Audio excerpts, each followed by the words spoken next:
Lin Bei finds himself reborn in the year 2002, precisely at the eve of the college entrance examination. Ancient martial arts secrets, miraculous elixirs, and divine weapons are all at his disposal, available for a mere zero cost. In 2002, the realms of stocks, real estate, internet giants, and smart electronic products are rapidly emerging. Lin Bei, armed with memories from 2025 and a zero-cost annihilation system, is thrust back into 2002. The unfulfilled desires and regrets from his previous life are all that he seeks to reclaim. Chapter 1. Rebirth in 2002. March 25, 2002, at the back playground of City One High School. Lin Bei abandoned those unrealistic fantasies. If you drop out now, you will amount to nothing in the future, Lu Shiwen exclaimed, her tone laced with disappointment. The two were classmates in their final year, sharing a close bond. Lu Shiwen's academic prowess was akin to that of a locomotive, while Lin Bei lagged far behind. Were it not for her, Lin Bei would have dropped out last year. Yet, instead of appreciating her concern, he lectured her on the futility of university education, arguing that degrees do not guarantee employment upon graduation. This infuriated Lu Shiwen. At that moment, Lin Bei gazed at the pouting beauty before him, his eyes welling with tears that threatened to spill over. Am I dreaming? Is the enchanting girl before me truly Lu Shiwen, whom I have yearned to see again? I've been reborn, back to the eve of the 2002 college entrance examination. Lin Bei exclaimed in astonishment. Familiar scenery, familiar faces. This was a memory he could never forget. It was spring 2002, influenced by the belief that studying was futile. He had told Lu Shiwen about his aspirations to venture south, to amass great wealth, and provide for her. Just as he finished speaking, a bucket of cold water was poured over him, accompanied by a scolding urging him to abandon his unrealistic dreams and focus on his studies to secure a place in a good university. This memory is etched deeply in his mind, forever vivid. Yet, Lin Bei resides in the year 2025, having been reborn from that year back to 2002, a span of 23 years. Perhaps heaven, witnessing his miserable existence in his previous life, granted him a chance to start anew. In his past life, he harbored countless regrets and unfulfilled aspirations. Looking at Lu Shiwen, whose large, glistening eyes reflected disappointment and anger, he felt a surge of affection. Over 2 decades of hard work had validated Lu Shiwen's assertions. Only by diligently studying and gaining admission to university could he truly alter his destiny. In his previous life, Lu Shiwen had entered Tsinghua University and subsequently secured a position in a foreign enterprise. When Lin Bei encountered her again, she had become the owner of a Fortune 500 company. Her wealth amounted to at least $100 billion in US dollars, no less. As for Lin Bei, 23 years later, the setbacks from multiple failed ventures had stripped him of all confidence in life, leading him to a state of despondency, drowning his sorrows in alcohol. Only later did Lin Bei realize that Lu Shiwen had offered him numerous chances, yet he had never seized any of them. But there is no remedy for regret in this world. If such a remedy existed, he would willingly sacrifice everything, even his life, to obtain it. He could only blame himself for being so ineffectual, for not heeding Lu Shiwen's advice to study diligently and attend university, even if it were a second-rate institution. It would have been better than his current situation. Moreover, he had also missed the opportunity to be with Lu Shiwen. He had contemplated seeking her out, but their respective statuses had long since diverged, placing them in entirely different worlds. However, that was a matter for more than 20 years in the future.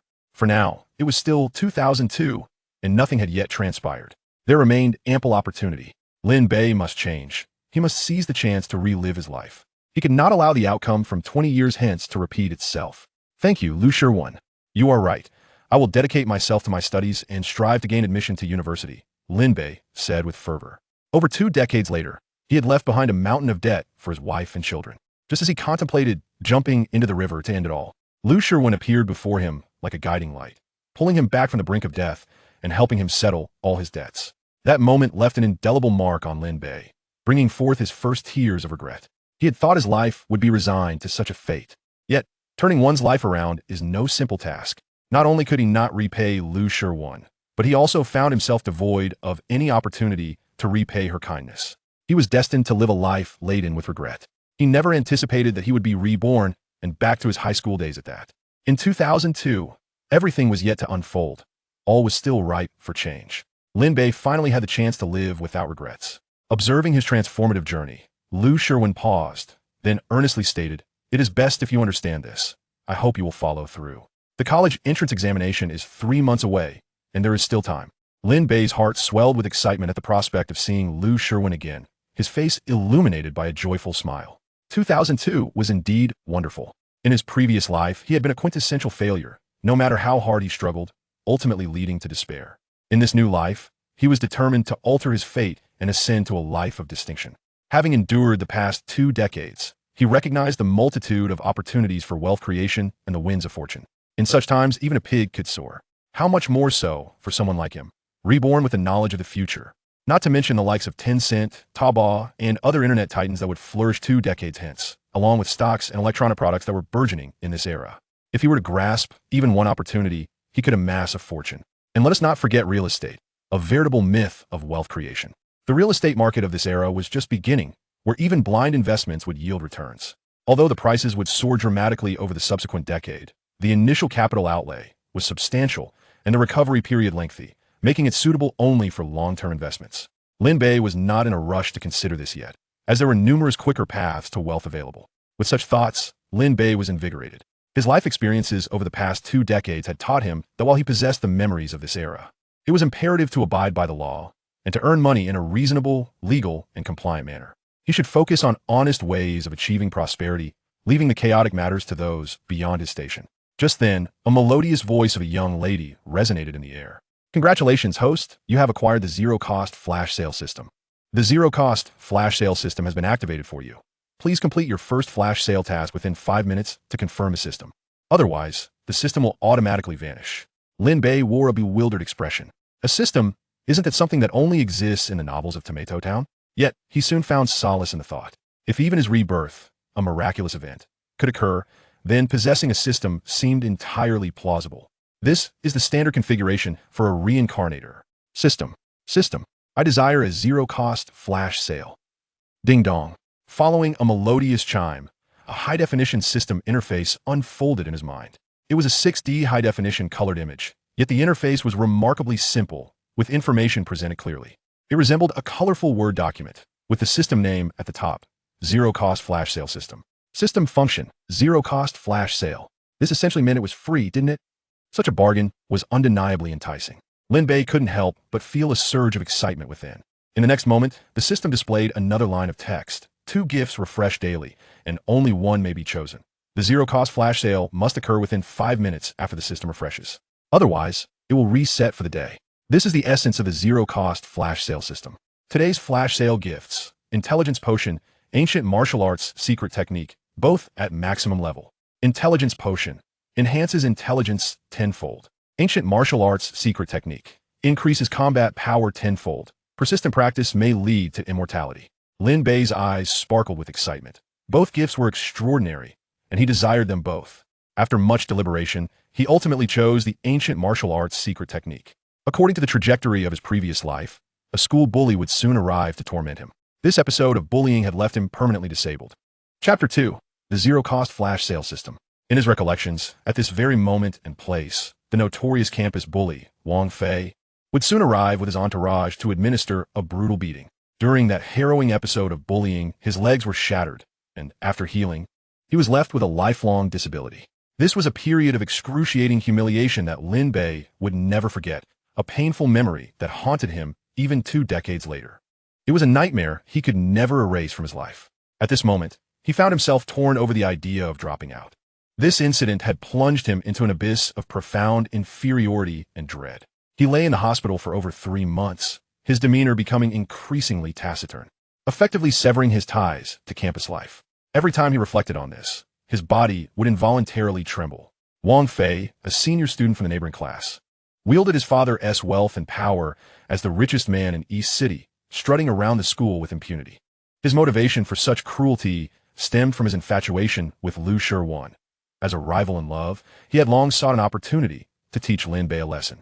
Finally, during evening self-study, one of his lackeys spotted Lin Bei and Liu Shiwan alone in the back playground. Upon receiving this information, he hastily gathered the others to confront Lin Bei. That painful experience was about to unfold once more. However, this time, Lin Bei had been reborn with a system, heralding a significant turnaround in his circumstances. With this thought in mind, Lin Bei hurriedly confirmed his intention, and an enchanting voice from the system echoed in his ears. Congratulations, host. The system is about to bind your identity, which will follow you for life and cannot be revoked. Do you wish to proceed? Lin Bei's first reaction was to inquire about any potential side effects. After posing the question, the system's response was rather nonsensical. Side effects are yet to be determined. At that moment, the time for system confirmation had dwindled to 4 minutes and 55 seconds, leaving him no time for further contemplation. What more was there to discuss? Surely he could not let the benefits of his rebirth go to waste. Lin Bei resolutely replied, "I confirm. Congratulations, host. You have acquired the zero-cost flash sale system." Shortly thereafter, he selected his first gift in this new life. Ancient martial arts secret techniques have been implanted within your body. As Lin Bei listened to the once pleasant system voice, it took on an odd tone. Before he could fully process the change, a wave of blankness enveloped his mind, followed by a dazzling flash of golden light.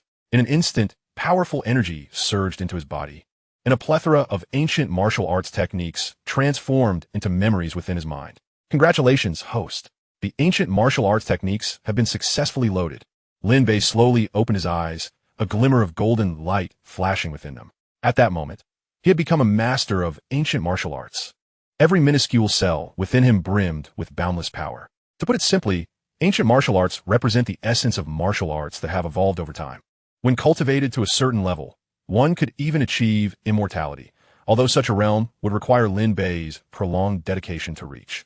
A fortuitous opportunity that many would dream of had been effortlessly bestowed upon Lin Bei. Such is the advantage of possessing a system.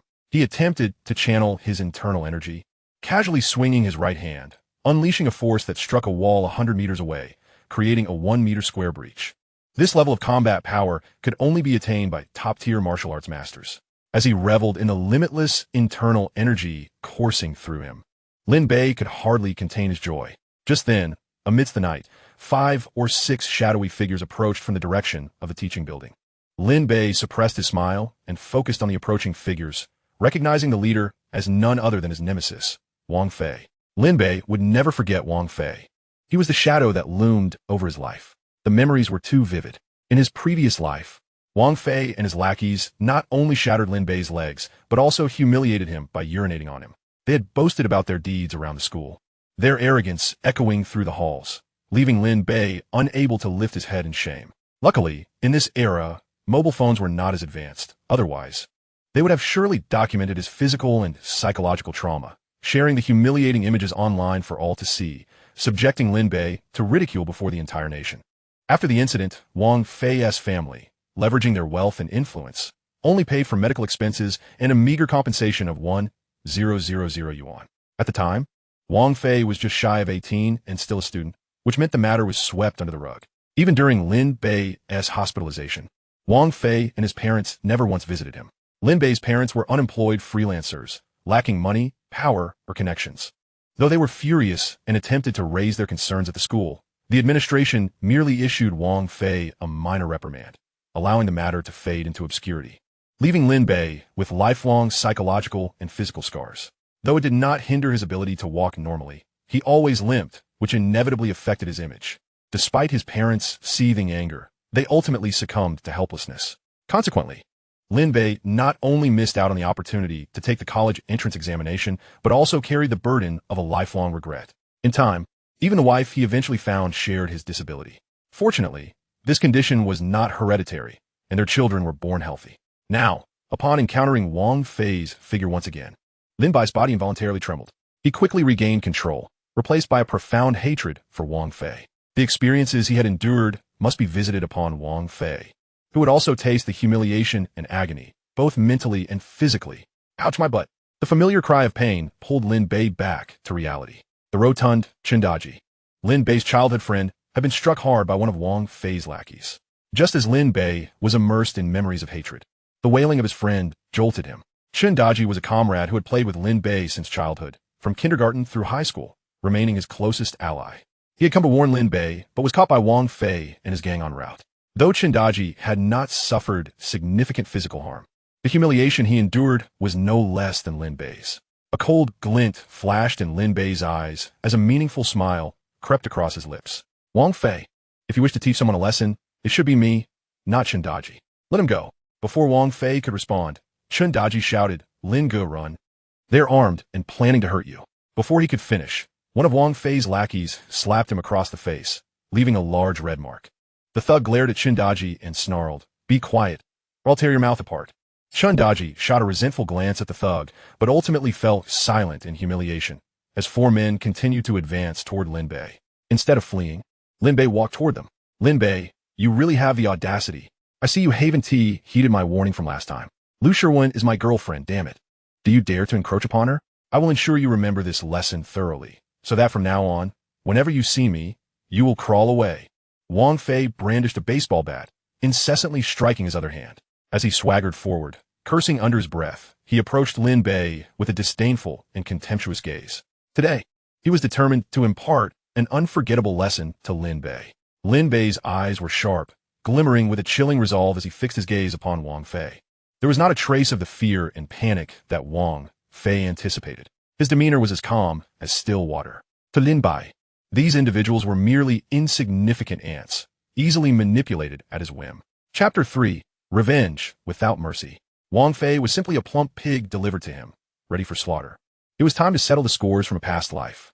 With a smirk that was neither a smile nor a frown, Wang Fei sneered at Lin Bei. You little bastard, are you still defiant, even in the face of death? The chubby one, observing the aggressive demeanor of Wang Fei and his cohorts, anxiously advised Lin Bei. Brother Lin, a wise man avoids unnecessary losses. Why don't we just apologize to Wang Lauda, and perhaps, when he strikes you, he will aim for the softer parts. Lin Bei ignored the chubby one and coldly advanced a few more steps, almost pressing his face against Wang Fei's, before finally halting. This overwhelming aura compelled Wang Fei to take a few steps back. Wang Fei, do you wish to duel one-on-one, or shall we engage in a group brawl? Wang Fei, momentarily taken aback, immediately erupted in curses and swung the baseball bat toward Lin Bei's head. You're courting death. Wang Fei, towering at nearly 9 meters and weighing over 300 pounds, had never lost a one-on-one fight in school, thanks to his size advantage. Although Lin Bei stood at 8 meters with a well-proportioned physique, he paled in comparison to Wang Fei. In boxing terms, they were not even in the same weight class. Yet for Lin Bei, who possessed ancient martial arts techniques, this was akin to using a cannon to swat a mosquito, an absolute dimensional reduction strike. Seeing Lin Bei not only unafraid, but also daringly provocative infuriated Wang Fei, as those were typically his words to others. At 17 or 18, filled with youthful vigor, he relished in fighting fiercely. He swung the bat down with the intent to draw blood from Lin Bei. But Lin Bei did not flinch or evade. He met the blow head-on. With a resounding crack, the bat shattered in two, leaving Wang Fei and his lackeys utterly dumbfounded. Wang Fei's mouth fell agape in disbelief. Before he could voice his incredulity, Lin Bei kicked him away and proceeded to unleash a flurry of strikes upon him. However, being a seasoned individual, Lin Bei was mindful of his restraint, employing pure finesse rather than lethal force. He targeted areas that would inflict pain but not leave visible marks, ensuring that the strikes caused only excruciating discomfort without being fatal. Wang Fei, cradling his head with both hands and curling into a shrimp-like position, screamed in agony while yelling at his four subordinates. What the hell are you doing? Come on me, beat him. The four, initially stunned, finally reacted and lunged at Lin Bei. But before they could even land a blow, Lin Bei deftly incapacitated them by striking their pressure points, leaving them writhing on the ground in agony. Oh no, my head one team move. My ear's gone. My arm is broken. Help! My lower body is paralyzed.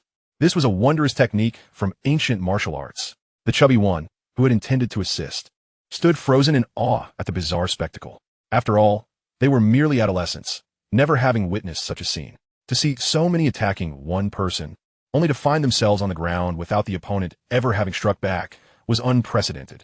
Wang Fei's cries echoed in the night, and the dampness spreading in his trousers revealed his utter terror. This was a far cry from the scenario he had envisioned. As he endured Lin Bei's relentless beating, he was utterly stupefied and terrified. Oh my goodness, this hurts like hell. Stop, I yield. Lu Sherwin is yours, okay? I'll back off. Just stop, or I'll die. Hearing this, Lin Bei intensified his efforts, determined to repay Wang Fei for the pain he had inflicted upon him in a previous life. Wang Fei had no inkling that this was not merely about a woman. It was about the lifelong scars, both mental and physical, that he had imprinted upon Lin Bei, haunting him like a nightmare. Initially, Lin Bei had maintained a measure of restraint, but the hatred had begun to cloud his judgment. Gazing at the bloodied Wang Fei, the chubby one finally snapped out of his stupor. Fearing for Wang Fei's life, he hurriedly pulled Lin Bei back. Brother Lin, let it go, don't kill him. Just let him be. Only then did Lin Bei cease his assault, slowly bending down to tap Wang Fei's forehead. Terrified, Wang Fei quickly covered his head with his hands, trembling as he scooted backward. Lin Bei, stop, I yield. Lin Bei rose, gazing into the dark night. The rear playground was shrouded in shadows, devoid of anyone but their small group. A gentle breeze rustled the branches of the willows along the wall, creating a soft whisper. This familiar scene, this well-known place. With these familiar faces, it was a stark contrast to the past, when Lin Bei had been the one on the receiving end of such cruelty. He had once pleaded with them like Wang Fei, but they had shown him no mercy, delivering blows that nearly rendered him unconscious. In the depths of his memory, Lin Bei recalled how Wang Fei and his gang had even humiliated him further, urinating on him in a cruel display. With this recollection, Lin Bei's icy gaze turned toward Wang Fei. You must not act recklessly, Lin Bei. Wang Fei trembled in fear. I've told you, I yield. If the roles were reversed, would you let me go? Lin Bei's eyes glinted with a knowing smile. Prepare some dirty water, he instructed the chubby one, who grinned in understanding, having spent many years with Lin Bei. He quickly returned with a large basin of foul-smelling water, grinning broadly. Brother Lin, what do you think? Is it potent enough? Without needing to sniff, Lin Bei recognized the source of the stench. Well done, my friend. Please no. Before Wang Fei could finish his plea, the entire basin of filthy water cascaded over him, drenching him from head to toe, transforming him into a veritable drowned rat. Not a single drop was wasted as Lin Bei exhaled a deep sigh of satisfaction, reveling in the exquisite thrill of vengeance. One word encapsulated his feeling: exhilarating. While Lin Bei despised Wang Fei, he was not foolish enough to inflict physical harm that could cause lasting damage. Such base behavior is utterly beneath Lin Bei. He would never stoop to the level of Wang Fei, unzipping his pants to soil himself. However, Lin Bei believed that Wang Fei must also experience a taste of the same humiliation. Just as Lin Bei had dealt with this trash and was about to let them leave, Wang Fei, emboldened by an unknown source, perhaps unable to bear the humiliation, reacted instinctively. Threatening Lin Bei, how dare you insult me? My father is the wealthiest man in East City. Just wait. I want to let you off easily. Lin Bei halted, turned back, and confronted Wang Fei, delivering several firm kicks. In my eyes, the wealthiest man in East City is nothing but a triviality. How dare you threaten me? Even if your father is the richest in Longhua, I will still punish you. This was soon followed by a chorus of wails. Please stop. I was just joking. Don't take it seriously. Lin Bei retorted coldly. I take it seriously, and this will serve as a lesson. Turning to Wang Fei's recently restored lackeys, he said, You lot are no better. Wang Fei enjoys crawling on the ground, doesn't he? You can take turns riding him until he's had enough. Anyone who refuses to ride him will face my wrath. Chapter 4. The Chubby Friend. The group exchanged glances, none daring to mount Wang Fei. While they feared Lin Bei, they were equally reluctant to offend Wang Fei, let alone ride on him. Lin Bei's eyes glinted with coldness, exuding an intimidating aura. The four men trembled as if confronted by a terrifying demon. Before Lin Bei could utter another word, the four pinched their noses and hurriedly scrambled to climb onto Wang Fei. Enraged, Wang Fei began to curse loudly. Yet the four were too preoccupied with the immediate situation. Chubby, why don't you join in and take a turn? Chubby quickly shook his head. Lingo, I can't. I'm afraid he hit me with a black brick at night. Ha ha ha. Lin Bei burst into hearty laughter. Chubby remained the same as ever. Gradually, he approached Wang Fei, who resembled a drenched rat, stripped of his usual arrogance. His small eyes pleading with Lin Bei like a tamed wild dog forced to crawl on the ground. Any sign of defiance would earn him a beating from his lackeys. Such a person was not worthy of sympathy. Despite his current pitiful state, once he regained power, he would become a vicious dog ready to bite. Lin Bei stated coldly, You will crawl like this for 2 hours, and then I will let you go. Let us see if you dare to threaten me again. Wang Fei shook his head in terror. I 1T dare. I truly 1T dare, Lin Bei continued. If someone asks how you ended up like this, what will you say? I fell into a pit of urine. Lin Bei pressed on, and about the incident with Chubby? Wang Fei replied, I'll pay for medical expenses. Lin Bei smiled, his expression deceptively benign. At least you're sensible. You'll crawl here until midnight, and that will cover your compensation. As he spoke, Lin Bei deftly touched each of them, and the 5 felt a chill run down their spines. They could no longer move, frozen in their current positions. A hearty laugh echoed behind them. I'll spare you today, but should you provoke me again, don't expect mercy. Subsequently, Lin Bei and Chubby walked away towards the teaching building. As their footsteps faded into the night, Wang Fei's voice, tinged with fear, called out, Lin Bei, let me go. I'm afraid of the dark. Please, I beg you, let me go. I'm sorry, I truly am. The only response was the eerie rustle of leaves in the wind. Chubby followed Lin Bei, his head bowed, rubbing his ample forehead in thought. Clearly, he was still processing the peculiar scene they had just witnessed.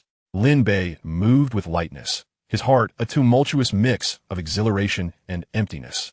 The punishment he had inflicted on Wang Fei brought him little joy. In his past life, he had harbored many regrets that now needed to be addressed one by one. The two walked in silence, each lost in their thoughts. Suddenly, Chubby quickened his pace and grabbed Lin Bei's arm, grinning as he asked, "Lin Ge, can you pinch me? I want to see if I'm dreaming." "Why would I pinch you if you're fine?" Lin Bei replied, "Puzzled. I just want to check if this is a dream." Chubby pinched his own face. "It hurts. This isn't a dream. Lin Yi, how did you suddenly become so formidable?" Lin Bei was momentarily taken aback. He clearly hadn't prepared an answer for such a question. He certainly couldn't reveal that he was a reborn individual with a system. If he did, Chubby might not believe him, and it could lead to unnecessary complications. After all, this was a technological society, where extraordinary occurrences belonged solely to the realms of online fiction. He simply told him that he had learned martial arts from a wise figure online. Chubby's naive eyes twinkled with realization as he processed Lin Bei's explanation, which was riddled with logical inconsistencies. Even Lin Bei himself barely believed it, let alone Chubby. "All right, Chubby, let us not dwell on this. I'll explain everything later when I have time. We need to hurry back to study, otherwise we'll get in trouble for standing around."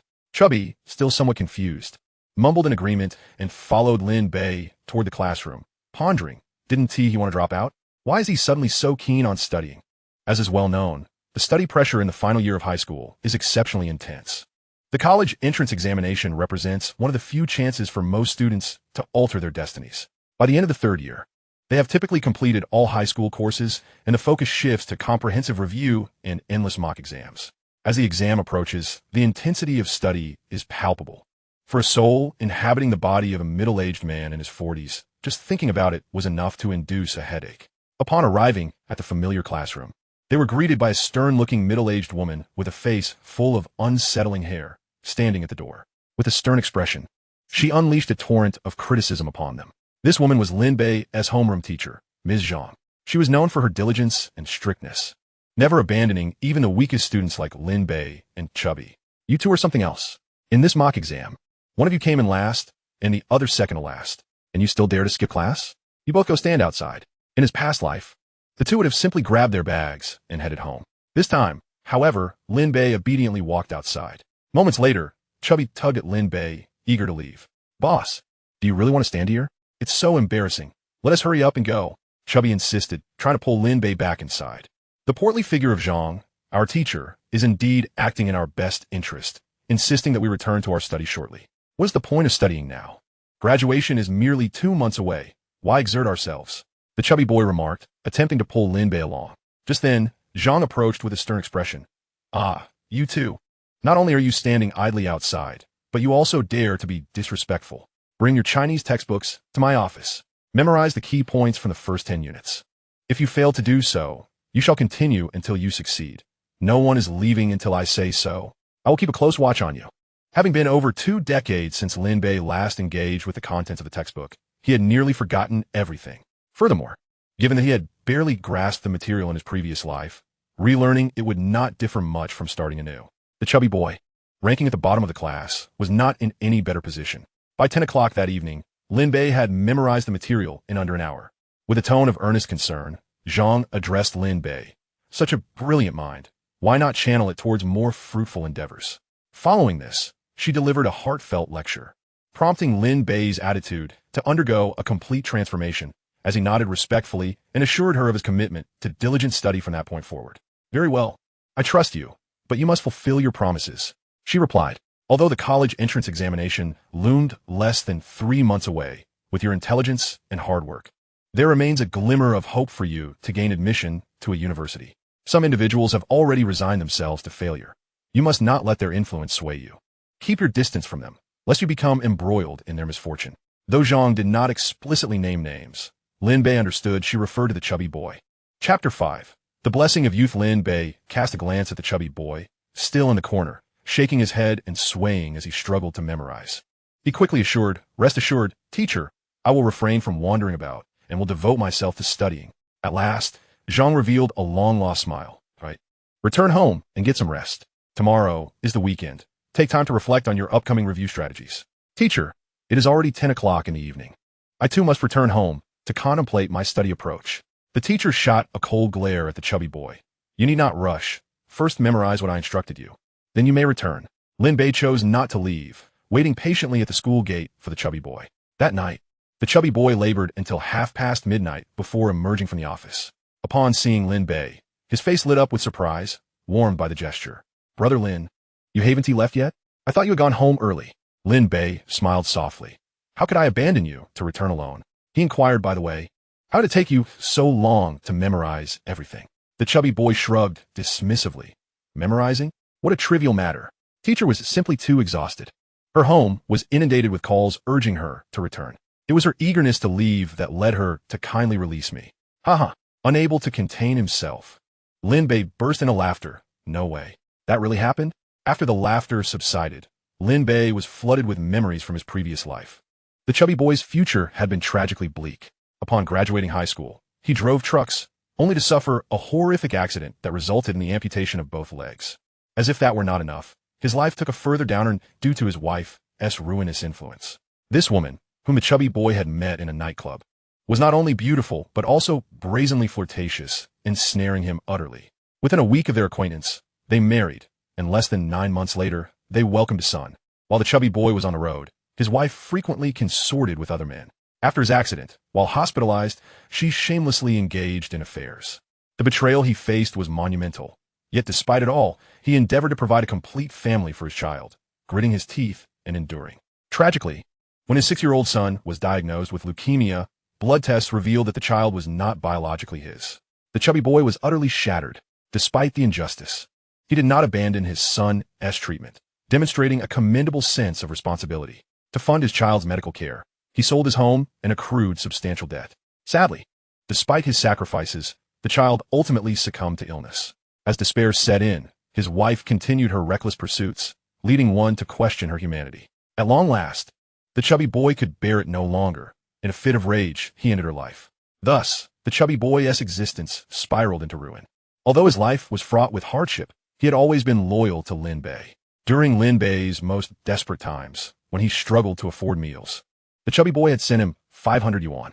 Though not a large sum, the gesture was priceless, an act of friendship Lin Bei would forever cherish. Regrettably, Lin Bei had never found the opportunity to repay this kindness. The debt of gratitude from his previous life would be repaid 100-fold in this one.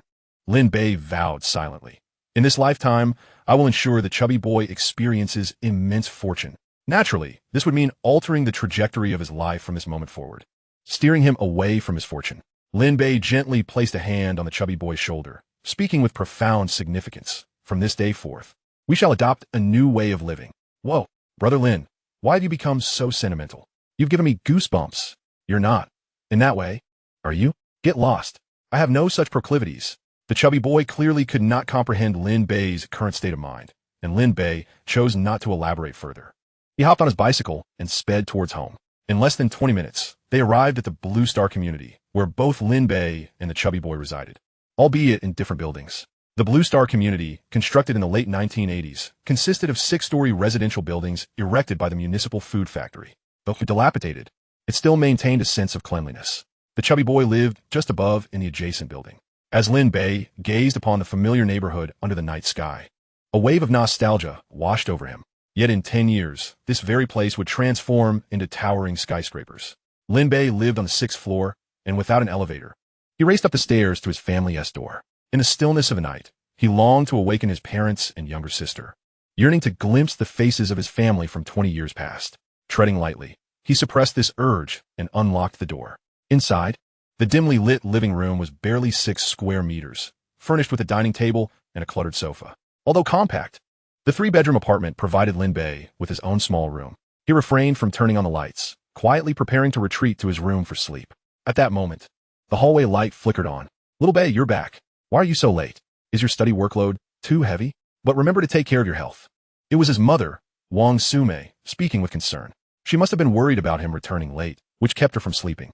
Lin Bei gazed at his youthful mother, striving to contain the surge of emotion within him. In an effort to conceal any signs of distress from his mother, Lin Bei struggled to suppress his emotions.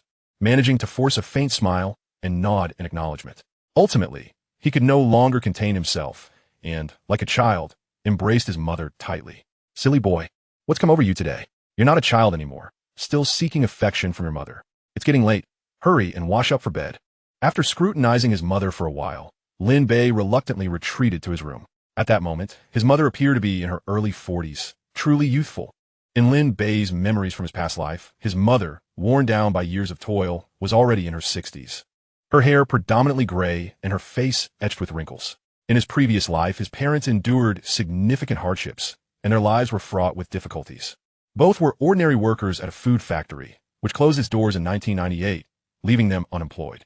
After losing her job, his mother found work as a cleaner in a supermarket, while his father, who had previously driven for the factory's management, became a truck driver at a small private processing plant. Though their jobs were arduous and their earnings meager, they managed to sustain the family's expenses, leading a relatively stable and content life. Suddenly, Lin Bei recalled the dimly lit room he had left behind, where a flickering light battled against the shadows, and the heavy stench of cigarette smoke hung in the air. As he lay tossing and turning in bed, sleep eluded him. If history were to repeat itself, his father faced another impending layoff. In his past life, due to his own unsatisfactory existence, he had caused his parents considerable worry and had become a financial burden.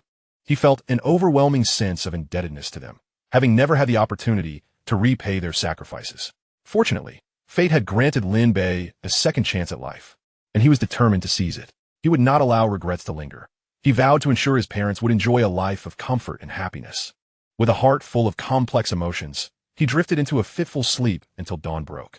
Early the next morning, the door swung open to reveal his 5-year-old sister, Lin Nan.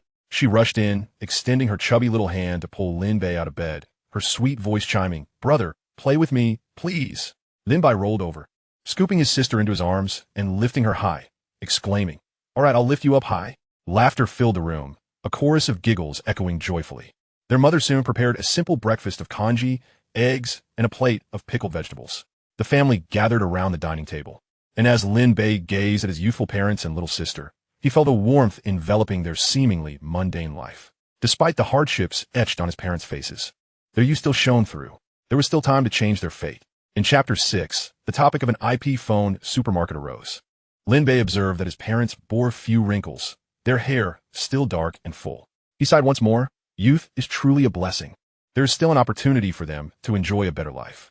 At that moment, his mother, Wang Su-mei, noticed that his father, Lin Jiangwo, was distracted during breakfast. She gently reassured him, "Jiangwo, don't fret. Didn't you hear what Liu said? The factory is outsourcing the transport business. If we partner to buy a truck, you won't have to face unemployment." Setting down his bowl, his father fed a spoonful of congee to little Lin Nan and sighed. "But that would cost over 230,000 yuan. If we split it, that is 115,000 each. We only have around 60,000 in savings, leaving us still short by almost half." Upon hearing this, his mother's brow furrowed with concern, and after a moment's contemplation, she declared, "No, I will borrow some from relatives and friends." Lin Bei was taken aback. He remembered all too well that his father had exhausted their meager savings, cobbling together 115,000 yuan, only for Liu to abscond with the money. Months later, when the police found his father, all the money had been squandered in gambling. At that time, 115,000 yuan was a substantial sum, enough to purchase a spacious 3-bedroom apartment of around 140 to 150 square meters. This devastating blow had turned Lin Jiangwo's hair gray overnight. Not only had he lost the money, but he also lost his job, spending over a month bedridden, nearly incapacitated. The family had plunged into dire straits. Given Lin Bei's rebirth, he vowed never to allow such a tragic fate to befall his father again. As a student in his previous life, he had paid little attention to these matters and had never inquired further. He was not well versed in the details, only aware that the situation had significantly impacted their family. During that era, the combined monthly salary of his parents barely exceeded 3,000 yuan. For a family, 100,000 yuan was an insurmountable amount.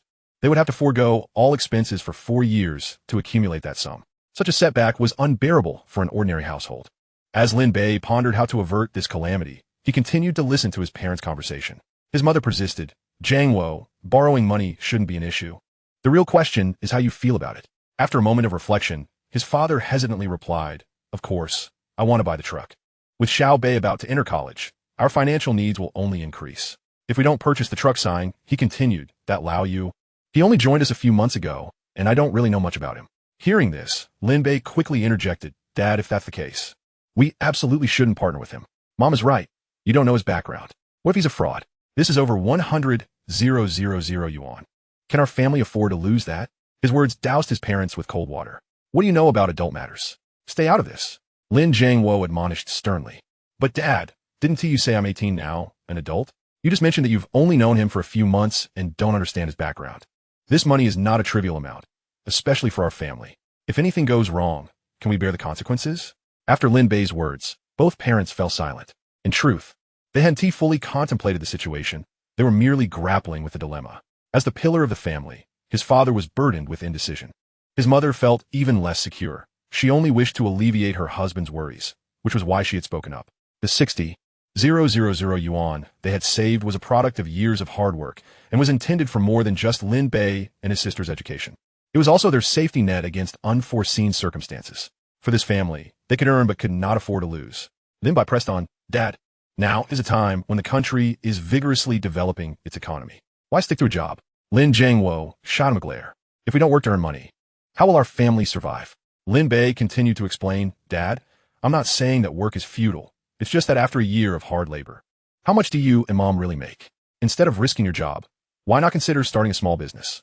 A classmate of mine, whose family is in a similar situation, opened an internet cafe 2 years ago and has now bought a car. Upon hearing her son's words, Wang Sumei was quite supportive of Lin Bei's reasoning. While she backed her husband, she felt uncertain about investing such a large sum. Hearing her son mature and consider their family's welfare filled her with pride. Jiangwo, our son is right.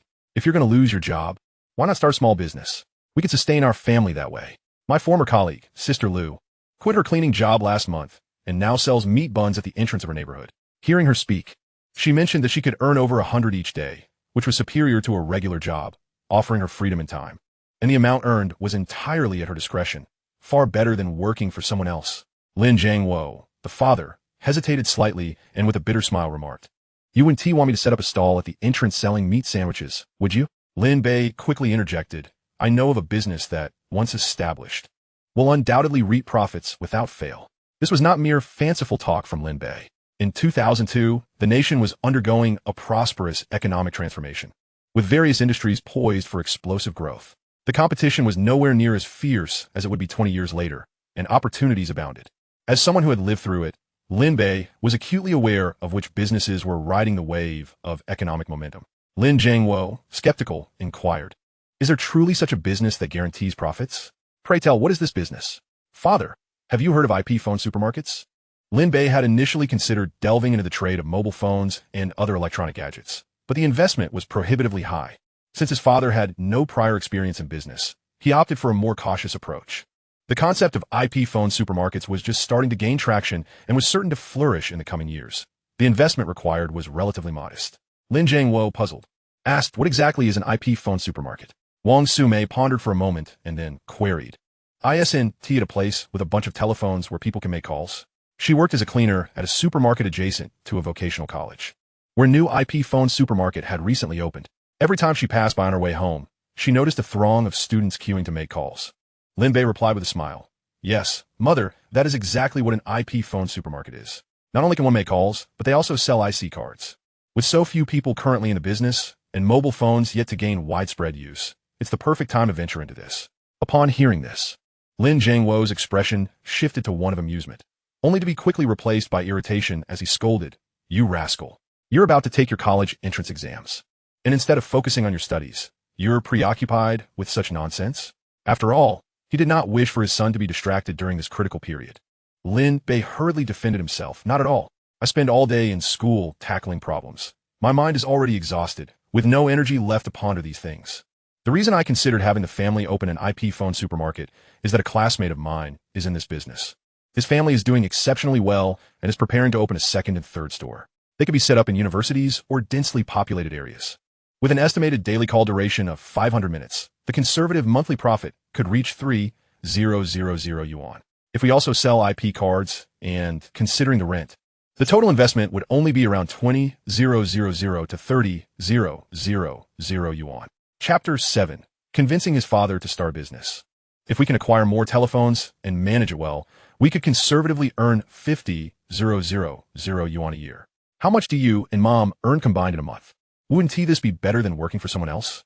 Moreover, it's easy. You and mom could just take turns sitting there. Once profits roll in, we could open several more stores and earn 100,000 to 200,000 yuan a year. Isn't that better than both of you working for someone else? You would have to worry about being dismissed by a boss. Everything you earn would be yours. With that money, we could even venture into larger businesses, like opening a mobile phone store, and in just a few years, we could amass a fortune. As Lin Bei became increasingly animated, he failed to notice Lin Jiangwo's face darkening with displeasure until a sharp slap landed on his head. You little money grubber, instead of focusing on your studies, you're busy pondering what? His younger sister, Nan, quickly reached out with her tiny hands to hug Lin Bei and chirped, "Daddy, don't hit brother. Hitting is not what a good father does." Then, with her innocent little eyes gazing at Lin Bei, she murmured, "Brother, do you want to earn a lot of money in the future?" Lin Bei affectionately nodded and ruffled her hair. "Then you must buy me lots and lots of dolls," she declared, gesturing with her small hands. Noticing that his father had adopted a stern, authoritative demeanor, Lin Bei said, "Dad, I've said all I needed to say. It's up to you to consider. I need to return to my studies."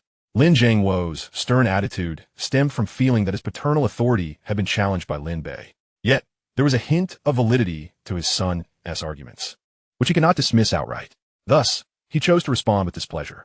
Lin Bei understood that as someone who had been reborn from 20 years into the future, his insights were perhaps too advanced for his father to grasp immediately. However, he remained patient. After all, with the system he possessed, making money would be as easy as sipping cool water. Regardless of Lin Jiangwo's choices, even if he were to lose 110,000 yuan, Lin Bei could always provide reassurance with his own funds later. As Lin Bei prepared to leave, Lin Jiangwo seemed somewhat swayed, hesitating for a moment before hastily saying, "Hold on, don't rush off. What exactly is this IP phone supermarket? Explain it to me in detail." Clearly, Lin Jiangwo had taken his son's words to heart. Lin Bei grinned. "Father, didn't you just say you weren't interested in opening an IP phone supermarket?" Lin Jiangwo retorted, "Who told you I'm not interested?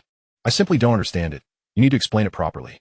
For Lin Jiangwo, who was facing impending unemployment, he was indeed considering alternative paths. In his previous life, Lin Jiangwo had chosen the familiar path of the transportation industry merely because he lacked better options. Additionally, an unscrupulous character had deceived him with mere flattery. Wang Sumei felt that her son's reasoning seemed sound and chimed in, "All right, son, do tell him. You still don't know your father's nature. He may not have any grand skills, but he loves to be fierce at home." Lin Bei was all too familiar with his father. Despite being a bit prideful and masculine, had no other significant flaws. He smiled and resumed his seat, saying, "Mother, you shouldn't speak of Dad in such a way. He is only trying to earn more for our family." Though Lin Jiangwo maintained a serious expression, a flicker of gratitude crossed his face. Lin Bei proceeded to explain the IP phone supermarket business in detail to his parents. In essence, starting an IP phone supermarket is quite simple. Just find a small shop near a university. It doesn't need to be large. Purchase around 20 telephones and apply for phone service from the telecom department to commence operations. Each phone costs approximately 100 yuan, so 20 would total just over 3,000 yuan. The cost of each minute of calls is about 0.1 yuan, and we could charge between 0.2 to 0.3 yuan, including rent and other expenses. A total investment of 20,000 to 30,000 yuan would suffice. On a conservative estimate, we could earn 3,000 to 4,000 yuan a month, which surpasses what you and mom earn together in a year. Lin Jiangwo frowned upon hearing this. "Son, why does it sound so simple? Like picking up money off the ground? Earning money isn't that easy." Lin Bei nearly choked at his father's response, feeling his efforts might have been in vain. Why not go out and find an IP phone supermarket to see for yourself how the business is faring before making a decision?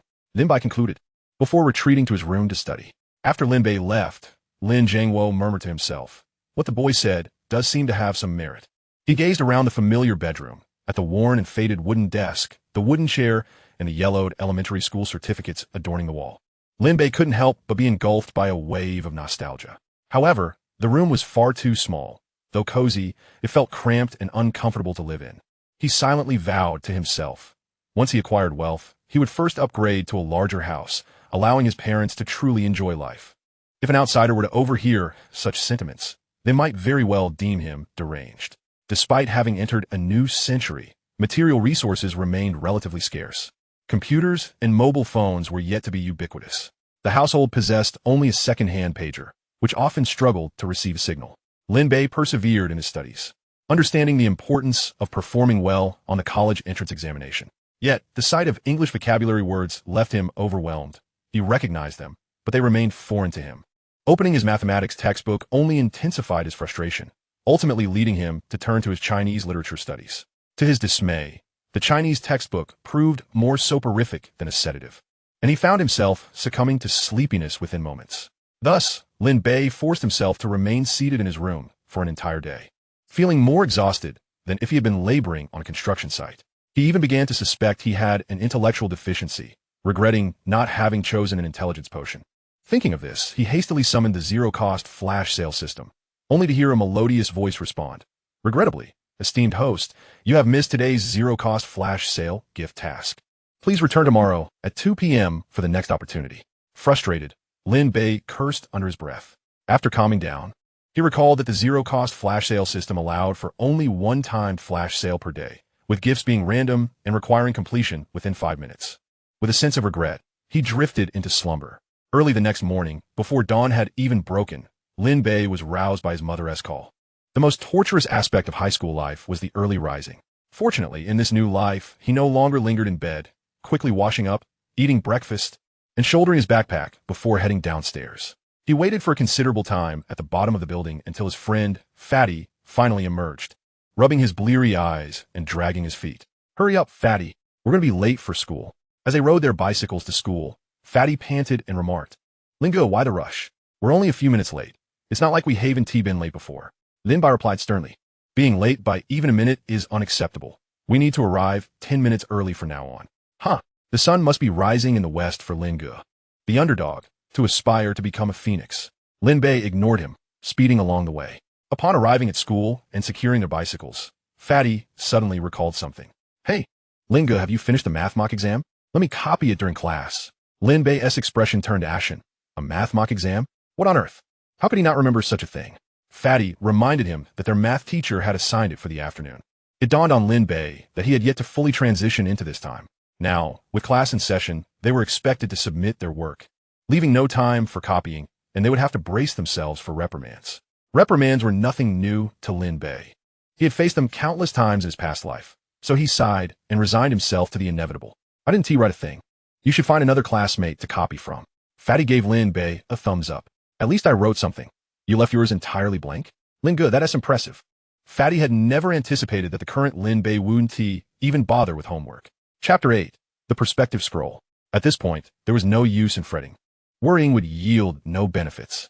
Only children feared teachers, and Lin Bei was no longer a child. The two arrived in the classroom and began the day's morning reading, with Lin Bei studying harder than he ever had before. True to his word, he was making progress. "Lin Bei, please submit your math mock exam," called out Lu Sherwin, who, upon witnessing his diligent reading, handed him a piece of chocolate. Lin Bei felt a warmth wash over him as he gazed at her. This girl was undeniably beautiful. He vowed to marry her in this lifetime. However, he soon awkwardly smiled. "Sherwin, I forgot to write it."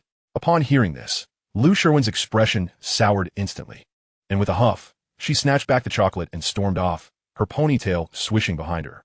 As the class bell rang, the inevitable occurred. Lin Bei and Fatty were subjected to a severe reprimand from the math teacher before the entire class. Lin Bei's face was a canvas of red and green hues from embarrassment, while Fatty remained unfazed, his chubby face still radiant. Truly, Fatty had skin as thick as a rhinoceros. Fortunately, the math teacher didn't make them stand in punishment or call their parents. They were merely scolded and instructed to complete the mock exam. Lin Bei's high school life was proving to be quite arduous. He had nearly forgotten all the knowledge from high school, and enduring the morning felt like torture, making him contemplate dropping out. After all, with a system capable of generating income, why subject himself to such misery? Yet, he quickly deflated at the thought of not wanting to see the disappointment in his parents' eyes. Ultimately, he chose to continue enduring. As noon finally arrived and school was dismissed, Lin Bei stood up from his seat and stretched. Lu Sherwin, appearing out of nowhere, confronted him with a serious demeanor. "Lin Bei, what is going on with you? You say one thing and do another. You ranked second to last in this mock exam. Don't you want to attend university?" Lin Bei flashed a confident smile. Sherwin, don't worry. I keep my promises. I will definitely get into university. Oomph. Lou Sherwin scoffed. You can go to university if you want. I'm done worrying about you. With that, she angrily flicked her ponytail and exited the classroom. Watching Lou Sherwin's graceful figure depart, Lin Bei smiled. Even when angry, she looked stunning. His eyes nearly bulged out, yet he continued to stare as she walked away. Fatty leaned in, his eyes gleaming with envy. Lin Go, spill the beans. How far have you two progressed? Have you kissed yet? Get lost. Lin Bei lightly kicked Fatty's ample backside. Fatty wore a sly grin. Finally, the clock struck 2, signaling the moment for the flash sale gifts. Lin Bei, filled with excitement, checked the zero-cost flash sale system and fervently hoped. Intelligence potion, intelligence potion. The system interface appeared, displaying 2 gifts. Strength pill, enhances physical strength, granting immense power. Perspective scroll, reveals stock trends, enabling the identification of antiques and treasures. Side effect, each use turns 1 hair strand white. Please make your selection within 5 minutes. Otherwise, the offer will expire. Though slightly disappointed, Lin Bei focused on the antique identification scroll. It seemed the system wanted to help him earn money. The strength pill was unnecessary. He already possessed ancient martial arts skills and had no desire to become a brute strongman. After selecting the gift, a detailed description appeared, confirming its capabilities. Once obtained, he would be able to discern future stock movements and the authenticity and value of antiques. The potential for great wealth was undeniable. What did it matter if he turned a few hairs white? Lin Bei decisively opted for the perspective scroll. Yet, he soon found himself troubled. Although the perspective scroll was excellent, whether it pertained to stocks or antiques, it all required capital to initiate. He barely had 20 yuan to his name. Relying on luck was something he had only read about in online novels. Who could really make a fortune that way in reality? Should he borrow some savings from his parents? He quickly dismissed that idea, knowing they would never believe such a ludicrous notion. Lin Bei found himself engulfed in distress. Yet he was unwilling to let such a remarkable ability of the perspective scroll languish in idleness. He pondered, rather than indulging in daydreams. It would be more prudent to take action. After school, he resolved to visit the antique market in search of fortune. Who knows? He might just stumble upon a great treasure. With this thought, he felt a sense of relief wash over him. In the afternoon, his friend, the rotund boy, flashed a mischievous grin and informed Lin Bei, "Boss, that scoundrel Wang Fei and his miscreant friends have yet to show up at school. I heard he returned home, reeking so badly that even after 3 hours in the shower, the stench lingered. He even caught a cold, though the weather isn't particularly frigid. Staying out on the back playground for so long last night was bound to take its toll." Lin Bei responded with a calm acknowledgement. The rotund boy continued, "Lin Ge, you've truly made a fierce enemy. Wang Fei surely harbors a deep-seated hatred for you. He might even be plotting revenge. You must exercise caution." Lin Bei merely smiled and nodded, dismissing Wang Fei's threats entirely, confident in his own abilities. If Wang Fei chose to provoke him, he would be prepared to ensure the consequences would dissuade any future attempts. Meanwhile, Lin Zhengwo was not idle. Although he did not voice it, he absorbed every word his son spoke. That morning, he skipped class and secretly ventured to an IP phone store, his eyes wide with astonishment. Such stores were rare, and after much searching, he found one near the university. In a modest 10-square-meter shop, every phone was occupied, and a line of eager customers awaited their turn. A middle-aged woman sat behind a table cluttered with various denominations of IP phone cards. "Could you hurry up?" A voice called impatiently. "What is taking so long? I have urgent matters to attend to." The clamor of phone conversations, the urgency of those waiting, and the sounds of card purchases created a cacophony. This was Lin Zhengwo's first encounter with such bustling commerce, and it was utterly remarkable to him. "Brother, are you here to make a call or buy a phone card? Line up over there for calls, and queue here for cards." The middle-aged woman glanced at him with a look of disdain. Lin Zhengwo awkwardly chuckled. "I'm just here to take a look." Before she could respond, a girl listening to an MP3 player and a boy munching on spicy snacks rudely interjected, "Uncle, please move aside. You're blocking the line." Embarrassed, Lin Zhengwo turned to leave, only to hear the woman exclaim behind him, "Some people have too much free time. Why come here to cause trouble when I'm already so busy?" As he walked away, he contemplated the idea of opening his own store, imagining a life free from having to appease a boss. The thought of becoming an owner filled him with excitement. Opening an IP phone store seemed like an excellent business opportunity, and his blood surged with fervor as he finally made up his mind. Chapter 9. A fortuitous find at the antique market after school, Lin Bei instructed the rotund boy to head home alone and swiftly rode his bicycle to the antique market. Upon arriving at the antique street in the western suburbs, despite the twilight hour, the place was a throng of humanity. Countless stalls line the 800-meter stretch, showcasing an array of ancient coins and artifacts. It was evident that many shared his passion for uncovering hidden treasures. After securing his bicycle, Lin Bei pushed through the crowd. He was disinclined to jostle with fellow treasure seekers and instead stopped at an inconspicuous stall that seemed to have been overlooked. The stall lacked even a proper light and was filled with rusty coins. However, the less frequented spots often held the greatest secrets. "Hey there, young man. All these items were dug up from the ground. If you fancy anything, I can offer you a discount."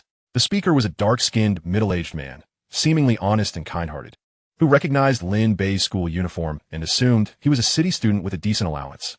Lin Bei grunted in response. One particular coin, the Jinkong Tongbao, caught his eye. As he lifted it to assess its value with the perspective scroll, the vendor remarked, "You have an eye for quality. This one is the most valuable of all." Lin Bei ignored him, continuing to scan the coin's worth. One Jinkong Tongbao, a replica from the Guangxu era, valued at 530 yuan. With only 18 yuan in his pocket, it was clear this was beyond his means, and he was about to set it down when the vendor exclaimed, "This Jinkong Tongbao was just unearthed from a tomb. For you, my student friend.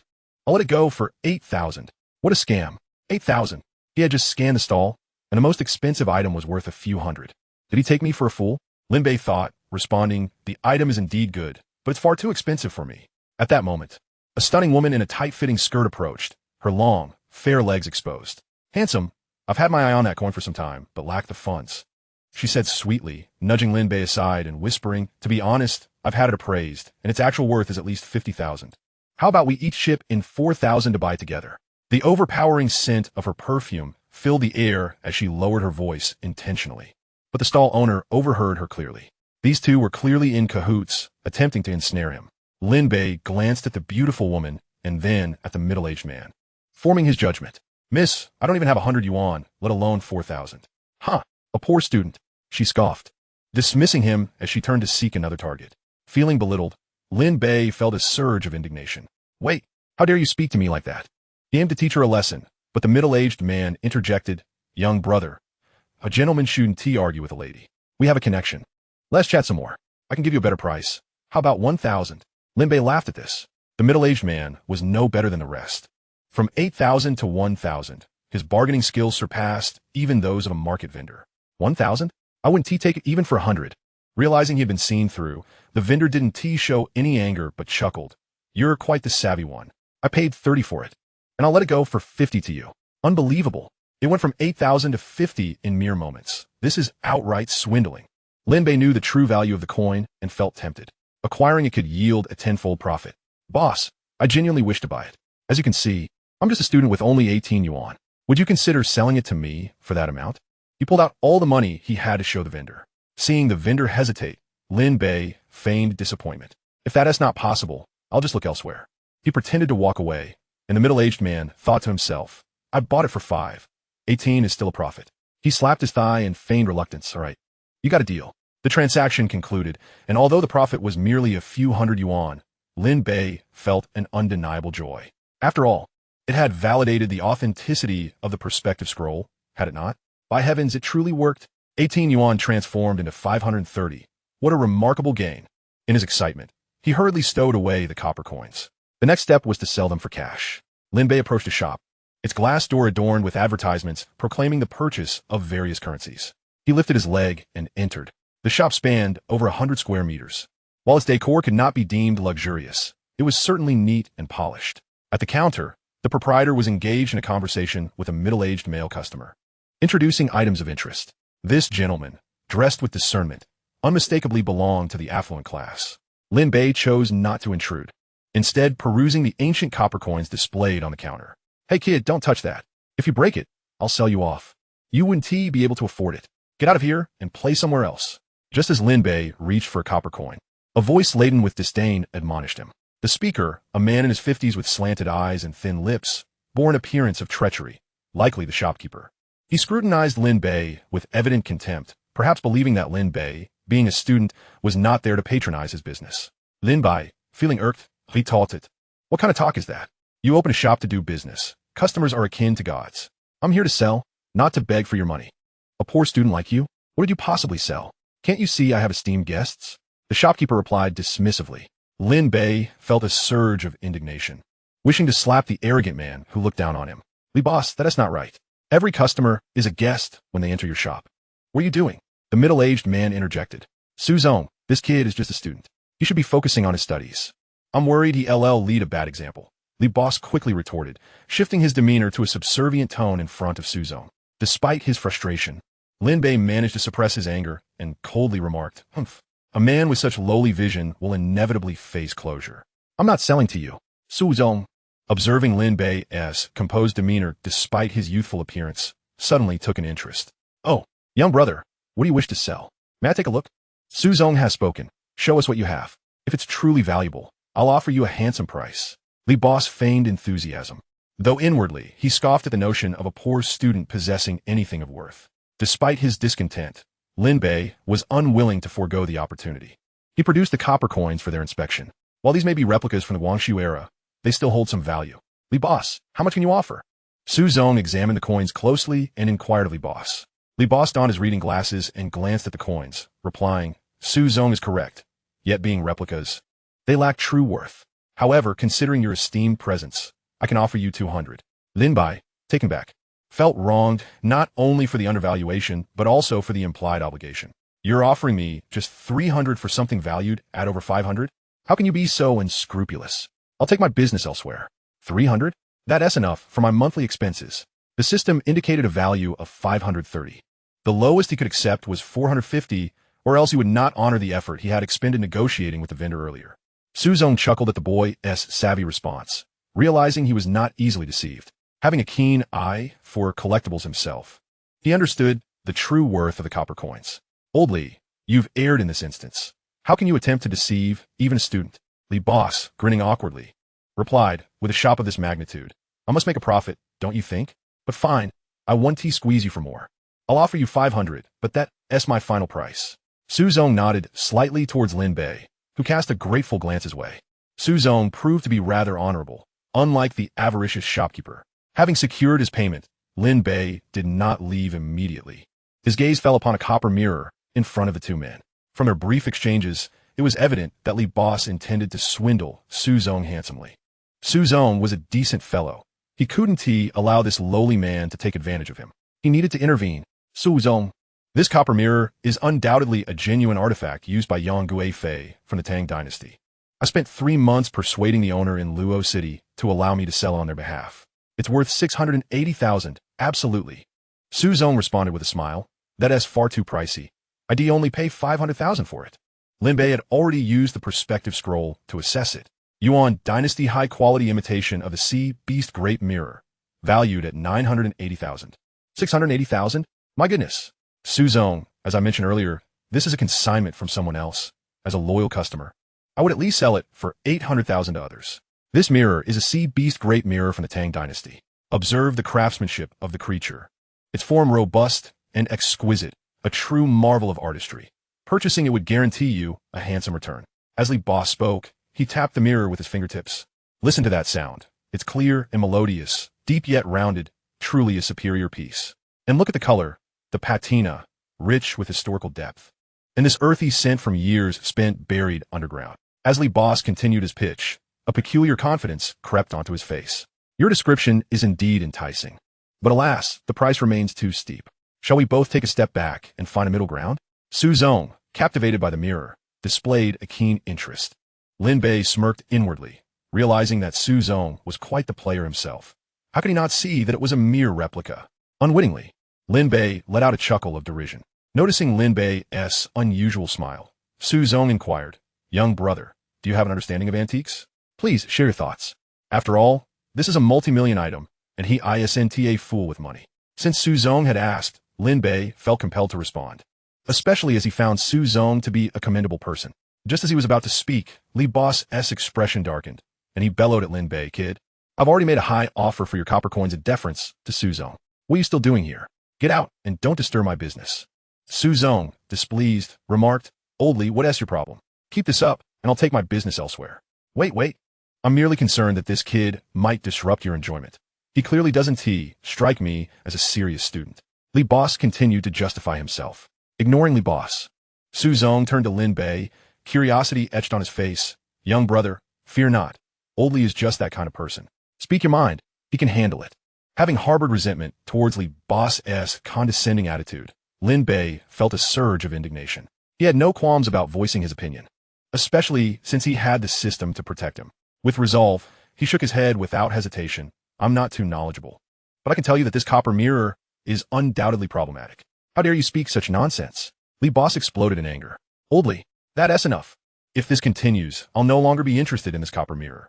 Upon hearing those words, President Su's eyes flashed with a glimmer of coldness, an unmistakable display of authority. In response, Boss Li's complexion shifted more rapidly than the turning of pages, adopting an excessively obsequious demeanor as he hurriedly exclaimed, let's not be angry. Since President Su places such faith in this young man, it would be prudent to allow him to speak. With that, he feigned confidence, casting a furtive glance at Lin Bei, his eyes briefly betraying a hint of malice. He thought to himself, what could this inexperienced young lad possibly contribute?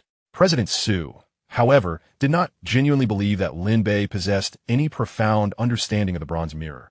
Rather, he was intrigued by the uniqueness of this young man and curious about his unconventional insights. Those who indulge in antique collecting often harbor a peculiar penchant for hearing diverse perspectives, seeking validation for their own views, which they deem superior. Such is the nature of vanity, a trait that afflicts all, including the affluent President Su. Lin Bei maintained a composed and serene demeanor as he articulated. The identification of a bronze mirror is relatively straightforward, primarily hinging on 4 points: listening to the sound, examining the shape, discerning the rust, and detecting the scent. As Boss Li aptly stated, what are you rambling on about? Boss Li retorted dismissively. This bronze mirror, as he claims, is indeed a fine piece, but the price does not align with its dynasty. As Lin Bei's words fell, both men were taken aback. You young rascal, you clearly know nothing and are spouting nonsense. Boss Li barked, his face turning a shade of deep anger. He turned to President Su, smiling as he said, President Su, do not heed this child's incoherent babble. He has yet to grow into his own. President Su, undeterred by Boss Li's disdain, cast an appreciative glance at Lin Bei and inquired, young brother, could you elucidate how the dynasty and price of this bronze mirror are misaligned?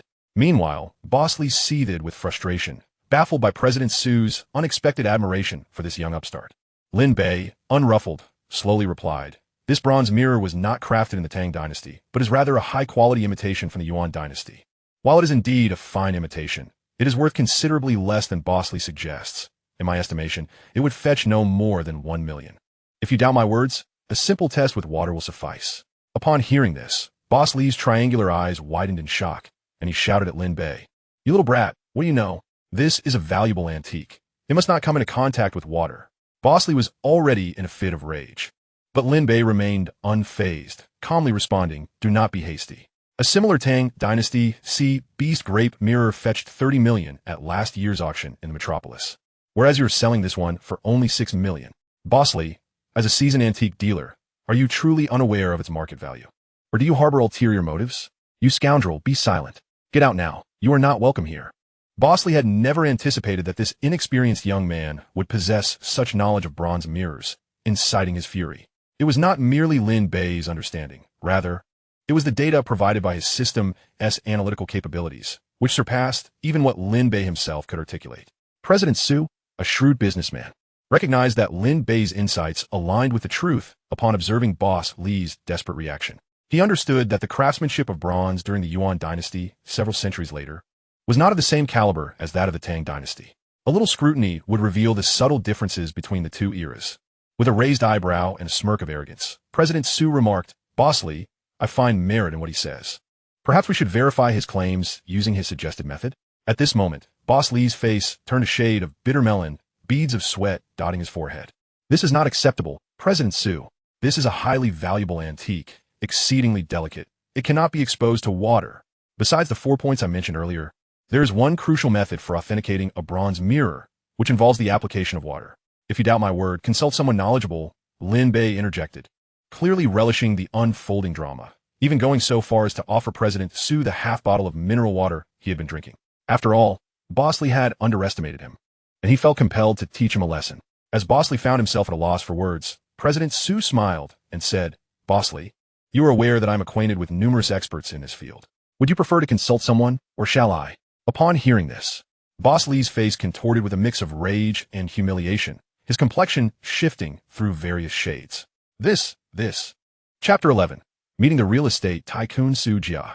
Observing Boss Li's flustered expression, Lin Bei felt a surge of satisfaction. True to form, Boss Li was indeed a cunning old fox. Moments later, his demeanor returned to normal as he forced a wry smile, saying, "There is no need for such trouble. I shall prepare immediately." With that, he glared at Lin Bei before retreating to a private room. Of course, he would not dare to express his true feelings in front of the financial backer. His immediate concern was to concoct a more reasonable explanation to appease President Su. After all, he could not afford to offend such a lucrative client. Soon, Boss Li returned, carrying a container filled with water, and said with a forced smile, "President Su, this bronze mirror is not for my shop. It was entrusted to me for consignment by someone else. You understand, in our line of work, we follow the instructions of the consigner, and the authenticity of the item is not our responsibility." Even before the test was conducted, Boss Li's unease became palpable. An astute observer would easily discern the situation. Lin Bei internally scoffed at Boss Li's typical deflection tactics in the world of antiques. There is no rule absolving consignors of responsibility. It was merely an attempt to exploit President Su's refined appearance for his gain. President Su, maintaining a stoic expression, responded, "Understood. If it has no bearing on you, let's proceed." Reluctantly, Boss Li slowly submerged the bronze mirror into the water. As the rust on the mirror met the water, a fine layer of bubbles began to form, and a faint scent of copper wafted through the air. Moments later, the rust became a deeper shade of green, and the intricate beast patterns on the surface of the sea beast grape mirror became increasingly pronounced. An expert would instantly recognize the differences in craftsmanship between the two dynasties based on the rust characteristics and the varying degrees of water penetration. Witnessing this spectacle, both President Su and Boss Li were momentarily stunned, though their reactions were subtly distinct. While Su Jia may not be well-versed in antiques, she could easily perceive Boss Li's perspiration and stammering speech, indicating something was amiss, causing her to furrow her brows in concern. Lin Bei, reveling in the situation, wore a broad smile and, seizing the opportunity while their attention was diverted, stealthily slipped out of the store. Having vented his frustration, returned to favor, and taught Boss Li a lesson, he felt no need to linger and invite retaliation. It was not that Lin Bei feared retribution. Rather, he had no grievances with Boss Li and wished to avoid unnecessary entanglements. Besides, he was eager to seize a greater opportunity. What is happening? How could this be? I was tricked by that old Zhang. Boss Li feigned an exaggerated victim's expression, hurling curses at the consigner, old Zhang. It remained uncertain whether this old Zhang truly existed. If he did, he would undoubtedly have grievances surpassing those of Do Yi. "Mr. Su, I assure you, this matter has nothing to do with me. I, too, am a victim." Mr. Su furrowed his brow, his countenance icy as he pondered. "Today, I owe my fortune to that young lad. Had it not been for him, I would have undoubtedly been the fool here.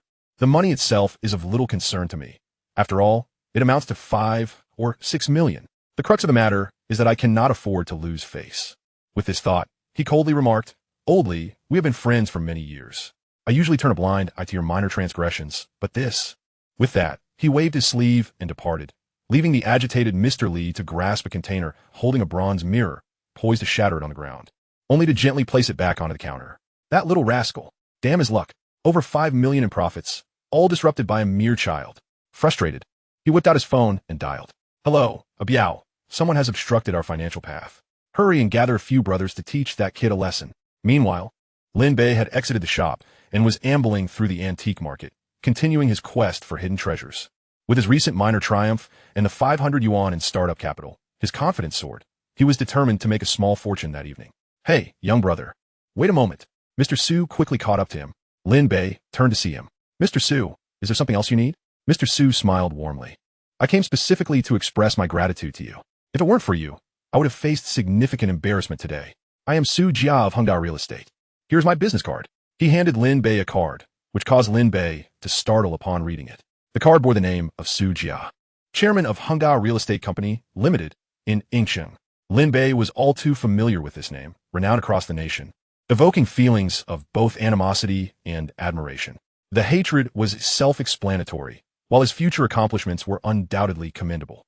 20 years hence, Su Jia and his Hengda Group would rise, capitalizing on the real estate economic boom, becoming the titan of the industry, with developments sprawling across every city and county, their market value soaring into the trillions, repeatedly topping the wealth rankings, a figure of immense reverence.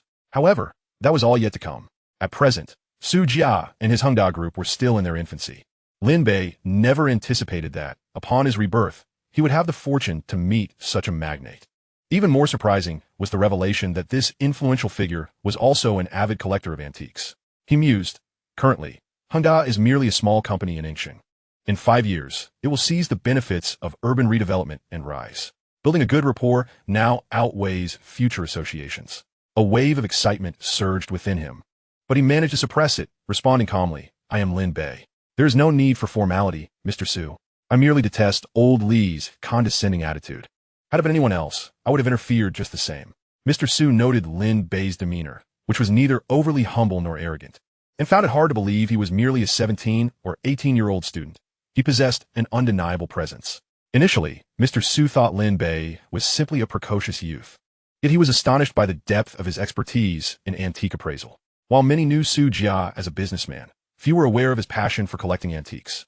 Mr. Su scrutinized Lin Bei, reflecting, at such a young age, to see through a 5 million yuan scam and exhibit clear logic in assessing a bronze mirror is no ordinary feat.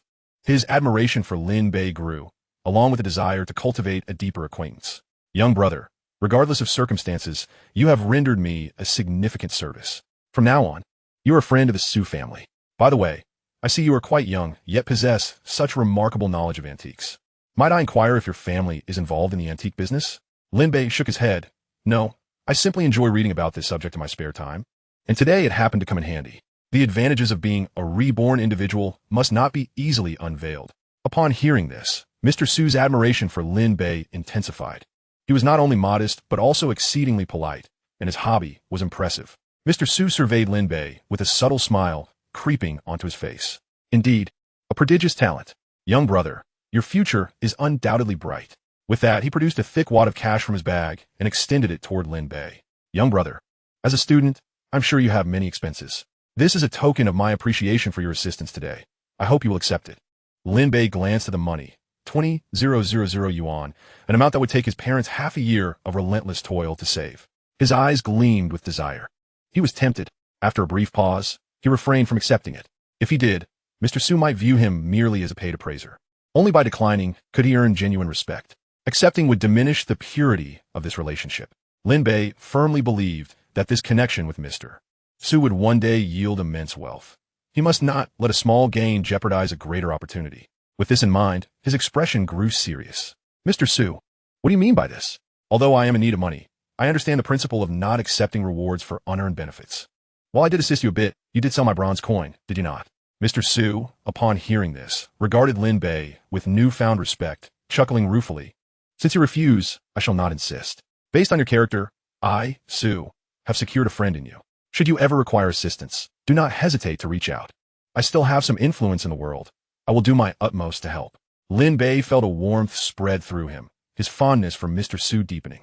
He smiled and nodded. Thank you, Mr. Su. I will not hesitate to seek your help when needed. Mr. Su, beaming, continued, by the way, young brother, how about we refer to each other as brothers from now on? For Lin Bei, the opportunity to befriend a future tycoon was a privilege. To be called brother was a delight he could hardly resist, and he quickly agreed. Thus, the two strolled shoulder to shoulder through the bustling antique street, engrossed in increasingly engaging conversation. Suddenly, Mr. Su remarked, young brother, seeing you wandering around, you must be eager to stumble upon a great find. Noticing Lin Bei's smile without words, he continued, since you possess such remarkable skill in antiques, come, let me take you for an exhilarating experience. And perhaps you can make a small fortune along the way. Intrigued, Lin Bei asked, are you taking me to gamble on stones? Mr. Su's smile held a subtle nuance. Gambling on stones could present a chance to strike it rich in an instant. If we lose, the capital is on me. If we win, we split the earnings 50-50. Are you game? Chapter 12, Gambling on Stones. With no personal investment required and a share of the profits. Only a fool would decline. Lin Bei feigned hesitation. Mr. Su, is that appropriate? Who are we to each other? If you keep being so polite, brother will get angry. It was surprising to see this human side of Mr. Su. Following Mr. Su, Lin Bei ventured along the antique street toward the northeast corner, where they turned into a modest courtyard less than 500 meters away. An unassuming sign read, Engsheng Jadeite, Raw Stone Market. The space was filled with an array of raw stones, each one distinct in shape, surrounded by a throng of eager individuals. Many were crouched on the ground with flashlights in hand, meticulously examining the stones. For Lin Bei, it was his inaugural visit to such a place, and everything appeared novel and intriguing. He had never encountered the concept of stone gambling before. Navigating through the crowd, Su Jia led Lin Bei to a bustling courtyard at the back. Upon glancing at the price tags on the stones, Lin Bei was astounded to find that they started at a staggering 500,000. His imagination was limited by his financial constraints, and he couldn't help but exclaim, "No way. One stone can be this expensive." Su Jia chuckled, responding, "Brother, this is only the beginning. The most expensive raw stone I've seen in Kyoto was priced at a whopping 1 billion. With a smile, Su Jia guided Lin Bei to the most expensive raw stone on display. This stone bore an uncanny resemblance to ordinary bluestone, yet it had a crack revealing a glimmer of green inside. Its price was an astonishing 20 million, and despite its unassuming appearance, several onlookers were pointing and discussing it. After a brief observation, Su Jia ushered Lin Bei to another stone. It was evident that given Su Jia's current financial capacity, he could only indulge in a fleeting glance at this particular raw stone. Since he was the one footing the bill, he remained silent, following closely behind. Soon, Su Jia's attention shifted to a raw stone priced around 1 million, suggesting that this was the upper limit of his purchasing power. As he examined the stone, Su Jia explained to Lin Bei, "The essence of stone gambling lies in the gamble itself. Once a raw stone is opened, it can transform everything in an instant. Naturally, the higher the price of a stone, the greater the likelihood of unearthing jade. Engaging in this venture requires prudence." It was clear that Su Jia exercised considerable restraint in his approach to stone gambling, further enhancing Lin Bei's admiration for him. Lin Bei, upon hearing this, smiled quietly. For him, possessing a perspective-altering scroll meant that victory in any gamble was inevitable. Losses were simply not an option. At that moment, Su Jia fixated on a raw stone with a faint green hue visible through a crevice, priced at 1.5 million. After scrutinizing it several times, he remarked, "Brother, I believe this stone has potential." Lin Bei activated his perspective scroll to examine it closely. He Tian Jade raw stone, value between 200,000 and 300,000. He hastily shook his head. "This won't do. Let us choose another." Su Jia insisted, "Brother, you must look closely. This one appears promising." However, the scroll did not yield any additional insights, leaving Lin Bei at a loss for words. "Su Ge, trust your brother on this one. Don't open it, or you'll definitely incur losses." Just as Su Jia hesitated, a voice from behind called out, "Excuse me, make way. I want that." A man sporting a large gold chain and a booming voice pushed the two aside. He clearly exuded the air of a newly affluent individual. Despite feeling reluctant, Su Jia chose not to contest with him, remaining stationary to await the outcome of the stone's cutting, curious to validate Lin Bei's assertion. Shortly after, the stone was sliced open, revealing a thin layer of white, reminiscent of jade. The man's expression instantly soured. "Damn it. The fortune teller said I would strike it rich today, and now I've been duped." He stormed off, clutching the cut stone in defeat. Meanwhile, Lin Bei, undeterred, had his sights set on a raw stone priced at 480,000. Myanmar Old Pit raw stone, valued between 10 million and 12 million. A thrill coursed through him, and he suppressed his excitement as he said, "Su Ge, if we cut this stone, we are bound to make a fortune." Su Jia, still reeling from the earlier shock, realized that had Lin Bei not intervened, he might have been the one to lose over 1 million. Upon hearing Lin Bei's words, he turned his gaze toward the unremarkable, dark stone Lin Bei had pointed out. Although he harbored reservations about its potential, he resolutely told the vendor, "Boss, I'll take the number 8 raw stone." The vendor, a middle-aged man in his 50s, quickly approached with a smile. "This raw stone is priced at 480,000. Would you like to pay by card or transfer?" Su Jia retrieved his bank card and replied, "Card, please." The transaction was swiftly completed. The vendor continued, "Sir, would you like to cut it here or take it home?" "Let us cut it here." Su Ji ponde easily. The vendor, clearly delighted, grabbed a walkie-talkie and called out, "Number 8 raw stone, cut on site." Upon hearing this, the crowd surged closer, astonished that the unassuming dark stone had sold. They had all scrutinized it earlier and unanimously deemed it inferior. Who would want such a stone? Surely they're blind. They speculated, certain that it would yield nothing but losses. For the onlookers, nothing was more exhilarating than witnessing a moment of public embarrassment unfold. Their eyes were wide with anticipation as they awaited the outcome, eager to see Su Jia and Lin Bei's expectations dashed. Amidst the murmurs, Su Jia could no longer contain his curiosity and asked Lin Bei, "Brother, are you sure about this?" His concern was not for the money, but rather the taunts and derision of the onlookers. At that moment, The stonecutter set Lin Bei's chosen raw stone on a table, activated the cutting machine, and began the process. The blade sliced through the stone, and as water was sprinkled on the cut, a vivid green hue emerged. No way. This shabby stone actually has jade. Patience, this is just the first cut. It might only be a thin layer, someone in the crowd retorted.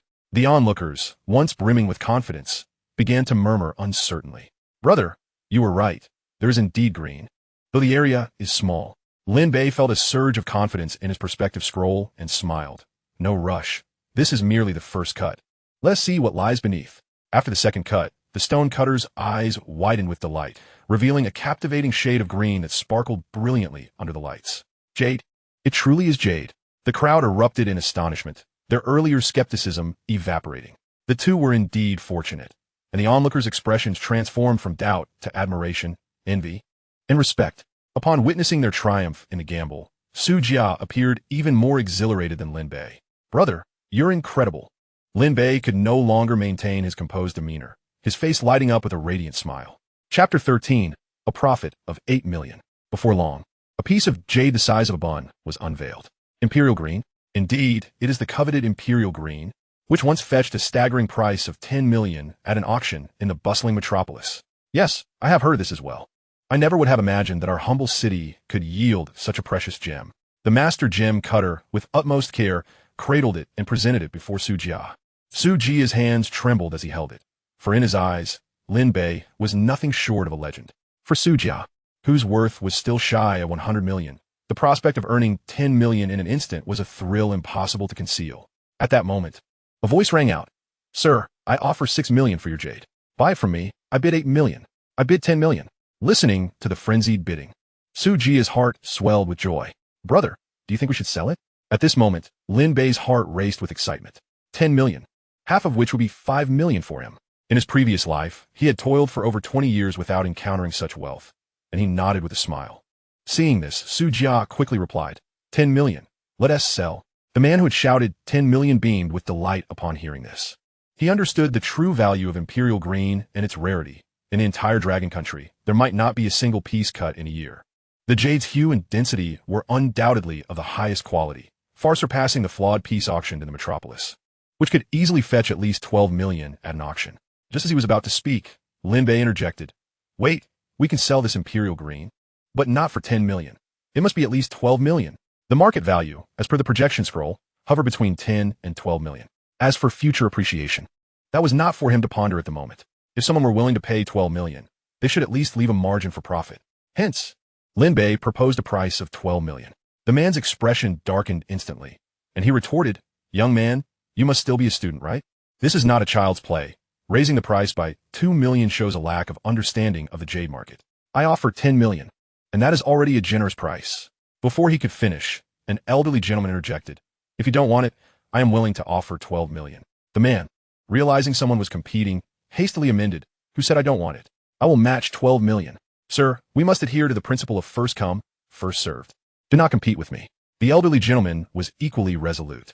In the realm of antiques and gemstones, the highest bidder prevails. I bid 15 million. Are you deliberately trying to thwart me? With that, he stormed off in anger. The elder stroked his beard, laughing heartily. 15 million. A raw stone worth 48,000 has now been sold for 15 million. The onlookers, astonished, were left speechless. Just then, someone in the crowd recognized the elderly man. Isn't that the illustrious Lu Lao from the antiques world? With this reminder, the others recalled seeing Lu on television's treasure appraisal shows. No wonder he was so extravagant, bidding 15 million without hesitation. Amidst the envious whispers of the crowd, Lu Lao discreetly completed the transaction with Su Jia. Subsequently, the elder, with the jade in hand and a smile on his face, departed.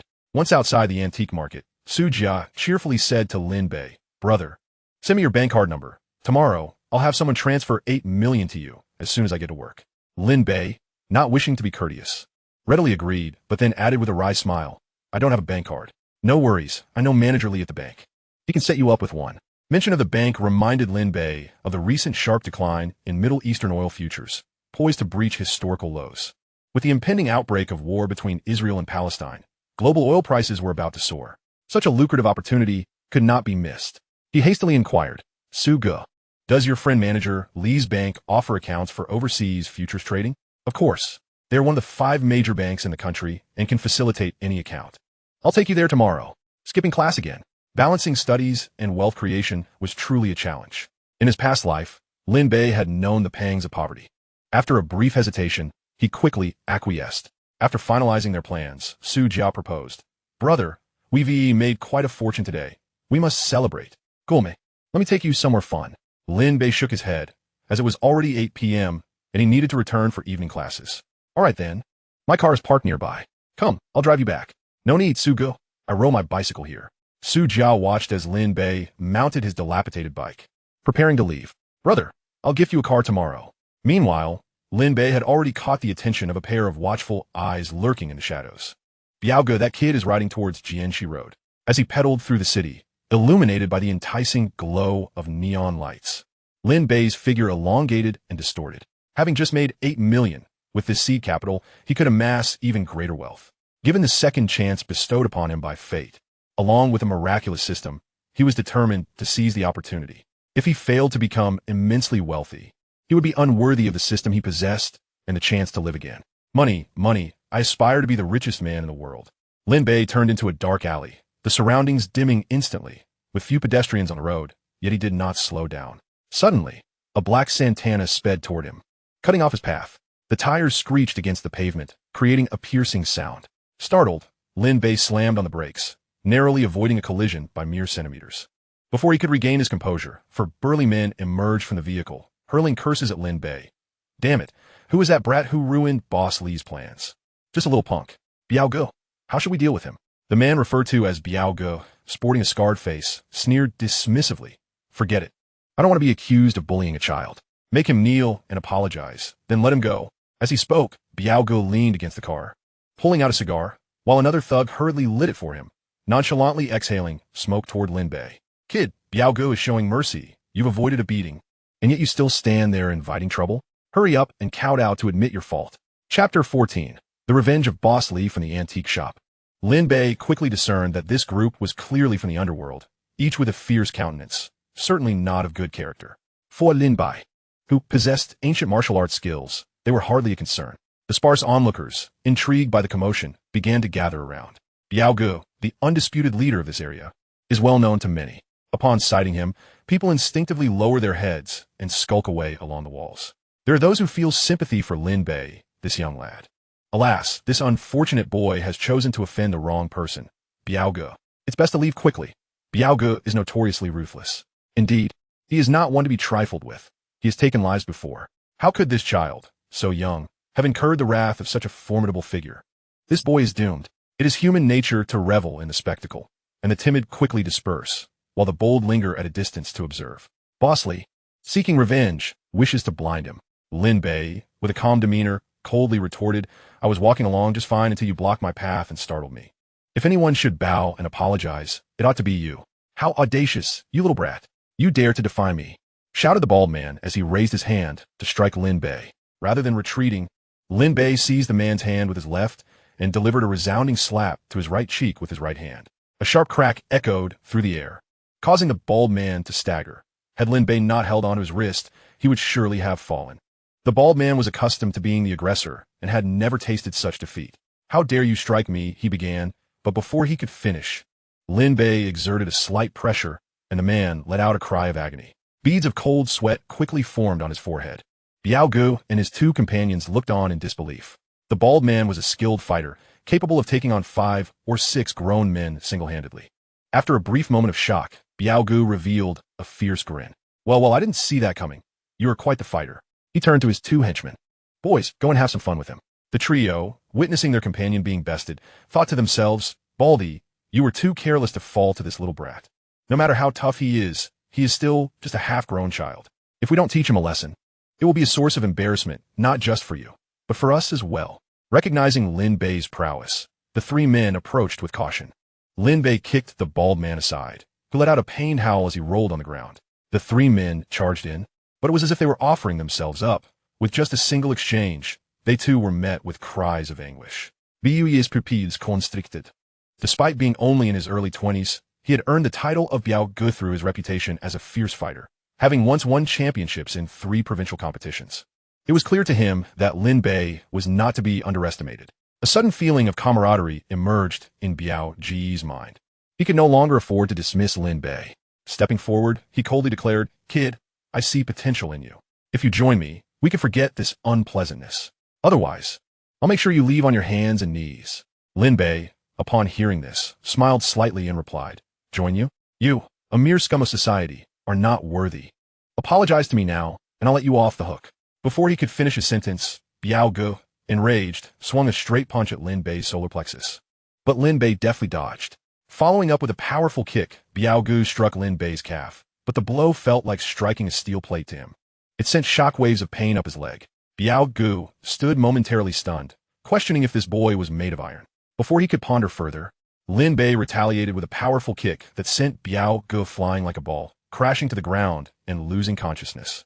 Initially, Lin Bei had intended to compel an apology from him, but seeing him incapacitated, it seemed there was no longer an opportunity. At that moment, the three men who had been knocked down finally managed to rise, only to find Lin Bei, their legs trembling in fear. His speed and ferocity were otherworldly.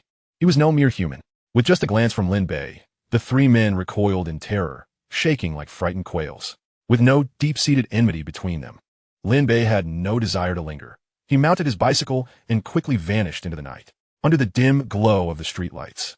Only the disheveled Biao Gu and his companions remained, along with a crowd of stunned onlookers, left in disbelief at the dramatic turn of events. The shock rendered the spectators momentarily speechless, their mouths agape, unable to comprehend what had transpired. By the time they regained their senses, Lin Bei had long since disappeared. The following morning, Lin Bei arrived early at the bank as per his agreement with Su Jia. To his surprise, Su Jia had arrived even earlier, eagerly coming forward with a smile upon seeing him. "Brother, 8 million is no small sum. Processing it may take some time. But fret not.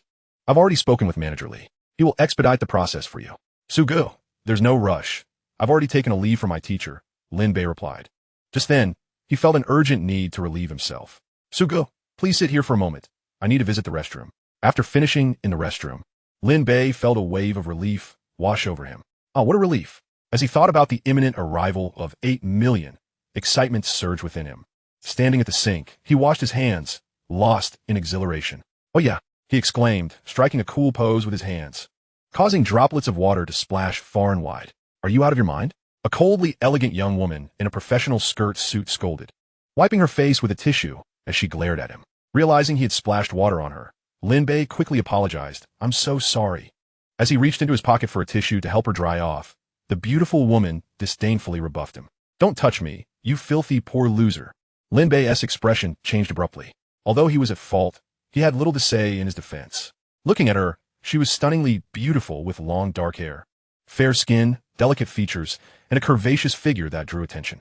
It was his first encounter with someone so captivatingly attractive, and despite her light makeup, she radiated charm. His initial admiration quickly dwindled. Seeing Lin Bei staring, the cold beauty's irritation intensified. She thought, "This poor student dares to entertain improper thoughts about me." With an air of disdain, she coldly commanded, "Get lost, don't block the way," shoving Lin Bei aside as she sashayed towards the ladies' restroom. "Oomph. Just because you're beautiful, you think you can act so arrogantly? You look down on students, but one day you'll have to look up to me." The exhilaration from earlier dissipated instantaneously due to her actions. As Su Jia guided Lin Bei to Manager Li's office, they were greeted by a pristine space, devoid of any personnel. The two took their seats on the sofa, and after making a phone call, Su Jia turned to Lin Bei and said, "Brother, please wait a moment. Manager Li will arrive shortly." Subsequently, Su Jia poured a cup of tea and offered it to Lin Bei. It was evident that Su Jia shared a close rapport with Manager Li, feeling as comfortable as if she were in her own home. Moments later, Manager Li entered the room. "Su Gu, you've arrived. My brother informed me about your matter last night," he remarked. "Yuan, today I must trouble you. Let me introduce you to my brother." As Su Jia spoke, she suddenly noticed an odd tension between the two others. "It's you." Manager Li and Lin Bei both exclaimed in astonishment simultaneously. Su Jia, sensing the unusual atmosphere, inquired, "Do you two know each other?" Manager Li did not respond directly. After a moment of awkwardness, he exaggeratedly scoffed. "Su Gu, your so-called brother isn't this impoverished student, is it?" Su Jia chuckled and nodded. "Jia Wen, this is my newly acquainted brother, Lin Bei. This is Li Yuan.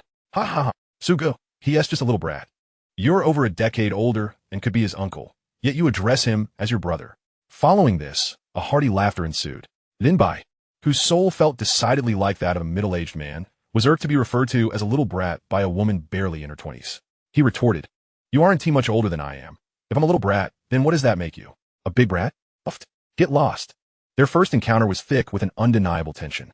Observing this, Su Jia quickly interjected with a smile. All right, let us not bicker. We have important matters to attend to. Lin Bei is in a hurry to return to school. Turning to Liu Wen, she added, "Please assist my brother in setting up an international account." Though Liu Wen harbored no fondness for Lin Bei, she couldn't be overly dismissive with Su Jia present. As he was a friend of her brother, returning to her desk, she opened her computer to facilitate Lin Bei's account setup. After preparing the bank card, Lin Bei stated, "Leave 1 million. Use the rest to purchase futures." Liu Wen gazed at the unremarkable student, exclaiming, "What? Full investment in futures? Brother, perhaps you should play it safe and start with 1 million? The futures market was notoriously volatile, and investment carried inherent risks. Su Jia was aware that Lin Bei possessed considerable acumen in antique appraisal, but trading futures required substantial economic expertise, far beyond the reach of a high school student. Many had lost everything in this arena. With this thought in mind, she urged him, "Lin Bei, you should reconsider." However, Lin Bei, recognizing Su Jia's good intentions, smiled reassuringly. "Suga, it's all right. I have a plan. The more turbulent the international market, the greater the opportunity for profit. I am confident. As the saying goes, fortune favors the bold. Puffed. Such blind confidence will lead to disaster. What gives you the right to be so self-assured?" The events Kofut, preparing to retort. Lin Bei shot back, "What is it to you?" Since Lin Bei had expressed his determination, Su Jia refrained from further persuasion and turned to Liu Wen. "Jia Wen, please proceed with the arrangements for my brother." Out of a sense of responsibility toward the customer, Liu Wen asked once more, "Are you certain about investing the entire 7 million in futures?" "Absolutely," Lin Bei responded. "And please set me up with a 20-fold leverage." Liu Wen was taken aback. There was no such thing as 20-fold leverage in futures trading. She perceived Lin Bei as a naive rookie. What did he understand of the complexities of futures trading? It was akin to gambling. Should he enter without caution, it would surely end in disaster. Unfazed by the risks, she replied, "I'm sorry, but the maximum leverage for international futures is 10-fold. Lin Bei, unfamiliar with futures, relied solely on his system's insights. Upon hearing the limitation of 10-fold leverage, he expressed mild disappointment. "All right then, 10-fold it is." While Liu Wen held no fondness for Lin Bei, she recognized Su Jia as a close friend of her brother and couldn't let this unfortunate soul suffer a complete loss. After a moment's thought, she said, "I can help you arrange for 10-fold leverage, but on one condition. You must agree to use your investment in international futures as collateral and transfer it to our bank's supervisory account. Should the losses exceed 10%, our bank reserves the right to enforce liquidation. Of course, the decision is ultimately yours." Damn, this woman must be seeking revenge. They say dealing with petty people and women is a challenge. How true, that is right now. Do I even have a choice? Fine, do as you wish. Just expedite the process. Seeing Lin Bei acquiesce, Liu Wen wasted no time and began entering data on her computer, preparing the documents for managerial approval. Once she left the office, Su Jia pulled Lin Bei onto the sofa, urgently advising, "Brother, are you out of your mind? Just a bit of fun is fine. But why go for 10-fold leverage? That's 10-fold. If anything goes awry, you could lose everything." Lin Bei, observing Su Jia's anxious expression, smiled calmly. "Sugo, it's all right. I know what I'm doing. Why don't you join me? I'll ensure you make a fortune." Su Di, as a protective big brother, was quite kind to Lin Bei, and he didn't mind sharing spoils. However, without hesitation, he shook his head. "Though I enjoy investing, I wouldn't put a single penny into something I'm not proficient in." With a wry smile, he added, "I think I'll pass. Futures don't pique my interest." Lin Bei did not press further. Years of experience taught him never to persuade friends to gamble or engage in dubious ventures. He casually remarked, "When I strike it rich, Suga, don't regret it." Then he inquired, "By the way, Suga, do you know where I can buy a laptop? I'd like to get one to keep an eye on market trends." "Sudia zipli." "Just turn right when you exit. After 500 meters, you'll find the computer market. Once we're done here, I'll accompany you." Before long, Liu Wen completed the necessary procedures. Accompanied by Su Jia, Lin Bei spent less than 20,000 yuan to purchase a Lenovo Tianyi 200 laptop and a Nokia 7650 phone. While these devices would pale in comparison to electronics of 2 decades hence, they were undoubtedly among the best in 2002. As a token of gratitude, Lin Bei treated Su Jia to a lavish bowl of beef ramen for lunch. Just as the two were about to part ways, Lin Bei suddenly recalled a news story from the same day in his previous life. This afternoon, A safety incident occurred at a construction site operated by Honda Real Estate, resulting in 5 fatalities and 8 injuries. The entire site was shut down for a thorough investigation, and Su Jia nearly found herself caught up in it. From this point onward, Honda Real Estate fell into a state of stagnation in Yingxiong, ultimately leading to its bankruptcy. The ramifications of this incident were profound for Su Jia, and it wasn't until several years later, when he ventured south, that Honda Real Estate began to rise again. Shiye is the Dongsheng Lijing Tianqing construction site developed by your company? Indeed, what is the matter, brother? Lin Bei's sudden inquiry left Su Jia somewhat perplexed. It's nothing. But seeing your darkened brow, I suspect there's something amiss with your career fortune. I fear there might be an incident at your construction site this afternoon. It's not unexpected that accidents happen, but what if it does? You should inform the site to halt operations this afternoon and conduct a thorough inspection before resuming work. Such talk of darkened brows and career misfortune sounded rather superstitious, bordering on absurd. Yet, unable to find a more articulate explanation, Lin Bei resorted to this mystical language. Hoping Su Jia would heed his warning and avert calamity, Su Jia had treated himself well, as it was he who had amassed his initial capital. Witnessing his misfortune, he felt compelled to intervene. After all, a heart exchanged for a heart. If he respected himself a foot, he must repay him a mile. He was determined to prevent this impending disaster. In Chapter 16, the prediction of a construction accident unfolds. Brother, are you jesting with me? Such jokes are not to be trifled with. Su Jia furrowed his brow, his demeanor grave. Suga, do I appear to be joking? You must believe me, or you may regret it too late. Observing Lin Bei's serious countenance, Su Jia sensed he was not indulging in frivolity. Nevertheless, doubt lingered in Su Jia's heart as he chuckled. Brother, how do you know? Are you a fortune teller? While Lin Bei was certainly no seer, he possessed memories spanning over 2 decades. This was not mere superstition, but foreknowledge. Lin Bei insisted, Suge, you must heed my advice to halt operations this afternoon for a safety check. The loss will be minimal. But if what I say is true, the consequences could be catastrophic. Indeed, suspending work for an afternoon to conduct safety inspections would not result in significant losses. Yet, considering it was Hongdao Real Estate's inaugural project, such a setback will be quite burdensome. With this thought, he hastily called the project manager at the site. Manager Liu, no questions asked, immediately notify the site to cease all operations for a safety inspection. I will personally oversee it this afternoon. On the other end, Manager Liu, though bewildered, was taken aback. As the boss had commanded, he dared not disobey. Moreover, with the boss coming to supervise, he felt even more compelled to comply. After hanging up, Manager Liu promptly informed the site supervisors and the general contractor, insisting on a complete halt to operations for safety checks. Seeing Su Jia implement his suggestions, Lin Bei finally felt reassured as they parted ways. Watching Su Jia's retreating figure, Lin Bei perceived an increasing air of mystery surrounding him. In Lin Bei's presence, Su Jia felt like the younger brother. Although he had followed through with the arrangements, he remained somewhat skeptical of Lin Bei's warnings. Driven by curiosity and doubt, Su Jia bypassed other engagements and headed straight to the construction site, eager to ascertain the truth of Lin Bei's claims. Back at school, Lin Bei observed his peers, all of whom seemed hurried and burdened by immense academic pressure, robbing them of their youthful vigor. For Lin Bei, possessing the soul of a middle-aged man, adapting to such an intense academic environment was challenging. Nevertheless, for the sake of his parents' expectations, he resolutely walked towards the classroom. At that moment, Lu Shiwen happened to approach. Upon seeing Lin Bei, she quickly masked her smile and pretended not to notice him. Lu Shiwen, wait for me. She ignored him, coldly huffing as she headed toward the classroom. Disappointed in herself for skipping class that morning, she was thoroughly disheartened. Hey, you're back? A heavy hand clapped down on Lin Bei's shoulder. Turning around, he found it was Fatty. Wow, Lin Gu, in just one morning, you've already acquired a notebook and a Nokia 7650.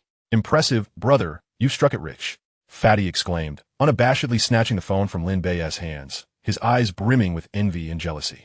Lin Gu, let me play with this for a couple of days. Lin Bei swiftly reclaimed the phone, stating, that one do, I need it.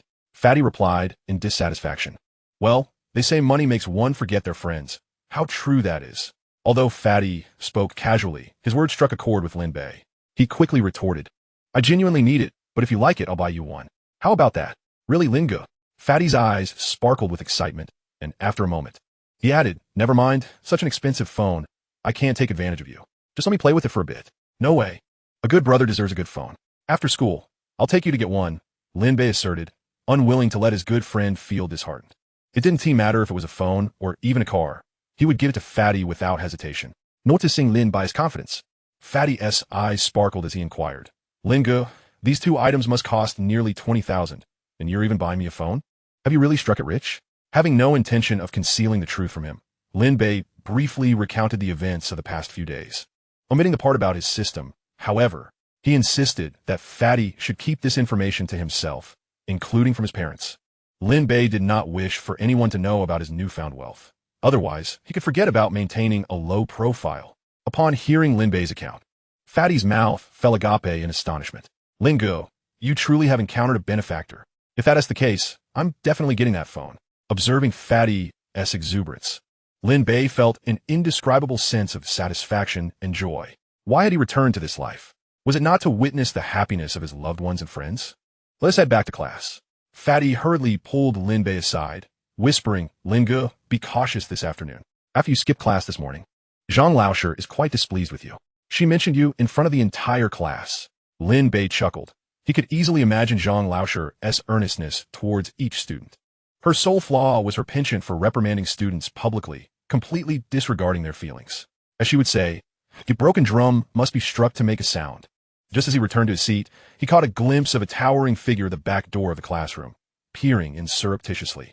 Accompanied by two sycophants, he recognized it as Wang Fei, the very individual who had assaulted him days prior. It appeared he was plotting revenge. Suddenly, Wang Fei's gaze locked on Lin Bei's, resulting in an intense confrontation.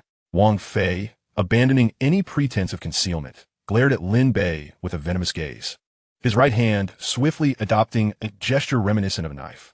Observing this, Lin Bei mused to himself, it seems this brat hasn't been cowed by the last beating. He still harbors a desire to confront me. Subsequently, he gestured with his right middle finger pointed downward, simultaneously forming a shape with his lips that implied a derogatory insult. Although Wang Fei could not hear Lin Bei's words, the sight of the raised middle finger surely conveyed the essence of Lin Bei's scorn. Instantly, Wang Fei's expression darkened further. After an empty display of provocation, realizing he would gain nothing, he turned away in fury, accompanied by his sycophants. As the son of Dongqing's wealthiest magnate, Wang Fei could not possibly let Lin Bei's previous humiliation go unpunished. He yearned to obliterate Lin Bei to quench the fury festering within him. Brother Lin, it appears that Wang Fei is still intent on seeking revenge against you. Fatty whispered in Lin Bei's ear. Indeed, he merely seeks to humiliate himself further. It would be prudent for him to avoid me. Otherwise, I would relish the opportunity to torment him. Lin Bei replied with a playful smile. Brother Lin, Wang Fei's father is the wealthiest man in Dongqing. Could he not enlist someone to deal with you? Fatty cautioned. It would be wise to exercise caution. Lin Bei chuckled, offering no further comment. He was well aware, from the memories of his past life, that Wang Fei's father was no paragon of virtue. Not only did he operate in the shadows, but he also wielded his power to bully and suppress his competitors. If he did not target Lin Bei, that would suffice. However, should he dare to provoke Lin Bei would not hesitate to deal with him and his father simultaneously. Before long, the clock struck 1:59 p.m., heralding the commencement of today's system's flash sale task. Lin Bei's greatest longing at present was for the system to unveil an intelligence potion. With both combat and financial prowess secured, he found himself lacking only this vital element. Should he manage to acquire it, his life would be nothing short of perfect. It would be a challenge to refrain from utilizing enhancements. Chapter 17, The Invincible Learning Mind. This marked Lin Bei's third engagement with the zero-cost system flash sale. He was brimming with anticipation for what gifts the system might reveal today. At last, the exhilarating hour of 2 p.m. arrived.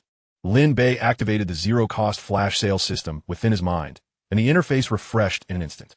Concurrently, he was granted another opportunity for a zero-cost flash sale. Today's zero-cost flash sale offerings are as follows. A luxurious mansion in Ing City, free of side effects. Learning Mind, level, Invincible. The Learning Mind encompasses all stages from kindergarten to doctoral studies, with the side effect of turning one's hair white until it is completely white. To Lin Bei, the mansion held little allure. In Ing City, the priciest mansion cost merely a few million. As for the system's complimentary offerings, whether they aligned with his preferences remained debatable. His gaze fell upon the formidable Learning Mind, which was presented at the outset as invincible. Indeed, the system was impressive. Upon noticing the side effect, Lin Bei felt a twitch in his pupils. Once again, he was faced with the prospect of white hair. It seemed the system was at odds with his hair. Clearly, even complimentary items came with their own challenges. To remedy his educational shortcomings, he could accept white hair. Worst case scenario, he could dye it back. Upon contemplating the learning mind, he encountered a detailed instruction manual. Upon utilizing the learning mind, one will assimilate the memories of all courses from kindergarten to postgraduate levels. After perusing the instructions, Lin Bei felt a wave of exhilaration. This learning mind was extraordinary, surpassing all intelligence-enhancing learning potions known to man. It eliminated the need for traditional study, simply filling one's mind to the brim. This was undoubtedly the most coveted item he could desire. Suddenly, a thought struck Lin Bei. While the courses prior to university were straightforward, as they did not involve specialization, university courses branched into hundreds of disciplines. If the learning mind encompassed all those fields, would he not become an omniscient, unparalleled genius? Without hesitation, he decided to redeem the learning mind through the zero-cost flash sale. A tremor coursed through Lin Bei's body as veins throbbed in his temples. Countless golden specks pierced into his mind like a rain of needles. Memories of formulas and theorems from kindergarten through high school cascaded back in a luminous flash, with fragments of extensive coursework flooding his consciousness. In an instant, a searing pain tore through his brain, causing him to involuntarily exclaim. Thankfully, the agony was fleeting, and his mind swiftly regained tranquility. All high school coursework surged into his consciousness. Notably, university-level courses did not manifest, likely due to Lin Bei not yet reaching that stage. As he reviewed the contents of his textbooks, he felt as though he had been granted extraordinary powers. Concepts that once eluded him now crystallized in an instant. Complex English sentences unraveled into their grammatical structures, while mathematical formulas displayed their derivation processes in holographic form. Lin Bei's fingers caressed the pages, and those once incomprehensible calculus equations became as clear as day. He swallowed hard. This was no dream. He truly possessed a photographic memory. Just as Lin Bei reveled in this exhilarating transformation, a sudden crash from the back row interrupted him. A chair toppled over, and all 56 students turned their attention to him, gazing with a mix of astonishment and disbelief, as if he were a creature from another realm. Fatty, noticing the peculiar stares from their classmates, quickly tugged at Lin Bei's sleeve, whispering, "Brother Lin, are you all right? Everyone is looking at you." It was only then that Lin Bei realized he had once again become the center of attention. He hastily nodded and smiled awkwardly at his peers, opening his English textbook. His pen, almost instinctively, began scribbling rhymed analyses beside selections from the selected poems of Keats, as he earnestly engaged in pre-class revision. Lin Bei, what on earth is wrong with you? If you're not going to study properly, must you disrupt the rest of us? Lu Sherwin, the class monitor, exclaimed, rising in indignation. After the previous encounter on the back playground, she had held out a shred of hope for Lin Bei. However, after witnessing his unchanged demeanor over the following days, her disappointment had solidified. She regarded him as a hopeless case, akin to a puddle of mud that could not be propped up. Before the entire class, Lu Sherwin chastised Lin Bei, prompting others to chime in. Lin Bei, if you refuse to study, you forfeit your future, but you cannot impede others. He.S. just a waste, a dimwit. It's not that he doesn't want to learn. He simply can't. Indeed, he has clearly not cut out for studying. If I were him, I would have given up long ago. It would be more practical to work in the south tightening screws, murmured a student seated at the front. Actually, Lin Bei has made significant progress these past few days. Before the words could fully escape, a classmate nearby interrupted. Don't bother with the waste. Focus on your own affairs. Although Lin Bei had not intended to create a stir, he found himself besieged by the criticisms and accusations of his peers. At that moment, all his attempts to explain or defend himself felt utterly futile. The facts are evident. Lin Bei chose to immerse himself in his English textbook, for he possessed an invincible learning brain that would soon silence all those who had previously looked down upon him. Lu Sherwin had been shouting for quite some time, but upon noticing Lin Bei's indifference, she eventually sat back down, and the classroom quickly returned to its former state. Although Lin Bei felt a twinge of discomfort at Lu Sherwin's accusations, he harbored no significant resentment toward her. He understood that her disappointment was merely directed at herself. At that moment, Teacher Zhang's stern voice echoed through the room. Lin Bei, lately, you have either skipped class or taken leave, neglecting your studies. Do you truly have no desire to attend university? If that is the case, you might as well return home right now. It was clear that the commotion in the classroom had not escaped Teacher Zhang's notice. Lin Bei's mouth moved for a while, but he found himself at a loss for how to respond to her probing question. Enough. If you have nothing to say, step outside and take some time to reflect. Teacher Zhang declared, her expression resolute and her gaze fixed on Lin Bei. Without uttering a word, Lin Bei complied and made his way to the door. 3 minutes later, Lin Bei touched his temple, where a few strands of silver hair had mysteriously appeared. The system interface flickered into view. Silver hair progress, 001. Goodness. The system was indeed serious. 10 minutes later, after assigning study tasks to the class, Teacher Zhang approached Lin Bei and said, "You, come to my office." Lin Bei's heart sank. It seemed Teacher Zhang was not going to let him off the hook and intended to criticize him in her office. The classmates exchanged glances, donning expressions of schadenfreude. The slacker deserves it. As Lin Bei straightened his back and followed Teacher Zhang to her office, he couldn't help but feel a twinge of anxiety for his friend. Teacher Zhang's reputation for severity was well known, and being summoned to her office typically resulted in a scolding that felt like peeling away a layer of skin. While leading the way, Teacher Zhang accidentally dropped a sheet of paper from her lesson plan. Lin Bei caught a glimpse of the review questions for the Red Cliffs, with an annotation highlighting the key point: analyze the emotional core of the mayfly in the universe. He skimmed through half a page of Teacher Zhang's analysis and remarked, "From the perspective of cosmic consciousness, this line can be connected to Zhuangzi's theory of relativity. Su Shi is not merely lamenting the brevity of life. Rather, he uses the mayfly as a metaphor, resonating with the dialectical philosophy that both the self and the universe are boundless." Teacher Zhang halted abruptly, the sound of her black high heels echoing against the corridor floor. She spun around, her glasses sliding down to the tip of her nose, revealing astonished pupils behind the lenses. This analysis, which she had only dared to include in her lesson plan after consulting chronological notes on Sue's poetry last night, was not something this habitual truant student could possibly have come up with. Chapter 18. Full marks on the test. A genius among geniuses. It must be that Lin Bei had merely stumbled upon a lucky guess. Teacher Zhang, without hesitation, returned to her office, slamming the lesson plan onto the desk. She sat in her chair, her face stern as she said, "Lin Bei, can you not pay attention? Day after day, you either take leave or skip class, forgetting your parents' hopes for you. You are nothing but a burden to the class." Mentioning his parents' hopes made Lin Bei feel quite helpless. The reason he had grown weary of studying in his past life was precisely due to the immense expectations placed upon him by his parents, creating an unbearable pressure. Both of his parents were laid-off workers, their unfulfilled dreams projected onto him. Over time, this had fostered a rebellious attitude, which must have been counterproductive. Lin Bei, having been reborn, now understood that only by becoming a parent himself could he truly grasp the sentiment of longing for a child to succeed. He realized that he did not wish to disappoint his parents any further. However, with the system at his disposal, he could easily achieve full marks without studying. Teacher Zhang crossed her arms, incessantly reprimanding Lin Bei. "Lin Bei, if you do not consider your own future, at least think about your parents. They are laid-off workers. Do you think it is easy for them to support your education? Do you not feel a sense of guilt for treating them this way?"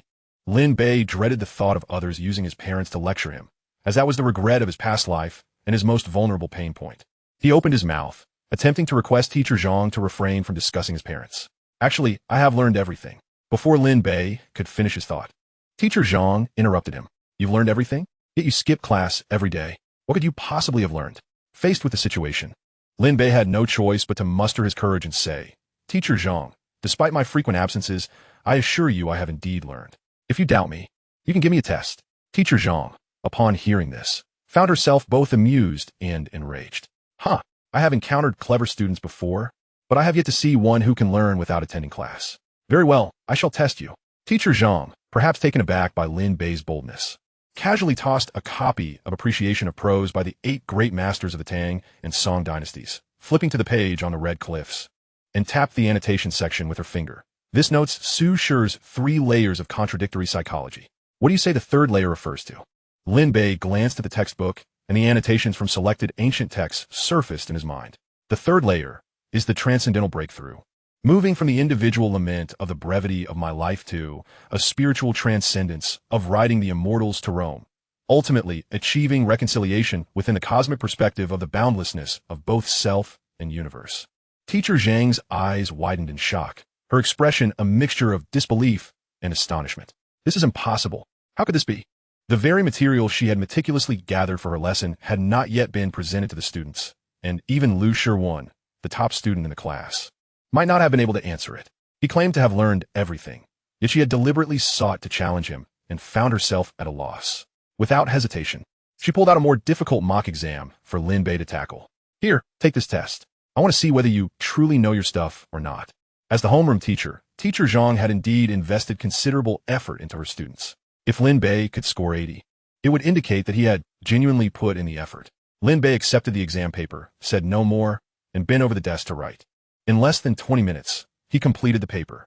Under normal circumstances, this test would require at least 2 hours to finish. He finished that quickly? He can't be fooling around on the paper. Teacher Zhang expressed her skepticism. As she took the paper to review, she was utterly astounded. This is impossible. It simply cannot be. But the evidence lay before her eyes, leaving no room for doubt. She had witnessed Lin Bei working on it firsthand. Despite this, Teacher Zhang remained incredulous and produced an even more challenging mock exam for Lin Bei to attempt. Seeing this, Lin Bei felt a sense of resignation. It was clear that Teacher Zhang was using him as a test subject. With this thought, he seriously remarked, "Teacher Zhang, if I can score full marks on this exam, excluding the essay, would you consider advocating for me to have the freedom to study and attend class as I please?" At this, the teacher nearly lost her composure, her anger boiling over.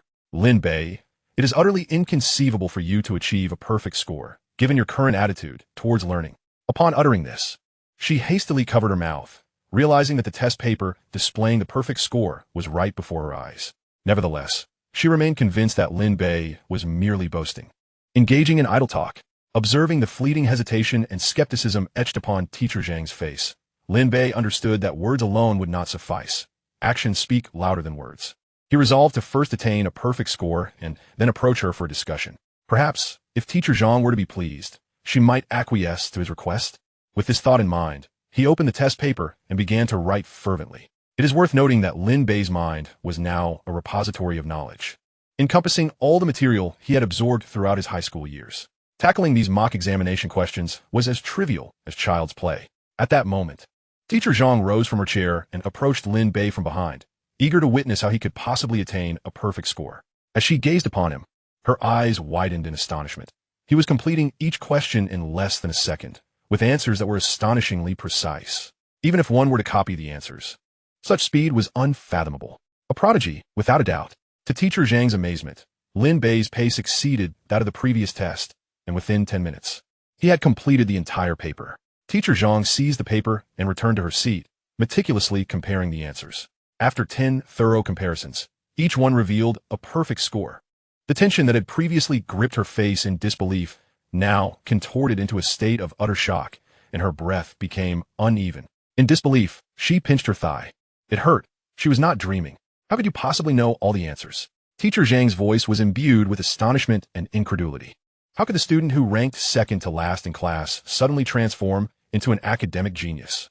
Teacher Zhang found herself at a loss, unable to comprehend the phenomenon before her. Could this be the legendary case of a genius who, after a prolonged silence, suddenly astonishes the world? Lin Bei, noticing her reaction, quickly interjected, "Teacher Zhang, do you think it's possible for me to refrain from attending classes regularly? However, I assure you that I will come to take the exams and achieve perfect scores." Teacher Zhang, taking a moment to compose herself, attempted to regain her composure, feigning calmness. "Well, if you can achieve perfect scores in every subject, I shall speak to the principal on your behalf." Teacher Zhang, cornered by Lin Bei's proposition, uttered these words without much thought. Although she had come to believe that Lin Bei was indeed a genius, she still harbored doubts about his ability to secure perfect scores across all subjects. Such a feat seemed utterly impossible. In her experience, true geniuses typically exhibit a marked proficiency in only a few subjects. Achieving perfect scores in all 7 high school subjects was an unprecedented accomplishment nationwide. She could not fathom that such a paragon of brilliance could arise under her tutelage. Upon hearing this, Lin Bei's heart soared with joy. Yet he maintained a facade of grievance. "All right, I shall abide by your words. But if I can achieve perfect scores in all subjects, you must fulfill your promise." He then added, employing a bit of reverse psychology, "Teacher Zhang, you must keep your word. You cannot deceive me." Teacher Zhang, feeling powerless, merely wished to placate him. It was an inconceivable proposition, and if Lin Bei truly proved to be such a genius, she would not hesitate to approach the principal on his behalf. "Agreed. You may wait in the conference room while I contact the other teachers." Lin Bei proposed such a request because he was determined to focus on his career and earning money while concurrently completing his education, providing a satisfactory explanation for both himself and his parents. Chapter 19. The Astonishment of All Subject Teachers. Approximately 10 minutes later, Teacher Zhang arrived with a throng of teachers in tow. Lin Bei glanced up and observed that, aside from the teachers Lu and Li, who were currently occupied with classes. The other 5 subject teachers had gathered, each holding their respective mock examination papers. As they approached, they whispered amongst themselves. How could Lin Bei possibly achieve perfect scores in all subjects? Is it possible that he had access to the answers for the language test in advance? Teacher Zhang responded. That is impossible. While I cannot speak for the first test, the second set of questions was crafted by me this morning, and no one else is privy to them. Then it is indeed peculiar. This student could barely answer the major questions in class. Where does he find the audacity to claim he can achieve perfect scores across all subjects? Mr. Li remarked, regardless of whether it's true or false. We shall soon find out. The test I brought today is the most challenging in the nation. Indeed, mine is equally challenging. If he can attain perfect scores, gaining admission to Qingbei University would pose no challenge whatsoever. If he manages to enroll in Qingbei, I would gladly forego my teaching duties and tutor him at home daily. As they approached Lin Bei, the teachers, who usually exuded authority, scrutinized him as though he were a specimen, their faces adorned with skepticism, their gazes fixated upon him. Mr.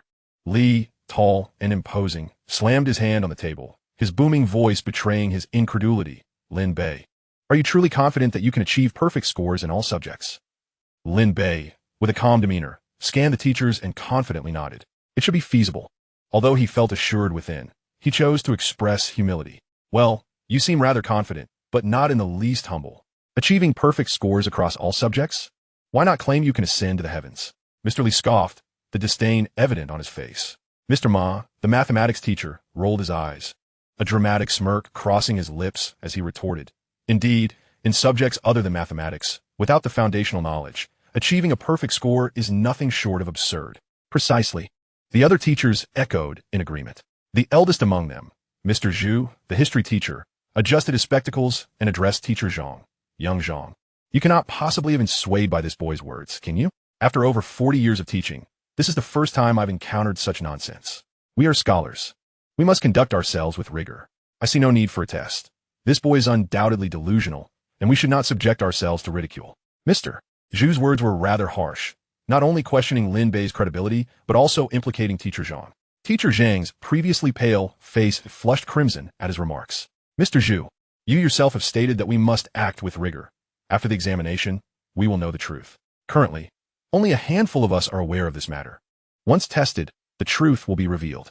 At this moment, the usually quiet Mr. Wang, a newly graduated teacher, observed Lin Bei being scrutinized like a specimen. He felt a twinge of sympathy for him and was intrigued by this novel situation. With a hint of shyness, he spoke up. Teacher Zhang makes a valid point. Let us see whether he is indeed a genius or merely a charlatan. Mr. Zhu smirked, sizing Lin Bei up before dismissively stating, very well if young Zhang is inclined. Let us humor him and see whether this boy is truly a genius or a madman. Mr. Zhu, originally a language teacher, had spent his life as a diligent scholar but had recently transitioned to teaching history, earning considerable respect within the school. For students capable of achieving perfect scores across all subjects, such a phenomenon is but a myth, a mere figment of television dramas and romantic novels. In reality, such prodigies do not exist. Teacher Zhu harbored profound skepticism. Without further ado, amidst the relentless shaking of heads and doubtful glances from the assembly of educators, Lin Bei commenced his examination. Fragments of knowledge surged within his mind like tumultuous ocean waves. As his gaze swept across the page, the correct answers materialized before him in orderly procession. There was no need for contemplation. It was akin to transcribing answers directly from a source. The sole distinction lay in the fact that while answers required sifting through, those within Lin Bei's mind emerged spontaneously, saving him the time of searching. Seated at the conference table, Lin Bei exuded composure, his ballpoint pen gliding across the paper with fervor. Several teachers encircled him, their scrutiny unwavering. Each wore a peculiar smile. The initial skepticism and disdain gradually transformed into expressions of astonishment, mouths agape in disbelief, followed by wide-eyed wonder, culminating in exclamations of amazement. Their faces contorted with shock. Even their speech grew somewhat unnatural. This is a genius, undoubtedly a genius. While the teachers remained ensnared in their astonishment, Lin Bei had already completed the 7-subject mock exams. Teachers, I have finished the papers. Please review them. The educators, their hearts racing with excitement, gingerly accepted their respective test papers, their mouths agape, struggling to articulate coherent thoughts. Ultimately, it was Teacher Zhang, having laid the groundwork earlier, who first regained her composure. though her excitement was palpable. Her gaze towards Lin Bei was transformed, reminiscent of a proud mentor admiring their most accomplished pupil, as she beamed Xiao Bei. You may return home for now. I shall find you shortly. Teacher Zhang, you promised me. Do not forget. Lin Bei appeared remarkably calm, not neglecting to remind her. Rest assured, Xiao Bei, as long as you guarantee perfect scores in every subject moving forward, I shall take care of your absence from class. Lin Bei expressed his gratitude to Teacher Zhang, exchanged farewells with the other teachers, and swiftly departed. At that moment, he nearly collided with Principal Liu, who was advancing towards him. You reckless lad, why are you rushing so? Misuri, Principal Liu. Liu, embodying the demeanor of a seasoned elder, waved his hand dismissively. Lin Bei turned and exited the administrative building. That boy. Principal Liu chuckled softly as he entered the conference room, observing the group of teachers clutching the freshly completed test papers, gasping in astonishment. What transpired to leave you all in such a state of excitement? Upon seeing Principal Liu approach, the teachers hurriedly gathered around. Teacher Zhu, the most esteemed among them, was the first to speak, brimming with enthusiasm. A genius, a genius. Who would have thought in my twilight years I would teach a prodigious student? The teachers took turns recounting the earlier events to Principal Liu. Upon hearing their accounts, Liu was equally exhilarated. The first high school in Yicheng City had failed to secure admissions to Tsinghua and Peking University for 3 consecutive years, a burden that had deprived him of sleep. The foremost metric for assessing the school was the number of students admitted to prestigious universities. Admission to Tsinghua or Peking was the most significant criterion, directly influencing the principal's career advancement. The emergence of a prodigious student was news more exhilarating than any other for a principal. In the meeting room, gasps of astonishment, lively discussions, and bursts of laughter echoed, persisting for nearly half an hour before finally subsiding. Principal Liu, seated opposite the teachers, feigned solemnity as he cleared his throat, though the joy etched on his face was unmistakable. Dear colleagues, Lin Bei is a student you have all diligently guided and know best. Regarding his request for freedom in attending classes, I invite you all to share your thoughts as we deliberate together. Chapter 20. Lin Bei's prediction comes true. As Lin Bei dashed out of the administrative building, he glanced at his phone, only to find dozens of missed calls from Su Jia. Is something truly amiss? Just as he was about to respond, Su Jia's call came through again. Upon answering, Su Jia could no longer conceal his overwhelming excitement, his voice trembling with emotion, rendering his words nearly incoherent. Lin Bei, taken aback, quickly reassured him. Su Ge, what is the matter? Please calm down and explain. Su Jia, striving to suppress his emotions, exclaimed, Brother, you are truly remarkable. You have saved my life. Thank you, thank you. It was no wonder Su Jia was so exhilarated. Earlier that day, he had heeded Lin Bei's advice and arranged for the project manager to conduct a comprehensive safety inspection at the construction site that afternoon. Although Su Jia went to the site to supervise, he merely sat in the office sipping tea, awaiting the results of the safety inspection. Reflecting on Lin Bei's extraordinary ability to appraise treasures over the past few days left Su Jia in awe. He had also dispatched individuals to gather information about Lin Bei's background, discovering that Lin Bei was not only a poor student, but also one prone to skipping classes, seemingly lacking any exceptional qualities. His familial background was equally unremarkable. His parents had lost their jobs and struggled to make ends meet. How could such an ordinary student possess such formidable appraisal skills? Additionally, Lin Bei did not come across as an average 17 or 18-year-old. His maturity, composure, and life experience far surpassed Su Jia's own, making Su Jia feel like the younger sibling in their interactions. As Su Jia pondered these thoughts, the office door suddenly swung open with a bang. The project manager, drenched in sweat, rushed in, a furrowed brow signaling urgency. Do you have no sense of decorum? How did the safety inspection go? Su Zong, there has been an incident at the construction site. The project manager's face was ashen, struggling to articulate the gravity of the situation. With a crash, Su Jia's teacup fell from his hands, shattering on the floor. What did you say? An incident?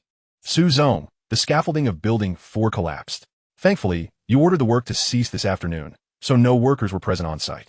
Only our management personnel were there during the safety inspection when the scaffolding gave way, and a few small concrete fragments struck Engineer Wang's head. Although he bled a little, he was merely lightly injured. The incident did not result in significant loss. The project manager spoke timidly. Su Jia, drenched in cold sweat, felt a wave of relief wash over him upon realizing that no lives were lost. He placed a hand on his racing heart, murmuring, thank goodness. Lin Bei's every word from earlier that day echoed vividly in his mind. Su Zong, noticing Su Jia's dazed expression, The project manager grew anxious. His tension mounting. Preliminary suspicions suggest that the batch of steel pipes we procured from the Wong Group's subsidiary building materials company may have quality issues. How do you wish to proceed? The project manager inquired hesitantly. The Su family erupted in outrage. Wong Si-hai, I curse your grandfather. What else can we do? Hire a lawyer and sue him. They are playing with fire. They must pay for the lives they have jeopardized and be held accountable for their legal responsibilities. Upon hearing this, the project manager, with a pained expression, softly remarked, Mr. Su, Wong Si-hai of the Wong Group is the richest man in East City, wielding considerable power and wealth. As a fledgling company, we may find it exceedingly difficult to contend with them. Shouldn't you reconsider? Reconsider my foot. I have repeatedly cautioned you to strictly monitor the materials entering the construction site, yet you have treated my words as mere whispers in the wind. We must ensure these unscrupulous merchants pay the price. With that, he nodded in agreement, recognizing Su Jia's fury, and exited to make arrangements. In the construction site office, Su Jia collapsed onto the sofa, cold sweat soaking his back. Lijing Tiancheng was his first development project, a joint investment with a friend, which he was responsible for managing. If lives were lost, the repercussions would be catastrophic. Not only would he lose his friend's trust, but his entire company would be at stake, and he might even face imprisonment himself. As this thought coursed through him, a fresh wave of cold sweat enveloped him. He dared not dwell further. Even though he now knew that the recent safety incident had not resulted in any fatalities, it felt as though he had danced perilously close to the gates of the underworld. After a lengthy moment on the sofa, he felt as if he had been snatched back from the brink of death. Extracting a cigarette from the coffee table, he trembled as he lit it. Taking several deep puffs, the pent-up anxiety in his heart escaped with the smoke as he exhaled. Grabbing his phone, he attempted to contact Lin Bei. After more than 30 unsuccessful attempts, he realized Lin Bei was in class and had silenced his phone. Undeterred, Su Jia continued dialing, eager to express his gratitude to Lin Bei at the first opportunity. When that failed, he turned to call a friend. Sugo, what happened? His friend inquired anxiously upon noticing Su Jia's distressed demeanor. Jinshan, come to my company's building. I need you to accompany me to Engshi No. 1 High School. Su Ji Uge. Jinshan's heart sank. Su Jia was typically composed and would not lose his calm without just cause. Sugo, what's going on? There's been an incident at the Lijing Tiancheng construction site. The scaffolding collapsed, but thankfully, no one was killed. Su Jia then recounted everything about his newly acquainted friend Lin Bei, the recent events, and the foreboding prediction from noon to Jinshan. What? He predicted all of that? If so, this person is no mere mortal. All right, I'll accompany you now to meet this extraordinary friend of yours.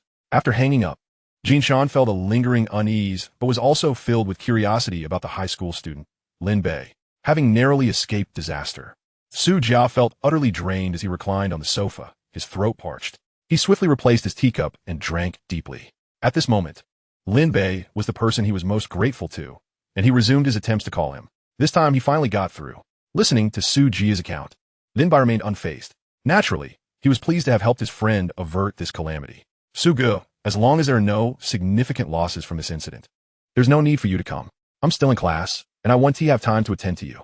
When Su Jia insisted on visiting, Lin Bei suggested, how about this? Tomorrow morning, I will come to your company, and we can discuss everything then. Hearing this, Su Jia reluctantly agreed, realizing he could not impose on Lin Bei during class. All right, brother, you have truly saved me this time. I cannot thank you enough. I will remember your kindness.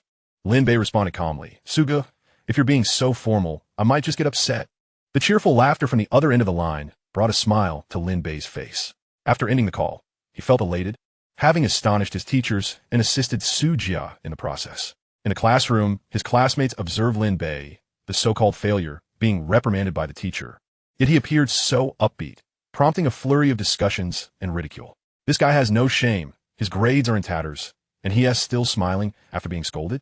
This is what we call reckless abandon. People like him have no future. It's best to steer clear of him. Lin Yi, did Zhang Laosher call you in for praise, or was it to scold you? Fatty pondered Lin Bei's unusual demeanor, questioning how he could still smile after being reprimanded. Just then, Lu Shiwen, utterly disillusioned with Lin Bei, stormed up to him, furious. Lin Bei, you're utterly outrageous. How can you smile after being scolded by the teacher? You are beyond redemption. Lin Bei gazed at the white moonlight of his heart, her fair forehead tightly furrowed, her clear eyes looking at him with a hint of disdain.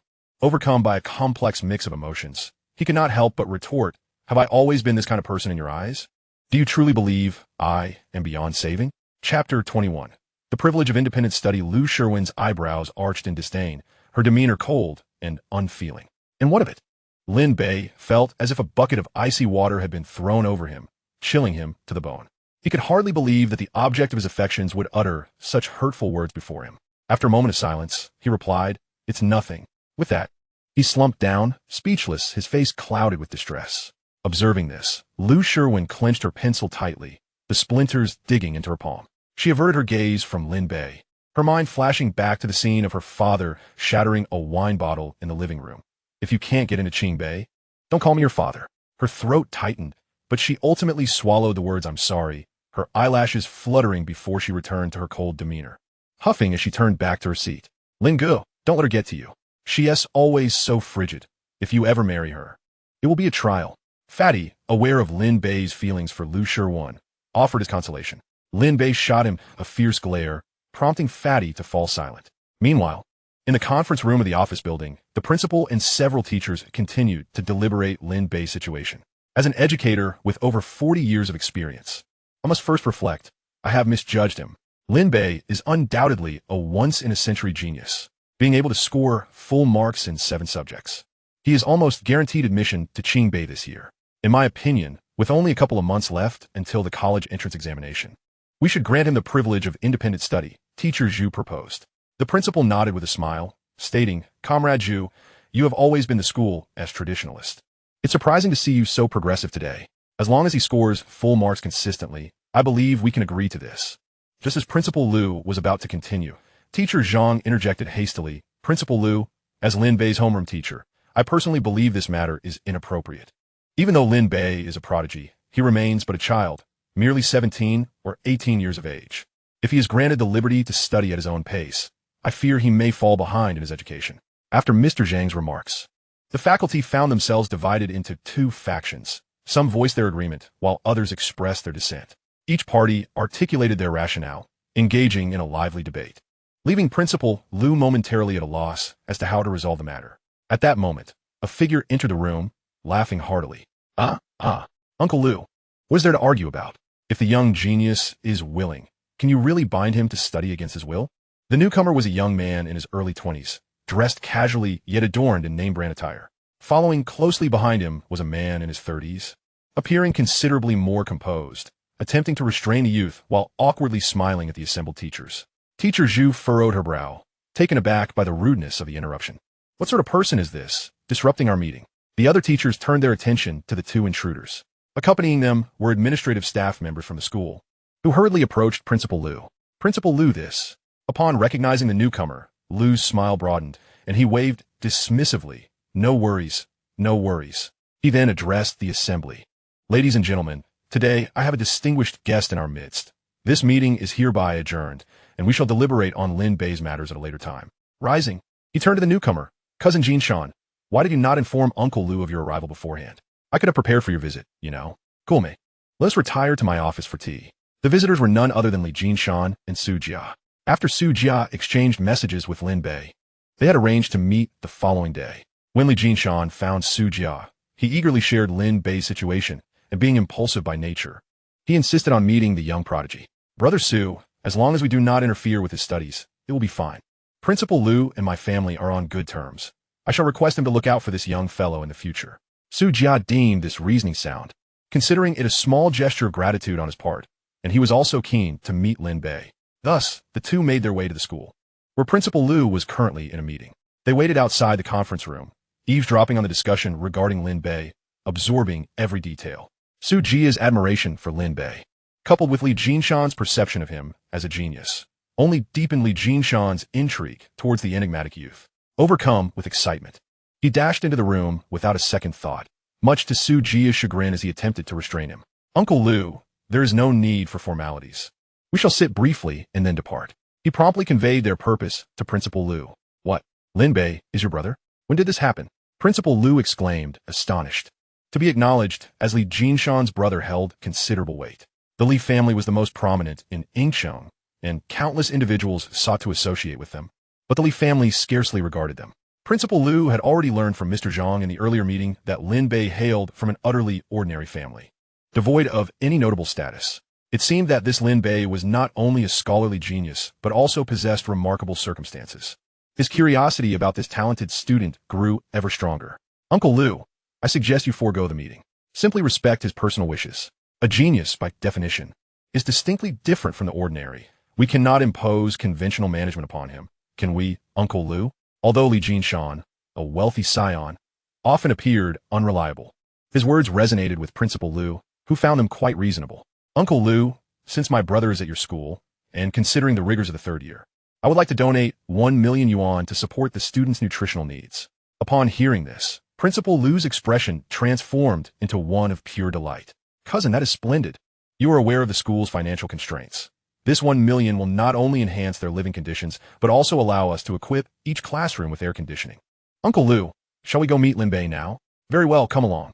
I shall take you to him right away to announce this in person. With that, Principal Lu led the pair to Lin Bei's classroom. As he entered, Lin Bei was in the midst of explaining the challenging aspects of a mock exam. Knocking gently, Principal Lu stepped inside. Principal Lu, what brings you here personally? Mr. Zhang inquired. I apologize for interrupting you for a few minutes, but I must announce some wonderful news before the students. Seeing Principal Lu's beaming smile, Mr. Zhang quickly replied, Please, Principal Lu, the floor is yours. He stepped aside to clear a path. Principal Lu ascended the platform with his guests. At that moment, a perceptive student recognized the youthful figure accompanying Principal Lu as none other than Li Jinshan, the most illustrious young man in England. Did you see that? That S. Li Jinshan, not only affluent, but also the star of his own film production company. Indeed, he played the lead role in that movie. He's my idol. A wave of excitement rippled through the crowd. Li Jinshan, I adore you. The classroom erupted into a flurry of commotion. Lin Bei, noticing Su Yiya, wondered why he had come today instead of the agreed-upon meeting tomorrow. Did he have business with the school? A sense of confusion washed over him as he exchanged glances with Su Jia. Principal Lu raised his hands to quiet the students, smiling as he began, Students, I have a splendid announcement to make. Mr. Li Jinshan has generously donated 1 million yuan for our class in honor of his dear brother, Lin Bei. This funding will be utilized to enhance your meals and learning environment, starting with the installation of air conditioning. The announcement sent shockwaves through the classroom. What? Lin Bei, the one we thought was a failure, is connected to Li Jinshan. What on earth is happening here? You ask me? Who knows? Perhaps they are distant relatives? A student who had previously mocked Lin Bei the most now felt a cold sweat trickling down his back. I must go apologize to Lin Bei and seek his forgiveness, lest he hold a grudge against me. Yet, some classmates remained unconvinced. So what if Lin Bei has a wealthy relative? He is still a failure. No wonder he skips class all the time. It turns out he has a well-off relative. If I had a rich relative too, I would be just like him. Only Lin Bei remained perplexed, pondering who Li Jinshan truly was and why he claimed to be his brother. Just then, Principal Lu continued. In light of Lin Bei's exemplary performance across all subjects, the school has decided that from today onward, he shall have the privilege of studying freely. What? Lin Bei, who can barely pass, is now granted special privileges. The students were left utterly flabbergasted. This is absurd. The sun must have risen in the west for such a thing to happen. Lin Bei possessing a wealthy relative was one thing, but asserting he could achieve perfect scores? The incredulity among the students was palpable. Under the bewildered gazes of his classmates, Principal Lu remained unfazed. Isn't it somewhat hard to believe? At first, I shared the same sentiments as everyone else. Indeed, we had underestimated Lin Bei. Subsequently, Principal Lu relayed the astounding news that Lin Bei had achieved perfect scores across all subjects. The students, upon hearing this, were left in sheer astonishment, collectively exclaiming, How is this even possible? Lin Gu, you've ascended from the proletariat to the elite strata in an instant. Why didn't you give me a heads up so I could prepare myself mentally? Gazing at the astonished expression on Fatty's face, Lin Bei could only respond with a chuckle. Outside the classroom, Brother, I can't thank you enough. Without you, I would have been completely doomed. Su Jia expressed his heartfelt gratitude, only to be interrupted by Lin Bei, who replied, Su Gu, you're being too polite. As a brother, I could never stand by and watch you face trouble. All right, that's true camaraderie. A brother who can earn Su Ji's respect is indeed exceptional. From now on, you are also my brother, Li Jinshan. Li Jinshan patted Lin Bei on the shoulder as he spoke. Brother, this is my best friend, Li Jinshan, who also happens to be the CEO of Jinshan Cultural Media. Li Jinshan interjected, Su Gu, this whole company business is rather superficial. Just remember my name, Li Jinshan. I heard you're into futures trading as well. We share a common interest. Let us find a place to exchange ideas. Tomorrow works, Li Gu. I have some matters to attend to today. Lin Bei needed to promptly resolve his school issues and the family business involving the IP phone supermarket, so he could fully devote himself to his entrepreneurial pursuits. The three agreed to meet at Li Jinshan's office the following morning. Upon returning to the classroom, the students' gazes towards him had notably changed. Even Li Ming, who had previously looked down on him, approached to greet him. Lin Bei, I always said you were the quiet type until you made a stunning impact. We are classmates. Let us grow closer. Another student chimed in, Lin Bei, if you ever need help, don't hesitate to ask me. A classmate jokingly slapped his forehead, laughing. Are you daft? Does Lin Bei even need to ask you for help with his academic prowess? This student sheepishly corrected himself. I misspoke. I'll seek Lin Bei's guidance from now on. Lin Bei paid little heed to these exchanges, feeling no inclination to mingle with such individuals. Meanwhile, Fatty, realizing the widening gap between him and Lin Bei, sat in a corner with a forlorn expression, lost in silence. Fatty, what is the matter? Lin Bei inquired. You've become a top student. Soon enough, there will be a disparity between us, and the good times we shared will only be memories. What absurdity is that? Lin Bei thought, sensing Fatty's desire to distance himself. He lightly tapped Fatty on the head and added, come on, let's go buy you a phone. Fatty, looking at the unchanged Lin Bei, finally revealed a hint of a smile. Lin Bei had just been granted permission by Principal Liu to attend classes freely. Why continue enduring the pains of studying? He pulled Fatty along, declaring they were leaving. They happened to encounter Liu Shiweng, and Lin Bei awkwardly smiled at her.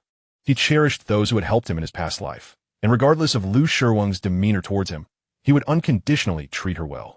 Liu Shiweng's gaze flickered with a blush, her naturally beautiful lips moving soundlessly. What?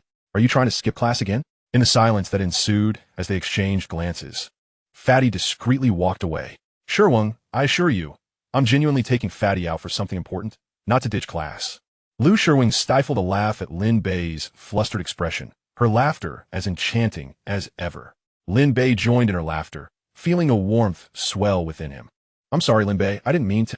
Liu Shiweng began, but Lin Bei quickly interjected, Shiweng, no need to explain. I know you only have my best interests at heart.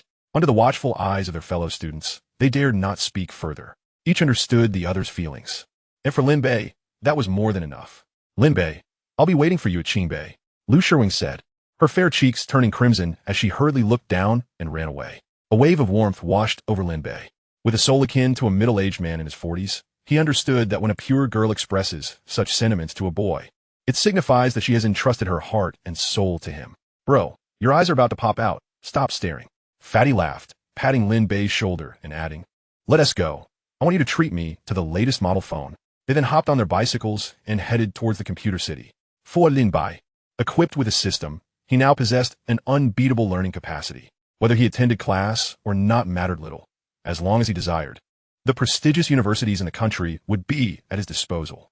As for Fatty, in his previous life, he barely scraped together a score of less than 100 across all subjects in the college entrance examination. Even a vocational school wouldn't accept him. While Lin Bei could assist Fatty in many aspects, academics was a realm he could not aid him in. Rather than that, it would be more beneficial to immerse him in their entrepreneurial endeavors. Providing him with wealth would undoubtedly be more tangible than struggling through university. With this thought in mind, Lin Bei resolved to encourage Fatty to drop out of school soon and focus on their shared business pursuits. They quickly arrived at the mobile phone store, which showcased an array of mobile devices. Lin Go, are you really going to buy me one? What a silly question. If I'm not buying, what am I doing here? Am I here to ogle at pretty girls? Lin Bei retorted, slightly exasperated. In 2002, it was rare for an ordinary high school student to possess a mobile phone. Such individuals were indeed few and far between. Fatty grinned at Lin Bei's response. Welcome. A beautiful saleswoman hurried over, but to their surprise, she didn't even glance at them, instead heading straight for a well-dressed middle-aged man, greeting him warmly. Sir, welcome. What kind of phone are you looking for? I can assist you. This left the two boys feeling rather awkward. Lin Go, that girl is quite attractive, but... Fatty remarked, only to be met with Lin Bei's resigned smile. We've been overlooked.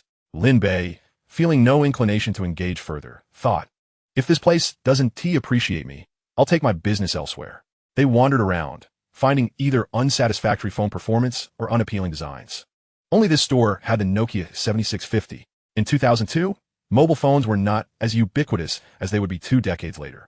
The market was largely monopolized by a few good models. Lin Bei mused that buying a phone was not akin to seeking a partner, so there was no need to stoop to the level of such a salesperson. Besides, there were other salespeople to assist them. After a brief circuit, they returned. Welcome. An older, more experienced saleswoman greeted them enthusiastically as they approached. The earlier young saleswoman, meanwhile, kept an eye on the middle-aged customer while discreetly whispering to the older woman. Sister Lon, you can see they're just poor students, probably here just to mess around. No need to pay them any mind. The individual known as Sister Lon, however, was rather dismissive, smiling at her and saying, visitors are guests. What if they can afford it? Chapter 23. Slapping the salesperson. How much? $33.80. That's too expensive. Everywhere else sells it for $3,000. Upon hearing this price, the middle-aged man's facial fat quivered, and he exclaimed in astonishment, Brother, this is the Nokia 3310, the latest model. If you don't believe me, go ask around. If you find it cheaper elsewhere, I'll give you one for free. The young woman responded with a radiant smile, her demeanor brightening. She perceived him as the wealthiest individual she had encountered today, and with a sufficiently pleasant service attitude, she was certain she could secure the sale. A commission of $100 would be within her grasp. Brother, look at this model. Its specifications are impressive. It's equipped with a Java system, capable of logging into QQ for chatting. There are hardly any models on the market that can do that. It's just a bunch of flashy nonsense. It's not worth that price. Forget it. I'll go look elsewhere, the middle-aged man said, picking up his black briefcase and turning to leave. Brother, wait, the young beauty attempted to salvage the situation. But the middle-aged man had already walked away, clutching his briefcase without a backward glance. Frustrated by the lost sale, she spat vehemently at his retreating figure. Dressed to the nines, yet turns out to be a pauper. Returning to her high stool behind the counter, she crossed her legs and exhaled sharply. Sister Lon, what kind of people are these? Lin Bei found it amusing, remarking on the vast variety of individuals in the world. If they refuse to buy, you can't force them, can you? And you, a poor student, what are you laughing about? Go play elsewhere. At her words, Lin Bei shot her a cold glare before turning to Sister Lon. I'll take 4 units of the Nokia 7650, 2 in black and 2 in white. The young woman nearly slipped off her high stool upon hearing this. What? For units? Can you even afford that? Lin Bei retorted. Whether I can afford it or not is none of your business. Brother, that is too many. I only need one. Just because you have money doesn't mean you should waste it. The chubby man, oblivious to Lin Bei's intentions, did not realize that Lin Bei had already made up his mind. 1 for himself, 2 for his parents, and the last one for Lou Sherwin. With a mobile phone, he wouldn't have to go to school. It would make contacting Lou Sherwin much easier, and he could chat on QQ, ensuring she wouldn't get snatched up by someone else while he was absent. Young man, I take it you're still a student? Do you even know how much a Nokia 7650 costs? Sister Lon, noticing their school uniforms, worried they might be pretending to be affluent or had stolen from their parents. As a mother herself, she couldn't bear to see students squandering money. It's only $88.80, and 4 units would total just over $30,000. We can afford it. Just get them for us. Lin Bei replied. Are you sure you want 4? Absolutely. Sister Lon intended to offer further counsel, but seeing Lin Bei's resolute demeanor and the maturity underlying his youthful expression, thought perhaps he truly came from a wealthy family. A fool would never pass up an opportunity to make money. Don't think you can act rich now. You'll be the one crying when it comes time to pay. The young beauty shot Lin Bei a sidelong glance, pulling out a small mirror to touch up her makeup. The heavy scent of her perfume made Lin Bei rub his nose. It was understandable that she doubted him. In 2002, mobile phones were not cheap, and over $30,000 was a typical annual income for a dual-income family.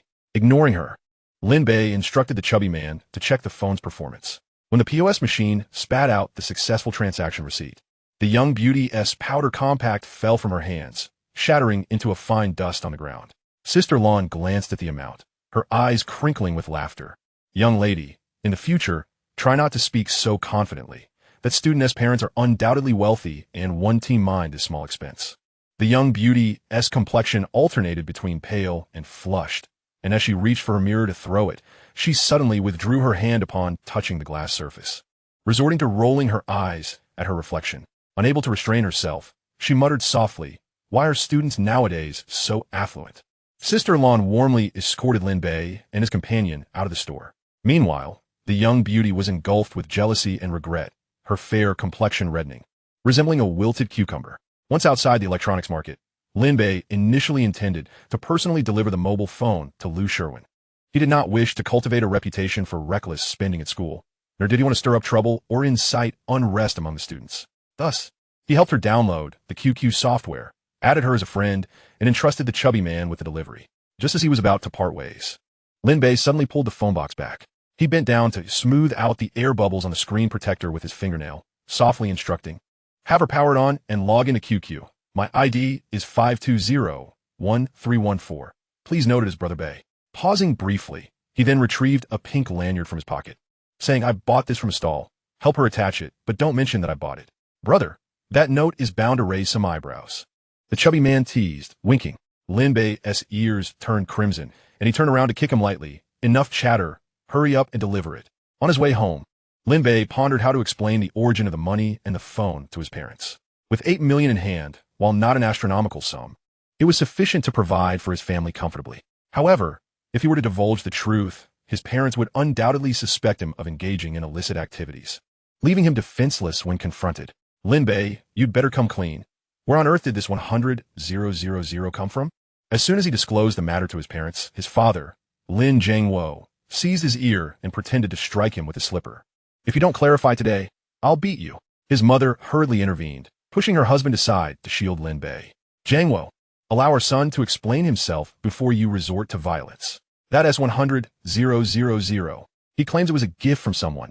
How often does that happen? Lin Jianguo released his wife's grip, slapping the slipper heavily against the tile floor, his gaze piercing as if to see through Lin Bei. Xiao Bai, I've never taught you to take advantage of others. Speak honestly. Is this money of dubious origin? What if it leads to legal trouble? His mother, protective of her son, interjected, how can that be impossible? Lin Bei said he found someone S1 million and returned it, and they generously offered him 100,000 as a reward. Wealthy people aren't stingy like you. Lin Bei, feeling powerless, had no intention of resisting. Although his father lacked significant power, he always taught him the value of honesty and that suffering losses could be a blessing. All right, Jianguo, our son has already acknowledged his mistake, his mother urged, tears brimming in her eyes. Don't protect him. This money is suspicious. You cannot benefit from it, so you must return it immediately. Lin Jianguo turned his attention to Lin Bei, lowering his voice. Give me the person's phone number.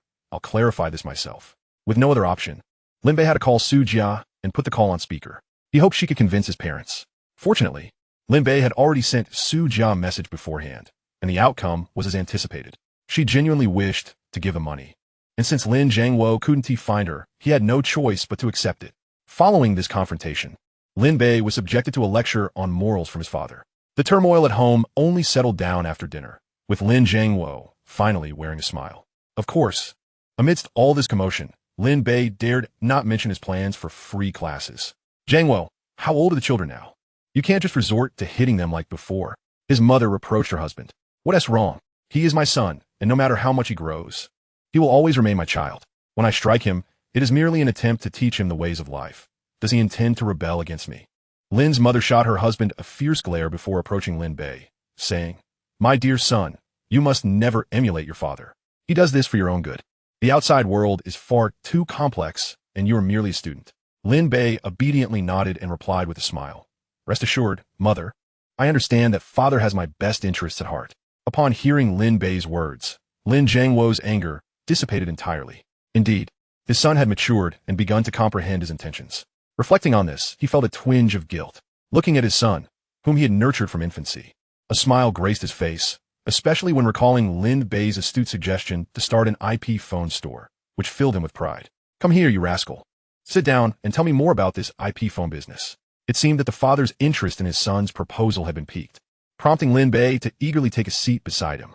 Dad, have you seen any IP phone stores today? Lin Bei inquired, inching closer to his father and deliberately softening his tone. You know, Dad, long-distance calls currently cost 2 yuan per minute.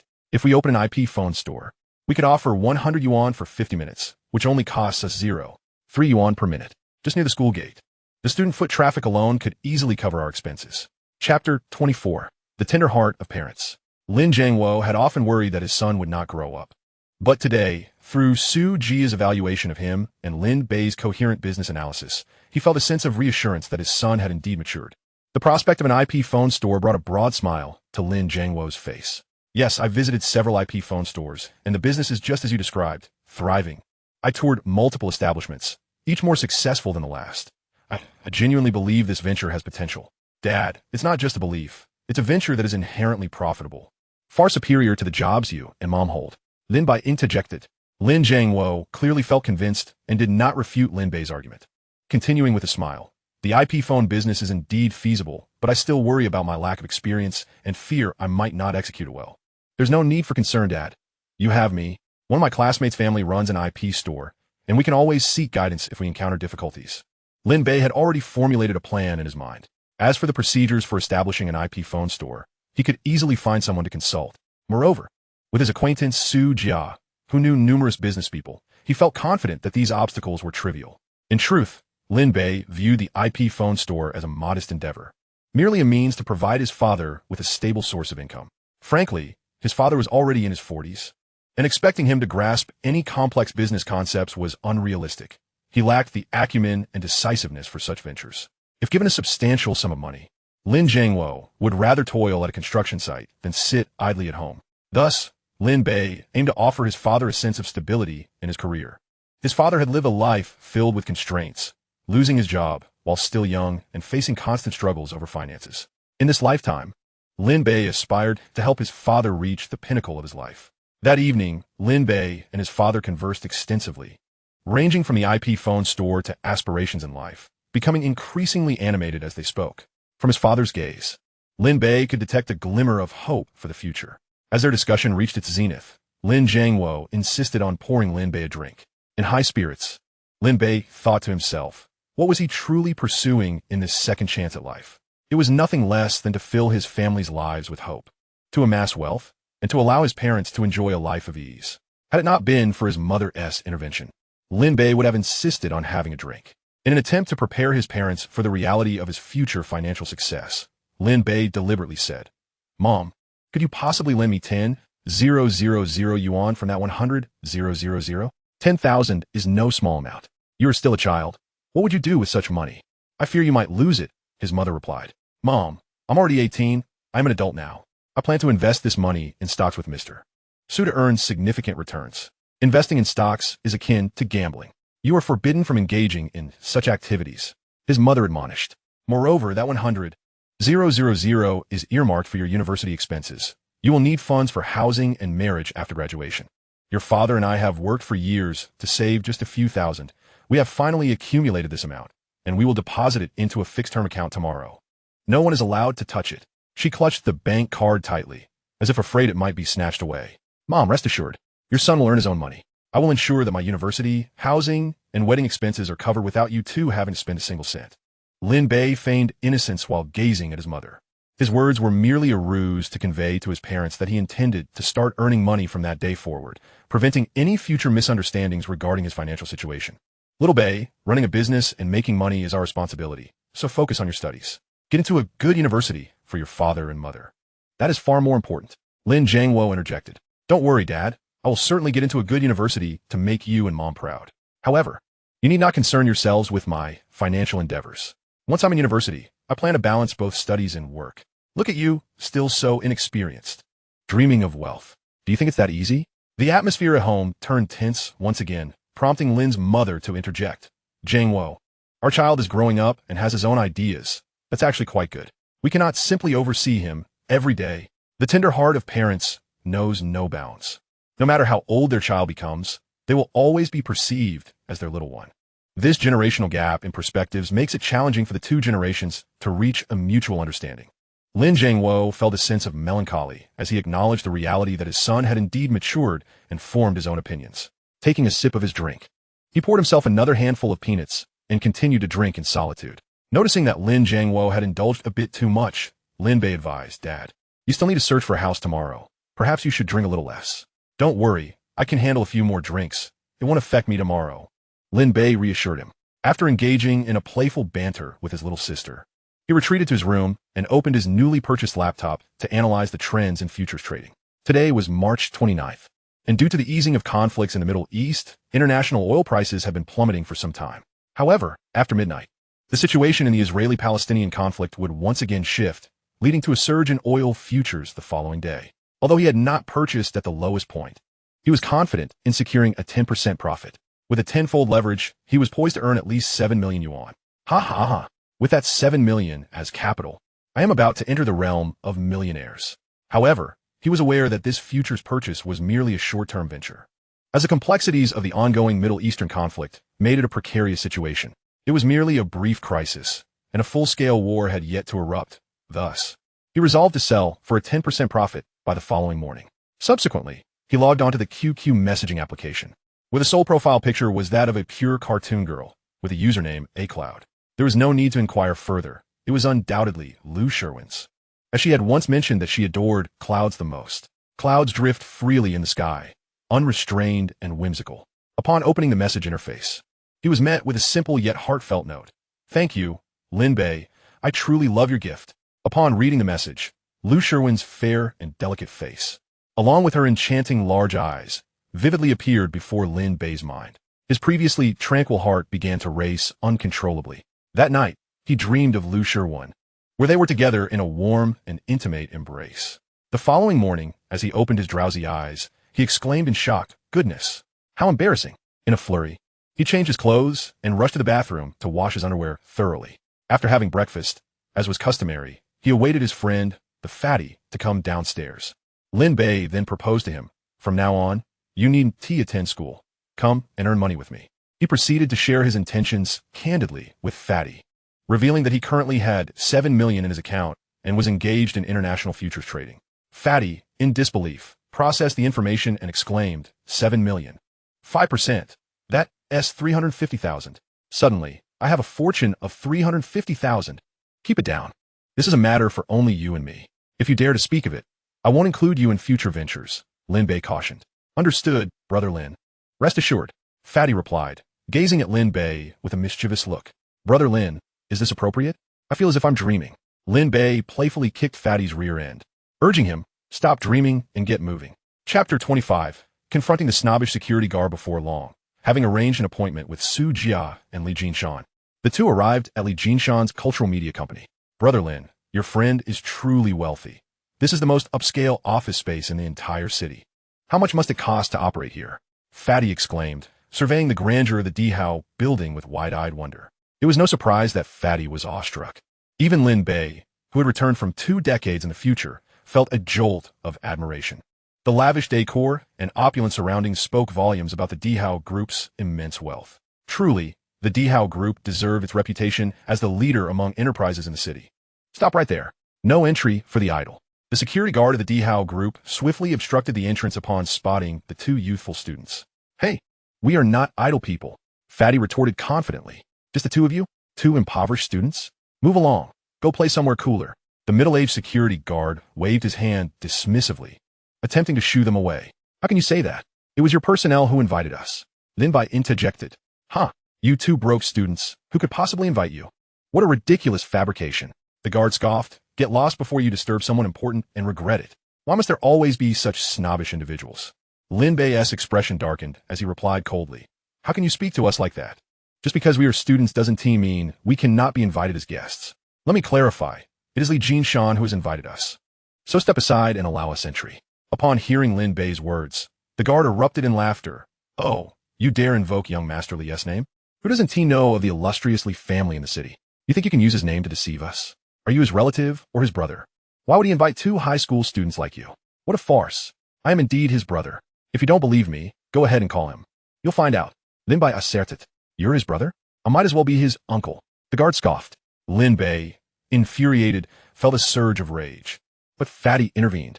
"Brother Lin, don't waste your breath on someone like him. It's not worth it. Let me handle this. Who do you think you are to claim such a thing?" Just then, Li Jinshan emerged from outside, overhearing the guard's insults, and his face darkened with anger. The middle-aged guard, realizing he had crossed the line, scurried over to Li Jinshan like a frightened puppy. "Young Master Li, I apologize. I was provoked by this fool. I didn't mean to insult you. If you weren't insulting me, then you were insulting my brother. What kind of nonsense is this?" Li Jinshan exclaimed, delivering a resounding slap to the security guard's face. The crack echoed loudly, leaving the guard staggering, nearly losing his balance. "Brother, are you all right?" "I'm fine. Just a bite from a mad dog." Fatty chimed in, eager to embellish the situation. "Brother Lin, how can this be fine? This mad dog not only bit you, but insulted you. He insulted you, and we can't afford to offend him. He even claimed to be young Master Li's uncle." Lin Bei hurriedly tugged at Fatty's sleeve, urging him to let it go. It was merely a trivial matter. Fatty, however, seized the opportunity to relay the whole ordeal to Li Jinshan. "This scoundrel dared to bully my brother." Upon hearing this, Li Jinshan's expression turned grim. He promptly pulled out his phone and dialed a number. Captain Wang, what kind of useless security guard have you hired? Get over here immediately. Within a minute, a tall man accompanied by several security guards rushed to Li Jinshan's side. The guard, witnessing the arrival, turned pale with fright, stammering without coherent words. His eyes pleading with young Master Li. Captain Wang, let us not waste words. Give him a good beating and kick him out. He is never to be employed here again. Captain Wang and his men wasted no time, delivering several slaps. You've got a death wish if you dare offend young Master Li's friends. The guard's cries of anguish filled the air. Brother Li, let's call it a day. It was just a misunderstanding. He has had it tough too. Let us just teach him a lesson and let it go. There's no need to ruin his livelihood.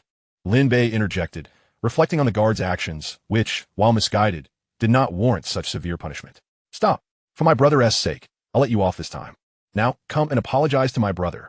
The battered guard sighed in relief, realizing that the beating was a small price to pay compared to losing his job. The salary at the Dihao Group was significantly higher than what he could find elsewhere. Where else could he hope for such compensation? He silently cursed himself for his lack of discernment, vowing that in the future, even if a kindergarten child approached, he would welcome them with utmost respect. Young brothers, I sincerely apologize. I was blind to your worth. I failed to recognize the mountain before me. Lin Bei observed the security guard, now bruised and battered, still failing to grasp his error, and spoke sternly. It isn't merely that you were blind. Rather, you are guilty of being a snob. This is unacceptable. You must change your ways. Otherwise, you will find yourself in dire straits in the future. Lin Bei's words were akin to pearls of wisdom. In life and work, one must always remember not to look down on others. 30 years of fortune may turn to misfortune, and do not underestimate the youth, for they may rise to greatness. The security guard repeatedly nodded, fervently apologizing to Lin Bei. It remained uncertain whether his contrition was genuine or merely a response to the situation at hand. However, it no longer mattered. Lin Bei never truly took it to heart. In the Empire Building, on the 28th floor, Li Jinshan's office stood. This was the pinnacle of the Empire Building, the tallest structure in Yingxing. Through the expansive floor-to-ceiling windows, the entirety of Yingxing was laid bare before the eye. Wow, Li Xiao's office is truly magnificent, Lin Bei exclaimed, noting that from within, one could survey every street and alley of Yingxing. Li Yi, Xu Yu Yi. Allow me to introduce my brother, Fatty Chundaji. Fatty, this is the Li Gu and Su Gu I mentioned to you. Greetings Li Gu and Su Gu. Just call me Fatty. That's what everyone else calls me. With his innate charm, Fatty immediately caught Li Jinshan's attention, who found him amusing. Fatty Chundaji. What a delightful name. Since you are Lin's good brother, you shall also be considered my brother, Li Jinshan. Should you encounter any issues in the future, invoke my name, and it shall be of assistance. Upon hearing this, Fatty quickly expressed his gratitude. Li Gu.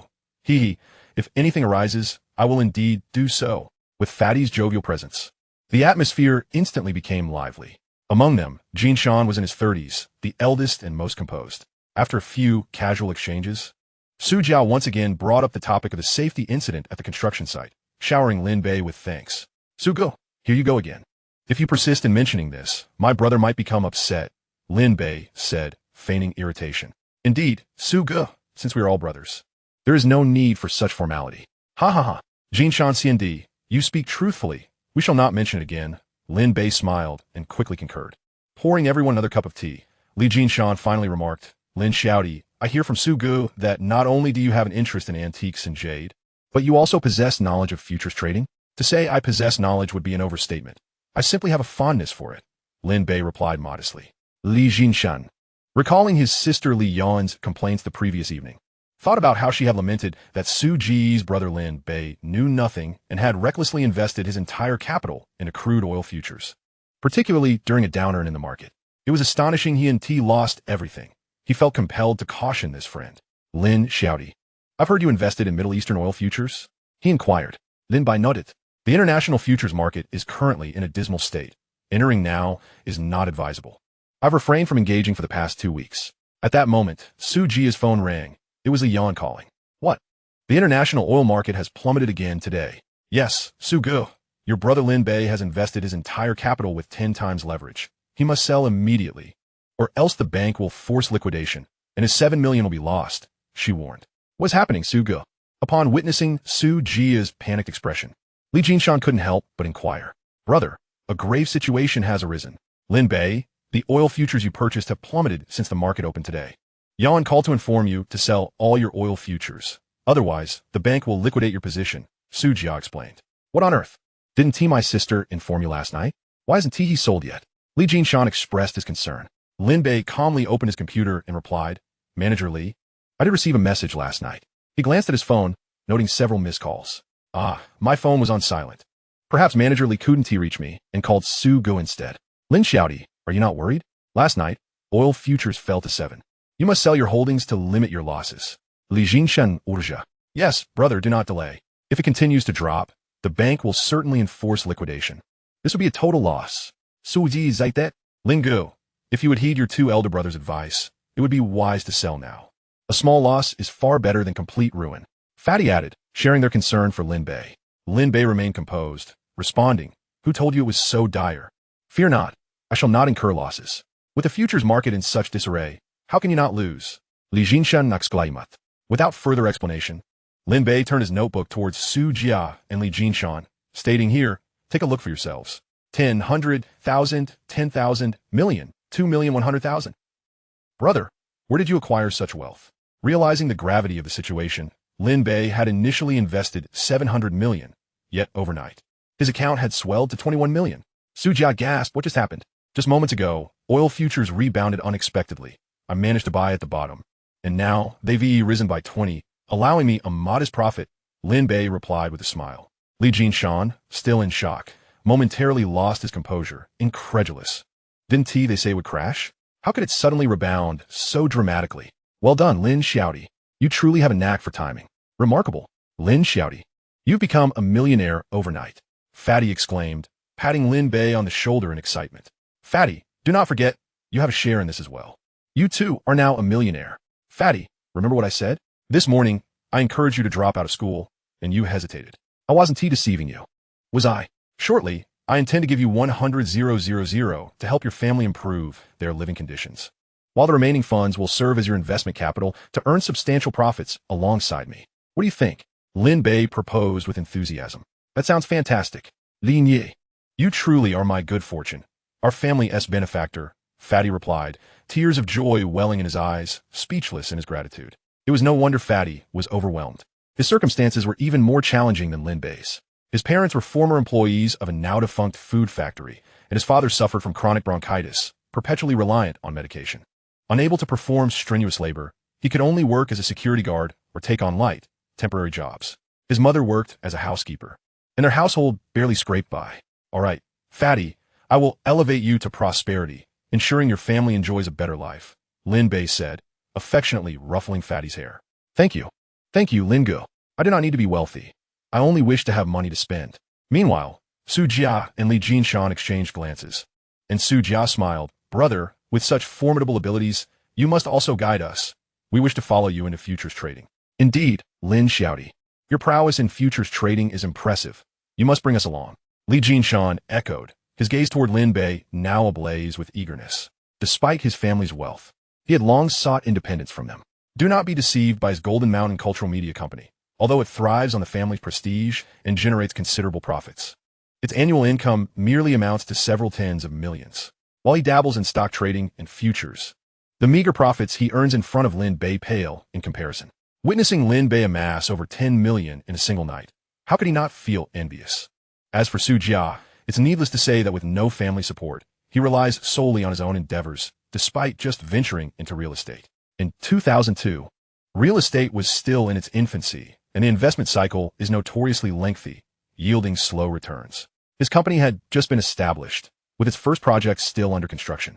After laboring diligently for over a year, he had yet to see profits.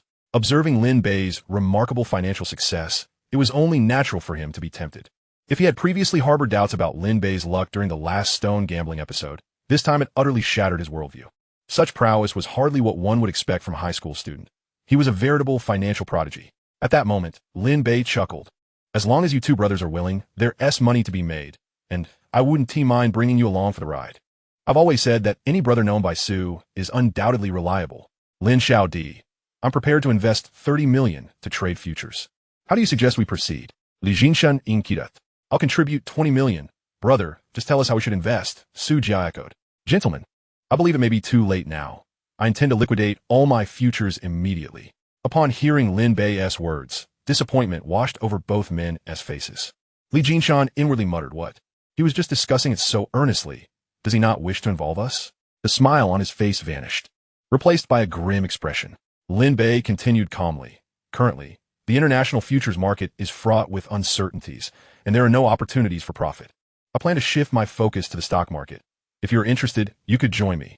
Upon hearing this, their faces brightened with excitement. They had witnessed Lin Bei's capabilities firsthand, and they were determined not to miss another chance in the stock market. "Very well, brother, I'm in. Count me in as well." Lin Bei laughed heartily. "You two brothers can follow me, but I must lay down some ground rules first. The stock market carries risks. Should you profit, there is no need to express gratitude to me. However, if you incur losses, please do not blame me." As a middle-aged man with a soul over 40, Lin Bei understood the inherent risks of investment. Even with his system and the ability to see through the veil of reality, who could guarantee that no unexpected events would arise? Even computers can malfunction. What if his system encountered a glitch? Since they placed such trust in him, it was merely because they had observed his profitable ventures. Yet, he was keenly aware that while profits were sweet, losses could lead to resentment. The two men quickly assured him, "Of course, brother, rest assured, even if we lose, we'll just consider a chance to accompany you." "All right then, let me sell off my futures right now, and we can discuss purchasing stocks." Subsequently, Lin Bei proceeded with his transactions. Su Jia, being the more composed one, could not help but ask, "Brother, the oil futures market is thriving. Why not hold on to it for a few more days? Wouldn't tea that yield greater profits? Isn't it a pity to sell now?" Lin Bei, while operating, replied with a smile, "Su Ge, what you see is merely the surface. Did I not mention that this is a fleeting opportunity? The futures market is poised to plummet soon." Su Jia listened, yet a hint of skepticism lingered in his mind. No sooner had Lin Bei sold the futures than the international oil futures experienced a sudden drop, rapidly nearing a 15 decline. "Brother, your predictions are astonishingly precise. You truly are a genius." Chapter 27. Short-selling Tesla with 100x leverage. Lin Xiaodi. "Can you really predict these movements? How do you calculate so accurately?" Li Jinshan Ninkita Pujlat. Lin Bei opened CNN News, displaying a report on the Middle East, which he showed to the two. The brief conflict between Israel and Palestine, under the mediation of the international community, had lasted only an hour before being halted. After reading the news, they understood everything. Although they could not fathom how Lin Bei had made such an accurate prediction, his keen grasp of news and market trends left them in profound admiration. "Lin Xiaodi, you truly are remarkable. It's as if you control the futures market. When you wish it to rise, it rises. When you wish it to fall, it falls." This foresight would leave even stock market moguls like Buffett in awe. Indeed, I concur with Jinshan's sentiment. What is even more commendable is that brother Lin Bei is not greedy. When he profits, he knows when to walk away decisively, instantly relinquishing the urge to earn more, which is truly admirable. If it were me, I would struggle to resist the temptation to profit further. "Ha ha ha, Li Go, you two have quite a sense of humor. I merely possess a touch of good fortune." Li Jinshan interjected. "Good fortune is also a manifestation of skill." Laughter ensued as the atmosphere in the room grew increasingly harmonious. In the company of them, Lin Bei was no longer merely a high school student. He had transformed into the leader of the group. The portly fellow, though unable to contribute much to the conversation, beamed with pride at Lin Bei's impressive skills. Soon, Li Jinshan broached the topic of stocks once more. "Lin Xiaodi, which stocks did you plan to purchase earlier?" "I intend to short sell Tesla," Lin Bei replied without hesitation. He had long contemplated this strategy. Utilizing his system to outsmart external capital was essential. Earning from domestic markets left Lin Bei with a twinge of guilt. He continued to articulate his thoughts. "The U.S. stock market has been tumultuous, with significant room for manipulation." "I believe," before Lin Bei could finish, Li Jinshan interjected with concern, "Lin Xiaodi, that one do. Tesla is a prestigious American automotive company, renowned for its strong momentum. Shorting it might prove quite challenging." While Tesla was indeed formidable in various aspects, it had stumbled significantly in 2002 due to a catastrophic incident that caused its stock to plummet, reducing its market value by 40. This memory from Lin Bei's past life indicated that now was an opportune moment for shorting Tesla. With newfound confidence, Lin Bei asserted, "You make a valid point. Under normal circumstances, shorting it would be difficult, but I have little faith in their newly released vehicle. My intuition tells me that something adverse is bound to occur, making this the perfect time to enter the market." Lin Xiaodi, Tesla's high-tech products are generally well regarded, and prior to launching new models, Manufacturers conduct extensive testing to prevent mishaps, right? Relying solely on your intuition seems rather unscientific, Li Jinshan remarked. Su Di, though not particularly interested in technological products, could see the unwavering conviction in Lin Bei's expression and feared missing out on a lucrative opportunity. Brother, how much do you plan to invest this time? I'm all in. Currently, I possess over 21 million, and I intend to withdraw 15 million, supplemented by a leverage of 100 times. Brother, that's quite a sum. Upon hearing Su Jia's astonishment, Lin Bei inquired with a smile, Su Gu, are you in as well? Without a moment's hesitation, Su Jia replied, of course, I'm in. ISNT at just 20 million? I'll invest all of it. Observing this, Li Jinshan, dispelling any lingering doubts, quickly declared, I'm in too. 30 million, I'm betting on it. As the three spoke, they promptly made their way to the bank. In the office, as Li Yan assisted the trio with their transactions, she cautioned, this Lin Bei, he's merely lucky. He made some money in oil futures. You two are adults. Why follow a child in such reckless pursuits? I truly don't understand your thought process. Su Jia chuckled in response. We trust Lin Bei. Yan, why don't you join us and invest a little? Lin Bei's judgment is more reliable than that of a deity. I'm not interested, Li Jinshan interjected. Yan, just mind your own affairs. Focus on processing our documents. Aware of her brother's temperament, Li Yan refrained from further persuasion as she worked on the paperwork. Upon seeing the 100 times leverage, she couldn't help but offer another warning. Are you certain about this 100 times leverage? The situation with Testa is rather favorable right now. Such a high leverage could easily lead to liquidation. Lin Bei responded, Manager Li, we've made our considerations. Please expedite the process for us. If liquidation occurs, so be it. It's of no concern. Goodness, three lunatics, Li Yan murmured to herself, shaking her head. Since they were unwilling to heed her counsel, she ceased further attempts at persuasion. Soon, the clattering of keyboards filled the air as the paperwork was completed. Upon exiting the bank, Li Jinshan proposed, since we have some free time this morning, let us go celebrate at the newly opened Chongqing hot pot restaurant in Yingxing. I'll treat. Su Jia chimed in, indeed, brother, it's our first joint profit. We should celebrate in advance. Lin Bei glanced at the time. It was already 10 a.m. Never mind. I have matters to attend to with Fatty later. Let us postpone it until tomorrow when we can celebrate our short selling of Testa and our substantial profits. Recalling a memory from his past life, Lin Bei knew that there was a street-facing commercial property of over 1,000 square meters near Yingxing University. The owner was in dire need of cash due to a failed business and was eager to sell. Lin Bei felt the urgency to return and secure the purchase before someone else seized the opportunity. Seeing that Lin Bei had urgent business, the two refrained from further urging him. Noticing that Lin Bei, now worth 20 million, was still riding a dilapidated bicycle, Jinshan could not help but exclaim, Lin Xiaodi, you should stop riding that old bicycle. I happen to have a spare Porsche. I'll bring it over for you tomorrow. Lin Bei smiled and declined. No, I prefer to keep a low profile. I don't want to take advantage of others, and it's not the right time. If I suddenly started driving a car, I would know how to explain it to my parents, let alone how the neighbors would perceive me. They quickly arrived at Yingxing University, where the commercial property for sale was located directly across from the university entrance. This building, constructed in 2000, boasted an excellent location. The business from students alone would be abundant. Furthermore, in a decade, as Yingxing University relocated to a new campus, this area was slated to become the CBD of Yingxing, presenting significant appreciation potential.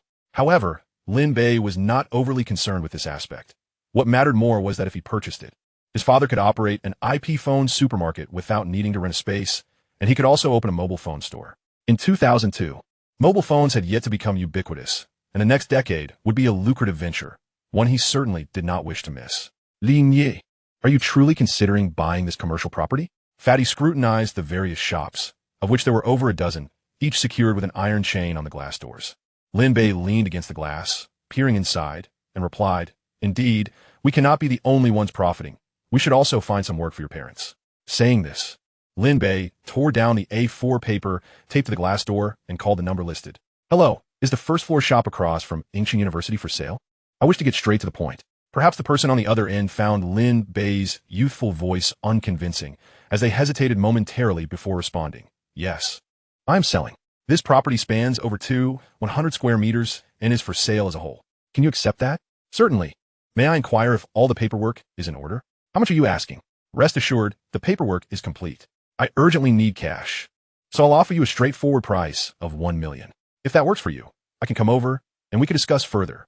They agreed to meet in less than 20 minutes when a black Mercedes pulled up to the curb. A well-dressed, middle-aged man in his 40s stepped out, carrying a black leather bag, clearly a person accustomed to conducting significant business. Upon approaching Lin Bei and Fatty, the man, seeing two students, instantly doubted their purchasing power. Even when Lin Bei waved at him, he merely glanced away, continuing to search for actual buyers. "Sir, you are selling the shop, correct? You need not look further. I am the one who called you." Lin Bei stepped forward to inquire. The middle-aged man, skeptical, dialed his phone, and only when Lin Bei showed him his phone did he believe it was indeed Lin Bei who had called. "Kid, don't mess with me. Do you want me to contact your parents?" Angrily, he raised his hand, attempting to intimidate Lin Bei. A fortnight prior, he had been misled into holding a batch of mobile phones worth over 10 million, which he struggled to sell. Thus, he was compelled to sell the shop to alleviate his financial pressure. In a desperate attempt to sell, he had evicted all tenants a week prior, but even now, he had not found a buyer. Some had inquired, yet either the price was deemed too high or the shop too large. If he could not sell within 2 days, he planned to subdivide the property. When Lin Bei's call came, despite the childish voice, he was eager to sell and hurriedly drove over. However, upon seeing that Lin Bei and Fatty were merely students, the middle-aged man's frustration boiled over. "You, what a piece of work. You think you can simply buy my shop? What a farce. Do you want me to call your parents instead? A student like you should focus on studying rather than trying to deceive people." "Sir, please don't be hasty. How do you know we can't afford it? If we couldn't, we wouldn't have called you, would we?" The middle-aged man noticed that Lin Bei spoke with a calm demeanor and a serious expression, which did not seem like the antics of a prankster. "Huh, what a strange day. 1 million. Do you even have that? Enough of the idle chatter. Will you sell or not? If you are willing, let us sign a contract now, and I'll transfer the money immediately. If not, then forget it." Lin Bei was not inclined to engage in trivial banter. With that, he pulled out a black bank card from his pocket. The middle-aged man recognized this card. Only those who had deposited over 10 million in the bank could obtain such a black card. The middle-aged man's expression instantly brightened. "It is not apparent at first glance. You are indeed quite affluent, the scion of a wealthy family. Observing your student demeanor, can you truly make decisions regarding the purchase of a commercial property? Should I fetch your guardians?" "No need. A mere 1 million is within my purview to decide." "Very well. Let us proceed to the bank to verify the funds. Once we ascertain the presence of 1 million, we shall sign the contract." "Come, let us get into the car. I shall drive you there," the middle-aged man declared, heading towards the vehicle. "No rush. Let's first unlock the door. We must inspect the premises." "All right, prudent indeed." With that, the middle-aged man retrieved a set of keys from the car, unlocked the door, and guided the two inside for a thorough examination. Within Lin Bei's recollections from his previous life, he anticipated a single commercial floor, yet was pleasantly surprised to discover a second level. No wonder it spans 2,000 square meters. This arrangement is advantageous. The first floor can host a mobile phone retail space, while the second can serve as an office. Henceforth, he would possess a stronghold, alleviating his concerns about lingering at home without attending school. Unable to account for his whereabouts to his parents, the property itself was unremarkable. In 2002, most buildings were primarily constructed with brick and concrete. This establishment, however, was one of the rare concrete frame structures, with the first 2 floors designated for commercial use, while the upper 8 floors were residential. The interior of the shop was impressively spacious, aside from the concrete support columns and a few partition walls. According to the middle-aged man, these walls could be dismantled. This flexibility would allow Lin Bei to tailor the layout to suit any business venture he may pursue. "Young master, have you finished your inspection? If all is satisfactory, we can proceed." Lin Bei nodded in satisfaction. Acquiring over 2,100 square meters for 1 million was exceedingly economical. In the current market, it would still be considered a bargain. Were it not for the middle-aged man's urgent financial need, such an opportunity would likely have eluded him. Without further ado, Lin Bei refrained from haggling and proceeded to the bank for a fund verification. Once completed, he signed a contract and transferred the funds. With all formalities concluded, he received all the keys. From their initial meeting to the completion of the transaction, Lin Bei exhibited remarkable composure, astonishing the middle-aged man. This student undoubtedly has a promising future ahead, and I would be wise to cultivate a connection with him, he mused, smiling as he inquired. "You are Lin Bei, correct?" "I am Tang Jun, engaged in mobile phone wholesale. Here is my business card. Should you require mobile phones in the future, I guarantee you favorable pricing." Lin Bei accepted the card. "Mingqing Trading Company, Limited, General Manager Tang Jun. Is this not the mobile king of a decade hence? To think I have purchased his shop. Although I had little interaction with him in my previous life, I had heard whispers of his entrepreneurial journey. This man is remarkably resourceful. having made his mark in mobile commerce, consistently securing first-hand favorable pricing on electronic products for wholesale distribution. Subsequently, he forged close collaborations with joint ventures such as Nokia and Motorola, establishing strategic partnerships with major corporations like Rice Technology and Huawei Mobile, expanding his business across the nation. However, at this moment, he likely stands at the threshold of the mobile industry, just beginning his ascent. Lin Bei was thoroughly acquainted with this name. Indeed, what one seeks often comes to pass. I am on the cusp of opening a mobile store and have now met him. Suppressing his excitement, Lin Bei smiled and said, "Ah, so is Mr. Tang. A pleasure to meet you. I have acquired the shop with the intention of establishing a mobile retail space. Might you be able to provide me with a supply of products?" Upon hearing this, Tang Jun's countenance shifted, his excitement palpable. Just yesterday, a fortune teller had predicted that today he would encounter a true dragon capable of alleviating his crisis. Could this prophecy be manifesting in the form of this young man? "Young brother, you are quite remarkable. I am indeed in this line of business, and I possess a variety of mobile phones. If you truly wish to open a mobile retail store, I can supply you at cost." Tang Jun, once a coal mine operator, had pivoted to the mobile wholesale industry after recognizing the challenges posed by market fluctuations. Following a friend's suggestion, he began procuring mobile phones, just as his coal mine suffered a tragic safety incident, depleting his previous earnings. The mobile market was nascent at this time, lacking a comprehensive sales system in the region. With a prior commitment of 10 million in inventory that had just arrived, he found himself overwhelmed, as the sales process for mobile phones required time. The burden of excess inventory weighed heavily upon him. Chapter 29, Decisively Securing 10 Million in Mobile Inventory.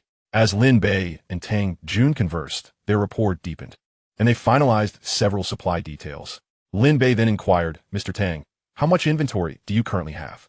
"I will take it all, with one stipulation. I must have priority on your future supplies." The prospect of clearing his accumulated stock brought Tang Jun immense relief. In a moment of concern, he replied, "Young brother, I have over 10 million in goods. This is no trifling sum. Are you certain you can manage it?" Tang Jun's apprehension stemmed from his understanding that Lin Bei was still a student with little business acumen. He felt somewhat remiss in placing such a burden upon him. Lin Bei chuckled lightly. "You need not worry about that. I will provide you with a deposit of 500,000. Let us adhere to our agreement." "That is agreeable. To be candid, the 10 million in goods weighing on my shoulders have been quite distressing. If you can absorb it, you will be doing me a great favor. I will ensure you receive priority in future supplies." As their conversation drew to a close, Tang Jun insisted on treating Lin Bei and his companion to a meal. But Lin Bei graciously declined, stating, "Mr. Tang, we will have ample opportunities to collaborate in the future. Let us save it for another time, as I have other matters to attend to." As he watched Lin Bei's retreating figure, Tang Jun marveled inwardly at the youth's keen insight and unique business acumen, a true talent for commerce. Lin Bei's audacity in committing to 10 million in inventory was not born of folly or excess wealth. Rather, from the memories of his past life. He recognized that 2002 marked a tranquil period preceding the explosive growth of the mobile business. Mobile phones were just beginning to permeate society, their convenience being validated by the populace. From the latter half of 2002 through 2005, the mobile market would inevitably experience exponential growth. 10 million in mobile phones would prove to be a mere trifle, with demand soaring. The true challenge lay in securing quality sources, as this era's electronic products were largely monopolized by foreign entities. The present moment is indeed opportune for strategic positioning, even if inventory remains stagnant for a few months. Lin Bei would not let this opportunity slip away. Beyond mobile phones, other electronic products also held significant promise. For instance, MP3 players and the subsequent emergence of MP4 devices would garner immense popularity among the youth in the coming years. The streets would soon be filled with young individuals donning headphones, lost in music. In his previous life, Lin Bei had a fondness for MP3 players, recalling having switched between several models. "There is no rush. Progress shall be steady." First, he would establish the mobile retail space, subsequently delineating various sections to offer diverse electronic products. Upon returning home for lunch, Lin Bei overheard his father remarking that he had spent the entire morning searching for suitable commercial properties. Lin Bei felt a surge of joy. His father had finally taken that crucial step forward. For a father who has never engaged in business, the journey from 0 to 1 proves to be the most arduous. In his traditional mindset, holding a job is the righteous path, while venturing into business seems akin to associating with the ne'er-do-wells on the streets. It appears that father has finally come to terms with this reality. "Dad, have you been searching for a shop all morning?" Lin Bei inquired with a smile. Lin Jiangwo did not conceal his thoughts and replied, somewhat disheartened. Yes, son. Since we are preparing to open an IP supermarket, it is imperative to approach this seriously. I spent the entire morning searching, but there are simply no good storefronts available for rent or transfer. There are a couple of less desirable locations, and I will continue my search this afternoon. If nothing works out in the next 2 days, I may have to settle for a more remote spot. I never anticipated there would be so many people in business these days. Indeed, the year 2002 was not comparable to the saturated and fiercely competitive landscape of the following 2 decades. It marked a golden era of vigorous economic development in the country, where various industries were just beginning to burgeon like mushrooms after a rain. The competition was relatively less intense. For ordinary individuals, engaging in any business for a few years could lead, if not to immense wealth, at least to the ability to purchase a car and a home, supporting a family without difficulty. This notion has been well validated 2 decades later. Dad, there's no need to search further. I've already found a place for you, right across from the school, and the location is quite excellent, Lin Bei revealed, choosing to be transparent with his father. He envisioned establishing a sizable IP telephone supermarket spanning 100 square meters, sufficient to elevate his parents to a modestly prosperous life. With the parents engaged in stable work, he would shoulder less burden, allowing him to focus entirely on generating substantial income in the future. What? Directly across from a school, 100 square meters? That sounds wonderful. After a moment of joy, Lin Jiangwo couldn't help but feel a twinge of concern. But 100 square meters would incur quite a hefty rent, wouldn't it? You know our family's financial situation, even though we just came into possession of 100,000 yuan. Lin Bei, aware of his father's apprehensions regarding money, quickly reassured him. Dad, I've mentioned it before. This is Mr. Su's property. He is a real estate developer and operates a large business. He isn't overly concerned about the rent. Moreover, he is venturing into the mobile phone trade and has an extra 100 square meters that he needs to offload. He mentioned that if we make a profit, we can pay him rent, but if we don't, it's perfectly fine. Before Lin Bei could elaborate further, he was interrupted by Lin Jiangwo's scolding. You rascal. When did you become so keen on cutting corners? No matter how wealthy he is, he wouldn't just give you such a prime location for free. Explain to me how you managed to secure this shop. Realizing he had faltered in his explanation, Lin Bei hastily clarified. Dad, rest assured, Mr. Su is not a stranger. He genuinely wants to assist our family. Besides, I have lent him my support as well. Look at how capable I am. Lin Jiangwo, pondering momentarily, responded, Mr. Su, we haven't met him yet, but from our last conversation, it was evident he is a decent person. Xiaobei, he is offering this to help us out, and we must not forget his kindness. Arrange for us to express our gratitude properly.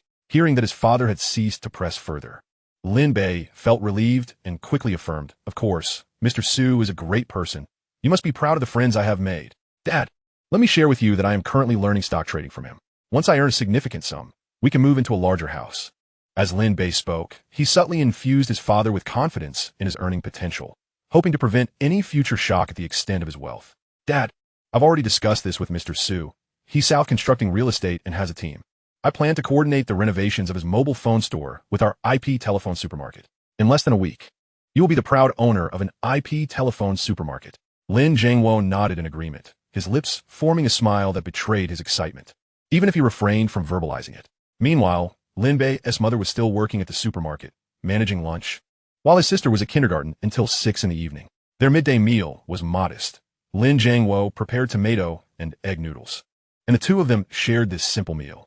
Just after finishing, Lin Jiangwo suddenly had a thought and asked Lin Bei, with the college entrance examination approaching, why are you spending so much time at home instead of focusing on your studies? You haven't been expelled by your teacher again, have you? Oh no, I mustn't reveal too much. In the following moments, Lin Bei engaged in a bit of light-hearted banter with his father, much like any other teenager would. Of course, his playful deception was rooted in good intentions. After all, he couldn't simply confess to his father that he had returned as a reincarnated being with a system at his disposal. Could he?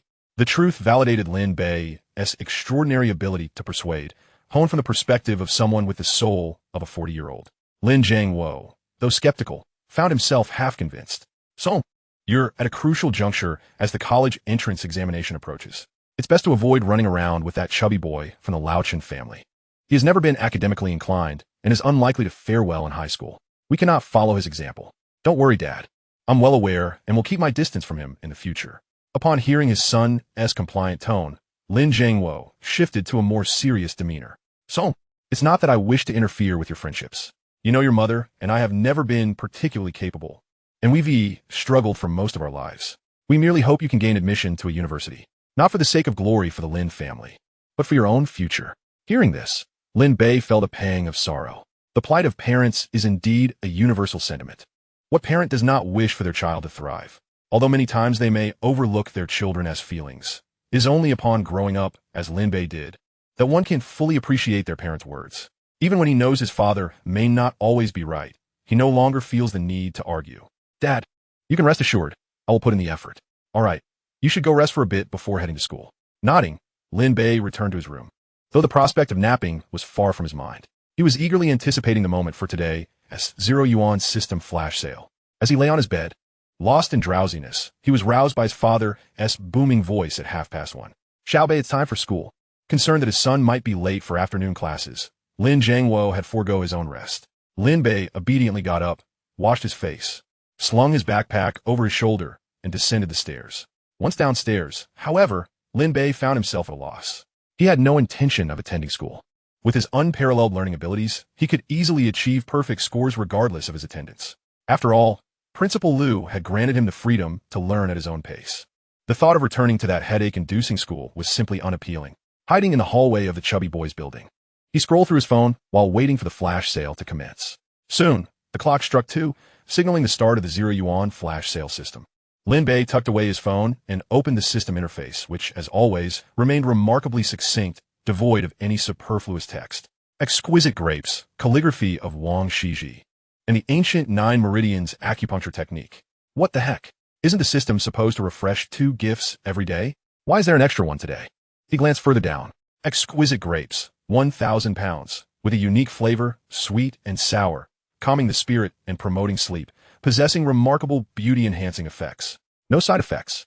Calligraphy of Wang Shiji. After use, one can achieve the same calligraphic effects, with no side effects. Ancient 9 meridians acupuncture. Mastery of medical skills and principles.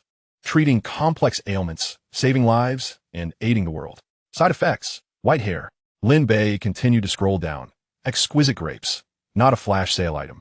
This gift is a system benefit and can be permanently displayed on the interface, available for retrieval at any time. Since this was a long-awaited benefit from the system, there was nothing more to say. He promptly seized it.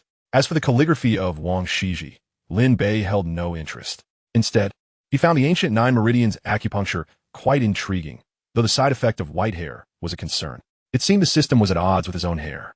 The thought of saving lives and aiding the world was exhilarating. White hair was but a trivial price to pay. Free gifts always come at a cost. This was the law of causality. There's no such thing as a free lunch. This small price was one Lin Bei could certainly bear. With that in mind, he hesitated for just a second before decisively claiming the acupuncture technique. After all, the 9 meridians acupuncture was exceedingly practical. The zero-cost claim completed. Lin Bei found himself in possession of 9 exquisite silver needles.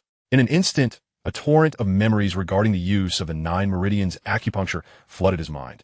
It took a full 30 seconds for all the memories to settle. Lin Bei felt invigorated, his spirit remarkably lifted. This was splendid. Not only could it heal others, but it would also greatly enhance his own demeanor. Unable to resist, he used his phone screen to admire his handsome visage. Dashing indeed. However, his peripheral vision caught a glimpse of a strand of white hair at his temples. About a dozen strands, adding a touch of weariness to his otherwise striking face. Lin Bei had long prepared himself for this and did not dwell on it. After all, compared to his extraordinary abilities, this slight drawback was inconsequential. Time slipped away unnoticed, and soon it was 2:30 in the afternoon. The chubby friend had yet to emerge, causing Lin Bei to worry. He called his friend several times, but to no avail. Resolving to check on him, he ascended the stairs to his friend's home. Upon opening the door, the room appeared dim and cramped. The dilapidated furniture seemed older than his friend, yet his parents had been reluctant to dispose of it. The apartment with a modest 2-bedroom, 1 living room space, totaling less than 60 square meters. A strong scent of traditional Chinese medicine wafted through the air, immediately followed by a relentless, heart-wrenching cough. It was unmistakably his friend's father, whose bronchitis had worsened considerably. Due to financial strain, he had long been deprived of proper treatment, and his condition had deteriorated from bronchitis to pneumonia and now to emphysema. All of this was a consequence of insufficient funds. But now, things had improved. Lin Bei had already given his friend 100,000 yuan, more than enough for his father's medical expenses and the family's living costs. If more were needed, Lin Bei was willing to provide further assistance, ensuring that his friend's father would receive the care he required. After all, his father's ailments were merely a matter of time and money. Current medical advancements were indeed capable of curing him. Lin Bei did not wish to reveal his possession of the 9 meridians acupuncture technique too readily. The door was opened by his friend's frail mother. Upon seeing Lin Bei carrying a bag, greeted him with a smile. "Xiaobei, you've come. Please come in. Andy, I brought some grapes for you and Uncle Chen to try. They'll be beneficial for Uncle Chen's health," Lin Bei replied, handing the exquisite grapes to his friend's mother. "Xiaobei, you needn't bring gifts every time you visit. It's a waste of money. It's not even grape season. They must be expensive," she said. Lin Bei understood that, given his friend's family situation, they seldom bought even ordinary fruit, let alone out-of-season ones. Smiling, he responded, "Andy, they weren't expensive. I just happened to come across a good deal at the entrance." "Cough, cough, cough, Xiaobei, you're here. Please have a seat." Lin Bei sat down, noting that while his friend's parents wore forced smiles, he could discern the tension. A fierce argument had likely occurred before his arrival. It was evident that the topic was a suggestion for his friend to drop out of school. Earlier that morning, his friend had expressed his worries about dropping out. Indeed, his friend was not academically inclined, but for his parents, the prospect of him quitting school was hard to fathom.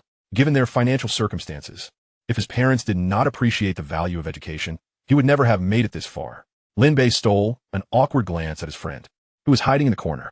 He held no regrets about advising his friend to leave school. For him, it was not an unwise decision. Next, he needed to assist his friend in convincing his parents. "Annie, Uncle Chen, you must have heard about the matter of Fatty dropping out.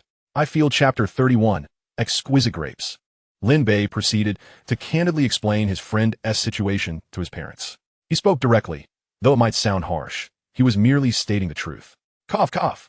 Cough. His friend's father erupted into another fit of coughs, expelling a mouthful of yellow phlegm into a sputum cup, tinged with a hint of blood.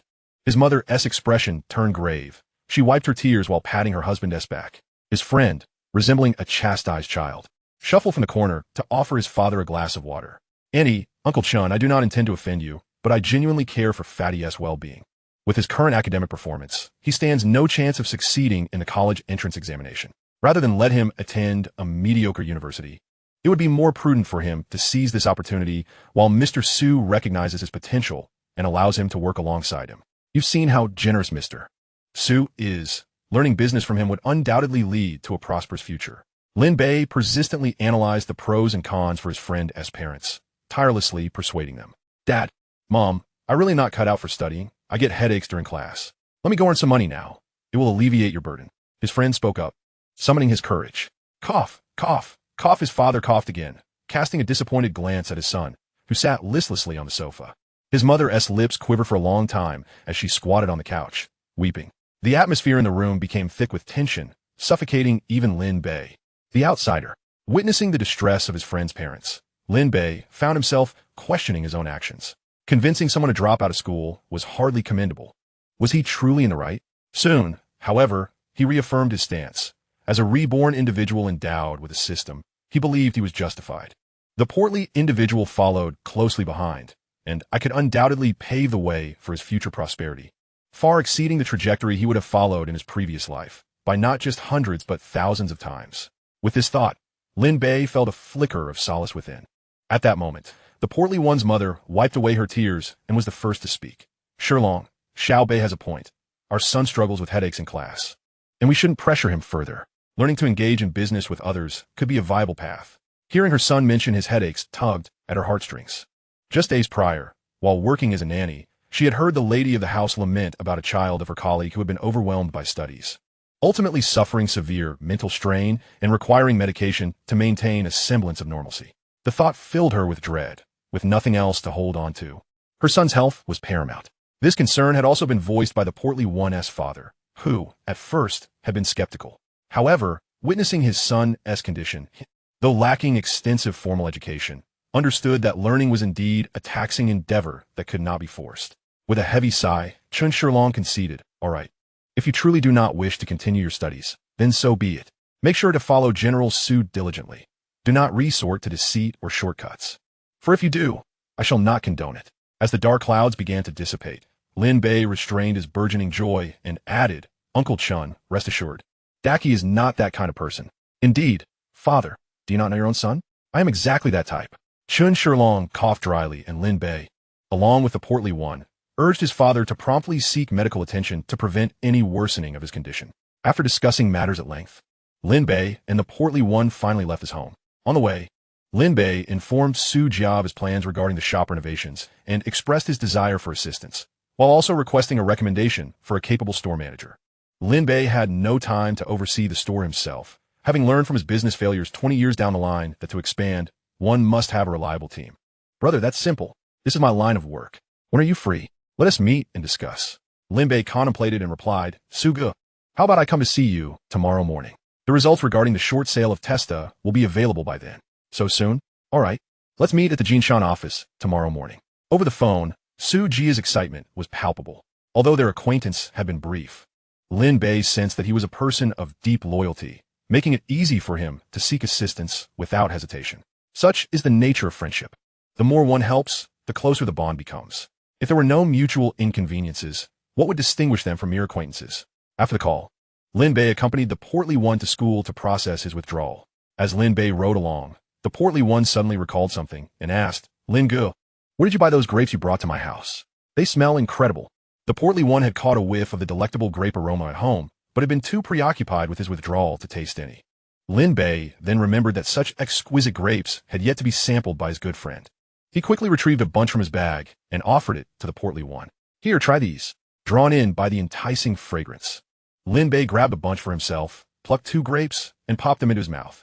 The burst of sweet and tangy juices filled his palate, an exquisite delight.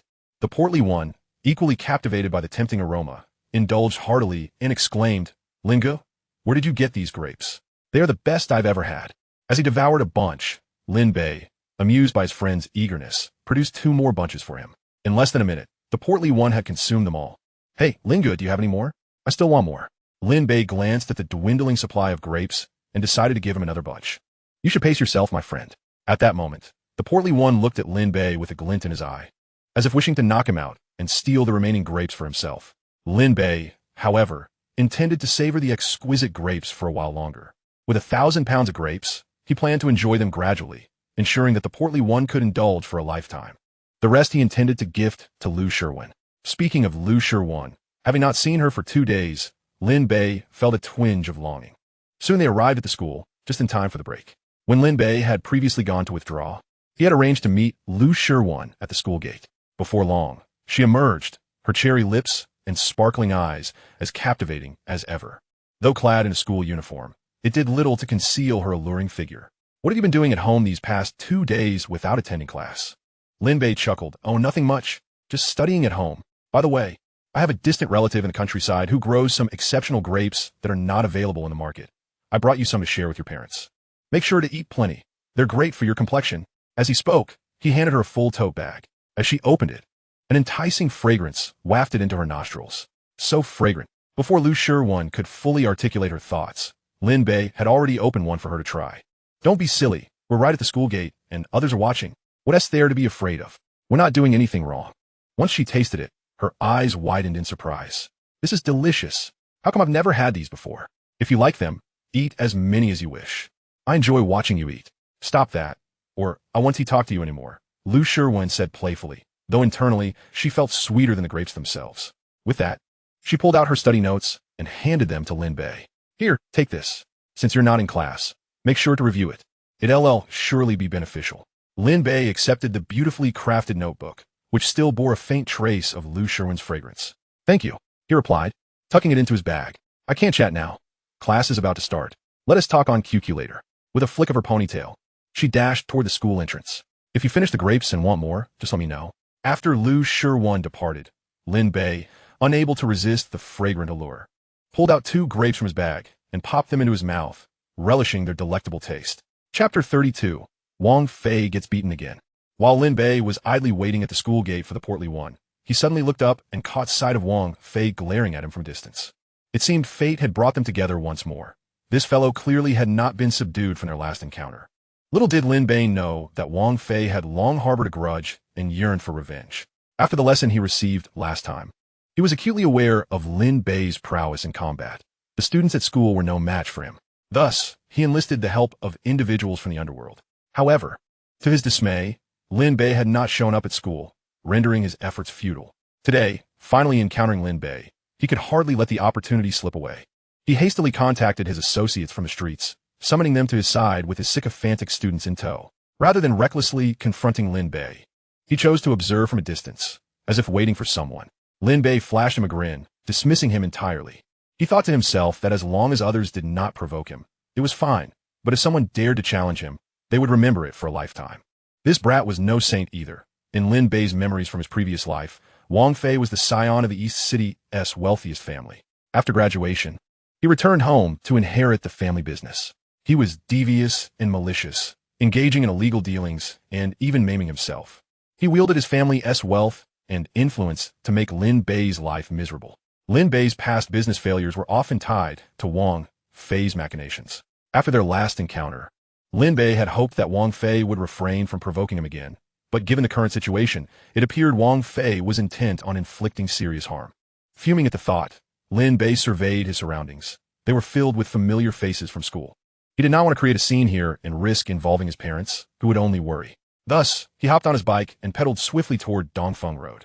Wang Fei and his entourage, upon noticing Lin Bei's escape, quickly hopped into his ostentatiously green Porsche and pursued him. Within a kilometer, they cornered Lin Bei at the entrance of a bank, just as Tang Jun, the future mogul of mobile phones, exited after conducting his business. Spotting Lin Bei, he rushed over, brimming with enthusiasm. Hey there, little brother, what a coincidence. Uncle Tang, what brings you here? Uncle? Call me Brother Tang. Lin Bei chuckled.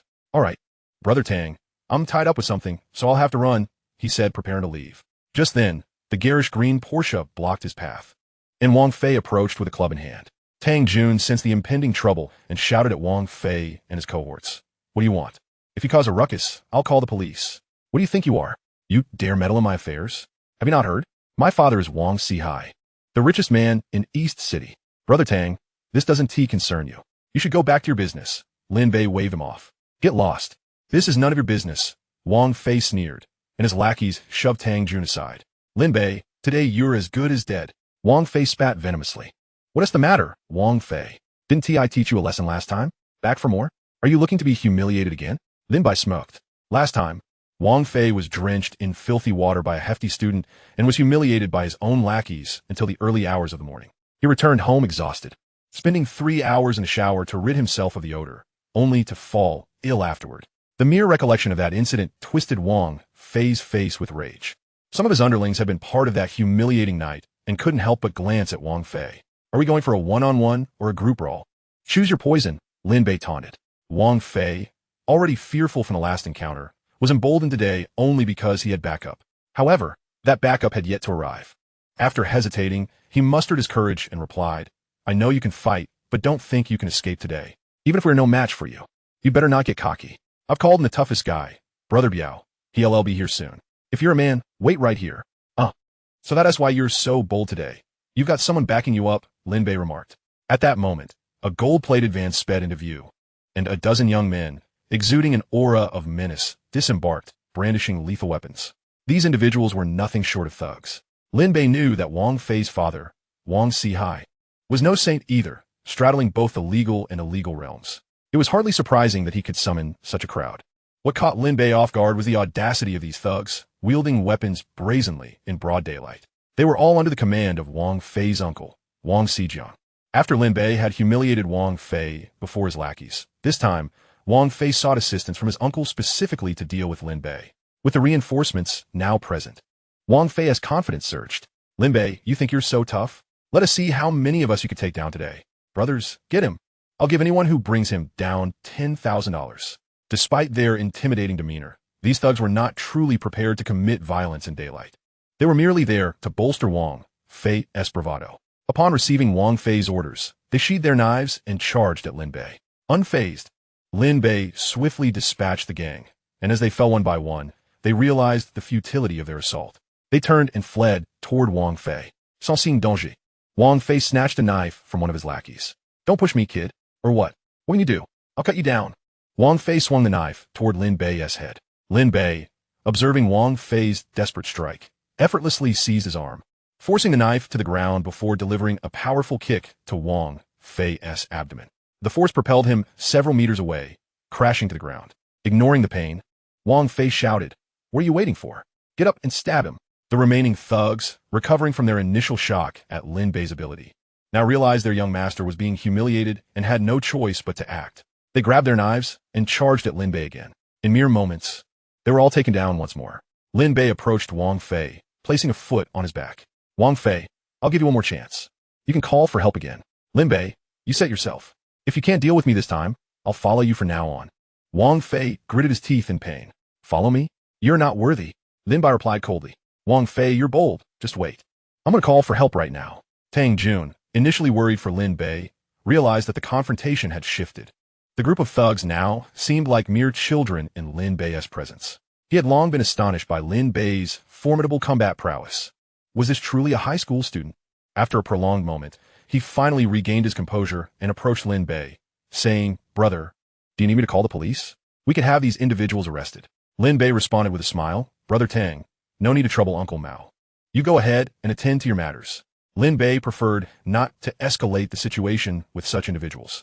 The Wang family of East City would soon pay the appropriate price for their audacity. There was no necessity to bring trouble to his family at this juncture. He simply needed to subdue Wang Fei thoroughly, ensuring he would no longer provoke him. Having witnessed Lin Bei's skills, Tang Jun felt no need for concern and decided to attend to his own affairs. Chapter 33. Brother Biao was immediately subdued upon seeing Lin Bei. Shortly after, a black Santana came to a halt by the roadside, from which 3 or 4 robust men emerged, exuding an intimidating aura. Upon seeing his group of underlings incapacitated, the leading bald man cursed vehemently, "Those bastards dare to strike my young master. They must be tired of living." As soon as Wang Fei spotted the newcomers, he scrambled to the scar-faced man at the forefront, exclaiming, "Brother Biao, you must avenge me. This fellow struck me." Lin Bei turned and recognized the group as the very same individuals who had assaulted him on Li Laoban's orders last time. Brother Biao, his face brimming with murderous intent, shoved Wang Fei aside and strode forward, coming closer to Lin Bei. Upon closer inspection, his expression shifted dramatically, and his imposing demeanor wilted. "It's you. A misunderstanding. A misunderstanding. Young brother, do you smoke?" The moment Brother Biao laid eyes on Lin Bei, discomfort washed over him. The lesson from their last encounter remained vividly etched in his memory. He had been carried home and spent 3 days bedridden.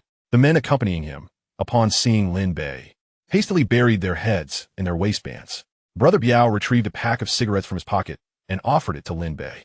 This sudden turn of events left Wang Fei utterly bewildered. He thought to himself, "Who the hell are you?" Lin Bei coldly regarded the offered cigarettes and replied, "No, thank you." "Are you trying to shield Wang Fei again? Come on, we've already learned your capabilities last time. We wouldn't dare extend our hands again."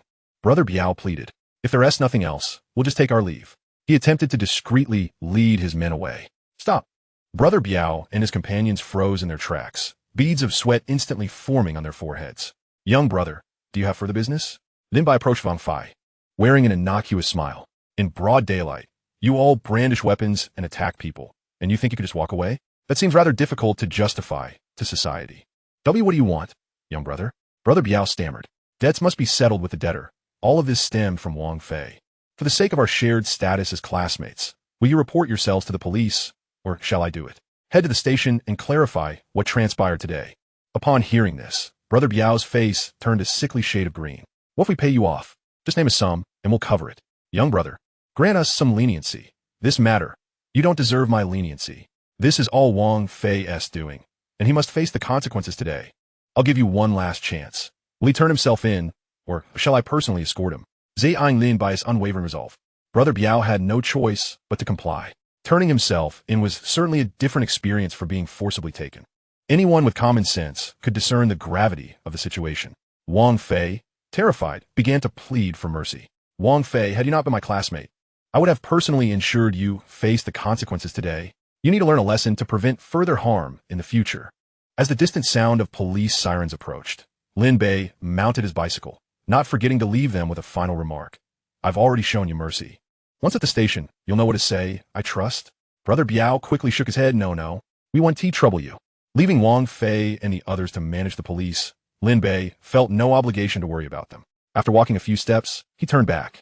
"Young brother, rest assured, we won't cause you any trouble." Lin Bei glanced at the group before heading straight into the bank. He was unperturbed by their potential lies. With so many witnesses, he was merely acting in self-defense. Preparing to report to the police station, he was not intimidated, merely reluctant to deal with the ensuing complications. At the bank counter, Lin Bei withdrew 20,000 yuan, enough for himself and his friend Fatty's pocket money. By the time he exited, Wang Fei and the others had already boarded the police vehicle and were driven away. Upon arriving at the school gate, Lin Bei found Fatty waiting for him, having already completed his withdrawal procedures. As Lin Bei approached, Fatty eagerly rushed over, grinning mischievously. "Lingo, where have you been? You weren't off with Lu Sherwing in the woods, were you? Get lost. Who goes off to the woods in broad daylight?" Lin Bei retorted, some annoyed. "Come on. Lingo, don't be mad. I was just joking." Lin Bei then pulled out a wad of cash from his pocket and handed it to Fatty. "Here, take this 10,000 yuan for your pocket money. Buy something delicious for your parents when you get home. Just don't spend it recklessly. Save some." Fatty, well aware of Lin Bei's wealth, felt no hesitation in accepting the money, promptly stashing it away. The two then ventured to Relixiang, each purchasing a few pounds of marinated meat. Lin Bei also stopped by a burger joint, where his sister Nan Nan had long been pestering their parents for a treat. In 2002, a burger cost 15 yuan, a luxury their parents had been reluctant to indulge her with. Now that Lin Bei had money, he aimed to fulfill every desire his loved ones had been deprived of in his previous life. After buying the most expensive burger in the store for his sister, he visited a toy shop, purchasing a large raccoon plush doll, her favorite. With bags in hand, he returned home. His sister Nan Nan had already been picked up by their father, and their mother was busy in the kitchen preparing dinner. When little Nan Nan saw her brother return with her beloved gifts, she was overjoyed, jumping up and down, her tiny hands clutching the doll tightly. "Brother, did you make a fortune?" Lin Bei affectionately pinched his sister's nose, replying, "Little Nan Nan, you're so clever. Wow, and my favorite shrimp burger," she exclaimed, setting the plush doll aside to devour the burger with delight. Such simplicity brought her immense satisfaction. Watching his sister eagerly enjoy her meal stirred an indescribable warmth within Lin Bei. "Xiao Bei, spending so lavishly, where did you get this money?" Their father, Lin Jiangwo, asked with a stern expression. "Dad, don't you remember? I told you I was learning about stock trading from General Su. I happened to make a little money today. Here's your favorite liquor and some marinated meat." Lin Jiangwo regarded the items Lin Bei had brought home, a hint of a smile creeping onto his face. Though he still admonished, "Even if you've made some money, you shouldn't be so extravagant." At that moment, Lin Mu emerged from the kitchen, witnessing her son's success and the abundance of gifts he had brought home, and smiled warmly. Jiangwa, now that his son has grown up and understands the importance of filial piety, should he not be content? Although Lin Jiangwa felt a surge of joy within, he maintained a facade of parental sternness. Regardless of newfound wealth, he emphasized the importance of frugality. After dinner, Lin Bei engaged in a brief conversation with his father about the venture of opening an IP phone supermarket. Following this, Lin Bei took a refreshing shower, washing away the dust of the day, and emerged rejuvenated. Despite his parents' complaints about his extravagant spending, it was difficult for them to conceal their happiness. Once out of the shower, Lin Bei stood before the mirror, combing his hair. Gazing at his handsome, chiseled features, he internally praised himself. So handsome. Though not quite on par with the ancient Pan Un or Song Yu, this face can certainly stand out in a crowd. Though he lacked an 8-pack, Lin Bei felt a sense of confidence in his physique. However, upon noticing a conspicuous streak of white hair, his admiration swiftly faded. This particular white strand was far too noticeable.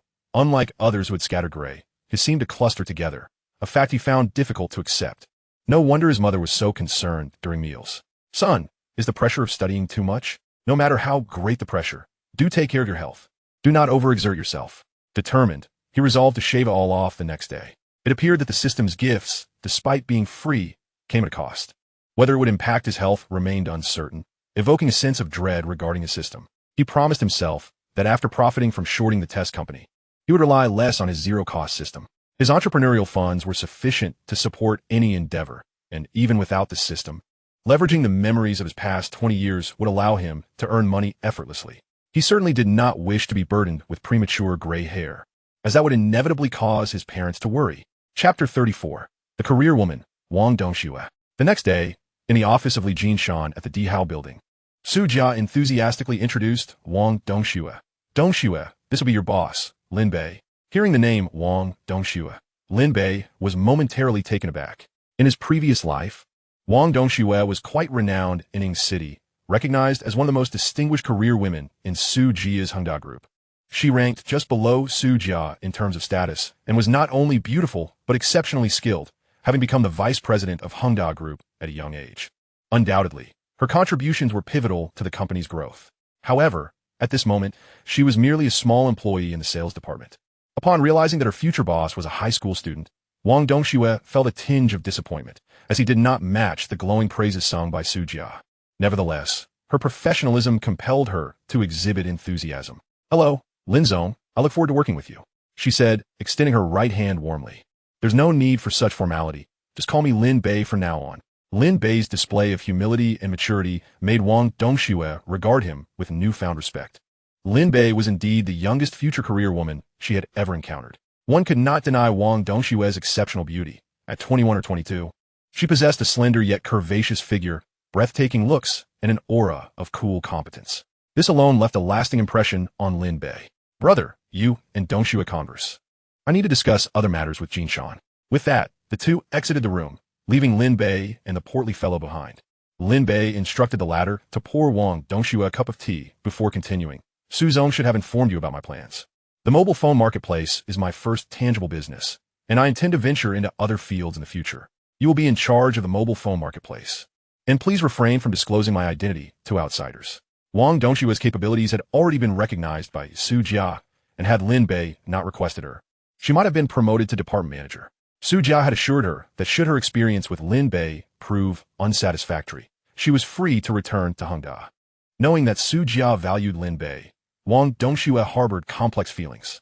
The trust placed in her by this high school student, younger than herself, stirred a sense of gratitude within her. "Lin Zong, should any matters arise, please do not hesitate to command me. I shall strive to fulfill your expectations." Pleased with her pride, yet humility, Lin Bei nodded. "Dongxue, since I am entrusting you with the business, I must ensure you are compensated fairly. Your current salary is under 2,000, correct?" Wang Dongxue nodded. "I will increase it fivefold." Surprised and elated, Wang Dongxue quickly rose and exclaimed, "Thank you, Lin Zong." In 2002, the highest salary for white-collar workers barely reached 2,000, making a monthly salary of 10,000 exceptionally high. Many executives in other companies did not even earn that much. Lin Bei recognized Wang Dongxue's potential. To foster her growth, one must not be miserly. He continued, "Furthermore, I have two announcements." "Go ahead, Lin Zong." "First, I plan to establish Tunglong Company, and I want you as the general manager, with the portly fellow, Chendaji, as the vice president. You may recruit others as you see fit. Second, the mobile phone marketplace will be Tunglong Company's first physical enterprise, and I wish to open it as swiftly as possible. You will oversee the company's establishment and its normal operations. You need not report every detail to me." Wang Dongxue listened, feeling the weight of immense pressure. Was her boss truly going to be a hands-off manager? She guessed correctly. Lin Bei intended exactly that, as he did not wish to be tethered to the company daily, dealing with endless trivialities. Of course, Wang Dongxue's character had already been proven over the next 20 years. Although she held the position of vice president at Hongda Group, she was known for her strictness. Once everything was arranged, Wang Dongxue busied herself with the company's preparations and the renovation of the mobile phone marketplace. Following her departure, the portly fellow's excitement was finally unleashed. "Brother Lin, am I truly becoming the vice president of the company? Is this real? I never imagined I could attain such a position." Lin Bei playfully patted the portly fellow's head and teased, "Look at you, getting so excited over being a vice president. Just wait until I make you the president and the chairman." The portly fellow beamed with a wide grin, laughing heartily. Meanwhile, as Lin Bei and the portly fellow envisioned their future in the adjacent office, Li Jinshan expressed his concerns. "Su Ge, I fear Lin Xiaodi's shorting of the test company in the beautiful country may end disastrously." "What is the matter, Jinshan? Haven't you seen the news? Last night brought only positive announcement for test. Our investment might be at risk of total loss. It is impossible, since my acquaintance with brother Lin Bei, whether it pertains to the appraisal of antiques, the identification of jade, or even the purchase of futures, he has never made an erroneous prediction. If you were to say that luck accounts for one or two instances, how could he be so consistently accurate? Stop overthinking it, Jinshan. You must have faith in brother Lin Bei." Observing the dejected expression on Li Jinshan's face, Su Jia nudged him with a shoulder.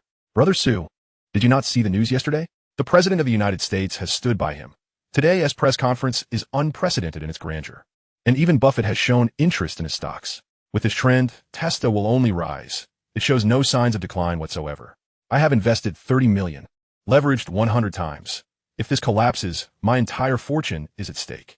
Brother Sue, you also invested 20 million. Are you not the least bit concerned? I am regretting it terribly, only blaming myself for having trusted this high school student in a moment of excitement.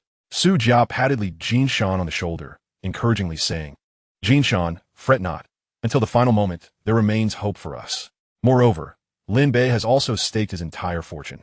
Seeing his confidence, there is surely nothing amiss. Trust my judgment. I have faith in him. It can only be so. I hope this lad does not falter this time.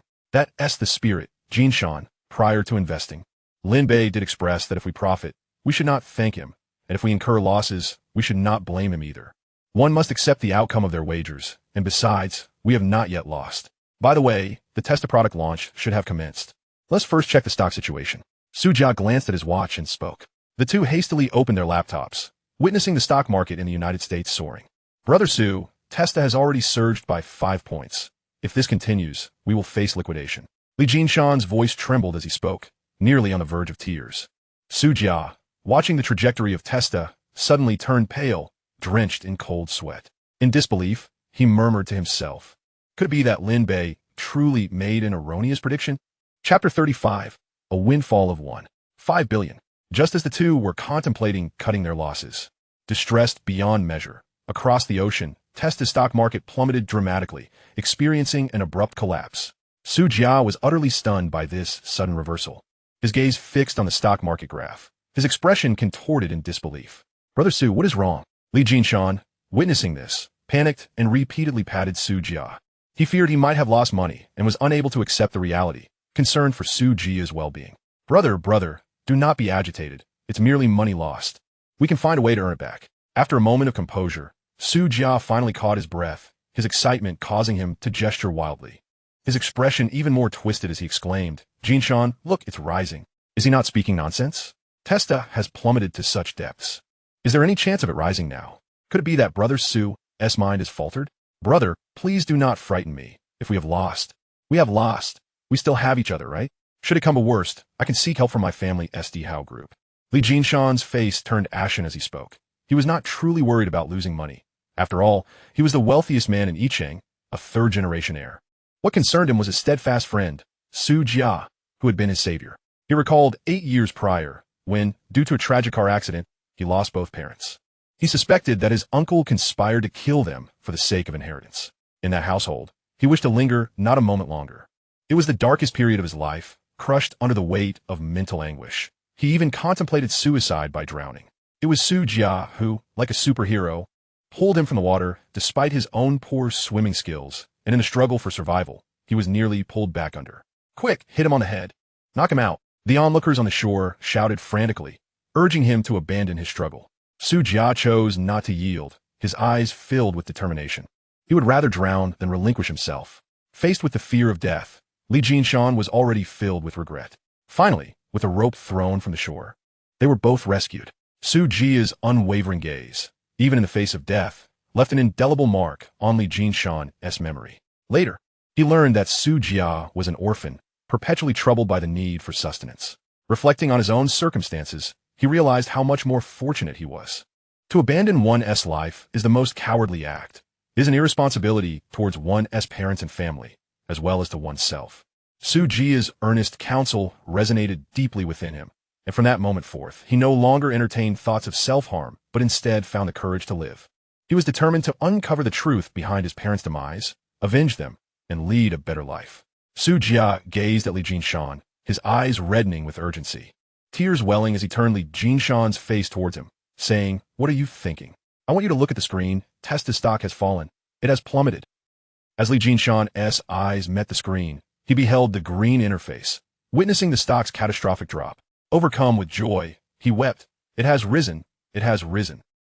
Brother Su, how is that possible? It was just rising so well. How could it suddenly drop again? At that moment, Li Jinshan was as elated as a child. It has dropped again, all the way down. It's miraculous. Truly, it's incredible. Li Jinshan stifled his overwhelming joy and hastily dialed his phone. "Secretary, you, immediately, right now, find out what is happening with Tesla on the other side of the ocean. Notify me as soon as you have the information. Mr. Li, there is no need to investigate. Just an hour ago, the product launch for Testa Group commenced, and their newly developed product have faced consecutive failures.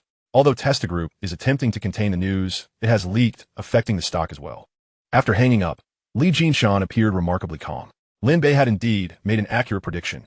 Testa's upcoming product had genuine issues. Jinshan, what is going on? Brother Su. Lin Bei predicted it correctly. Just as he said, Testa's new products are indeed problematic. Hence, Testa Group stock will continue to decline. Gulme. Let us hurry to find Lin Bei and share the good news. In Li Jinshan's office, Lin Bei was calmly brewing kung fu tea. Lin Bei, you are truly remarkable. A once-in-a-millennium genius. Jinshan, that's an overstatement. He is a genius. Indeed, absolutely a genius. Lin Bei, your predictive ability is astonishingly accurate. It's as if you can foresee the future. Yes, Jinshan is correct. This is indeed foresight. It's astounding. My 20 million has suddenly transformed into 2 billion. 2 billion? If 20 million yields 2 billion, then Lin Ji's 15 million must amount to 5 billion. The portly man, overhearing this, was so shocked that he fell off the sofa. The sound of crashing teacups echoed as Lin Bei was splashed with tea from his cup. Dear hefty friend, what on earth are you up to? Lin Bei mused, observing how mere 5 billion had rendered him utterly astounded. He couldn't help but grumble. If this is the effect of such a sum, what will it do to your sanity in the future? Peace and tranquility. Peace and tranquility. Li Jinshan jested as he approached the entrance, calling out to the cleaner, Sister Zhang, please come over and tidy up the shattered items on the floor. Zhang Jia promptly cleared away the broken cup, while secretary he arranged for a new set of teaware. The rotund fellow, brimming with excitement, incessantly darted his small eyes. Mentally calculating. 5 billion, with my share of 5, that amounts to 75 million. Am I not striking it rich? Unable to contain his glee, he reclined on the sofa, grinning widely. Lin Bei, having discerned the hefty man's intentions long ago, chuckled, my dear friend. Have you also calculated how much you stand to gain? With this windfall, what do you plan to do? Without a moment's hesitation, the hefty man replied, purchase luxury cars, acquire a villa, marry a beautiful wife, and raise a brood of children. Enough, Lin Bei exclaimed, playfully smacking his ample head. With your spending habits, you'll be broke in no time. Let me assist with your investments instead. I shall allocate 1 million to enhance your household living standards. Despite this jest, Lin Bei, now a soul of over 40 in a 20-year time leap, understood better than anyone. If he were to hand over the entire 75 million to the hefty man at this juncture, it would be a disservice to him. How many young individuals have found themselves suddenly wealthy, only to squander it all? Most of them, after indulging in excesses, find themselves neither happy nor fulfilled in their later years. Of course, the hefty man's aspirations were entirely valid. After all, what does a man do after acquiring great wealth if not buy a car, a house, and a beautiful wife? Yet, the time was not ripe for such extravagance. Lin Bei's willingness to offer the hefty man a 5 share stemmed from his recognition of the man's lack of grand ambitions. He could be trusted to follow Lin Bei's lead. Lin Bei intended not only to grant him a share, but also to ensure a lifetime of prosperity. Chapter 36. The Establishment of the Tunglong Foundation. This time, Li Jinshan and Su Jia garnered even greater rewards than anticipated. They could scarcely believe their luck, having suddenly amassed over 2 to 3 billion. Exchanging glances, they simultaneously proposed giving Lin Bei 500 million each, only to be politely declined. Persisting in their insistence, Lin Bei chuckled, brothers, if you are truly inclined, why not each contribute 500 million to establish a charitable foundation? It would be a worthy endeavor for society. Lin Bei understood well the principle of cause and effect. Having returned from a rebirth with a zero-cost system that allowed him to effortlessly accumulate such wealth, spending it brought him no solace. Not that it came without a cost. His once dark hair was turning white. Yet, this price seemed trivial compared to his immense fortune. In Dragon Country, countless individuals struggled for basic sustenance, including many orphan children and elderly individuals without anyone to care for them. Now that he had earned his wealth, he felt compelled to contribute to society, ensuring that his money was spent with a clear conscience. Su Jia was the first to express agreement. Li Jinshan laua hartili. Since Brother Lin has proposed it, I, Li Jinshan, am no coward. I agree. Brother Lin, I admire your vision. However, the foundation must bear your name, so that all of Dragon Country knows who is doing good. Su Jia adjusted his glasses, adding, Jinshan, a big tree attracts the wind. With Tunglong Company just starting, associating a personal name with the foundation could attract unwanted attention. Lin Bei raised a hand to quell the discussion. Brother Su is correct. Let us use the company's name. However, he said with a smile, once the foundation has gained traction, we can establish a branch in my name. What do you think, hefty friend? The hefty man, who would undoubtedly have a stake in the 500 million, replied without hesitation, Brother Lin. There is no need to consult me. I agree with whatever you decide. Besides, engaging in charity is a noble act. Thus, the four resolved to initiate the establishment of the charitable foundation. Noting that everyone was in agreement, Lin Bei continued, from this day forth, for every profit I make, I will allocate 10 to the foundation. However, I lack the energy to manage it myself, so I will rely on my two brothers to oversee it. Contributing funds is one thing. Managing it personally is not something I desire, Lin Bei stated. Su Jia chuckled, given the sentiments of our two brothers. It seems this responsibility will undoubtedly fall to me, yes? The three men erupted in laughter at this. Let us go. Brother Lin, you've helped us earn so much money. We must show our gratitude. Come, I'll give you a car. You absolutely cannot refuse. Lin Bei smiled, realizing he could not decline this time. After all, it was only fair to accept the car in light of their financial gains together. They proceeded to the parking lot behind the Dihao Group, which was impressively spacious, housing dozens of luxury vehicles. Among them were numerous high-end brands, including Mercedes, BMW, and Porsche, with each vehicle priced above 1 million, yet none exceeding 3 million. The hefty man, witnessing such an array of luxury cars for the first time, gleefully touched one and then another, unable to contain his delight. This is all for Brother Lin, right? As Lin Bei perused the vehicles, the hefty man appeared even more exuberant than Lin Bei himself. Brother Lin, this BMW looks splendid, and the Mercedes seems so grand. But the Porsche is quite appealing too. As the hefty man circled the Porsche, knocking on its body with his fingers, he exclaimed, Brother Lin, this rim shines brighter than the millstone back in my hometown. Li Jinshan playfully kicked his backside, saying, can a millstone fly? Enough chatter. Brother Lin, make your choice.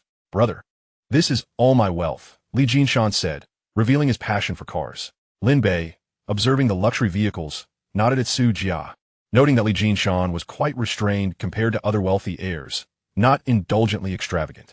Brother, let me recommend one. This is my favorite, the Mercedes G-Class. The most expensive here, priced just under 3 million. Do you like it? If so, it's yours. As Lin Bei surveyed the luxury cars, he found himself enamored with each one. In his previous life, the most expensive vehicle he had driven was a BMW 5 Series. Considering his current circumstances, he felt that driving such an ostentatious car would be too conspicuous, too showy. With that thought, Lin Bei chuckled and shook his head. Li Yi, these cars are too extravagant. Do you have anything more modest? What?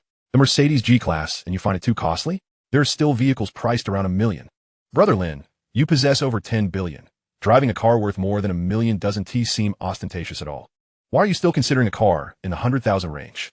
Su Jia, understanding Lin Bei's mindset, addressed Li Jinshan. Jinshan, Brother Lin prefers to remain low profile. Doesn't your company have other vehicles?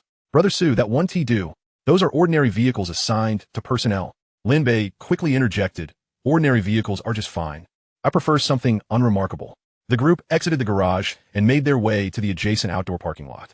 Several ordinary vehicles, priced between hundreds of thousands to 400,000 to 500,000, were parked nearby. The plump man cast a resentful glance at Lin Bei, repeatedly expressing his disdain. Brother Lin, these cars are not worth it. They look cheap. Why don't we take that big G from the garage? Lin Bei replied, if you drive the big G home, what will you tell your parents and neighbors? That you had a stroke of luck and it fell from the sky? Upon hearing this, the plump man finally grasped Lin Bei's sentiments, yet disappointment still lingered on his face. Lin Bei patted his shoulder and said, my good brother, endure this moment. I promise you will one day drive a Mercedes-Benz G. The plump man finally managed to smile. Approaching a black Santana, Lin Bei admired its classic, boxy exterior and elevated chassis. This was the first car he purchased after earning money in his previous life. A Santana that not only proved durable, but also served as an off-road vehicle, leaving him with countless memories. He had laughed uproariously in this car after making a profit and had locked himself inside, weeping silently during his business failures. Li good this one, Lin Bei declared, prompting Li Jinshan to send someone with the car keys. Once he obtained the keys and entered the vehicle, he was enveloped by the familiar scent. He started the ignition, deftly pressing the accelerator while engaging the clutch and shifting gears. The car surged forth like a wild stallion. The parking lot was expansive, with the car weaving in circles. Wow, Brother Lin, you've not even taken your driving test, yet you drive so smoothly. Is driving a gift you possess? Driving without a license. Su Jia and the others were alarmed at the plump man's comment and hurried to chase after him. Brother, pull over. As Lin Bei rolled down the window, he laughed at the two, now panting and drenched in sweat. What is wrong with you two? Li go. You're not regretting this, are you? Li Jinshan quickly shook his head. Brother, without a license, you shouldn't be driving. We need to get you a license immediately. Lin Bei suddenly realized that in this life, not only did he lack a driver's license, but it was also his first time handling a car. How could I have forgotten that? He smiled awkwardly at the thought. Just then, the plump man's phone rang. It was his mother calling from the hospital. After hanging up, the plump man turned pale. What is wrong, buddy? My dad. My dad. He is in the hospital, and he might not make it. Upon hearing this, Lin Bei looked at the plump man's frantic expression and thought, isn't his father just suffering from bronchitis? How could he suddenly be in such a dire condition? Stunned for a moment, he quickly excused himself from the two older men. Shall I go with Jinshan? No need. You two carry on. The plump man and I will manage. All right then. I'll take care of company matters and head over later. Don't forget to call if anything comes up.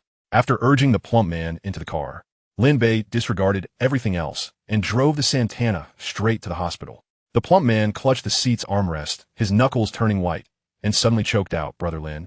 My dad has never enjoyed life. He always says he wants to see me married. Lin Bei recalled 2013, when, in his previous life, after failing in business, his father fell gravely ill, and the plump man sold their family home, giving him 50,000 yuan. Brother, treat your illness first, consider it a loan. Chapter 37. The plump man's father is gravely ill. The plump man's kindness in his previous life left an indelible mark on Lin Bei's heart. Yet he regretted that he could never repay that debt of gratitude.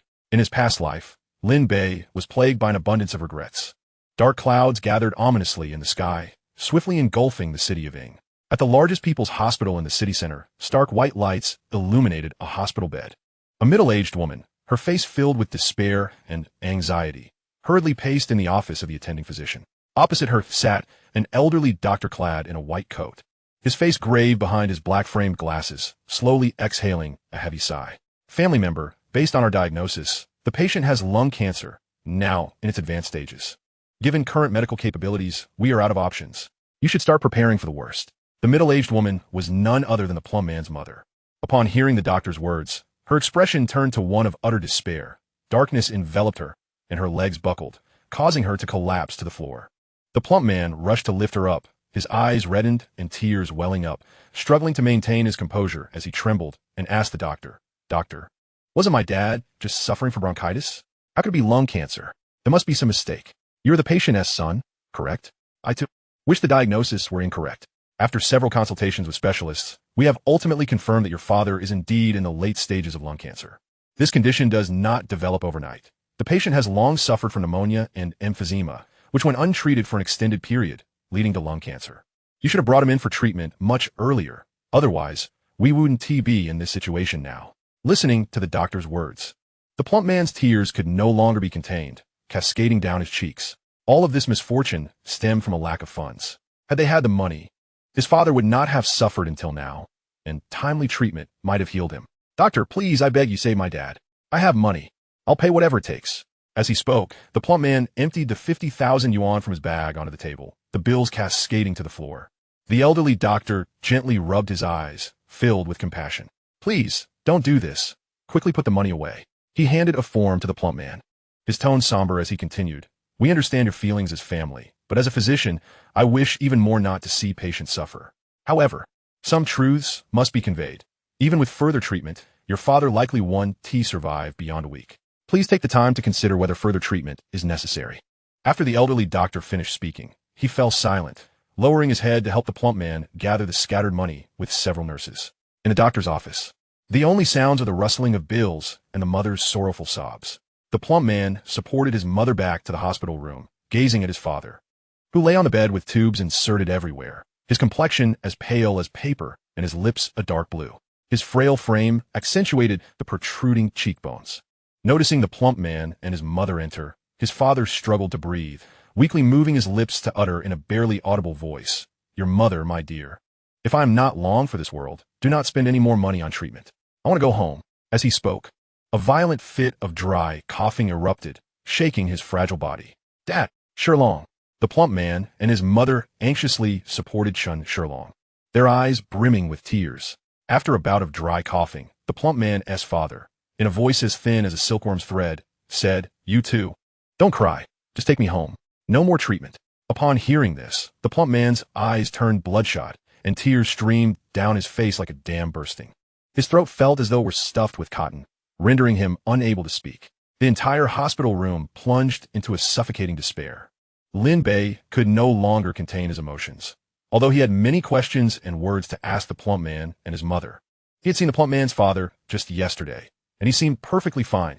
How could he have deteriorated so rapidly? However, at this moment, all doubts and confusions could only be buried deep within, given that modern medicine had proven incapable of curing Fatty's father's ailment. Lin Bei could not bear to let Uncle Chen depart in such a manner. A resolute and powerful voice resonated in the hospital room. Fatty, your father's condition can still be treated. Upon hearing this, both mother and son were jolted, their eyes gleaming with hope. Although the doctor had not explicitly stated it, the implication was akin to issuing a death warrant. Nevertheless, the notion that there was still a chance for recovery compelled them to gaze toward the source of the voice. Lin Bei's expression was grave, yet his unwavering gaze conveyed an undeniable determination. Fatty, Auntie, I possess the means to cure Uncle Chun.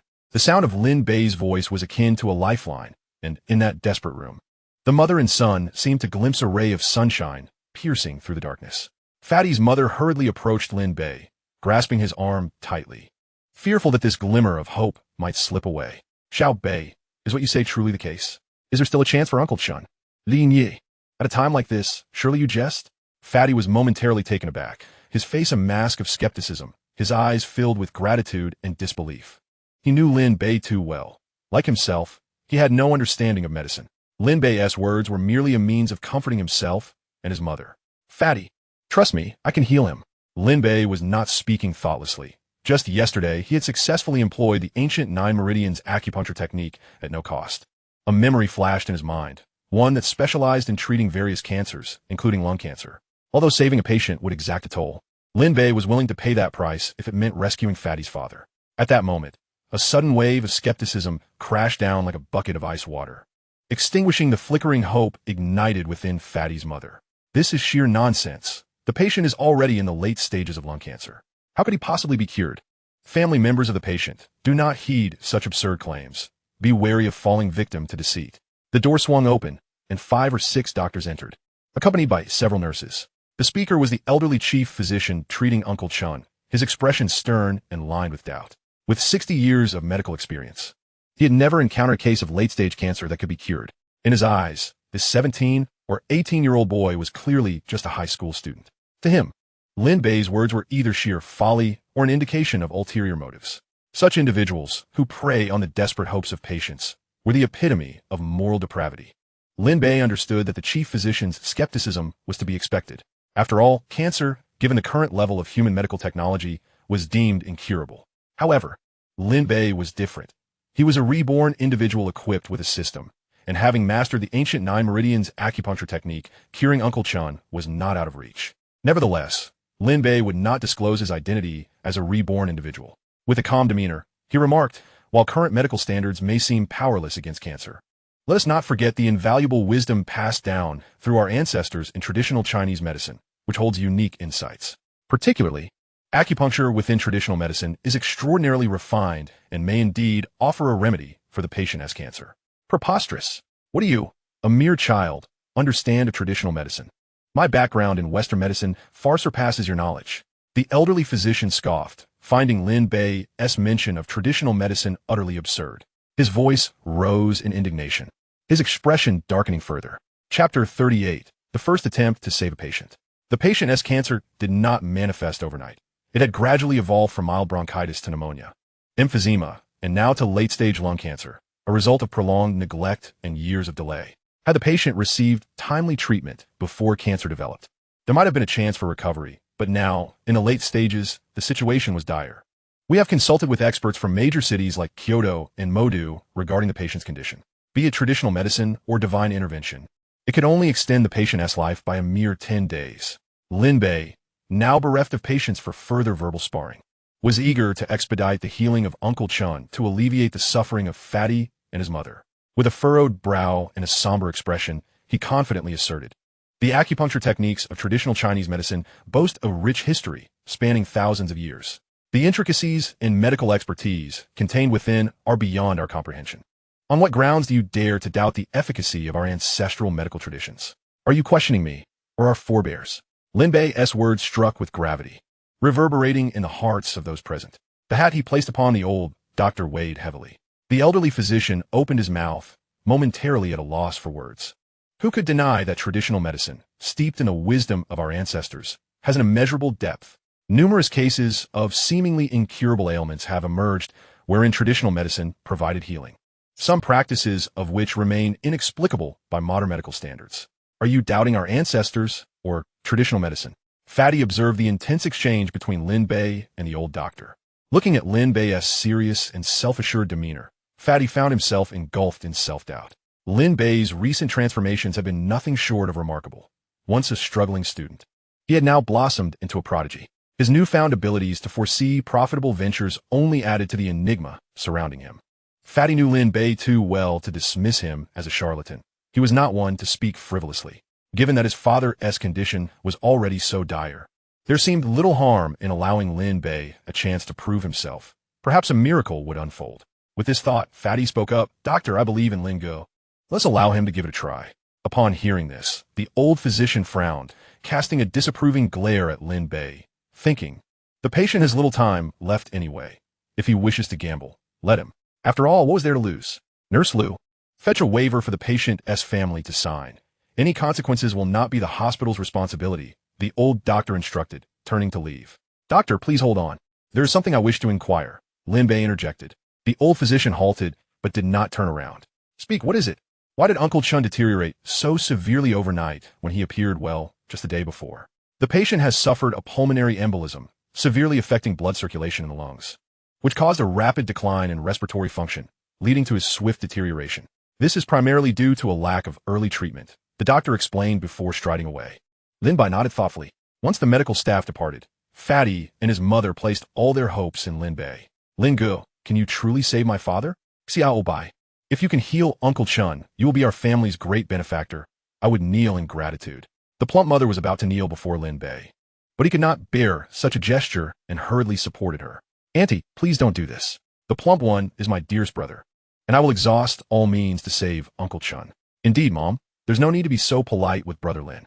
Brother Lin, could you please hurry and treat him? Lin Bei ushered them out, repeatedly instructing them to ensure that no one peeked, including the plump one. It was not that Lin Bei was stingy. He simply wished to keep his secrets concealed to avoid unnecessary trouble. Once the door was closed, he locked it behind him.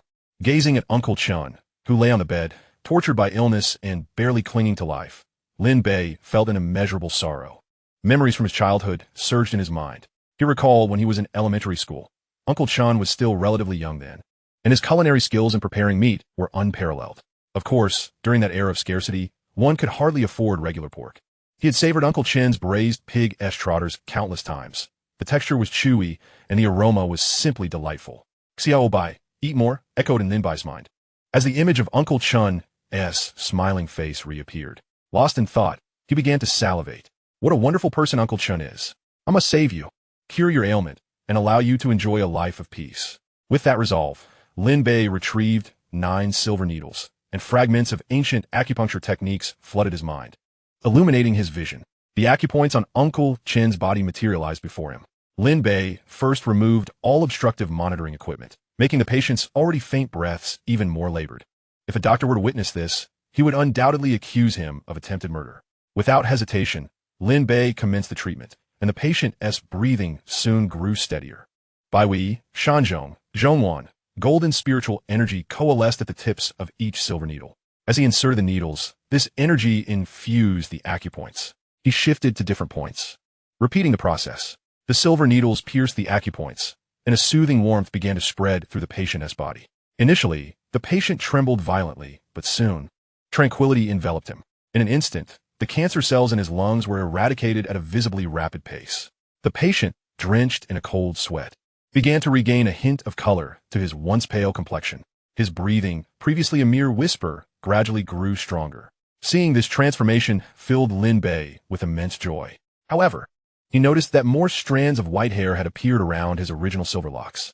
Only when all the cancer cells had dissipated did Lin Bei finally relax, retracting the silver needles and opening the door to the ward. The plump one and his mother were instantly astonished upon seeing Uncle Chun lying on the bed. The once ashen-faced man, on the brink of death, now appeared vibrant and at peace, breathing steadily as if in a serene slumber. Uncle Chun was healed.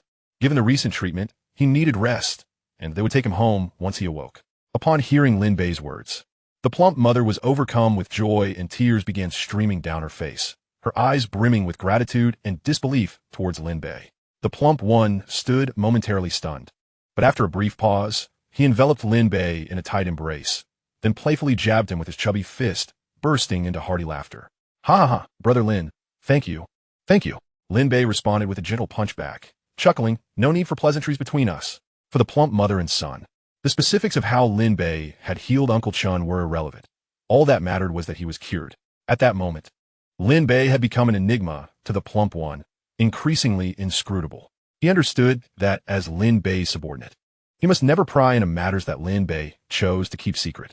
The ward was filled with joyous laughter. Hearing the commotion, an elderly doctor accompanied by a group of medical staff hurried over to assess the situation. This is a hospital. Patients need rest. What kind of behavior is this? One staff member scolded sternly. The old doctor furrowed his brow, recognizing that this young man had likely employed traditional Chinese medicine to treat the patient. He was eager to ascertain the results, making his way to the patient's side. Upon seeing Uncle Chun's complexion, he was left utterly speechless, his mouth agape in astonishment. How is this possible? Absolutely impossible. The old doctor's eyes widened in disbelief, akin to seeing an extraterrestrial, as he struggled to comprehend the situation. You lot, quickly wheel the patient to the examination room for a thorough checkup. A group of 5 or 6 male doctors rushed in, pushing Uncle Chun towards the examination room. The plump one exclaimed anxiously, what is going on? What is happening?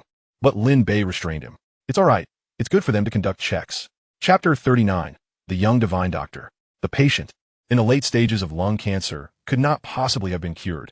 It must have been a mere fleeting recovery, a mere flash of light. Lin Bei, hearing this, could hardly contain his disbelief. This old doctor had forsaken medicine in favor of superstition. Wasn't this self-contradiction? Unable to hold back, he interjected, this is not a fleeting recovery. I utilized my ancestors' acupuncture techniques to heal the patient. The old doctor paused for a moment before scoffing dismissively, sneering, impossible. Western medicine has long surpassed human medical knowledge by centuries. You think a few silver needles can work miracles? What a joke. With that, he turned his back on Lin Bei and strode away. In his haste to obtain comprehensive test results, the old doctor dedicated himself wholeheartedly, even establishing a fast-track examination route.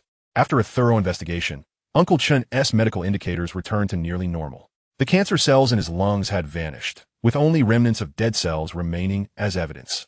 The old doctor, unable to believe his eyes, removed his black-framed glasses, rubbed his eyes, and then put them back on, scrutinizing the examination report repeatedly. His face shifted in color from white to black to a hint of green, his mouth forming a shocked O, unable to utter a single word.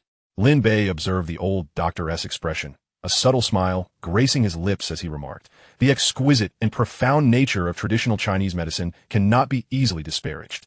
Upon hearing this, the old doctor, filled with shame, finally lowered his proud head and left the examination room in a dejected manner. When Lin Bei and the plump one returned Uncle Chun to the ward, the entire hospital erupted in chaos within 10 minutes. The hospital director, currently attending an important meeting in the city, rushed back without a moment's hesitation. He gathered all the hospital's specialists and attending physicians to discuss what was nothing short of a medical miracle, each of them struggling to contain their astonishment and confusion. In the ward, family members swarmed, both shocked and in awe of this young medical prodigy, eagerly sharing news and inquiring about Lin Bei's identity. The patients' families, hoping Lin Bei would treat their loved ones, urged hospital staff to seek him out, hoping he would work at the hospital to elevate its medical standards and reputation. Everyone was searching for Lin Bei, trying to uncover his background, while he and the plump one had already returned home with Uncle Chun. Xiao Bai, you brought Uncle Chun back from the brink of death. Henceforth, you are our Chun family's benefactor. Come, let us go to my house. Uncle Chun will prepare your favorite braised pig-esh trotters from your childhood. Lin Bei observed that Uncle Chun had ceased coughing, his face adorned with a radiant smile and his spirit remarkably invigorated, as if he had been rejuvenated to his youthful days. The chubby fellow also joined in urging Lin Bei, who, reluctant to dampen the family spirits, begrudgingly acquiesced. As the Santana rolled into the community courtyard, Lin Bei's anxious heart finally found solace. He sought a discreet spot to conceal the vehicle, vowing not to drive again until he had secured his driver's license. Xiao Bai, today Uncle Chun is in high spirits and has invited your father over. It has been ages since the two of us shared a drink, he heard. A wave of nostalgia washed over Lin Bei. Unsure of how to explain the situation to his family, he concocted another fib, saying, "My dad is certainly preoccupied with the renovations of the IP phone supermarket. He's been quite busy lately. Uncle Chun, given your recent recovery, it would be prudent to consume alcohol in moderation. The two of you are bound to indulge and overindulge. So perhaps it would be best to postpone the gathering for a few more days." This was not entirely a lie. Lin Bei's father was indeed engaged in discussions with Wang Dongxue regarding the supermarket's renovation plans. "Indeed, Lao Chen, CIO Bai speaks wisely. Let us wait a few days before you two reunite," Uncle Chun responded with a hint of disappointment. Uncle Chun had two primary passions, a fondness for a drink and an affinity for meat. In recent years, due to health concerns, he had refrained from drinking, which only intensified his cravings. Savoring the succulent and tender pig's trotter, Lin Bei felt as though he had been transported back to his childhood. Gazing at the warm scene of the chubby fellow's family, Lin Bei felt a comforting warmth in his heart. Reborn with an extraordinary zero-cost system, life was indeed splendid. Yet, unease soon crept back in. Since Uncle Chun was aware of his miraculous medical skills, it would not be long before his parents discovered the truth. Although they had promised not to disclose it, one could not hide fire beneath paper forever. The web of lies he had spun might require even more deceit to uphold. How long would this charade continue? Just the thought of it made Lin Bei's head spin. He needed to devise a plan swiftly, to reveal to his parents the extraordinary abilities he possessed. At that moment, Su Jia called, informing him that he and Li Jinshan were downstairs at the hospital, preparing to visit the chubby fellow's father. They were overhearing discussions in the hospital about the young miraculous doctor from the morning. "Xu Yi, do you think the miraculous doctor they are discussing could be Lin Xiaodi?" "Probably not. Lin Bei is adept at identifying antiques and dabbling in finance. But I have never heard of him practicing medicine. Regardless, we don't even know which ward the chubby fellow's father is in. Why not just call and ask?" Su Jia dialed Lin Bei's number and immediately inquired if he was the miraculous doctor everyone was chatting about. Lin Bei simply smiled calmly, avoiding a direct answer. "Xu Yi, the chubby fellow's father was misdiagnosed this morning, but there's nothing serious. He has already returned home, so you can head back." "What? A misdiagnosis? Isn't that outrageous? I'm calling directorly right now.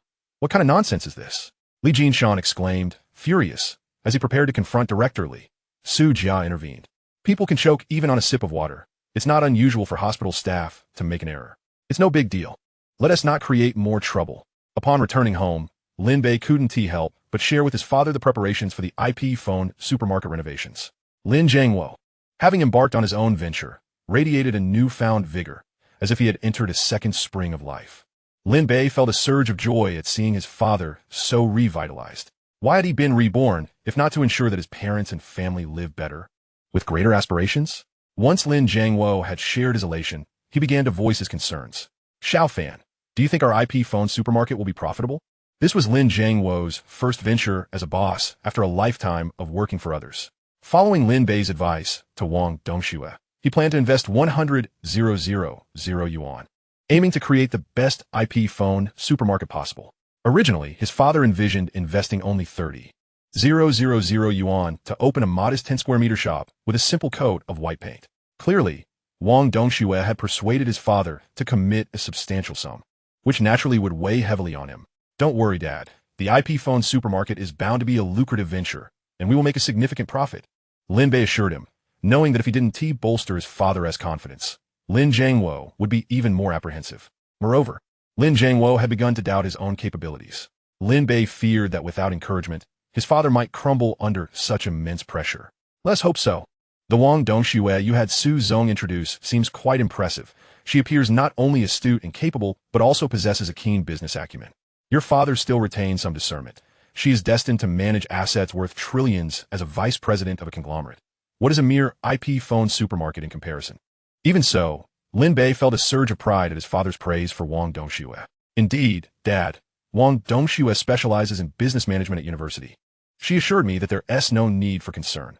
Once we open, you and Mom can simply wait to count the money."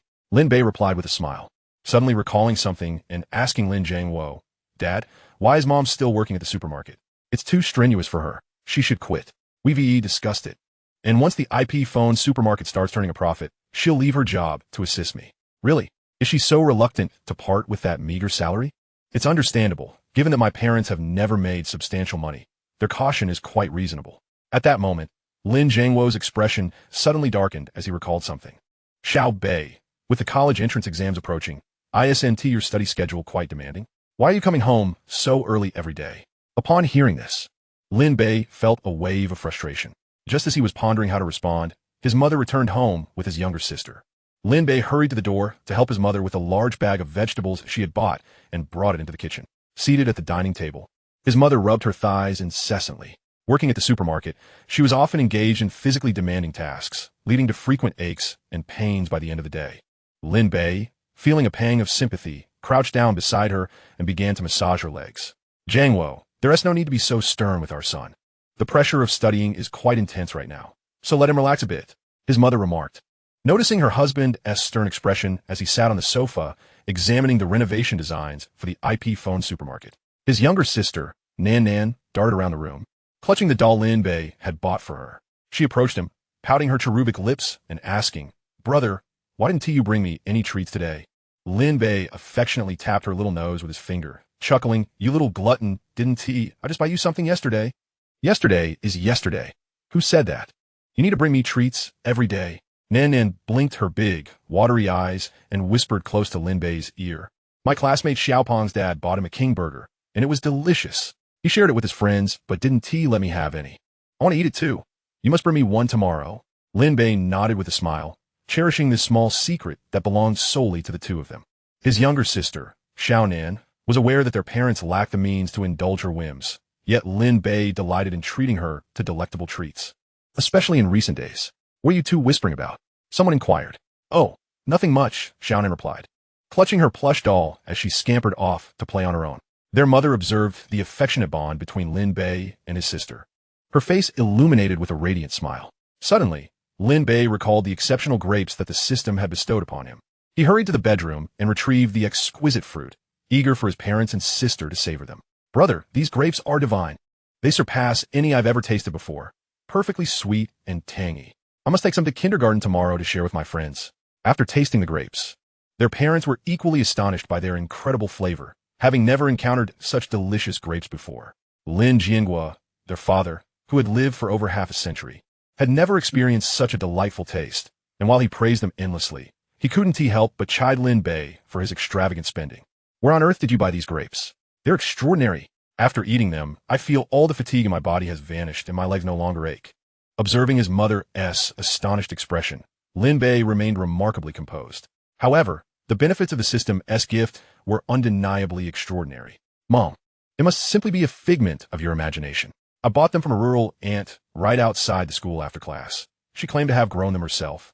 Lin Bei said with a benign fib. No, I can confidently assert that the sensation comes from eating the grapes, Lin Jiangwo interjected, visibly astounded. Indeed, I feel remarkably relaxed now. My mind, which was previously foggy, is suddenly clear. This is even more effective than medicine. Absolutely, absolutely, their mother chimed in excitedly.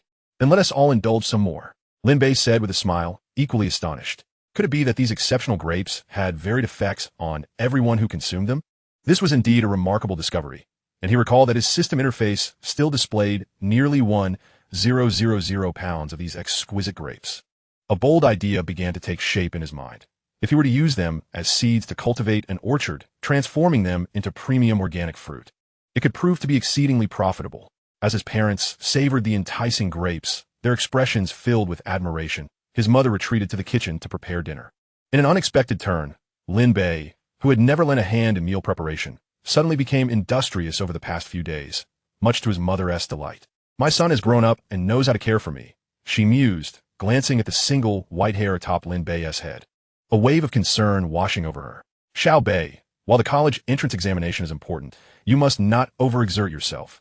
Health is paramount above all else. Hearing his mother's words, Lin Bei felt a pang of discomfort. Was his white hair truly a testament to his academic strain? He found himself unable to articulate his feelings or offer explanations. The family's dinner was simple, a pot of congee accompanied by 2 dishes, stir-fried meat with greens and sautéed Shanghai bok choy, paired with steamed buns. Though modest, the warmth of their family gathering enveloped them. As they dined, their conversation drifted to the preparations for the IP phone supermarket. Jingwa, I believe Wang Dongxue is right.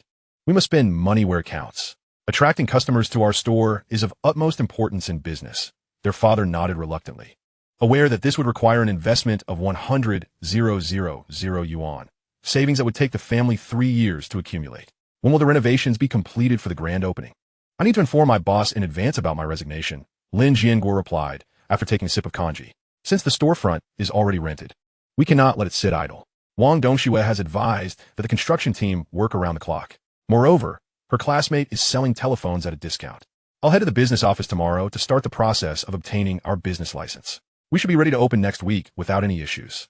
Upon hearing this, their mother expressed her gratitude towards Wang Dongxue. We must ensure we do not owe her any debts of gratitude. Perhaps we should treat her to a meal? Before Lin Jianguo could respond, Lin Bei interjected, "There's no need for that. She is an employee of President Su's company, and she is simply doing us a favor. Besides, she is busy with her own mobile phone market renovation, so assisting us is a convenient undertaking for her." Before Lin Bei could finish, Lin Jianguo's expression soured. "You're just a child. What do you understand? Regardless of her affiliations, she has helped us, and we must express our gratitude. I've taught you about the nuances of human relationships since you were small. How can you still be oblivious? Yes, Lin Bei, your father is correct. Even a drop of kindness should be repaid with a fountain of gratitude. Only then will your path ahead become ever brighter." Wang Dongxue? She was merely an employee of his. Lin Bei had intended to alleviate his parents' sense of indebtedness. Yet things had taken an unexpected turn. Enough, Lin Bei decided to remain silent. As long as his parents were happy, that was all that mattered. Next, they focused on the preparations for the opening of the IP phone supermarket and the renovation of the mobile phone market. Lin Bei and his friend, Fatty, spent their days overseeing operations from the second floor of the mobile phone market. Encouraged by Lin Bei, their mother also resigned from her job early to assist her husband in the store. Lin, the renovations for the IP phone supermarket have been completed. Now we just need to procure the telephones. Please review the quotation from my classmate. Lin Bei glanced at the pricing list provided by Wang Dongxue. Each phone was priced at 125 yuan, slightly below market value. This was entirely reasonable, as business ultimately necessitates allowing others to earn a profit. After a brief scan, he smiled and said, "Dongxue, you've certainly put in a lot of effort these past few days. Feel free to purchase whatever you deem necessary. I trust your judgment." Wang Dongxue then presented her renovation plan for the mobile phone market, detailing, for the second floor, aside from her office, which should be 100 square meters, the rest should not exceed 20 square meters, with the remainder serving as storage. Lin Bei interjected, "My office doesn't need to be too large. However, you as the manager should consider a more spacious area, as it reflects our company's image. Fatty and I can manage with a regular-sized office. Is that wise?" Wang Dongxue hesitated. Although she had only been with Lin Bei for a few days, she recognized that despite his youth, he possessed a firm sense of direction and preferred to avoid unnecessary discussions. She nodded in agreement and proceeded to report on the renovation plans and layout. Lin Bei, disinterested in the particulars, replied with a smile, "Just handle the regular management of the renovations. There's no need to report every detail to me. By the way, have you established contact with Manager Tang? I'm currently in communication with him. I've gathered information about his situation. He is eager to sell, and we might be able to negotiate a better price for the phones." Lin Bei waved his hand dismissively. "No need. The standard purchase price is sufficient. Dongxue, remember, anyone who collaborates with us must not be taken advantage of. The profits must be fair. Only then can we forge ahead." "Understood, Lin. And I almost forgot, there are no outsiders here, so please just call me Lin Bei." Wang Dongxue nodded in agreement, her admiration for this young boss deepening in her eyes. Chapter 41. The grand opening of the IP phone supermarket is a resounding success. At last, the clock struck 6 in the afternoon, and Lin Bei and the portly man hurried into the IP telephone supermarket to lend a hand. The store was immaculate and bright, with chairs arranged neatly inside, each telephone separated by frosted glass partitions. The technicians from the telecom company were diligently busy fine-tuning each device. Our IP telephone supermarket was finally ready to open its doors. Lin Jianguo gazed at his establishment, his face beaming with uncontainable joy. It was no wonder he was so elated. He had invested a substantial amount of his savings, putting the family's livelihood on the line for this venture. 100,000 yuan, even 2 decades later, would not be a trifling sum, let alone in 2002. In this era, 100,000 yuan could purchase a spacious 3-bedroom apartment in the city center. "Congratulations, Uncle Lin. Once everything is set today, we can open tomorrow," Wang Dongxue exclaimed. "Manager Wang, we owe you a debt of gratitude for these past few days. You've saved us from many detours. Tonight, we must insist that Uncle treats you to dinner." Lin Jianguo chimed in, his happiness palpable. "Indeed, Dongxue, You've declined several times. This time, please allow us to express our appreciation as a couple, Lin Bei's mother added. Feeling somewhat overwhelmed by their insistence, Wang Dongxue cast a glance at Lin Bei, who nodded in encouragement, prompting her reluctant agreement. Mom, Dad, you both work hard all day. Why don't you accompany Dongxue first? Fatty, and I can keep an eye on things here, Lin Bei suggested. Just then, a group of 5 or 6 university students entered the store. Lin Bei was about to inform them that the store had not yet opened and to return the next day when Lin Zhangwo, with great eagerness, stood up and said, "Of course, come in. Today we'll offer you half price." Wow, Dad is quite eager.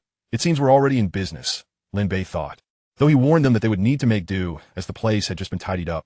Lin Zhangwo quickly grabbed a cloth from the table and wiped down the chairs and telephones in front of the students. After all, with half-price services, they were unlikely to mind. Soon, each student had a phone in hand, making calls. On average, they spoke for less than 10 minutes. And when it came time to pay, Lin Zhangwo appeared flustered, as it was his first day as a business owner, receiving the store's first payment. Although it was less than 20 yuan, he could hardly contain his delight. As more students arrived to make calls, Lin Zhangwo found it difficult to step away. Dad, you and Mom should hurry along. Dongxue is still waiting, Lin Bei reminded his father, who had become so engrossed in business that he momentarily forgot about treating their guests to dinner. Lin Bei's nudge brought a sheepish smile to Lin Zhangwo's face as he said, "Haha, Dongxue, I truly apologize. I didn't expect business to be this brisk before we even officially opened." After the students left, Lin Bei promptly closed the door to prevent any more customers from interrupting their plans. The following day dawned bright and clear, with a gentle breeze and warm sunshine. The IP telephone supermarket opened as scheduled, with only a few firecrackers to mark the occasion, devoid of any grand celebrations. Lin Bei insisted that the prepared traditional musicians and celebrity appearances, arranged by Li Jinshan and Su Jia, be cancelled.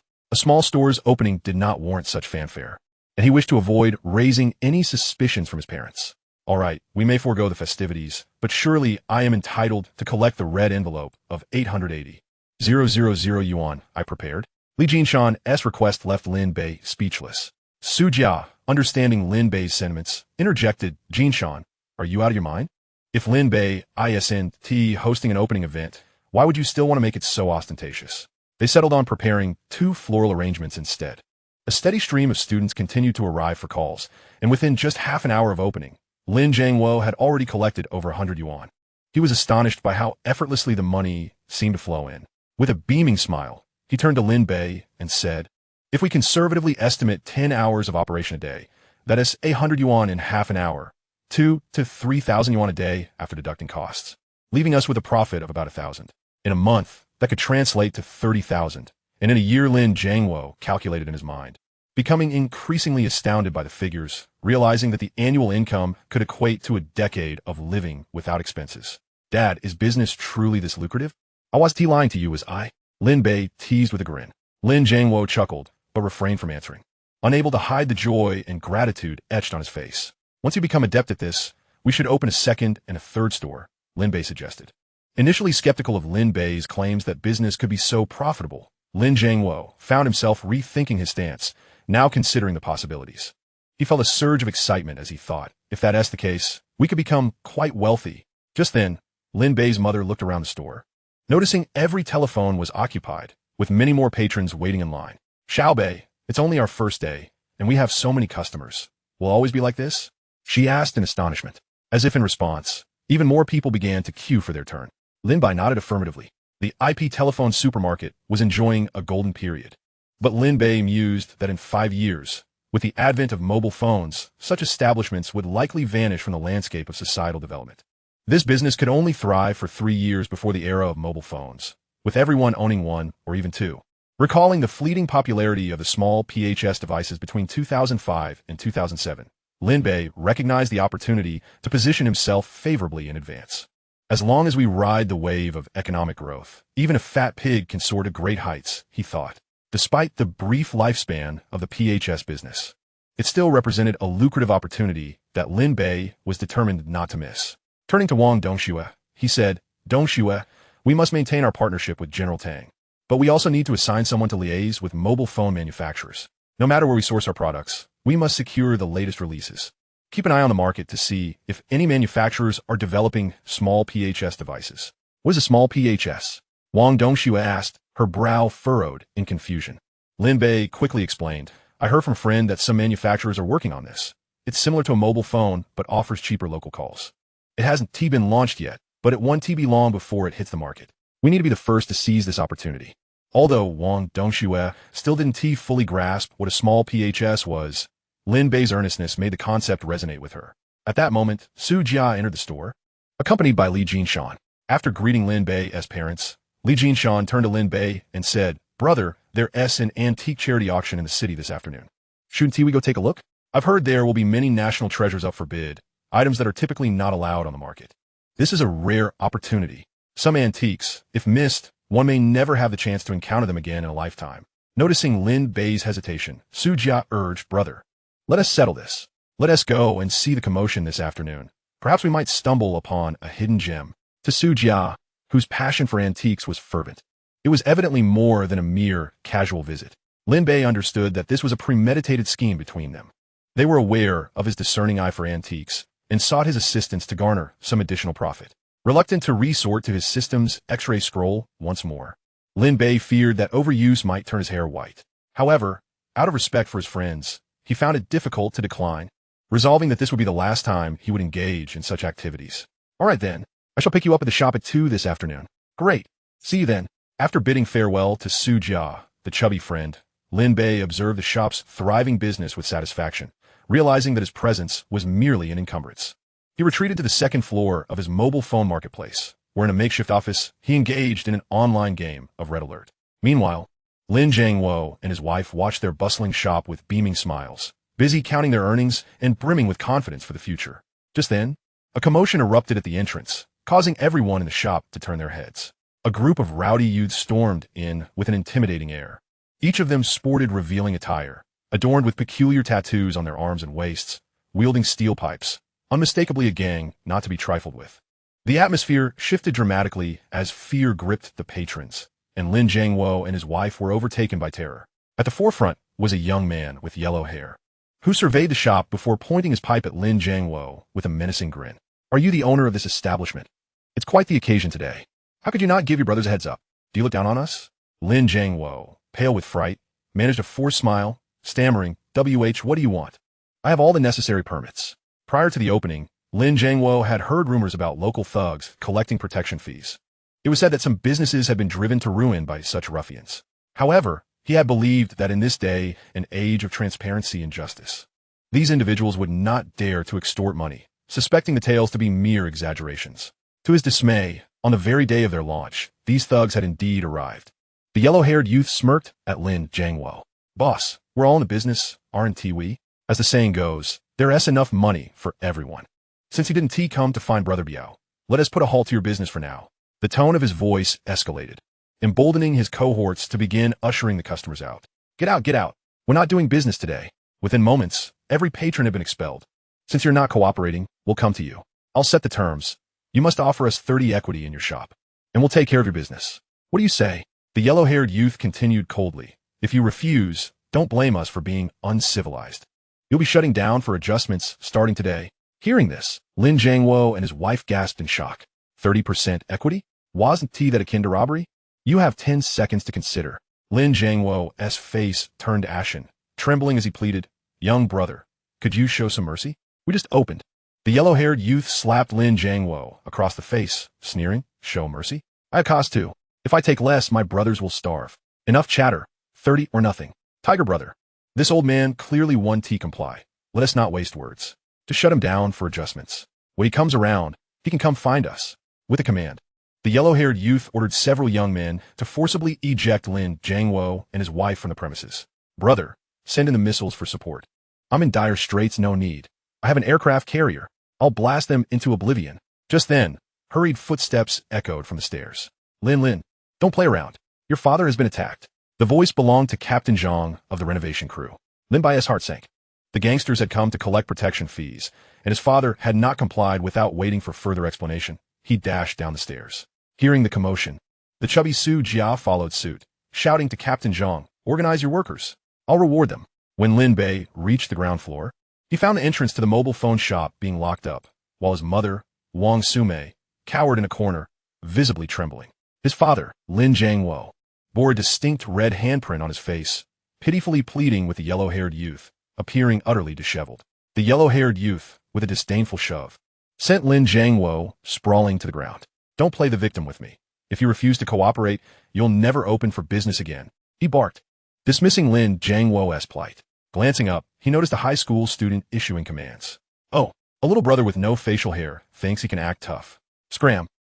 I'll take you down too. Lin Bei's voice was cold. You dare? I'll give you one last chance. Help him up, or I'll make you crawl back. Kid, you've got some guts for your age. Brothers, teach him a lesson.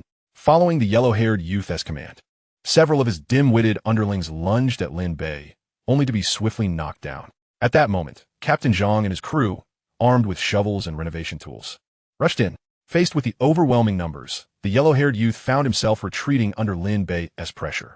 Help him up, Lin Bei commanded coldly. You'll regret opposing us, the yellow-haired youth threatened. Just as he attempted to flee, Lin Bei kicked him, pinning him down with his foot. I'll say it once more. Help him up, or I'll crush you. The yellow-haired youth screamed in agony as Lin Bei applied pressure. His gang, thoroughly beaten by Captain Zhang's workers, fled in disarray, leaving only the yellow-haired youth, who, seeing himself alone, hastily pleaded with Lin Bei. I'll help. I'll help. Just be gentle finally. Lin Bei lifted his foot, and the yellow-haired youth, begrudgingly, helped Lin Jiangwo to his feet, dusting him off before turning to Lin Bei with a desperate plea. Little brother, may I leave now? Lin Bei replied, you think you can just walk away after assaulting someone?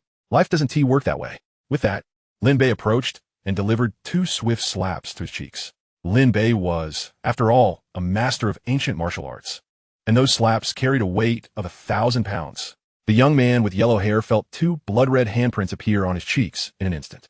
The impact left him dazed, his eyes sparkling with stars, while his cheeks burned with pain, rapidly swelling into a grotesque visage. After rolling on the ground several times, he staggered to a halt before the portly figure. Had it not been for Lin Bei's restraint, he would have been unable to withstand even a single slap from him, either dying or being left severely injured. How dare you bully Brother Lin's parents?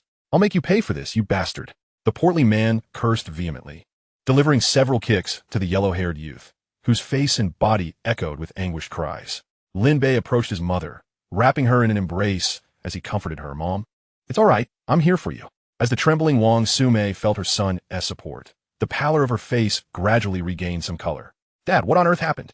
Lin Jiangwo recounted how the yellow-haired youth had barged into their store with others, demanding 30,000 in shares. Upon hearing this, Lin Bei's fury surged, his expression darkening ominously as he advanced step by step towards the yellow-haired youth. Xiao Bei, please don't do anything rash. Lin Jiangwo and his wife, seeing their son's intent to confront the youth, clutched at his clothing in fear. Don't worry, Dad, Mom. I won't act recklessly. Lin Bei reassured them before turning his cold gaze upon the yellow-haired youth, stating icily, you are fortunate to encounter my parents. I shall spare your life this time. The yellow-haired youth trembled in terror, his pants already damp with fear. Thank you, he stammered. But don't be too quick to express your gratitude. Will you dare to cause trouble again? The youth hastily shook his head. I wouldn't dare. He continued, this commotion has already cost the shop today, and it might affect future business as well. I'll pay, he exclaimed. All right then, let us be clear. You can leave if you hand over 100,000. What? 100,000? The youth was left dumbfounded, knowing that while money came quickly in his line of work, it also vanished just as swiftly. His entire savings barely amounted to 20,000. Lin, Boss Biao is a powerful figure in this area. Won't this be a problem? Captain Zhang voiced his concerns. Lin Bei, however, paid no heed, his icy stare fixed on the yellow-haired youth, showing no signs of mercy. The youth, filled with dread, pleaded, I'll pay. But I don't have that much money. Can you spare me for Boss Biao's sake? I promise I won't disturb your business again. Before he could finish, Lin Bei interrupted, Boss Biao. If we cross paths with him, it won't matter. Either you pay up, or we'll send you to the station. Choose wisely. Lin, I've heard that Boss Biao is not to be trifled with. He relies on the influence of the wealthiest man in East City, Wang Sihai, and is notorious for his ruthlessness. We cannot afford to provoke him. Perhaps we should let him go? The portly man voiced his concerns. Xiao Bai, he is already begging for mercy. We should show him some compassion. If we offend him, our business will suffer. Wang Sume clutched at Lin Bei's clothing in trepidation, fearing that her son might stir up trouble. Lin Bei understood that such societal miscreants were always lurking about, and their words held no weight. Who could guarantee that he wouldn't seek revenge upon returning? Sending him to the station would only stir a hornet's nest, prompting his companions to retaliate fiercely. Although Lin Bei was a master of ancient martial arts and feared no one, he remembered a saying, "One need not fear thieves, but one must fear their intentions." He did not wish to be constantly in the crosshairs, especially when his family was involved. Suddenly, he recalled that the boss Biao, Hun Li, the antique shop owner, and Wang Fei had mentioned might be the same as the yellow-haired youth's boss. If that were the case, it could simplify matters. Satisfied with the yellow-haired youth's response, Lin Bei felt emboldened. "I'm calling your boss, Boss Biao, right now. Have him bring the money and speak with me personally." Upon hearing this, everyone was taken aback. Has this kid lost his mind? Is he seeking death? The yellow-haired youth thought to himself, eagerly anticipating the arrival of Boss Biao, who he believed would thoroughly punish Lin Bei. Captain Zhang hurried over to dissuade Lin Bei. "Lin, you mustn't. We should be avoiding trouble, not seeking it." "Lin, are you throwing your life away?"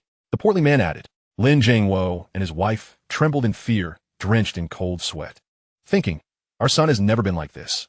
What has changed?" Before his parents could voice their concerns, Lin Bei smiled reassuringly. "Dad, Mom, don't worry. I know what I'm doing. Everything will be fine. You don't need to concern yourselves. I have a plan.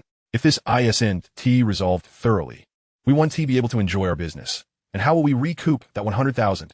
Although Lin Bei spoke calmly, exuding confidence, his mother, Wang Sumei, remained anxious, her voice trembling as she replied, "Son, let us not pursue this. We can abandon the money and the business. Let us just go home." "Yes, Xiao Fan. We are just ordinary folks. We can't afford to provoke them," Lin Zhangwo urged, though his heart ached at the thought of losing such a substantial sum. Just then, Wang Dongxue arrived with news. "Lin Bei, should I call President Su? He has extensive connections." Yes, Xiao Bei." Lin Zhangwo seized upon this lifeline. Lin Bei smiled. "Dongxue, please take my parents back to the shop. I can handle this." Reluctantly, his parents were persuaded to return home, allowing Lin Bei to turn his attention back to the flustered yellow-haired youth. "Make the call." "Really? You're going to do it?" With Lin Bei's permission, the youth thought, "You've brought this upon yourself." Meanwhile, on the other end, Boss Biao was engaged in a game of mahjong with his underlings, the haze of smoke making it difficult to see. He had already received word, but dismissed it as inconsequential. That useless who can't even handle this minor matter. What a waste. "Boss Biao, you should check out. That kid might be getting beaten up," one of his subordinates urged. "Calm down. I'll finish this round first. It's just a small convenience store, a minuscule business. What can he possibly do?" The others remained silent, waiting on the sidelines. Recently, there had been no reports of other forces emerging in the university town. "Boss Biao could be our sworn enemies?" the bald man cautiously suggested. Boss Biao took a deep drag from his cigarette, scoffing. "Who cares who it is? If they don't submit, we'll make them submit. I refuse to believe there's anyone who isn't afraid of my fist." The sound of mahjong tiles clattering resumed. Just then a phone rang. "What? 100,000. And I have to negotiate with him personally." Upon hanging up, Boss Biao trembled with rage, veins bulging on his forehead, and he violently slammed his phone to the ground. The younger brothers present were so terrified that they scarcely dared to breathe, standing frozen in place. Brother Biao was truly furious, ready to resort to violence.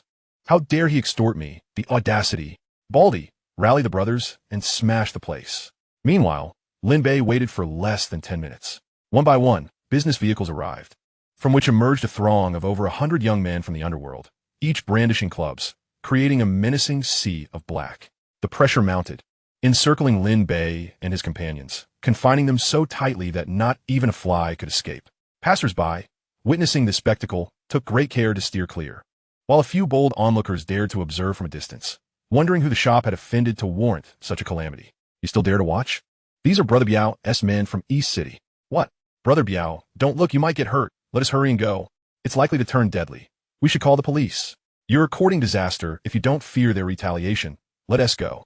The workers from Captain Zhang's renovation crew, upon seeing the commotion, promptly fled, as they were all family men.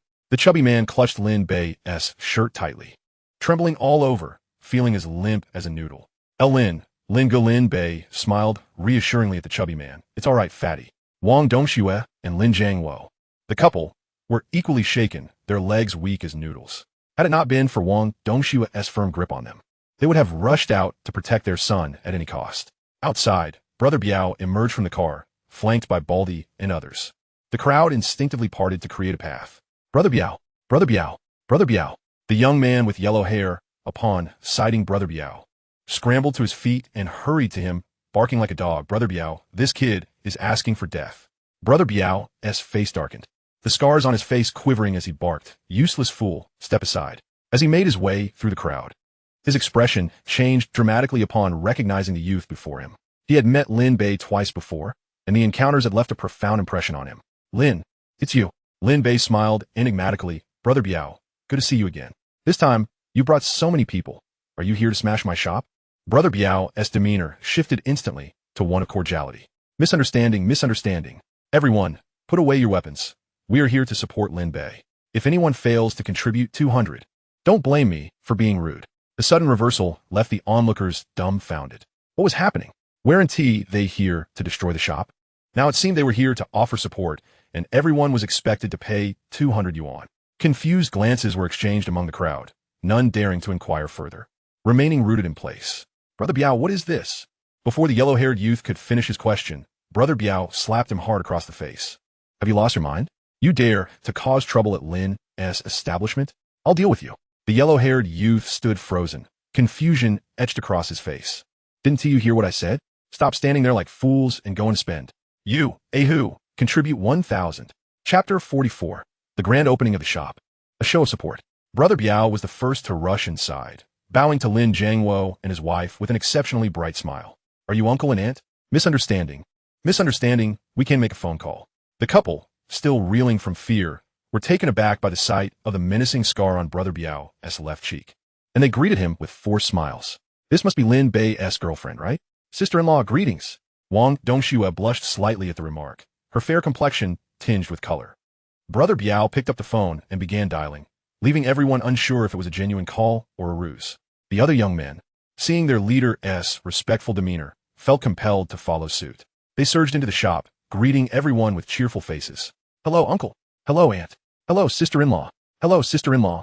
Each of them seized a phone and began making calls. Lin Jiangwo and his wife had never witnessed such a spectacle and hurried to Lin Bei's side. So, this dad, mom, it's fine. It's all a misunderstanding. They were incited by others, but now they've come to their senses. Lin Bei reassured them with a smile. Wang Dongxue gazed at the young owner before her, filled with admiration for Lin Bei, who always managed to deliver unexpected outcomes. Boss, it seems Brother Biao is quite afraid of you. Did you fight him before? Don't say foolish things, fatty. Stay back and keep an eye on things. We can't afford for them to damage our property, Lin Bei cautioned, observing the bumbling antics of the ruffians creating a ruckus. Ahu, seeing his leader's respect for the young man, thought to himself that he was in trouble. It seems the 100,000 yuan compensation is unavoidable. He quickly rummaged through his pockets, pulling out 3,000 yuan, and approached Lin Jiangwo, knowing he was more amenable than his son. With tears streaming down his face, he lamented, Uncle, I can't possibly scrape together 100,000 yuan. Please, could you talk to the young brother and see if I can pay less? My entire fortune is barely 20,000. Here, S3,000. Please accept it. Just then, Brother Biao, having finished his call, approached the counter to settle the bill. Upon overhearing Ahu's sob story, he slapped the back of his head. Stop whining about being poor. If you don't have the money, go borrow some. His expression then shifted to a smile as he addressed Lin Jiangwo. Uncle, I'm here to pay my bill. This is for my phone call. Lin Jiangwo felt a significant reduction in his fear, but he still felt intimidated by Brother Biao's earlier ferocity, his expression stiff as he glanced at the timer. The call had lasted less than a minute, and he stammered, 30 ma uncle, you misread. I made an international call, and the phone bill is 200, Brother Biao said, producing a 100 yuan note and handing it to Lin Jiangwo. Lin Jiangwo was at a loss, glancing at Lin Bei, who smiled and said, Dad, just accept it. They made an international call. The fees are exorbitant. Only then did Lin Jiangwo take the money. Following suit, the other young men lined up to settle their bills, each holding 200 yuan. Ahu, why are you still standing there? Pay your 1,000 yuan phone bill first. Ahu, hearing Brother Biao's command, hurriedly produced 1,000 yuan and placed it on the table. Uncle, this is my phone bill. Lin Bei, what do you think of Ahu's compensation? Upon being asked, Lin Bei regarded Ahu's anxious expression and then turned to Brother Biao. All right, since he is your cousin, I'll waive the 100,000 yuan compensation. Ahu's face lit up with joy, and he repeatedly bowed in gratitude to Lin Bei. Ahu, how much money do you have left? 2,150 yuan. Don't play coy. You'll just end up buying phone cards, right? Yes, uncle. Give me 2,150 yuan worth of phone cards. Gentlemen, since the store is inaugurating today, I propose that we must show our support by purchasing an additional 500 yuan worth of phone cards each. Upon hearing this, the faces of the younger brothers instantly transformed, for they had already spent 200, and the thought of spending another 500 was disheartening. These individuals are not accustomed to retaining money, and each countenance appeared more morose than one who had just tasted bitter melon. Observing this, Lin Bei hastily interjected with a smile, "Biao Ge. They have already shown their support. There is no need for further gestures." Biao Ge, perceiving the awkwardness among his brethren, realized that Lin Bei's words only intensified their discomfort. Covering the costs for all of them was somewhat painful for him, and as he pondered, an idea struck him. "Lin brother, do not concern yourself. Since they have come to support us, we must ensure they feel welcomed." He then addressed his subordinates. "How about this? Either purchase the 500 yuan phone cards, or all you go to the entrance and drum up business." The crew, upon hearing they need not spend any money, eagerly rushed to the street, approaching passers-by with vigor. "Need to make a call? Be smart about it. If you don't, watch out for a beating." Lin Bei, witnessing this chaotic scene, wondered whether they were there to attract business or to destroy it, and promptly called Biao Ge to summon his subordinates back. At that moment, Su Jia and Li Jinshan received a message from Wang Dongxue and hurried over. Upon seeing this group, it was evident they were not causing trouble, but rather resembled salesmen for the shop. "Well, what is going on here?" Biao Ge immediately recognized the wealthy scion of Ingsheng, Li Jinshan, and hurried to greet him. "Young Master Li, what brings you here? Is it you causing trouble in my Lin brother's establishment?" Upon hearing this, Biao Ji's heart sank as he thought, "What exactly is Lin's background? How is he a brother to young Master Li? I nearly invited calamity upon myself." Although Biao Ge was the boss of the East City area, in the eyes of the affluent, he felt like merely a dog, a tool. He quickly donned a smile, saying, "Young Master Li, it's all a misunderstanding. We are here to support the store's opening, aren't we, Lin brother?" His pleading gaze fell upon Lin Bei, who smiled and affirmed, "Indeed, Biao Ge, we noticed the store's opening was rather quiet, so I brought my brothers to lend a hand." Hearing this, Biao Ge finally felt a sense of relief and looked at Lin Bei with gratitude. "Little Biao, considering your support today, I advise you to keep your distance from the Wang group. Be cautious of becoming entangled." "Thank you for the reminder, young Master Li. I shall be careful." Biao Ge replied with resignation. He was well aware that the Wang group had engaged in numerous unsavory dealings in recent years, and should trouble arise, it would be catastrophic. He held no admiration for the Wang group's conduct. Had it not been for Wang Sihai's past kindness to him, Biao Ge would have severed ties long ago. The mere mention of the Wang group triggered memories from Lin Bei's previous life. In just 6 months, the Wang group would face a devastating downfall, exposed for multiple illegal activities, resulting in the arrest of dozens. The group would vanish entirely from the scene, with many involved, including Biao Ge. According to the subsequent case files, Biao Ge was not as villainous as the rumor suggested. He adhered to principles in his dealings, though he bore blood on his hands. It was a consequence of being coerced by Wang Sihai. In private, he had adopted 6 orphan children and treated them with utmost kindness. Had the case not been publicized, it is likely no one would have known. His capacity for compassion indicated that he was not entirely devoid of goodness. With this in mind, Lin Bei smiled and addressed Biao Ge. "Biao Ge, in light of your support today, allow me to offer you a piece of advice. Young Master Li, what do you think?" Lin Bei continued, "The Wang group is on the brink of disaster.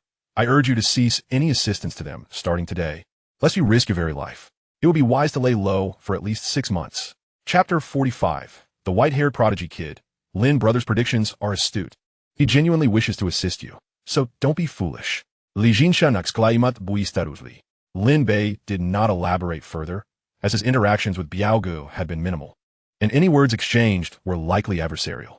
Nonetheless, he recognized the virtue in Biao Ge's actions towards the orphans and opted to forewarn him. Whether he heeded the advice was ultimately his own affair. Biao Ge, whose real name was Shun Biao, was a man of unfortunate fate. From a young age, his father was an alcoholic, returning home to torment his mother until she could bear it no longer and took her own life. His father showed no remorse. In his drunken stupors, he would beat young Shun Biao mercilessly. At the tender age of 8, Shun Biao's father succumbed to alcohol poisoning. Subsequently, he was placed in an orphanage, yet the trauma of his childhood rendered him violent. By a stroke of luck, he caught the eye of Wang Sihai, who sponsored his martial arts training. By 18, he had won the provincial martial arts championship and eventually became a figure in society. As he matured, he increasingly recognized the futility of his chosen path. When he sought to extricate himself, he found himself ensnared. However, his inherent kindness had not been extinguished. 3 years ago, he adopted a child who shared a similar tragic past. To date, he had taken in 6 orphans. Navigating through the bustling city center, he arrived at a vastly different world, the working-class rental district. It was as if he had entered another realm, the shabby lodgings appearing dreary and cheap. No one would suspect that the notorious Biao Gu of East City resided here. This dilapidated two-story building housed not only him, but also the 6 orphans and a stray woman he had rescued. Suddenly, a light-hearted patter of footsteps echoed in the hallway. And moments later, the door swung open with a bang. 6 children, the eldest barely 8, rushed in, their faces lighting up with excitement upon seeing Shun Biao. "Dad, I haven't seen you in days. I missed you," exclaimed the oldest boy, named Da Zhuang, as he excitedly presented Shun Biao with his Chinese test paper, beaming. "I scored 100 again. You promised me a transformer. Well done, my boy. You shall indeed be rewarded. Tomorrow, I will have Aunt Lu buy one for you." Shun Biao replied, pride swelling within him. "Thank you, Dad. I want a transformer too," piped up Xiang Xiang, a frail 6-year-old with a congenital heart condition.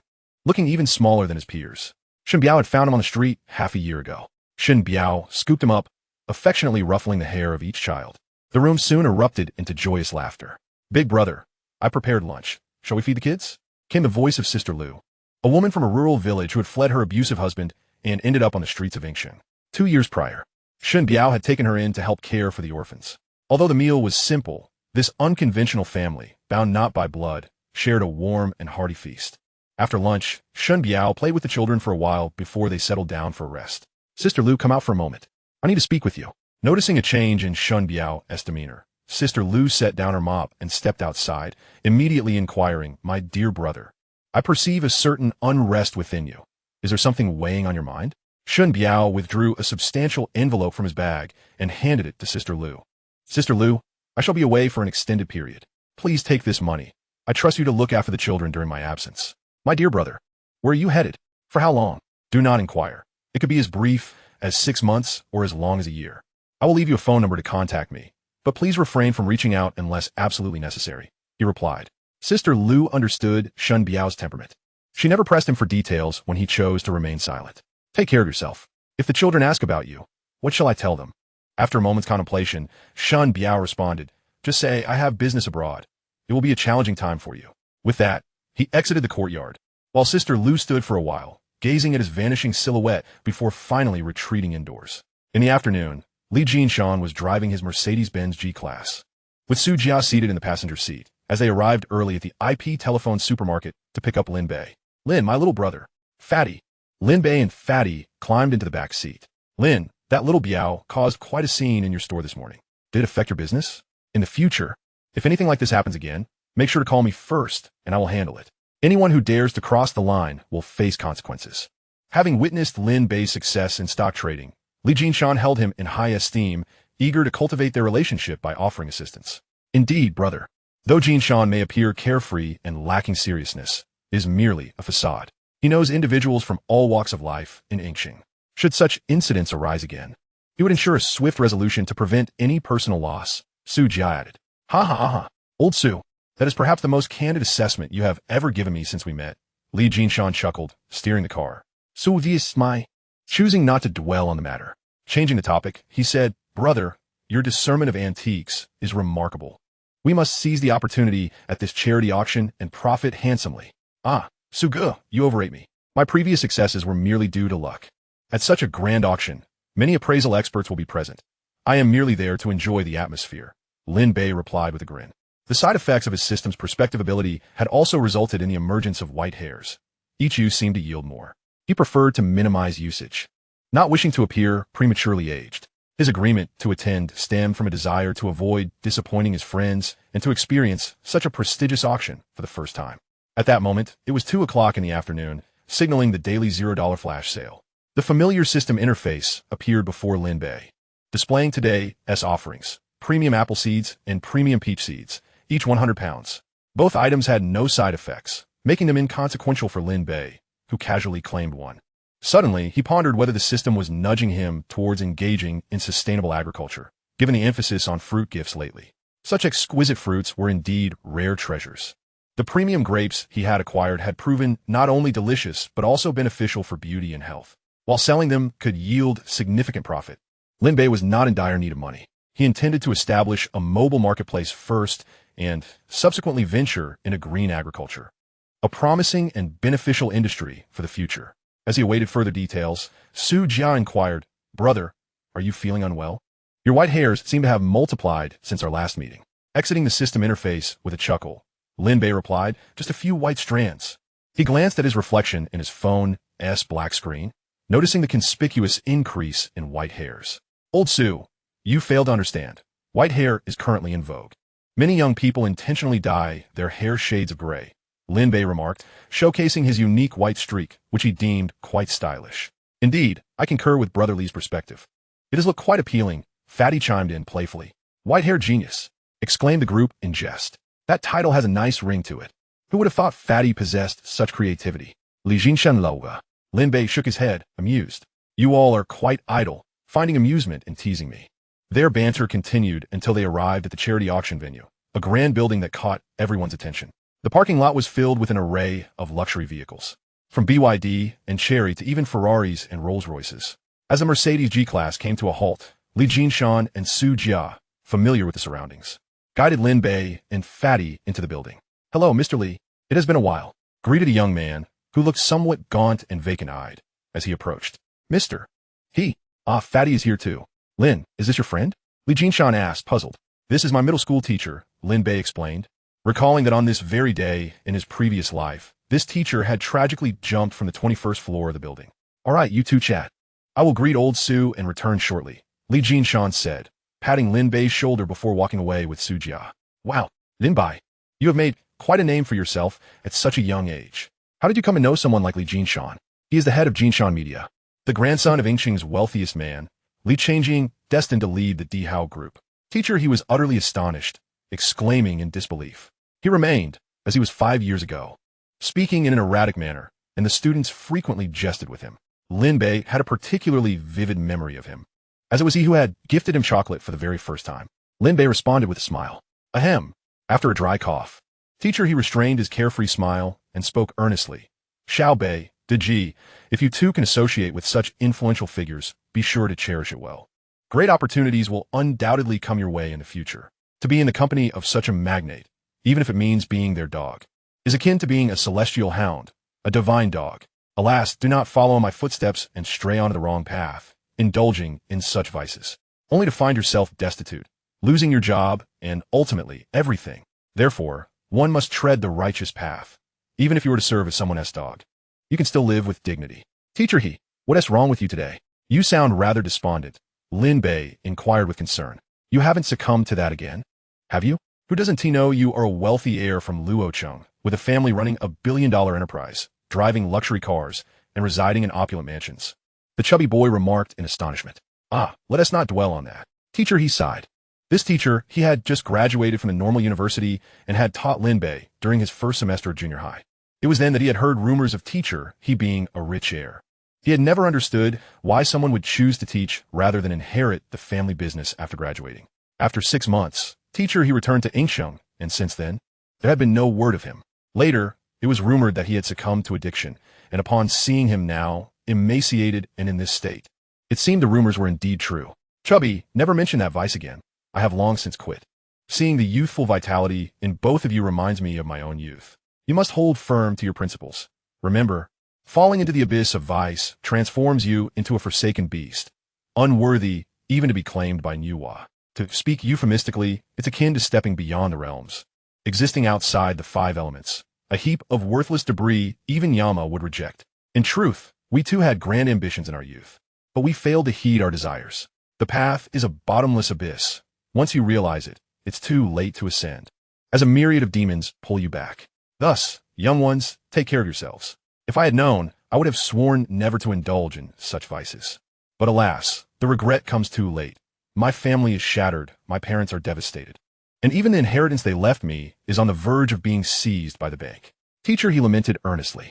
Just as he said, these profound truths might be understood by all, yet clarity often comes only in moments of repentance. But once clarity is achieved, what then? Will they continue to spiral into oblivion? Only those who gaze into the abyss know the answer. I digress. No more of that. I am either reborn or obliterated. Gazing at the once vibrant young teacher, he, now reduced to this wretched state, Lin Bei felt a surge of emotions. Feigning ignorance, he asked, Teacher, why are you here at this auction instead of in Luocheng? Have you changed careers? It was later revealed that teacher, he had not only succumbed to addiction, but had also taken up gambling, squandering his vast fortune in just 3 short years. On this very day last year, teacher he had come to make amends for a 2 million yuan loan from the bank, bringing all his possessions, hoping to strike it rich. Naturally, he not only failed to find any opportunity, but instead spent 500,000 yuan on a counterfeit. Lin Bei was puzzled, having lost everything.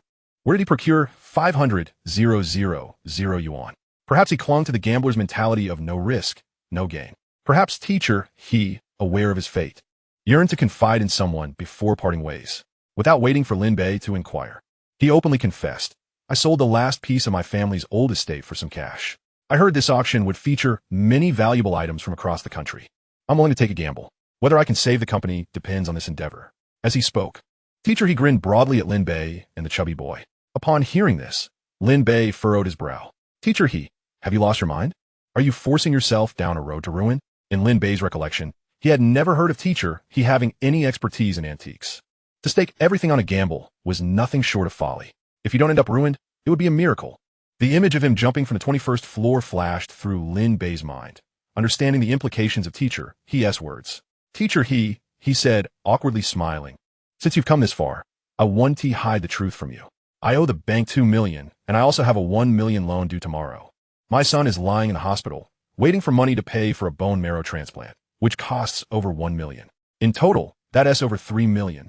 And all I have left is a few tens of thousands. Where can I procure such funds? A mere tens of thousands won't even cover the bank loan or save my son.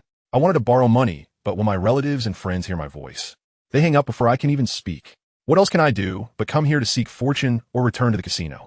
Apart from these, what options do I have? I'll come to terms with it. Let whatever happens happen. Perhaps heaven will take pity on me and allow me to strike it rich, giving me a few more years to stand tall. If I don't have that luck, I'll accept it and strive to be a better person in my next life. Upon hearing this, Lin Bei was at a loss for words to console him. Chapter 47. The Anger of Li Jinshan. As one of teacher he's former students, Lin Bei felt no urge to defend him. Once one becomes entangled with such vices, they must bear the consequences. All misfortunes are self-inflicted. Teacher he had reached such a dire state that a few tens of thousands meant nothing to him. If you were in his position, what could you do? Did he have any other options? All right, enough of this nonsense. You two go about your business and remember, do not follow in my footsteps. There is no remedy for regret in this world. I hope to see you both again in the future. Haha. Teacher he patted Lin Bei and the chubby boy on the shoulder, laughing heartily. Work hard, young ones. The future belongs to you. His words to his former students were filled with sincerity, yet Lin Bei detected a hint of sorrow and helplessness in his tone. Perhaps he had never truly believed he could find fortune here. He was merely seeking a semblance of psychological comfort. Teacher he, perhaps encountering us will allow you to alter your fate. Our luck has been exceptional lately. Who knows, you might just strike it rich today. Lin Bei jested. Indeed. Teacher he, Lingo, your luck has been remarkable lately. Just stay with us, and Lingo won't let you take any chances. Don't move recklessly. The chubby boy added in comfort. Ha ha, perhaps. Lin Bei chuckled, choosing not to say more. He turned to ascend the stairs. Yet before he could catch sight of Li Jinshan and the Su family, he heard Li Jinshan's furious voice. Damn it. Just because you have the Dihao group backing you, what can you do? Before his words faded, another voice, dripping with scorn and disdain, rang out. What is the matter? I cannot abide by your disgraceful demeanor, relying on the privilege of a well-connected grandfather while idly passing your days. Do you not feel a burning shame upon your visage? It is fortunate for you that your parents departed this world early. Otherwise, witnessing your abominable conduct would surely drive them to their graves. I feel embarrassed for you. Your grandfather has but a few years left. Once he closes his eyes for the final time, it would be a miracle if the Dihao group remains intact, especially with the likes of your second uncle and yourself to rely upon. You, a disgrace. However, to be fair, your second uncle is far superior to you. Although he may not contribute significantly to the Dihao group, he does not cause chaos as you do. This tirade transcends mere mockery. It is a brutal assault on Li Jinshan's dignity, grinding it into the dirt. Wang Wujing, how dare you? If we were to discuss Li Jinshan as an individual, he might still endure it. But to involve his deceased parents, any man would find that intolerable. Li Jinshan, consumed by rage, trembled with fury and raised his hand to strike. Fortunately, Su Jia was right beside him, swiftly intervening. Jinshan, do not act impulsively. Impulsive? He retorted, brimming with indignation. Across from him, Wang Wujing remained unfazed, continuing his provocations. Oh, Li the young master wishes to throw a punch? Come at me then. I assure you, I want to move. Do you dare strike? Coward. That's right. It's better this way, lest I lie down and compel your grandfather, who is over 80, to come plead for your mercy. Is this a battle of wits? Damn it, you insufferable wretch. Li Jinshan, previously seething with rage, found his tumultuous emotions somewhat quelled by Wang Wujing's taunts. Though he still struggled against Su Jia's hold. An unrefined coward, truly a disgrace to your parents. Wang Wujing, undeterred, took pleasure in the insult, which only further stifled Li Jinshan's fury. It was akin to two combatants in a brawl, where one hurls insults while the other merely chuckles derisively. A mockery more painful than any retort. Brotherly, what is happening? Lin Bei, perplexed, approached. Li Jinshan breathed heavily, attempting to rein in his emotions, while Su Jia replied, Lin Bei, it's nothing, please disregard it. Li Jinshan forced a smile, saying, It's all right, little brother Lin. Ah, still in your school uniform? Aren't you, that little nobody from Yinxing No. 1 High School? How the mighty have fallen, Li Jinshan, now consorting with the likes of a lowly wretch. Impressive. Just as Wang Wujing was about to depart, he caught wind of Lin Bei's name, having heard of him from his nephew, Wang Fei, and seen his photograph. Observing Lin Bei's apparent camaraderie with his arch-rival was indeed a twist of fate. Little brother Lin, do you know him? Li Jinshan, still simmering with indignation, inquired. Before Lin Bei could respond, Wang Wujing, with a mocking smile, interjected, I do not associate with such impoverished scum. Unlike you, who shamelessly mingles with the lower class. I wouldn't spare a glance at such destitution unless it involved my nephew. You truly are a disappointment. As the grandson of Li Changjing, the esteemed tycoon of Yincheng, you have sunk so low, you will amount to nothing. I feel embarrassed for the Li family, as you have brought shame upon their name. Lin Bei was taken aback. What have I done to deserve such baseless insults? Yes, his nephew had grievances against Li Jinshan. Li Jinshan and the others were bewildered. The conversation seemed entirely nonsensical. You surely do not intend to defend your nephew Wang Fei by humiliating me? Suppressing his indignation, Lin Bei replied coldly, No, what are you even worth? A penniless student, unworthy of my scorn. The only reason I highlight you is to showcase how utterly inept Li the young master is. Do you understand? Wang Wujing grinned maliciously. You, the pathetic lower-class student, are hardly worth my contempt. The fact that Li the young master associates with such filth only proves his incompetence. Do you realize how disgraceful it is for the grandson of the illustrious Li Changjing to mix with poverty-stricken wretches? Lin Bei was left in shock. What have I done to provoke this unprovoked insult? Yes, he understood the grievances between Wang Fei and Li Jinshan. Li Jinshan and Su Jia were equally perplexed. The conversation was utterly nonsensical. You do not wish to avenge your nephew Wang Fei, do you? Is this how low you must stoop to humiliate me? Controlling his simmering anger, Lin Bei responded coolly. No. You are nothing of consequence. A mere impoverished student, you do not merit my disdain. The only reason I bring you into this is to illustrate how woefully inadequate Li the young master is. Do you comprehend? With a sinister grin, Wang Wujing responded, You, a piece of worthless scum, are no match for me in a verbal duel. I have no interest in engaging with the likes of you. With that, he turned and departed. Damn it, I will make you pay for this. Li Jinshan vowed as he watched Wang Wujing's retreating figure. Lin Bei, however, wore a grave expression. He understood that Wang Wujing was the brother of the wealthiest man in East City and indeed held considerable influence. What astonished him was how Wang Wujing's power could reduce the illustrious grandson of Yinxing's richest man to such a state of helplessness. Brotherly, Su Ge. What's going on? Lin Bei inquirit, bewildert. Forget him. He is just a fool. Li Jinshan replied, still simmering with anger. Su Jia explained with a smile, Wang Wujing, the brother of the East City tycoon, may hold a prominent position in Yincheng, but do not be fooled by his bravado. He would not dare to confront Jinshan in earnest. His arrogance stems from the influence of his uncle, a high-ranking official in the provincial government. No wonder he was so audacious. He had such a formidable backing. Lin Bei now understood why the Wang family had evaded downfall despite their numerous transgressions. The protection of his uncle had shielded them thus far. Chapter 48. The Turbulent Past of Li Jinshan. According to memories from a previous life, Wang Wujing's uncle, a powerful figure, was soon to be apprehended. Following that, the once mighty Wang group would face scrutiny, with executives either arrested or fleeing. The Wang family, once a formidable force in Yincheng, would vanish from existence. Lin Bei pondered this and grew curious about the animosity between Li Jinshan and Wang Wujing. Brother Li, what enmity do you share with him to provoke such hostility? Li Jinshan shrugged nonchalantly. It's nothing significant. Wang Wujing took a fancy to one of our male artists. This artist, despite his normal inclinations, was bombarded with financial temptations and ultimately succumbed. Wang Wujing is simply a deviant. Shortly thereafter, the artist regretted his decision and sought my help. As he could not confront the Wang family's influence, I suggested he document the encounter to hold leverage over Wang, and I helped him escape abroad. Later, due to business dealings, I employed various underhanded tactics against me, and in a fit of rage, I exposed the entire affair. Lin Bei was at a loss for words. Li Jinshan continued. After this incident, that fool became the laughingstock of the industry for quite some time, which is why he harbors such animosity towards me. Lin Bei and the rotund companion stifled their laughter. Unable to contain himself, the companion asked, "Brother Li, this is beyond absurd. It reads like a melodramatic novel." "Oh, you have no idea. This is just the beginning. There are even more ludicrous twists ahead." Su Jia couldn't help but interject. The gossip-loving rotund fellow leaned in closer. His ears perked up. "Suge, do tell, what other scandalous affairs are there?" As their discord escalated, Wang Wujiang resorted to various underhanded tactics to undermine Jinshan, seizing every opportunity to launch fervent attacks. Isn't Wang Wujiang's orientation questionable? To keep up appearances, he found himself a beautiful girlfriend. Yet in a fit of rage, Jinshan swiftly took her away after just a few days. Lin Bei remarked, somewhat speechless, "Brother Li, isn't this akin to a vendetta against a wife? Isn't that utterly offensive?" At that moment, Li Jinshan stood nearby, a wicked grin plastered across his face. Su Jia added with a chuckle, during that tumultuous period, their quarrel became the talk of the upper echelons of Ing City.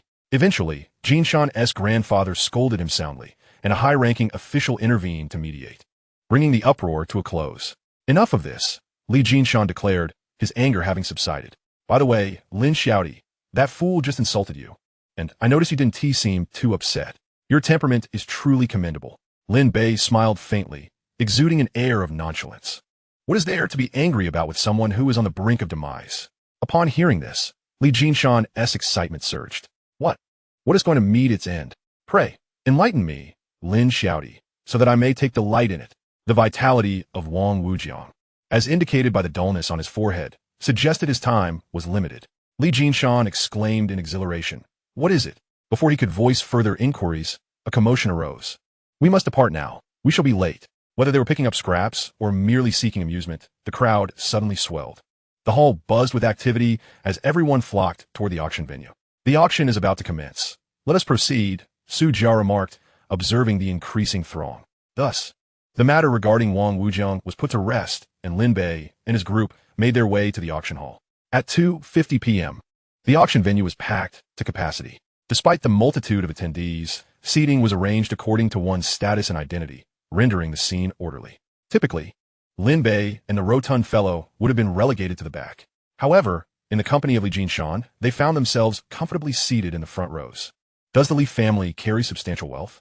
Let us hope you won't hesitate to bid on something and become the subject of ridicule, Wang Wujiang sneered. Seated merely 5 meters away, Li Jinshan cast him a disdainful glance, retorting coldly, "Rest assured, acquiring your Wang group will pose no challenge. Rather, you should be wary of acquiring a counterfeit and shedding tears." Wang Wujiang scoffed. "Li, your mere banter is of no consequence. With your pitiful gaze, you are destined to be taken advantage of. Behold, let me introduce you to Lu Lao, an antique appraisal expert brought in from the city."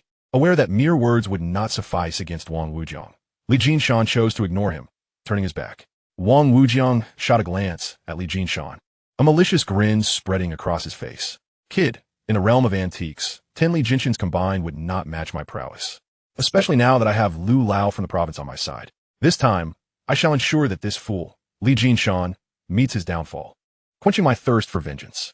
Though an antique auction might lack the starkness of gambling, where one's fortunes could change in an instant, the impact of antiques was equally profound. At 3 p.m., the auction commenced punctually, with staff presenting the first item. At that moment, Lin Bei's gaze fell upon the dazzling words 2002 Ing City Charity Auction on the large screen, igniting memories of a past life. He recalled hearing about this particular auction on television. Breaking news from the Ing City Charity Auction reveals the most shocking reversal in history, with dozens of items deemed counterfeit, leaving only a select few authentic. Lin Bei realized this was indeed the same auction. At that instant, a striking woman ascended the auction stage.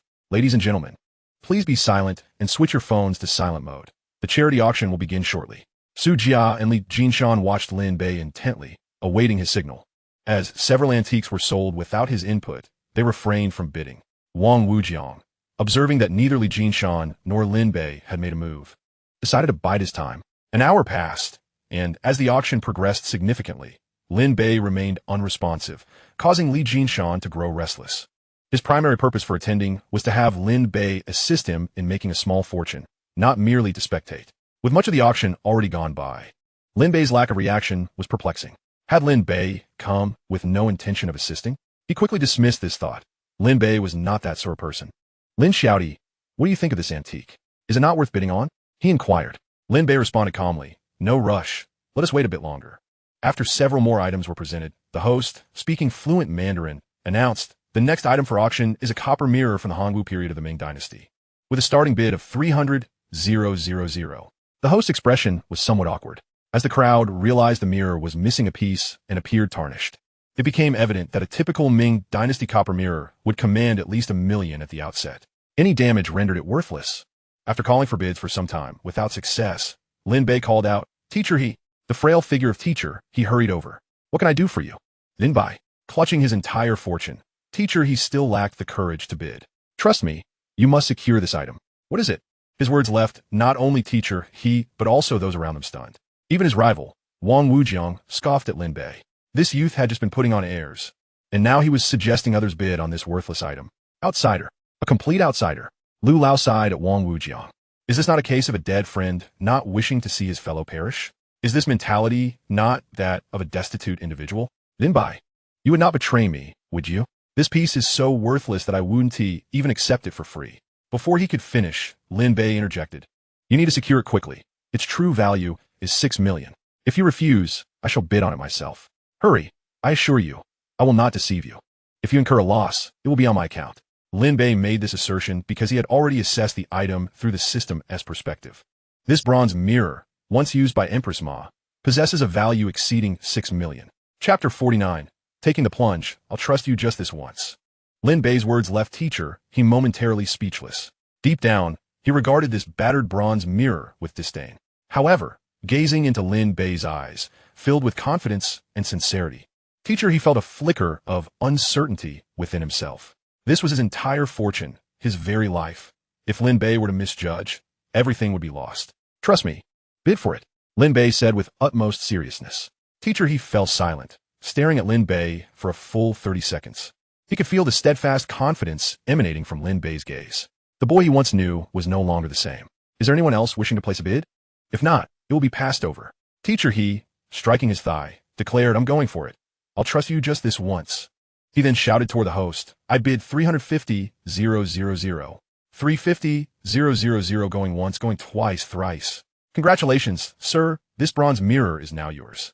Immediately, a wave of derision swept through the audience. There's really someone who doesn't have standards, treating this dilapidated mirror as if it were a treasure. What a fool. Hey, old Lu, you didn't actually misjudge it, did you? Wang Wujiang, filled with suspicion, inquired of old Lu. Fifth Master, don't say such things.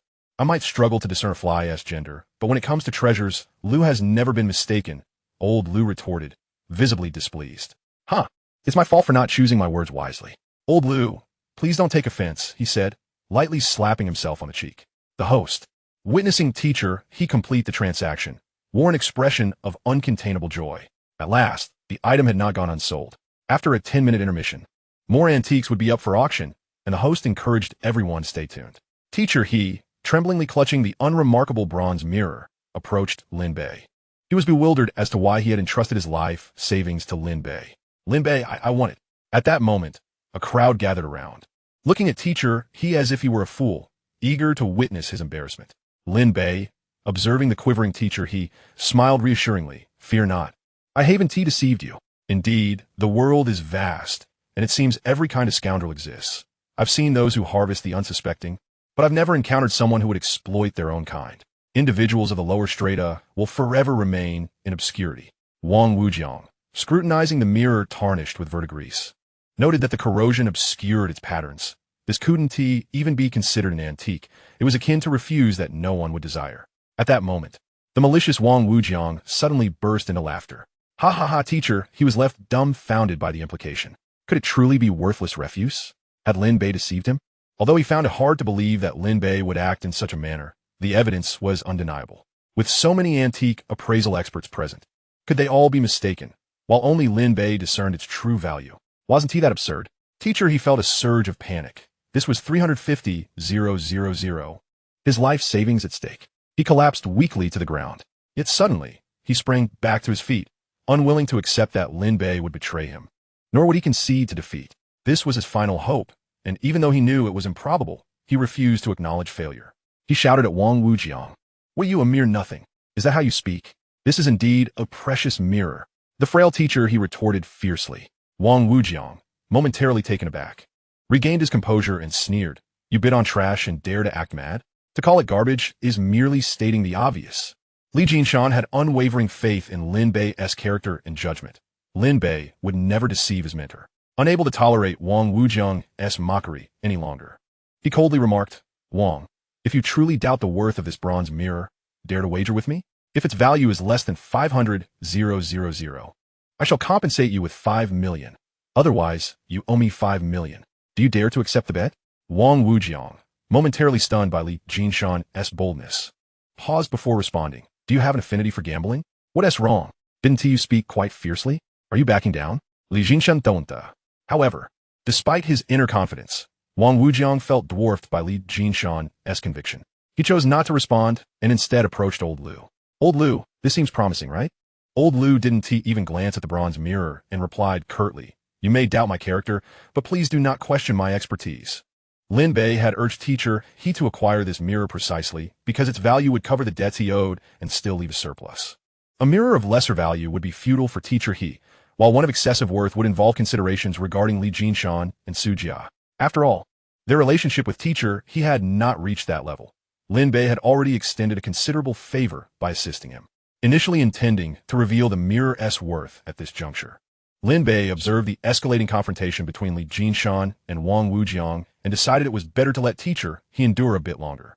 He gazed calmly at the two engaged in the wager, a playful smile dancing on his lips. Wang Wujiang, seeking Old Lu's opinion once more, finally conceded, "Fine. You think I'm like you, timid? I simply didn't wish to take advantage of you. So, it's a bet of 5 million? I'll entertain you." "Huh. Truly a descendant of the Li family, so bold as to wager 5 million. Wang Wujiang sneered. "Wang Wujiang, could you not act more like a man? Stop behaving like a woman, so cryptic." Li Jinshan raturta angrily. "Enough talk. Let us proceed. There are appraisal masters all around. Find someone you trust to evaluate it. No need to search. We are all national level appraisal masters.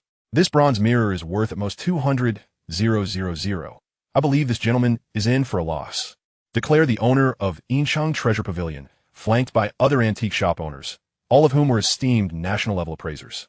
"Oh, Boss Zhang, Boss Chun, you gentlemen are all here," Wang Wujiang exclaimed, beaming with delight, even taking the opportunity to gloat at Li Jinshan. Indeed, Boss Zhang's judgment is unparalleled in the antique world.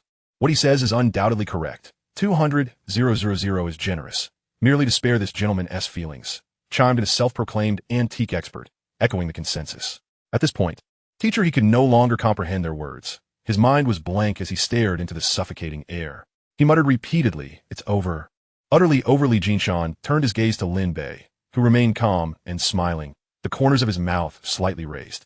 Ignoring the crowd, he took the mirror from teacher he's hands, gently striking it against the ground, causing the rust to crack instantly. He then took half a bottle of mineral water from the portly man and poured it over the mirror, making the verdigris vanish instantly, revealing the original patterns of the mirror. A Tang Dynasty Sea Beast Grape mirror. Aside from Lin Bei, the others were utterly astonished. Moments later, the atmosphere erupted in chaos. "What, this is a Sea Beast Grape mirror? It is my first encounter with such a copper mirror, and I have struck gold. Indeed, I have struck it big. Goodness, this must be worth 5 million. Li Jinshan and Su Jia were utterly astonished. Lin Bei's discernment is remarkable. He truly deserves the title of an eccentric genius. If it were merely a coincidence, it could not possibly happen each time. "Sir, would you sell it for 5 million? A middle-aged man swiftly approached teacher he and inquired. At that moment, teacher he remained engulfed in despair, unable to extricate himself, his gaze still vacant and devoid of light. "Hey sir, speak up. Will you sell it for 5 million or not?" The middle-aged man persisted, gently nudging teacher he's shoulder. Teacher he's thoughts were finally pulled back to the present, his eyes still bewildered. "I said, the copper mirror, 5 million. Will you sell it? If you agree, I could transfer the money right now. The man asked again with a smile. 5 million. Not only could he repay the bank loan of 2 million and the 100,000 high-interest debt, but he could also set aside an additional million for his son's medical treatment, leaving him with 100,000 to spare. Just as teacher he was about to enthusiastically agree, Lin Bei suddenly interjected, 5 million is a pittance. Young man, 5 million is insufficient. This copper mirror is missing a corner and is therefore not complete. The middle-aged man raised an eyebrow at this remark. You make a valid point. Were it not for its damaged corner, you would not be able to acquire it for less than 10 million. Do you know who this belonged to? Who? This was a personal item used by Empress Ma, a cherished possession from her boudoir during the Hongwu period of the Ming dynasty, marked with a special insignia. Feel free to inspect it. The middle-aged man followed Lin Bei's gesture, examining the indicated area. Since he dared to buy it, he must surely be an expert. Enough talk, 600,000, and it's yours, Lin Bei declared. Chapter 50, it must be luck. Young man, it seems this does not belong to you, does it? The middle-aged man remarked candidly. He had already discerned teacher He's eager disposition to sell, and was surprised that someone else had dared to interfere. At that moment, teacher he looked at Lin Bei and said, I'm sorry, I'm going with what he says. Do you want it? If not, I'll take 600,000. Seeing this, Su Jia intentionally chimed in. Stop hesitating. Just say something. There are others waiting. Li Jinshan added an agreement. The middle-aged man's face flickered with indecision. This was indeed a relic belonging to Empress Ma, a unique piece still in existence, and surely there was profit to be made. With that thought, he could no longer resist and gritted his teeth. Fine, 600,000. I'll take it. Give me your account number. I'll arrange the transfer immediately. All right. Thank you, thank you. Moments later, teacher he received a notification that 600,000 had been deposited. He felt as though his head were spinning, as if he were dreaming. Had it not been for the stout man supporting him from behind, he might have stumbled and collapsed. Soon after, he grasped Lin Bei's hands tightly, tears welling in his eyes, nearly spilling over as he choked out. Lin Bei, you have saved my life and my family's as well. I am forever indebted to you. I will remember this great favor, and should the opportunity arise, I shall repay you tenfold. As he spoke, the tears could no longer be contained, dampening Lin Bei's hands. Teacher please don't be like this. I simply felt that this copper mirror was destined for you. There is no need for such gratitude. Hurry back and repay the money. Focus on your son's treatment, and refrain from touching such items in the future. Teacher he nodded vigorously in agreement. Rest assured, Xiao Bei, heaven has granted me another chance at life. I will certainly mend my ways and live as a better person. It was akin to being reborn. Wiping his tears away, he hurriedly departed. Just moments before, the hospital had been incessantly calling to urge him, as today was the final deadline. If he failed to provide the funds, the bone marrow his son had found would be allocated to someone else, leaving his son's fate in the hands of chance. However, his son's condition could not withstand such uncertainty. Mr. Huang, you haven't forgotten our wager, have you? 5 million is no trifling sum for your Huang family. You wouldn't dare to renege, would you? As soon as teacher he left, Li Jinshan eagerly confronted the visibly distressed Wang Wujiang. Whom are you disparaging? Do you think all members of the Wang family are like you? It's merely 5 million. I, Wang Wujiang, am not bothered by this amount. He spoke the truth. As one of the few major shareholders in the Wang Group, 5 million was not a significant sum for him. Yet it was still 5 million. And despite the fury bubbling within him, he had to swallow his pride. Gritting his teeth, he promptly transferred the 5 million to Li Jinshan. He then turned to Lin Bei with a smile. Young man, I never expected you to stumble upon such good fortune. Indeed, in Wang Wujiang's mind, he believed Lin Bei was simply lucky. Not only had his nephew Wang Fei mentioned his high school student multiple times, but he had also conducted inquiries about Lin Bei, discovering he was merely a student from an ordinary family.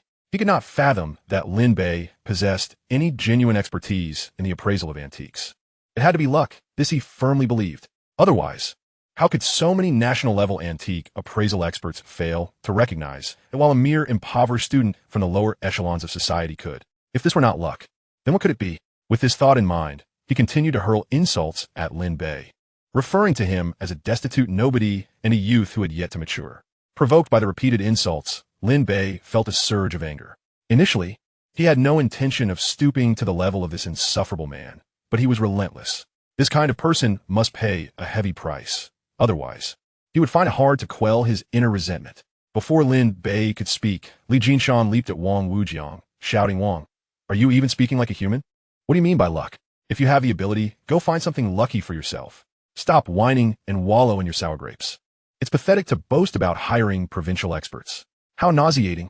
You're nothing but a mouthpiece. Wang Wujiang's psychological resilience was commendable. Despite being berated by Li Jinshan, he maintained a calm demeanor and even laughed.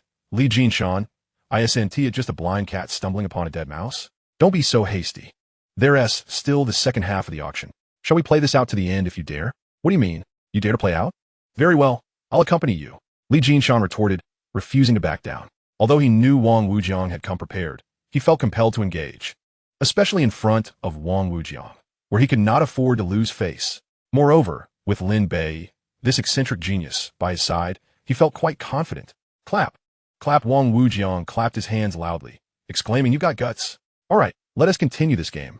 Though Wang Wujiang had lost 5 million, the previously disheartened Lu Lao suddenly realized that this white-haired youth was merely lucky. Energized by the realization, he had been whispering to Wang Wujiang for quite some time. At this moment, Wang Wujiang felt reassured. Li Jinshan let out a cold snort and turned to face Lin Bei, who nodded in acknowledgement. A moment later, the auction resumed. Next, we present our auction item, a Ming Dynasty blue and white porcelain piece. As it has not undergone authentication, there is no set auction price. Everyone is welcome to come forward for appraisal and to propose a bid. Upon seeing the Ming Dynasty porcelain, Lin Bei felt a surge of excitement. This must be the one.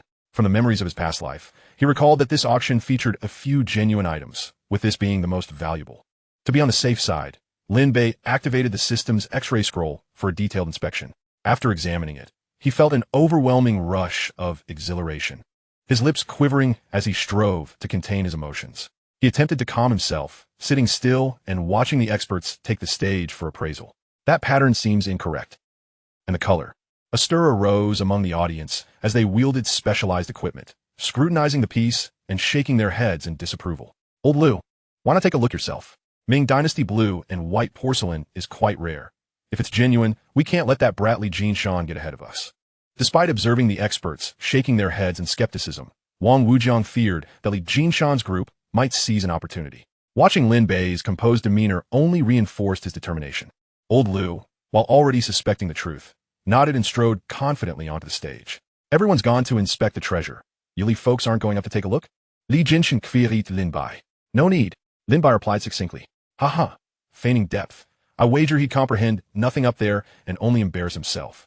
Luck isn't always reliable, haha. Wang Wujiang mocked, dismissively turning his face away to gaze at old Lu on the auction stage. You. Li Jinshan shot an indignant glare at Wang Wujiang, but upon seeing Lin Bei seated calmly like a mountain, he chose to remain silent. Brother, what's your take on this blue and white porcelain? Sudia in guit? Lin Bei nodded and replied with serene confidence. This auction features only this blue and white porcelain worthy of a bid. So you mean it's genuine? Sudia et galim. What kind of vision is that? It's genuine. A mere child, barely past adolescence. What could he possibly understand? Others chimed in derisively. Indeed, don't listen to his nonsense. A blind cat stumbling upon a dead rat once, and he thinks he's a master now? Pathetic. Old Lu, what'd you ascertain? Wang Wujiang eagerly questioned upon old Lu's return from the stage. It's a fake. While the condition is decent, it is unfortunately a modern imitation. Not only myself, but all the appraisers who examined it deemed it a counterfeit. I told you so. This kid is merely relying on luck. Everyone else says it's fake. Yet he insists it's real. Fifth Master, ignore him. This kid is just spouting nonsense, deliberately trying to bait you. Hearing the crowd's discussions, Li Jinshan and Su Jia began to feel apprehensive. Although they had unwavering faith in Lin Bei's abilities, doubts crept into their minds. Brother, do you have any basis for claiming this blue and white porcelain is genuine? Su Jia couldn't resist asking. I have no evidence, but based on my sixth sense, I am certain it is authentic. Lin Bei replied without hesitation. Chapter 51. Shattering the Ming Dynasty blue and white porcelain. I bid 100,000. Lin Bei boldly raised his paddle, calling out the price. The announcement sent shockwaves through the audience. Hadn't this porcelain already been declared a fake? The organizers hadn't even set a minimum price. Clearly aware of the porcelain's authenticity, it was on the brink of being unsold, yet a fool was willing to bid. Calling him a useless, broke student wasn't an exaggeration. He thinks a worthless imitation is a treasure. Wang Wujiang remarked to old Lu. Who could argue otherwise? A child like him can only possess such limited insight. Old Lu replied dismissively. Brother, spending 100,000 on a counterfeit is hardly wise. Sudia in does it? Shu Yi. One cannot put a price on what the heart desires. I have a genuine fondness for this blue and white porcelain. Lin Bei startet, Sie lensing suia. This gentleman bids 100,000. Is there anyone willing to raise the bid? The host inquired, only to be met with ridicule from the crowd. A counterfeit? Who would be foolish enough to bid? Ha ha! I'd refuse even if offered for 10,000. Forget 10,000. I wouldn't accept it even if it were free. 100,000 for the first time, 100,000 for the second time. I've bid 200,000. Though Wang Wujiang had already concluded the porcelain was a counterfeit, he still shouted 200,000 to prevent this lowly fool from succeeding. 500,000. Lin Bei immediately countered with a decisive bid. 800,000. Wang Wujiang retaliated. 1,000,000. Lin Bei declared, intent on securing the porcelain. The audience was left dumbfounded. A worthless imitation was now sparking a bidding war. 1,000,000. Wang Wujiang sneered at Lin Bei. Isn't it just money? Let's play. Even if it's garbage, I won't allow this pauper to have an easy win. I wonder how deep your pockets really are. You don't measure up to play with me. He aimed to force Li Jinshan out, hoping to exact revenge on Lin Bei. At that moment, Lin Bei furrowed his brow. Was this guy intentionally provoking him? 5,000,000. Without a moment's thought, Lin Bei called out. Fool! You really believe it's genuine? Wang Wujiang was momentarily taken aback. Fifth master, I can't continue. Ignore him, old Lu. At that moment, Lin Bei flashed a playful grin at Wang Wujiang. I'll take a gamble. Why not let me have it? 8,000,000. Wang Wujiang brushed him off, raising his bid. 2,000,000. Lin Bei flashed an innocent smile, continuing to smile at his opponent. You. Wang Wujiang struggled to suppress his aggressive instincts. How could a worthless piece be driven up to 2,000,000? This kid must be out of his mind. Fifth master, why not raise your bid a bit more? Lin Bei taunted. Wang Wujiang, feeling a chill at the back of his neck, realized Lin Bei was attempting to trap him. This kid was too cunning. Although he wasn't short on funds, he couldn't afford to lose face. With that thought, he forced a laugh. Fifth master is in a good mood today. I'll let you have it. After saying that, he couldn't help but shake his head, muttering fool. Ultimately, Lin Bei secured the blue and white porcelain for a staggering 2,000,000. Li Xiao, I told you this blue and white porcelain is a counterfeit, not worth 500,000. Wang Wujiang provocatively remarked to Li Jinshan. Li Jinshan, observing Lin Bei confidently facilitating the transaction, retorted without a second thought, I say it's worth 500,000. What do you say? As long as this piece of blue and white porcelain can fetch 500,000, I will wager you 10,000,000. Conversely, you shall owe me 10,000,000 if it does not, Wang Wujiang proposed. Agreed, the bet is on, Li Jinshan replied without a moment's hesitation. On the first floor of the auction house stood the most authoritative appraisal institution. Who would emerge victorious? A quick verification would reveal the outcome. Betting 10,000,000. These two young gentlemen truly had more money than sense, engaging in such a wager. It was utterly unheard of. The world of the affluent is indeed incomprehensible to the average person. Naturally, many in attendance regarded Li Jinshan and the white-haired youth as equally foolish, aware of their impending loss, yet still willing to gamble. Once the stakes were established, all eyes turned toward the white-haired boy. At that moment, Lin Bei had completed his transaction. Congratulations, sir. This Ming Dynasty blue and white porcelain is now yours. A chorus of laughter erupted at Lin Bei's expense. Fool! You paid 2,000,000 for a counterfeit. Faced with the unwarranted ridicule, Lin Bei could not resist retorting, he who can truly laugh last remains to be seen. You fool! You spent 2,000,000 on a fake and still managed to smile, they sneered. Just wait. Soon you'll be crying and have no place to hide. Next, the auctioneer was about to present another antique when he was abruptly interrupted by Wang Wujiang. Let us ascertain the authenticity of this blue and white porcelain before proceeding to the next item. The auctioneer, recognizing the interrupter as the brother of Dongqing's wealthiest man, Wang Sihai, dared not offend him and quickly sought confirmation from the backstage authorities. Upon receiving the nod, he halted the auction of the next item. Gulme, let us head to the first floor for an appraisal, Wang Wujiang said, stepping closer to Lin Bei, his eyes glimmering with the anticipation of watching Li Jinshan's group face humiliation once the porcelain was deemed a fake. All eyes in the room fixated on Lin Bei, who maintained a composed and serene smile. There is no need for such formality. Everyone can see for themselves, Lin Bei declared, raising the Ming Dynasty blue and white porcelain high above his head. Linga don't. That is worth 2,000,000. The chubby man's warning barely left his lips when bang.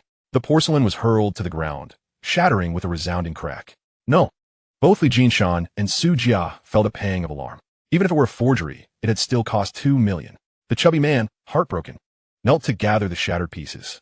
Gasps of disbelief rippled through the crowd. This white-haired youth had truly lost his mind. Brother, I spent 2 million on that. Have you gone mad? Su Jia's pupils dilated in shock. Ha ha, serves you right, you useless lower-class pauper.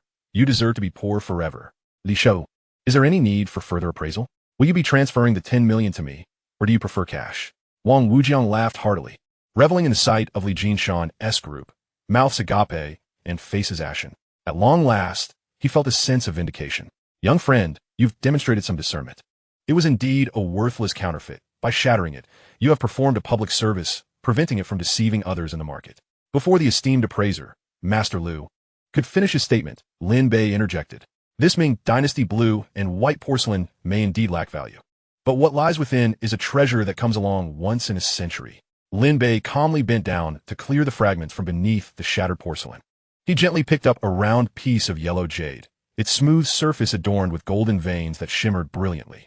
Holding it delicately between 2 fingers, he raised it above his head for all to see. The crowd gasped collectively, their eyes gleaming with greed as they fixated on the jade. Young friend, may I have a closer look?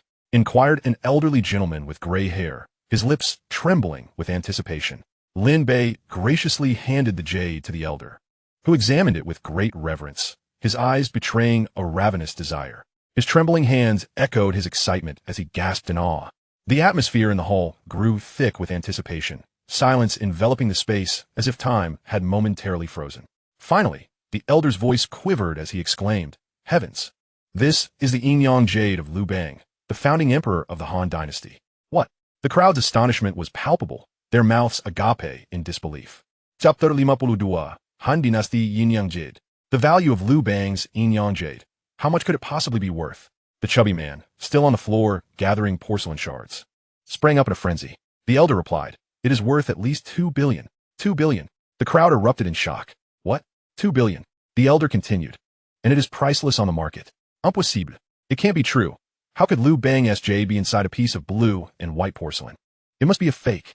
Wang Wujiang could no longer maintain his composure, his agitation evident. A fake? I have been appraising antiques for over 50 years and have never made a mistake. I have seen many artifacts from the Han Dynasty, and this jade is undoubtedly authentic. Young friend, you have struck gold today. The elder handed the jade back to Lin Bei, revealing himself to be Chen Tianhua, a titan in the realm of antique appraisal in the Dragon Kingdom. Many present recognized him from television. His words commanded immense respect. Meanwhile, Master Liu's complexion had turned ashen. The swift reversal of fortune was almost too much to bear. Seated and motionless, he wished only to hide himself away. Lin Shouty, you truly are a prodigious talent with that white hair. You struck it rich. Prodigy. The crowd turned their gaze toward the boy with white hair. Remarkable. He truly is a genius. From that moment forth, Lin Bei's reputation as the white-haired prodigy spread like wildfire throughout the industry. No one could have anticipated that such a treasure lay hidden within a counterfeit piece of porcelain. Young friend, are you considering parting with that jade? If so, I would offer you 5 billion for this Han Dynasty Yin-Yang Jade. 5 billion. The astonishment resonated throughout the crowd once more. If you are inclined, I would gladly accept. The jade of Liu Bang may very well be worth more than 5 billion, but aside from Master Chun, there is no one else who could afford such a lofty price. Another elder chimed in, unable to contain his eagerness. Lin Bei smiled faintly. It's no trouble. Consider it a fortunate connection with Mr. Qian. This lad has truly struck a stroke of luck, even if you were to hand him 5 billion. As a mere impoverished wretch, he would be unable to retain it. At this moment, Wang Wujiang was already left utterly astounded. The feelings of jealousy, envy, and resentment simmered within him, igniting a fire in his heart. The sheer humiliation of being so publicly slapped in the face twisted his expression, rendering his words bitter and caustic, completely forgetting his standing. It was no wonder he felt this way. 200 million for a chance to seize 25 billion. Even the authors of tomato novels wouldn't dare to craft such a narrative. Lin Bei accepted Mr. Chen's 5 billion with an expression as tranquil as still water. Chen Tianhua, who had acquired the piece of Yin-Yang Jade, wore a beaming smile, content as he left the auction amidst the gazes of the crowd. Mr. Wang, you have lost. Now hand over the 10 million. After a long while, Li Jinshan finally regained his composure and pointedly addressed Wang Wujiang. Why the rush? Am I Wang Wujiang, known for shirking my debts? I'll transfer it to you shortly. Wang Wujiang shrugged, his expression now distinctly unnatural. Very well, just remember, do not default. Li Jinshan did not press him further, acknowledging that one must allow time for the transfer. He then approached Lin Bei, his face alight with admiration. Young Master Lin, I am truly in awe. You are a genius. Reflecting on his own small company that he toiled endlessly to earn barely over 100 million in a year. He marveled at Lin Bei's prowess. Just the other day, shorting Tesdar, he had effortlessly made a profit of 10 to 20 billion. This time, with a mere 200 million investment, he had amassed 25 billion. What sort of genius is this? Lin Bei, observing the glimmer of greed in Li Jinshan's eyes, whispered, Brotherly, it seems your chance of picking up scraps has vanished. Young Master Lin, are there not still several treasures yet to be unveiled? Li Jinshan inquired. His voice lowered in confusion. Lin Bei's previous actions had left him salivating over the subsequent treasures. My intuition tells me that what follows are all fakes. Those who bid will be the unfortunate ones. After saying this, noticing Li Jinshan's crestfallen expression, he added mysteriously, however, perhaps we can ensnare that bothersome Wang Wujiang. At this, Li Jinshan's eyes sparkled with excitement, and he promptly dismissed the 10 million that had just been transferred to him, exclaiming, Agreed, let us get him. Meanwhile, the once boisterous auction hall had fallen silent. The sale of the 25 billion Han Dynasty Yin-Yang Jade had invigorated the attendees, who were now eager to seize any opportunity, even if it was merely a fraction of that monumental sum. As everyone pondered their ambitions, the antique auction continued. The next item was a spring and autumn period white jade ring adorned with dragon motifs, starting at an opening bid of 10 million. Before the auctioneer finished his sentence, voices began to rise. 15 million, 20 million, 30 million, 50 million, I'll take it. Li Jinshan joined in, and the crowd recognized him as an ally of the eccentric old man. Many affluent merchants and young elites who had previously hesitated gritted their teeth and followed suit. 60 million, 80 million. Seeing that Wang Wujiang had yet to make a bid, Lin Bei decided to stoke the flames further. I'll bid 100 million. This was primarily for Wang Wujiang's benefit. However, Lin Bei felt a pang of anxiety, despite his recent windfall of 25 billion. Spending 100 million on a replica was still a gamble. Though he was cunning and shrewd, he worried that Wang Wujiang might not fall for the trap. 100 million and 10 million. After a brief moment of hesitation and receiving a nod from old Lu, Wang Wujiang finally made his move. Like the others, he was now hesitant to let Lin Bei seize this opportunity. Since it was a lucrative prize, he could not allow Lin Bei to claim it. Additionally, after old Lu had studied it thoroughly, Wang Wujiang felt more resolute in his decision. 150 million, Li Jinshan declared with a serious tone. 180 million, Wang Wujiang chuckled, attempting to project an image of wealth. 200 million, Li Jinshan glared at Wang Wujiang, deliberately feigning anger. This display of frustration only made Wang Wujiang more eager, as this treasure was likely to surpass the value of the Han Dynasty Yin-Yang Jade. 300 million. He sneered at Li Jinshan. 400 million. Li Jinshan refused to back down. 500 million. At this point, Wang Wujiang was consumed by competitive fervor. The atmosphere in the hall had turned electric. What had begun as a 10 million antique was now soaring to a staggering 50 times its original price. The audience gasped in disbelief. Were these two men truly mad? Normally, a tenfold increase in auction items was already extraordinary, but this escalation far exceeded the normal value of antiques. Were they not merely engaged in a bidding war? Old Lu, standing to the side, had already pieced together the situation and began whispering urgently in Wang Wujiang's ear. At that moment, Wang Wujiang's mind began to cool. Could this be a ruse? Just then, Lin Bei interjected, 700 million. With Lin Bei's voice, the crowd felt a jolt.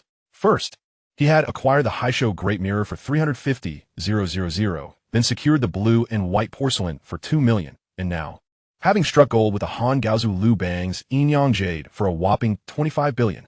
Could it be? This spring and autumn period white jade ring adorned with dragon motifs, 800 million. Lin Bei made his move, and Wang Wujiang no longer hesitated, countering with 900 million. Lin Bei seamlessly followed, 1 billion. As Wang Wujiang called out, silence enveloped the entire hall, just as all eyes turned to Lin Bei. And even Wang Wujiang assumed Lin Bei would continue the contest. Lin Bei suddenly fell silent. Seeing Lin Bei's unexpected silence, Li Jinshan, still recovering from the shock, instinctively opened his mouth to raise the bid. However, Lin Bei swiftly placed a hand on him, smiling knowingly, brotherly, that's enough, let us not raise it further. 10 million has already escalated to 1 billion. If we bid any higher and he catches on, you might not follow through, and that would mean wasting 1 billion. Let us leave it. Since Wang likes it, let him have it. Realizing the gravity of the situation, Li Jinshan quickly reversed his earlier words, smiling. For reasons unknown. Upon seeing Li Jinshan, Wang Wujiang felt no anger. Instead, he sensed a genuine sincerity in his smile, which sparked a flicker of unease within him. Could it be that Li Jinshan was setting him up? He turned to look at the antique appraisal expert Old Lu, whom he had brought in specifically for this auction. Just one glance left him utterly disoriented. Old Lu had, unbeknownst to him, stealthily slipped away. At that moment, Li Jinshan approached with a mischievous grin, his smile blooming like a flower upon his face. Congratulations, Lord Wang Wu, he exclaimed. You have acquired a magnificent jade dragon-patterned ring from the spring and autumn period. Li Jishanyu, Wang Wujiang, realizing he had been duped, could no longer contain his seething anger and shouted at Li Jinshan, his voice trembling. What? Are you backing down? Li Jinshan desa. Very well, you have your ways, Wang Wujiang retorted, suppressing his fury with a sinister smile. His gaze turned toward Lin Bei, brimming with malice. You just wait, kid. If I can't deal with Li Jinshan, surely I can handle a lowly pauper like you. Congratulations, Lord Wu, on winning this exquisite antique. Will you be transferring the payment now, or shall we retreat to the VIP lounge? Rest? You must be joking, Wang Wujiang exclaimed, slapping the staff member sharply across the face.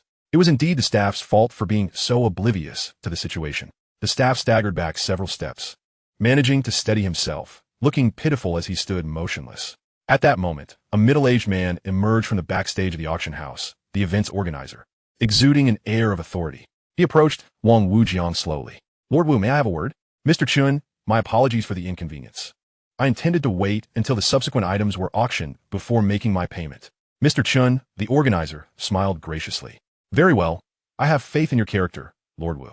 Subsequently, Lin Bei and his companions chose to remain as spectators. Indeed, in the latter half of the auction, Wang Wujiang unleashed his spending, ultimately acquiring half of the antiques for a staggering 5 billion.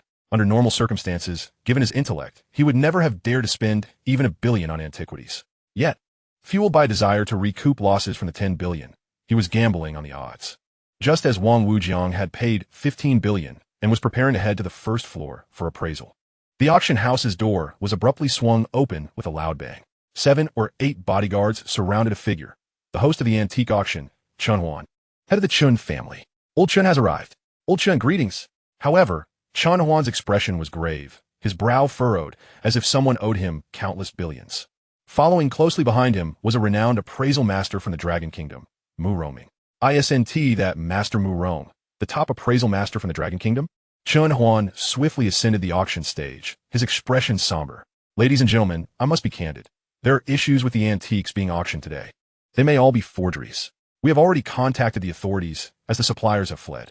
What? So, all the items today are counterfeit? Not entirely. There are a few genuine pieces. The atmosphere within the venue erupted into chaos, a cacophony of disbelief. What? The suppliers have fled? Thank goodness I didn't bid on anything, or I would have suffered a great loss. How could this happen? The craftsmanship of these forgeries is extraordinarily sophisticated, capable of deceiving even the most astute appraisers. Even I almost missed it, remarked Master Mu Rong, the preeminent treasure appraisal expert in China. Wang Wujiang, having acquired the most items, turned pale as a ghost. How can this be? It's impossible. You must be mistaken. Jinshan, Lin Bei, let us leave. Wang Wujiang, now utterly distraught after spending 15 billion on a heap of imitations, was beside himself with rage. Quietly, Su Jiao leaned toward Lin Bei and whispered, the reason he spent 15 billion on this pile of trash is largely due to Lin Bei's influence. We should leave quickly. Otherwise, even the most patient person will unleash their wrath on Lin Bei. While Li Jinshan may be hated, they will still consider the Li family in Yingxin. But Lin Bei is different. No one can guarantee how he might retaliate. After all, this is 15 billion. With meticulous thought, Su Jia felt compelled to consider the safety of her younger brother. All right, let us withdraw. Li Jinshan agreed with a nod, chuckling. Though Lin Bei was unafraid of any repercussions, it was wiser to avoid unnecessary trouble. The four of them discreetly slipped out of the auction house. Under the neon lights, a luxurious Mercedes G-Class sped through the bustling city streets. Brother Su, Brother Li, I feel guilty for not spotting any treasures at the auction you brought me to. Lin Bei expressed remorsefully. Lin Xiaodi, how could you not see anything? I even lost over 10 million because of that foolish thing. If it weren't for you, how would I have earned that 10 million? Li Jinshan Lauga Hartili. By the way, Lin Xiaodi, since we have this money, let us treat everyone to a meal, making it easier on Brother Su and the fatty, who didn't benefit today, Li Jinshan proposed. Very well, I have a lucrative opportunity in mind. Just to compensate for today. Just then, memories of the Wang family conglomerate, the wealthiest in Dongcheng, flashed through Lin Bei's mind. What profitable opportunity! Li Jinshan's eyes sparkled with excitement, almost lunging at Lin Bei if not for his hands on the steering wheel. Lin Bei smiled calmly, regarding the Wang family conglomerate. There's no rush. I will explain in detail once we arrive at our destination. He then turned to the fatty, his expression becoming profound. Fatty, since you've been studying with me, it hasn't been easy. Besides your 5%, I will give you an additional billion to freely manage. So you can also make some profits. What do you think? Hee. The fatty laughed broadly, his small eyes darting around, but then his expression turned serious. Brother Lin, let us forget about it. You know I'm not very bright. I'm afraid of losing again. It's better if you handle the investments. If I need money, I'll come to you. In the fatty's mind, he had no desire to struggle like Lin Bei, exhausting himself to earn money, turning his hair white at such a young age. Why worry when he could follow Brother Lin, enjoying food and drink, along with his 5% stake? It was much more appealing than investing himself. Chapter 54. He has gone mad. He must be insane. At a lakeside restaurant. The view outside featured crystal-clear waters and precious greenery, creating a serene dining environment. The gentle sound of flowing water, accompanied by the fragrance of blooming flowers, added to the charm. One must admit, the ambience was enchanting, a true testament to the enjoyment of the affluent. At the banquet, exquisite dishes and fine wines were served. This was Lin Bei's first visit to such a high-end restaurant. The fatty, of course, made himself comfortable, joining the conversation, though he primarily indulged in the sumptuous food. Li Jinshan, noticing that Lin Bei had not mentioned anything about making money, could no longer contain his curiosity and finally spoke up. Lin, my young brother, on the car, you mentioned a way to earn money. What exactly is this method? How does it involve the Wang Group? Lin Bei calmly set down his chopsticks, took a napkin to dab his mouth, and then replied, short-selling the Wang Group. What? Upon hearing this, Li Jinshan's jaw dropped in astonishment. Short-selling the Wang Group? Isn't that akin to daydreaming? At present, the Wang Group is flourishing and advancing with great momentum. Recently, their stock has skyrocketed, hitting multiple trading limits, and retail investors are eager to buy, barely able to keep up. How can you even suggest short-selling? Isn't that madness? Brother Lin, you may not be aware, but the Wang Group is currently in a phase of rapid growth. From its initial listing at just a few yuan, it has multiplied several times, now reaching 88 yuan per share. Even during the turbulent bear market, the stock of the Wang Group has remained resilient.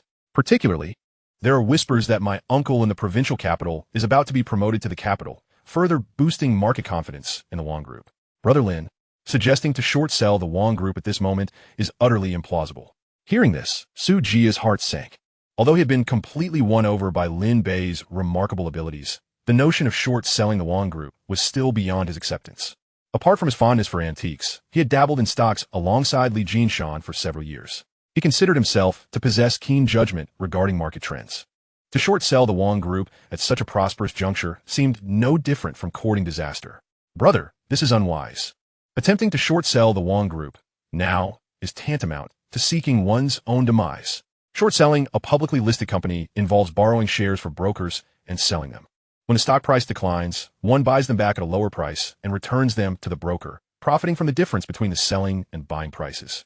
To illustrate, if the Wang Group stock is currently over 80 yuan, one could borrow 100 shares at that price, totaling over 8,000 yuan. If the stock then drops to 40 yuan, one could repurchase the 100 shares at that price and return them to the broker, thereby earning a profit of over 4,000 yuan in the process. Ha! Do you truly believe I am speaking fancifully? Lin Bei replied with a hint of exasperation. He anticipated their reactions.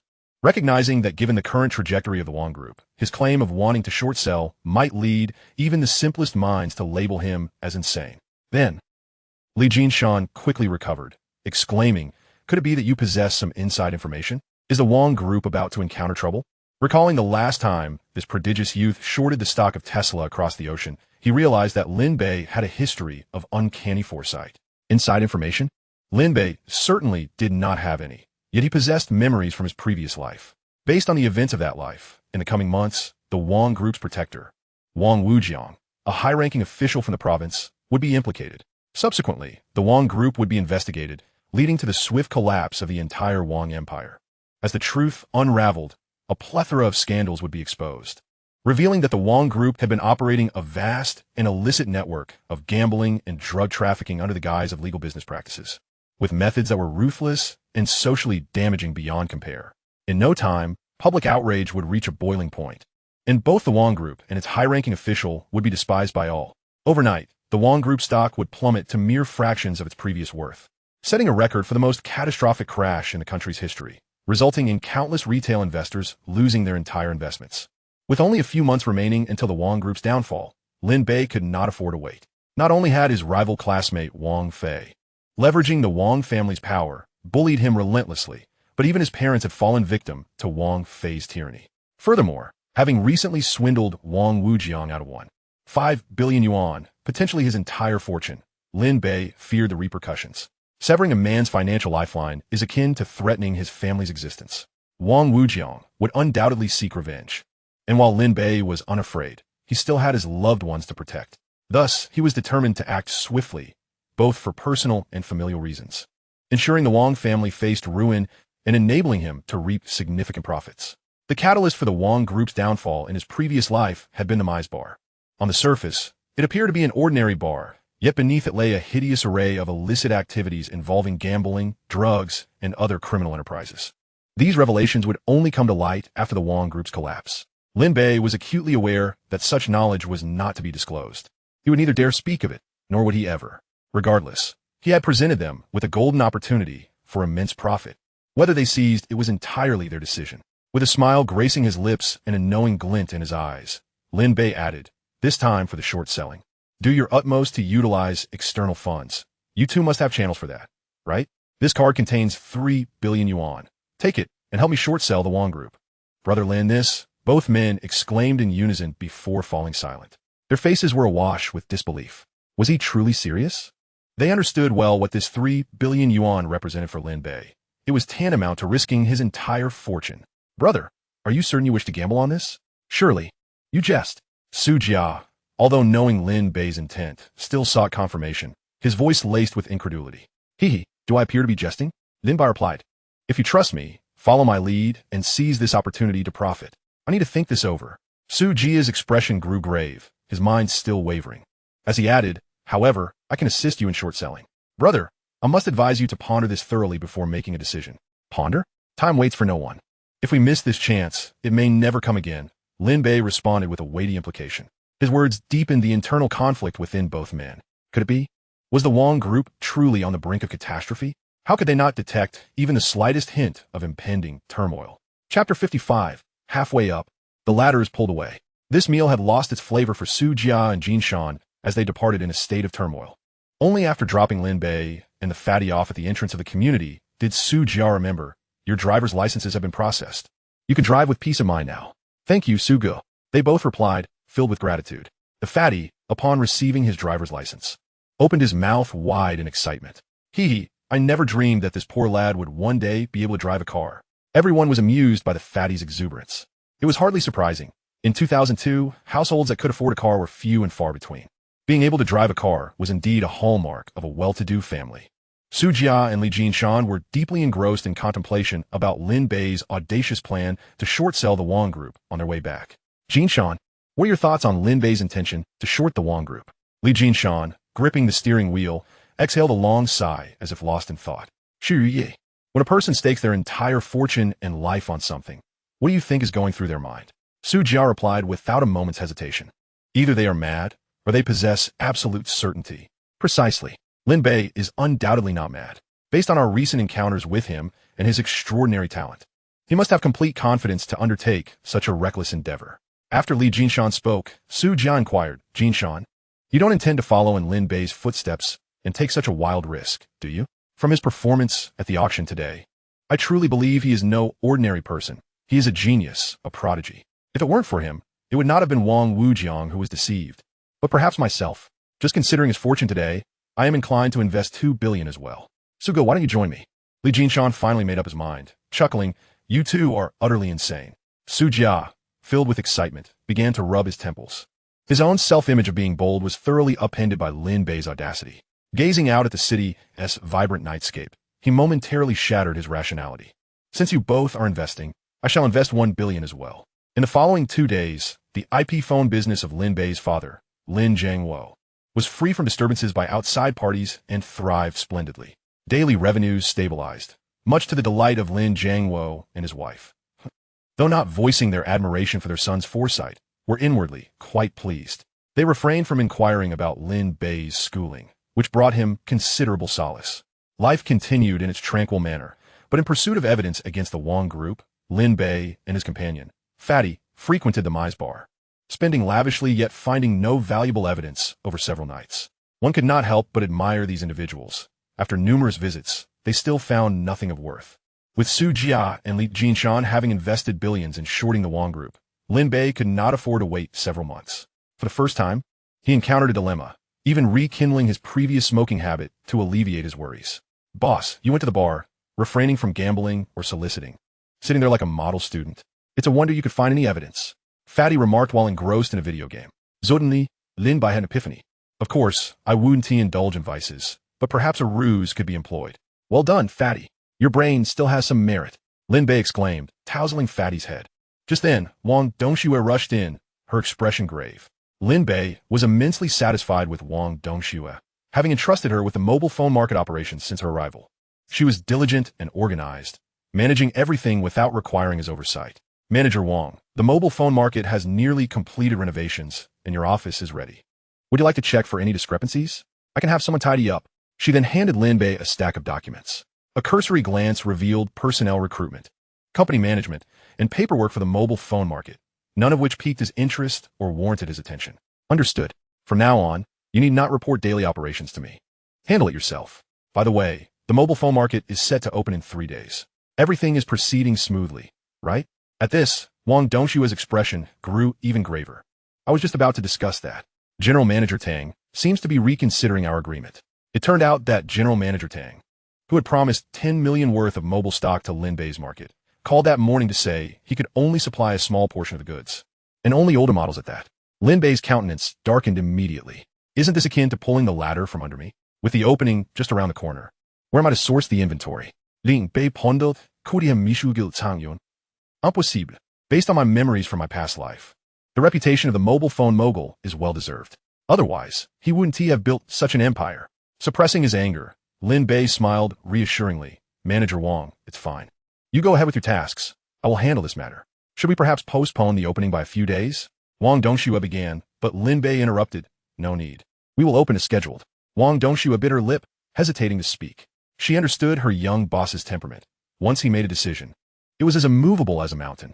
After bidding farewell to Lin Bei, she turned to leave. Checking the time, Lin Bei noted it was already 3 p.m. His plans to visit the Mize bar were dashed. Fatty, enough of the games. Let us go see General Manager Tang. Lin Bei attempted to call, but after several unsuccessful attempts, he found it increasingly suspicious. According to Wang Dongxue, Tang Jun had not been to the office in days and was staying at home. Enough of this. I'll go directly to his house. Lin Bei grabbed a bag of exquisite peaches and grapes as gifts, hopping into his Santana. With Fatty at the wheel, they sped down the road. As Lin Bei sat in the passenger seat, he reflected on why General Manager Tang might be acting this way. What could be the reason? After much thought, he found no answers. He decided to let it go. Soon, he would meet Tang Jun in person, and he was curious to see how he would explain his change of heart. Lin Bei believed he was bringing sincere gifts, with the exquisite fruits sure to fetch a high price in the market. Despite having wealth, one might not easily acquire such delicacies. In recent days, Lin Bei's zero-cost flash sales system seemed enchanted by fruits, constantly refreshing with premium fruits or seeds. However, to Lin Bei, these items were of little consequence. Nonetheless, for the average person, they were luxury items. It appeared that entering the green fruit industry should move up his agenda, and once he finished his current tasks, he would swiftly delve into green agriculture. After about half an hour, they arrived at the small villa where Tang Jun resided. Built in 2002, the villa could not compare to those of 20 years later.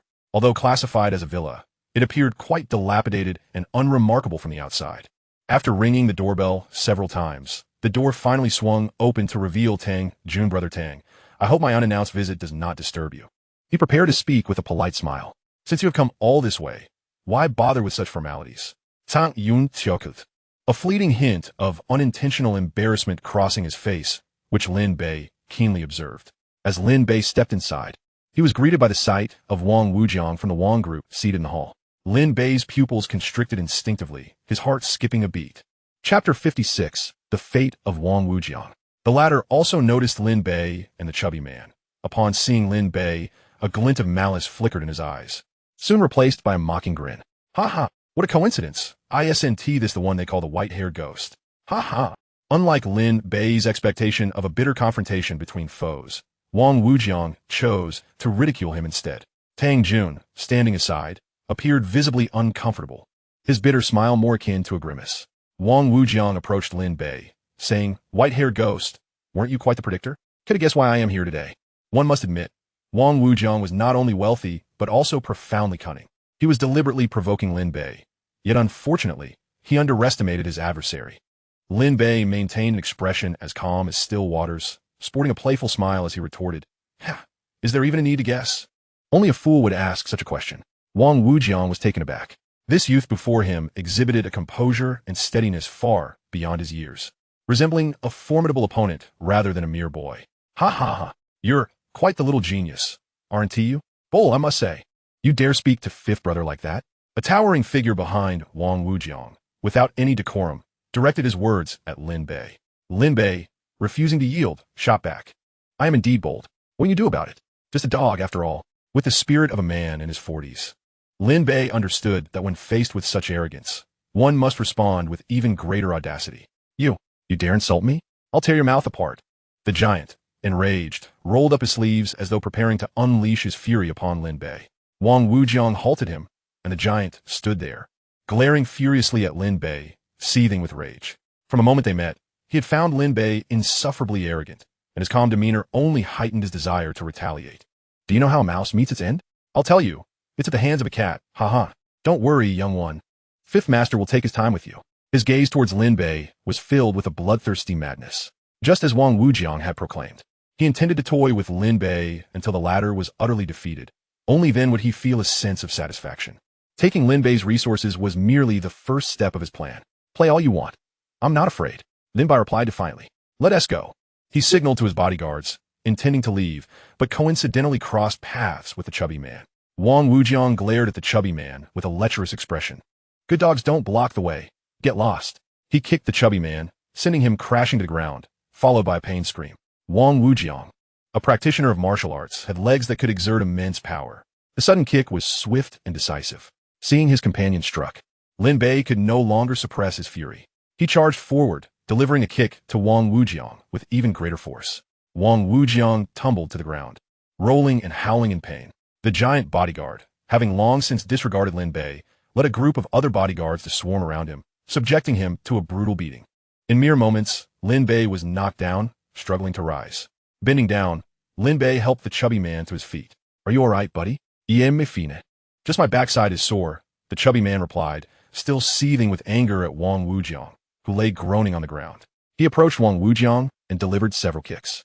"You scoundrel, bullying the innocent. I'll kick you to death." Subsequently, Wang Wujiang let out another round of anguished wails. Lin Bei, you've stirred up a hornet's nest. This is Wang Sihai's brother, the richest man in East City. He won't let you off lightly for this." Tang Jun, witnessing this scene, was utterly terrified. He understood all too well the brutality of these individuals, who often resorted to violence to suppress their rivals. The reason he had backed out midway was due to Wang Wujiang's threats, using his family as leverage. Typically, they were the ones who assaulted others. Now that Lin Bei had struck back, they would surely retaliate. "Lin Bei, you and the chubby man should flee with your families." Lin Bei, observing Tang Jun's panic, found it amusing that he had become so frightened. With a smile, he reassured, "Rest easy, Mr. Tang. Nothing will happen to me." Just then, Wang Wujiang was helped to his feet, looking like a defeated rooster, disheveled and far from his earlier composure. Adjusting his tousled hair, he bellowed at Lin Bei, "Very well. White-haired ghost, you dare strike me. You tread a perilous path. I may not be able to harm you, but I'll make sure your parents are cautious when walking at night. They might meet with an accident. Threatening me again, are we?" Lin Bei said, a glint of cold light flashing in his eyes as he concealed 9 silver needles at his fingertips. As Wang Wujiang turned to leave, Lin Bei dashed forward, swiftly piercing the needles into their heads. Before they could comprehend what had transpired, Lin Bei had retreated 3 meters, standing still as if nothing had happened. As the group sensed something amiss atop their heads, they turned sharply, exclaiming, "White-haired ghost! What are you trying to do? Do you intend to kill us, to silence us?" Lin Bei shrugged innocently, feigning ignorance. "What are you talking about? I don't understand." They exchanged puzzled glances. Could it be that we are hallucinating? The expressions of his companions conveyed disbelief. It seemed impossible that they were all experiencing the same delusion. After all, each of them felt a prick on their heads. Such astonishing speed could not be humanly possible. Surely, it must be a ghost. Absurd as it was in a technological society, there could be no such thing as supernatural beings. They continuously dismissed their judgments, growing increasingly bewildered. This white-haired ghost is rather peculiar. We should leave. With that thought, Wang Wujiang ceased to linger, supported by others. As he exited the Tang family villa, Lin Bei watched them depart, a knowing smile playing at the corners of his lips. Those who dared threaten my family shall not find peace. This is a consequence of their own making. Of course, while Lin Bei could effortlessly take their lives, he merely targeted their vital points with the needles. They would return home safely, but stripped of their ability to live a normal life, suffering from strokes, paralysis, and muteness. A fate worse than death awaited them. This is the consequence of threatening Lin Bei's parents. A few days ago, this white-haired specter swindled me out of 1.5 billion, and now he has delivered a beating. At this moment, Wang Wujiang's heart was ablaze with boundless fury. He no longer wished to engage Lin Bei in a leisurely game. His singular desire was to swiftly eliminate this white-haired phantom, whether employing the tactics of a gentleman or those of a scoundrel. His mind clung to one thought, to rid himself of this white-haired fiend. In his mind, he still perceived Lin Bei merely as a destitute student from the lower echelons of society. Upon returning home, Wang Wujiang greeted his family with laughter. Determined to conceal the humiliation of being bested by a high school student, he repeatedly instructed his bodyguards to keep the events at the Tang family villa confidential, ensuring that no one would speak of it. Just as Wang Wujiang settled onto the sofa to rest, he suddenly felt a warm surge coursing through his cerebral vessels, enveloping his entire being. In an instant, he collapsed onto the sofa, blood trickling from the corner of his mouth. Simultaneously, the bodyguards accompanying him experienced the same fate. Chapter 57. Your ailment I can cure. In the hall of the Tang family villa, after Wang Wujiang's departure, Tang Jun recognized his wrongdoing towards Lin Bei. Yet he found himself powerless. On one hand, his family's lives were under threat. On the other, he faced the jeopardy of his business partnerships.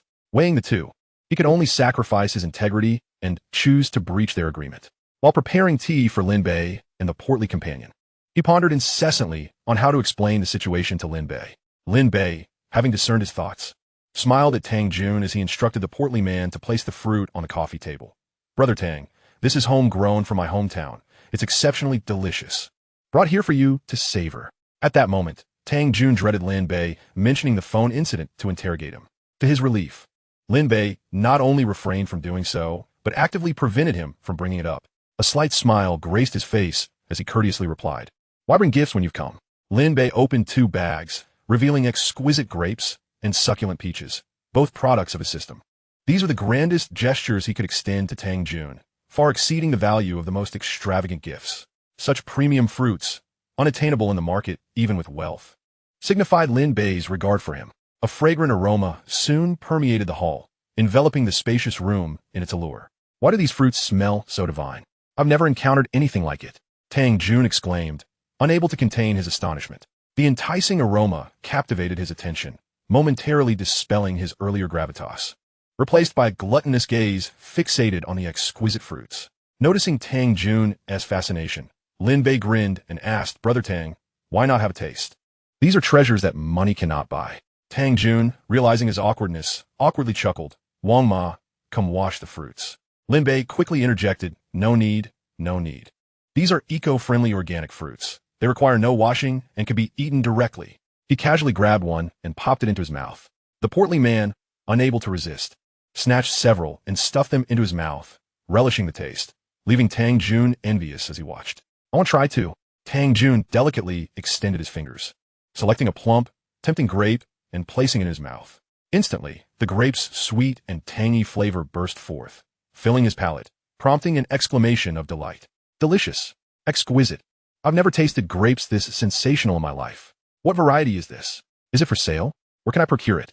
Tang Jun continued to munch on another bunch, his inquiries spilling forth in a garbled rush. "Homegrown, just a single plant. For now, it's not for sale. It's reserved for personal enjoyment," Lin Bei replied with a smile. What a pity. Such delectable fruits should not be kept from market. If cultivated on a larger scale, it would surely be in high demand and could yield substantial profits, Tang Jun lamented, his commercial acumen shining through. Indeed, I have that intention as well. Given the opportunity, I would like to cultivate these exquisite fruits on a grand scale so that everyone can enjoy them. Brother, you must act swiftly. This venture could surpass the sale of phones by far.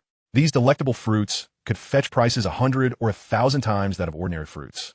With buyers clamoring for them, it is an absolute windfall. Tang Jun appeared more exhilarated and animated than Lin Bei, for after decades of navigating the business world, he recognized this as an unrivaled opportunity, a monopoly with prices set entirely by him. As Tang Jun's mind brimmed with fantasies of a fruit business, Lin Bei suddenly interjected. Brother Tang, there is something I'm uncertain whether I should voice. Upon sensing Lin Bei's hesitance, Tang Jun's smile faltered. Oh no, the inevitable had arrived. He braced himself, anticipating Lin Bei would surely question him about the breach of contract, his heart sinking. My grandfather taught me to read faces since I was young.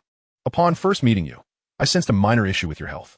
At the time, it would have been inappropriate to mention it. But now your health condition appears even more troubling. If left untreated, it could jeopardize your happiness. As Lin Bei concluded his statement, the portly man chimed in with a jest. Hey, Lin Go, when did you learn to read faces? I had no idea, were it not for the presence of others. Lin Bei might have wished to silence him with a swift strike. Glaring at him, Lin Bei admonished, do not interrupt.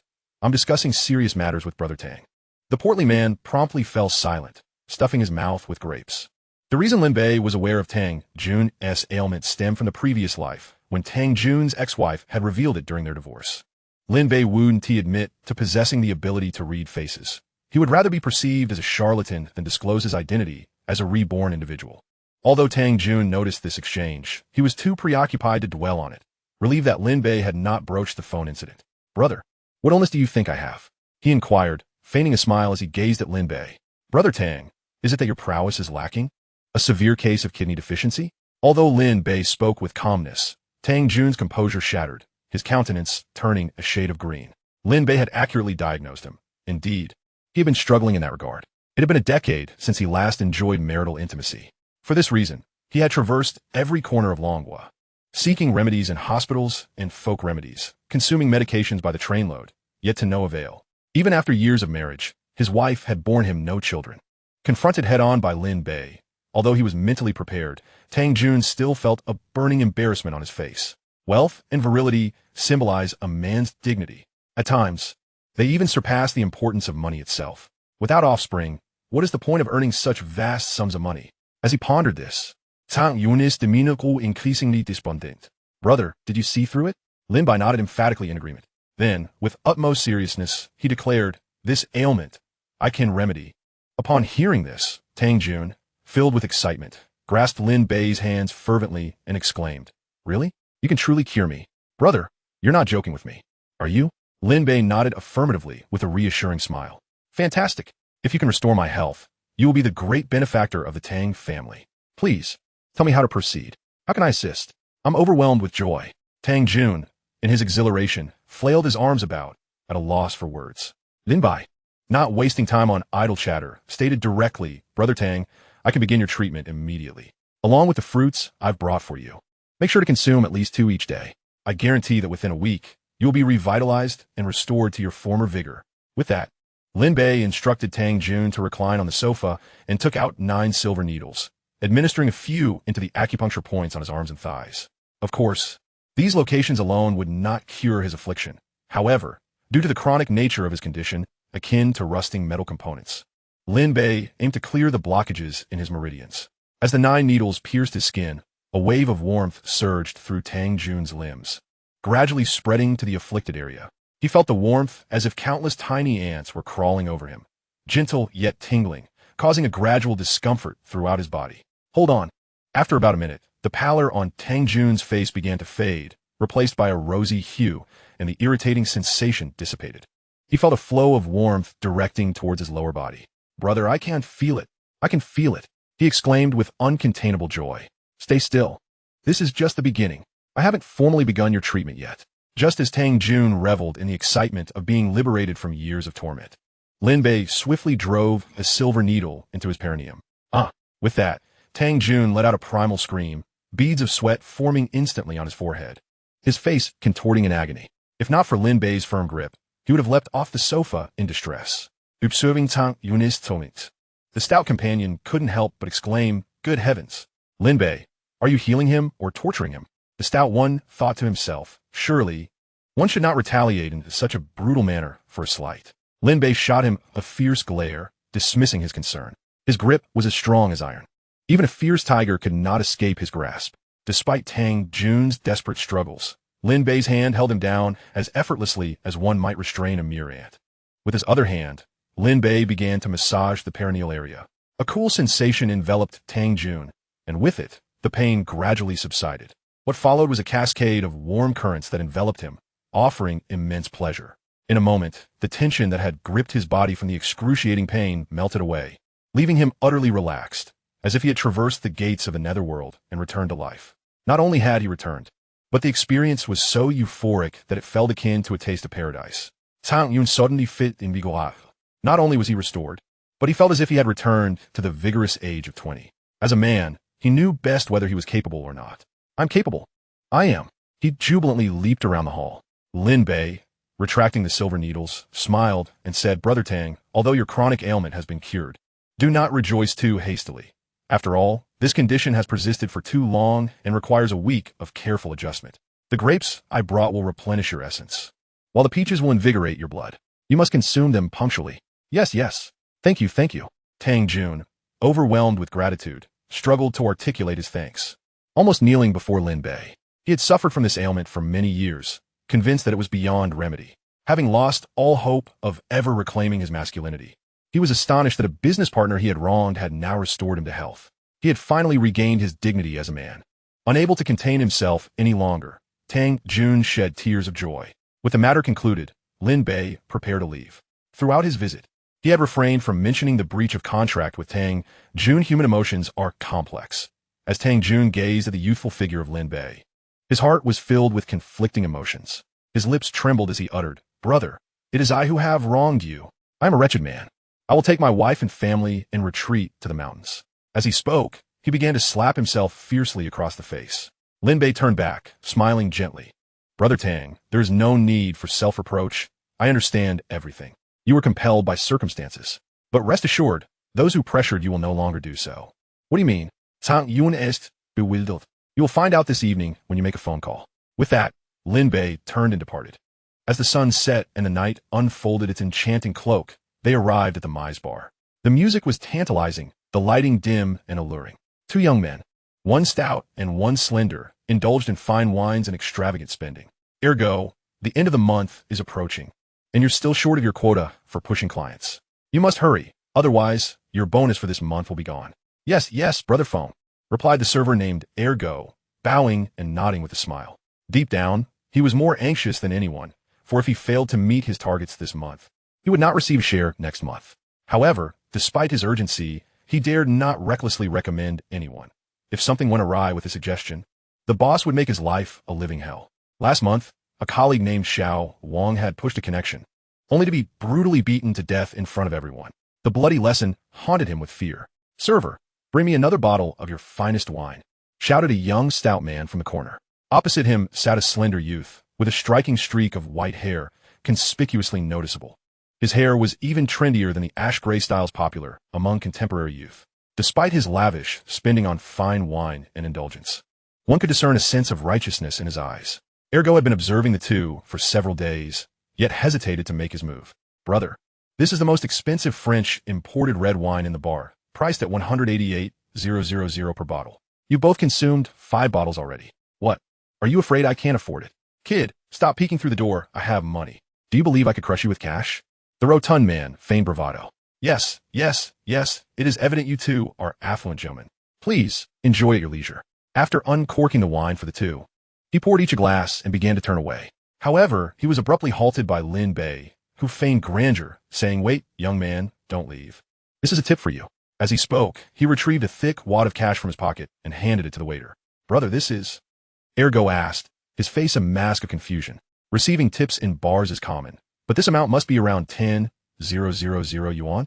He had never encountered so much money before. After 3 years in this establishment, he'd seen someone receive such a sum, but that was a girl. Today, my friend is in high spirits, so this is for you, Lin Bei said with a playful smile.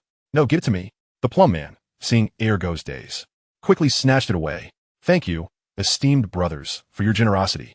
Ergo hastily accepted the money, stuffing it into his pocket, his face radiant with joy. He thought to himself that these two were undoubtedly second-generation rich kids. He became even more attentive in his service, considering them as potential targets for further observation. He prepared to discreetly pour the leftover wine into a nearby trash can while holding the empty bottle and drunkenly shouted, "Waiter, come, let us settle the bill." Without a smile, Ergo approached the two. Brother, ready for some fun? Fun? What nonsense. Drinking is dull. My brother and I are heading elsewhere. Lin Bei said with a deliberately flippant tone. There's nothing here. It's not thrilling or interesting. We're leaving. The plump man nodded in agreement. Upon hearing this, Ergo, based on the duo's behavior over the past few days, became even more convinced that they were a pair of frivolous young rakes. Then, in a hushed tone, he said, brothers, if you seek excitement, it's quite simple. He proceeded to outline more thrilling activities for them. Brother, that place is a paradise on earth. I wouldn't divulge this to just anyone unless they were generous like you. Enough chatter. Leave me there, Lin Bei instructed, signaling for the plump man to wait outside as he prepared to follow. Fat brother, you're not coming? Heh, it's not my cup of tea, the plump man replied. Ergo, upon hearing this, thought it odd since just moments ago they had clamored for excitement. Noticing the peculiar look from the plump man, he retorted, what are you staring at? Am I not allowed to practice the sunflower manual? At that moment, a call from Tang Jun excitedly came through. Brother, Wang Wujiang is paralyzed now. I can confidently supply you without fear of escape. Ah, understood. I have matters to attend to. Let us talk another day. And I'll treat you. Lin Bei had anticipated this outcome. His phone booth would resume normal operations, and he did not display much excitement. After ending the call, he followed Ergo to a hidden door, ensuring it was securely closed behind him. Ergo felt an immense sense of satisfaction, now that it's settled. A fat pig has come, mission accomplished. As Lin Bei descended the dim staircase to the underground hideout, memories from his past life surged within him, igniting a flame of unnameable fury. Setting aside his grievances with the Wang family, he was incensed by their despicable deeds that elicited outrage from both heaven and humanity. Upon reaching the bottom of the stairs, he was intercepted by several henchmen who kept watch day and night. Sir, may I ask, the moon shines bright above. Why ponder my hometown? Lin Bei responded with the password provided by the waiter. In the next moment, the men exchanged glances and respectfully gestured for Lin Bei to enter. Sir, please. After the doorman communicated with someone inside, the door swung open, and Lin Bei stepped in. A wave of high-end perfume enveloped him. He instinctively rubbed his nose. A throng of alluring women flaunted their charms amidst well-dressed men. No one could have imagined that beneath the allure of the bar lay a hidden world.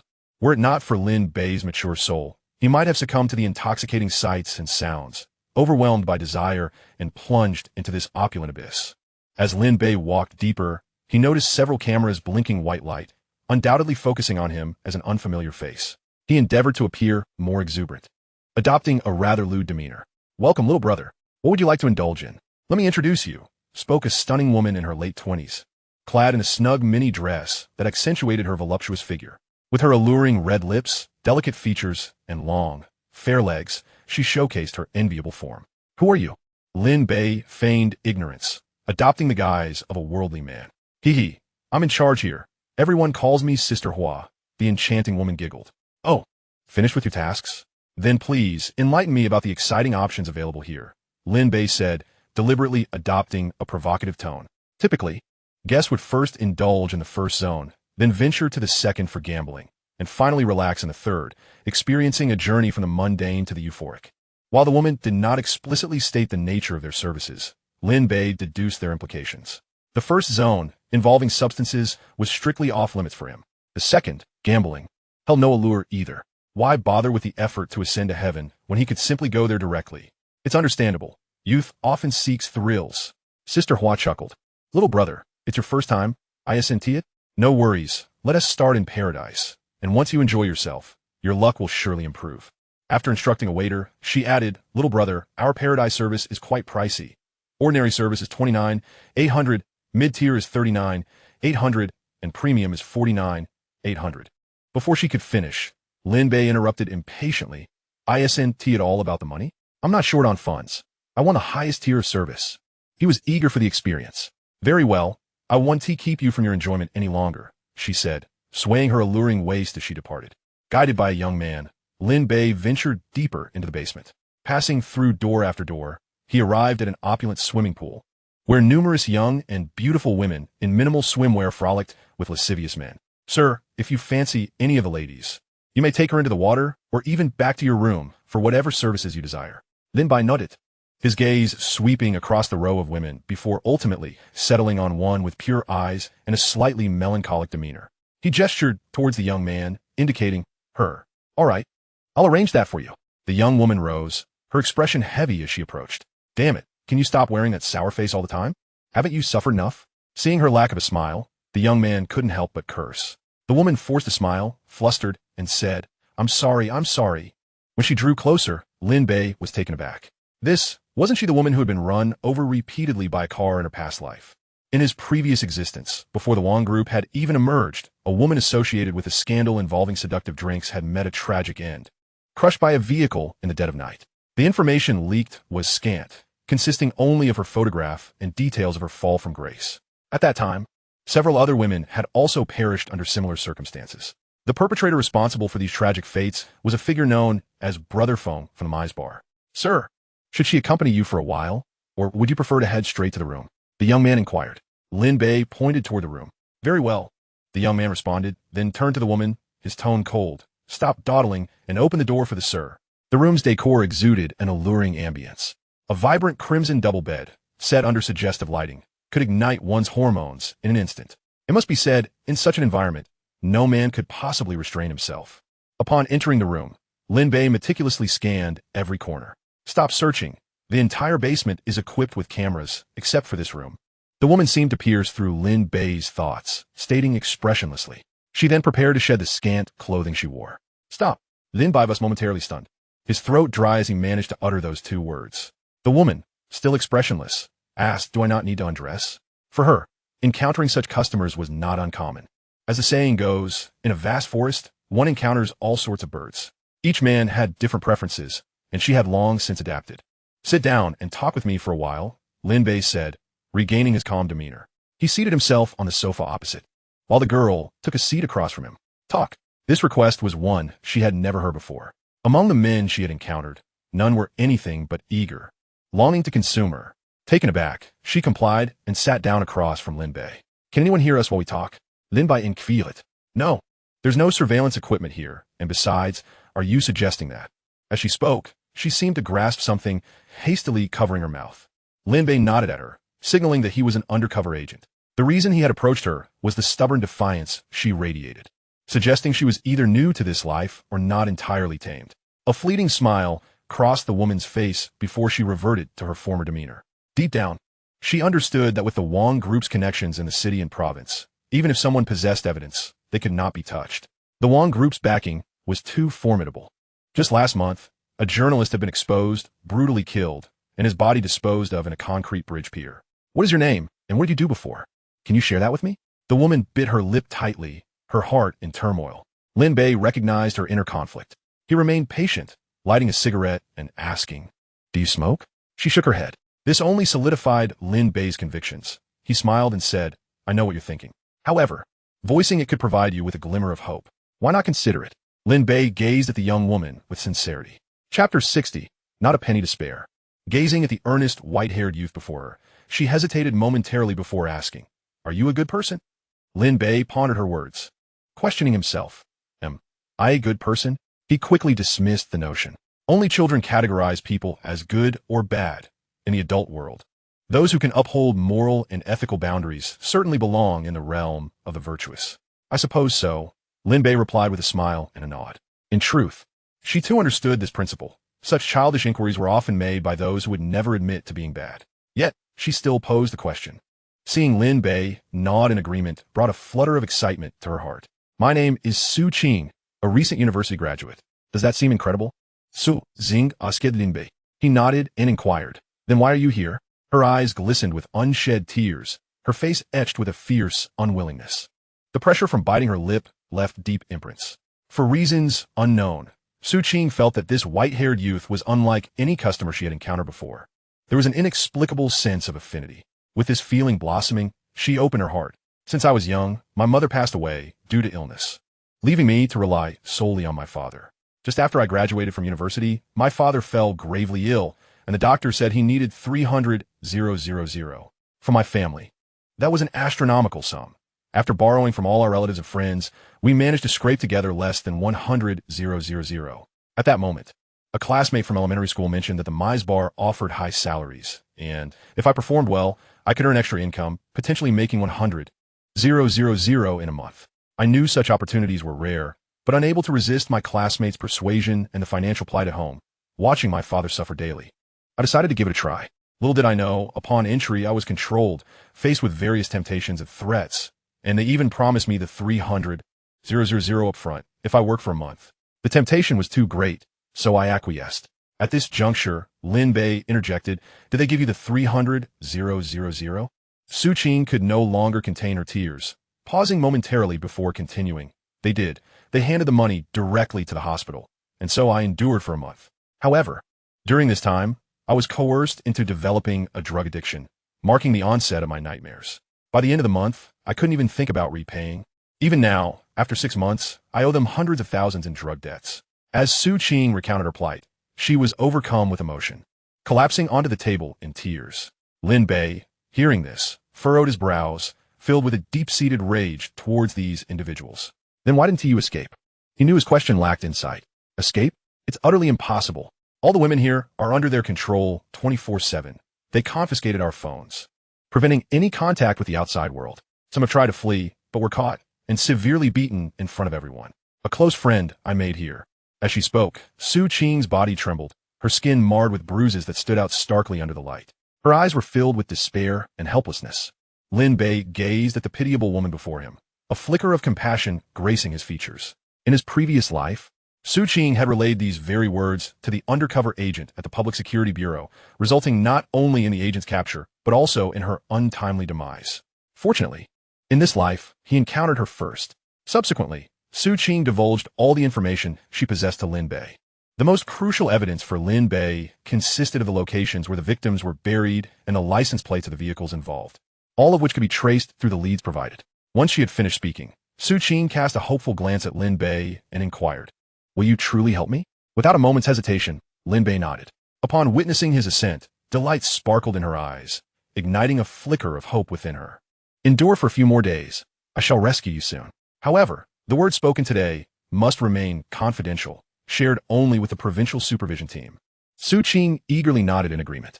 "Clean this place up and make it appear as though you have received exceptional service. Should anyone inquire, simply say you indulged in a service worth 49,800. Upon finishing his instructions, Lin Bei, to Su Qing's astonishment, exited the room. "Sir, how was the service?"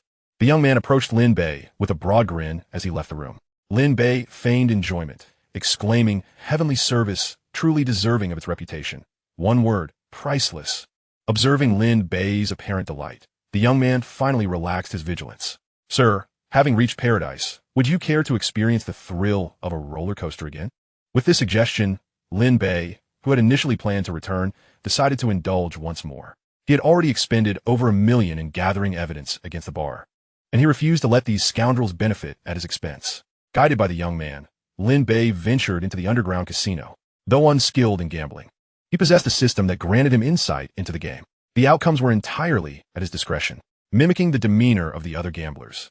He expressed feigned frustration at losses and exhilaration at wins, performing so convincingly that even he praised his own talent. "If I don't become an actor in this life, it would be a waste of my abilities. Should the opportunity arise, I must learn from Mr. Ma and indulge in the art of acting."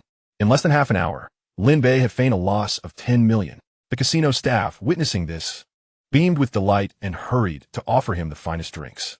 "Brother, don't be anxious. Stay steady, and you'll surely win big soon." A slap from the northeast across his head, Lin Bei feigned exasperation, barking, "Get lost. Don't waste my time." After scolding, he dramatically tugged at his hair, perfectly embodying the quintessential gambler's frustration. It was time for him to win. Opening the system's insight scroll, he could clearly perceive the cards held by both his opponents and the dealer, as if they were laid out before him. Even so, he continued to alternate between winning and losing, though his victories were substantial while his losses were minimal.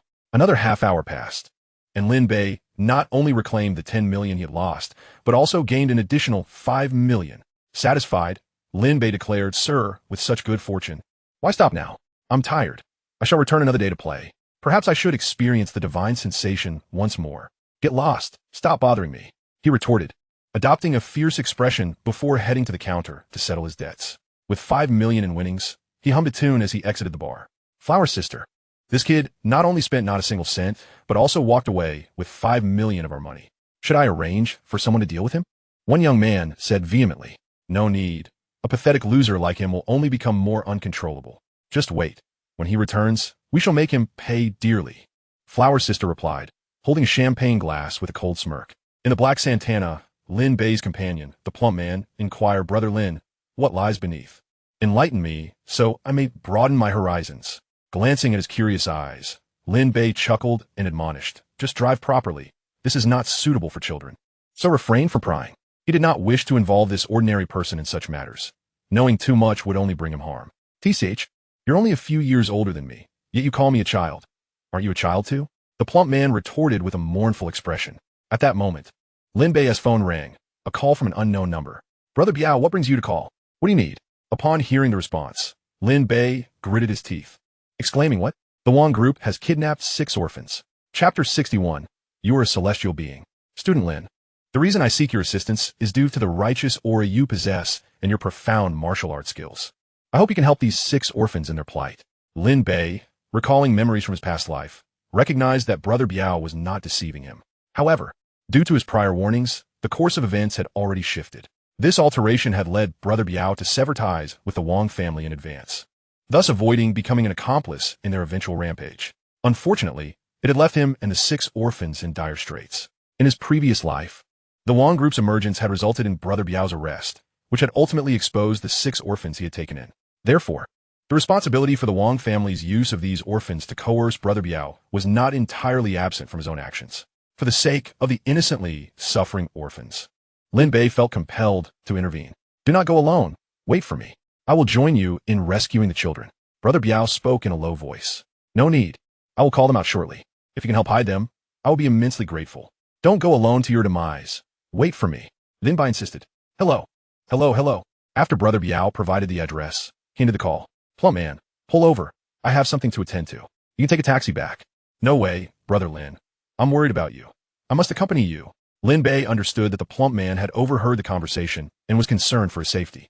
However, he was merely an ordinary person, and Lin Bei could not allow him to take risks. Reluctantly, the plump man was ultimately forced out of the car. With the roar of the powerful engine, the vehicle sped towards the dilapidated urban village. In a run-down 2-story building, the sounds of children weeping echoed, their eyes filled with terror. 6 orphans and a woman were bound with ropes, while a dozen bodyguards in black stood nearby. On a small round table, exquisite tea sets exuded a fragrant aroma. Behind the table sat a middle-aged man clad in traditional garb, his smile juxtaposed with an aura of power that instilled fear in those who beheld him. This man was Wang Sihai, the patriarch of the Wong group.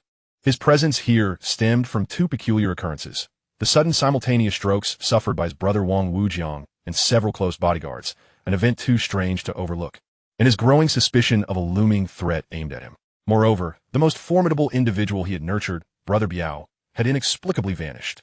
These circumstances compelled him to suspect that there was a traitor within his meticulously constructed Wong empire, and that this traitor might very well be Brother Biao. Thus, he took matters into his own hands, determined to eradicate the traitor personally.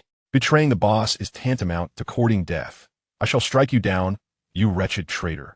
The stout stick came crashing down upon the already defeated man with ferocity. Please stop, I beg you, cried the bound middle-aged woman, her pleas echoing in desperation. Please, let my godfather go. Though the children trembled in fear, witnessing their godfather being mercilessly beaten, they wept and cried out in anguish. In that moment, the night air was saturated with curses, the sounds of blows, and heart-wrenching cries. With the final blow delivered, the battered Biao Ge could no longer endure the agony and let out a pitiful scream. He clenched his teeth, resolutely silencing himself thereafter. Sweat beads the size of peas cascaded down his face, and blood seeped through the crevices of his clenched teeth. Damn it, your bones are rather resilient. I shall see whether your bones are tougher than my club. The assailant snarled, regaining a modicum of strength as he cursed and prepared to swing the stick once more. Feng, cease this at once.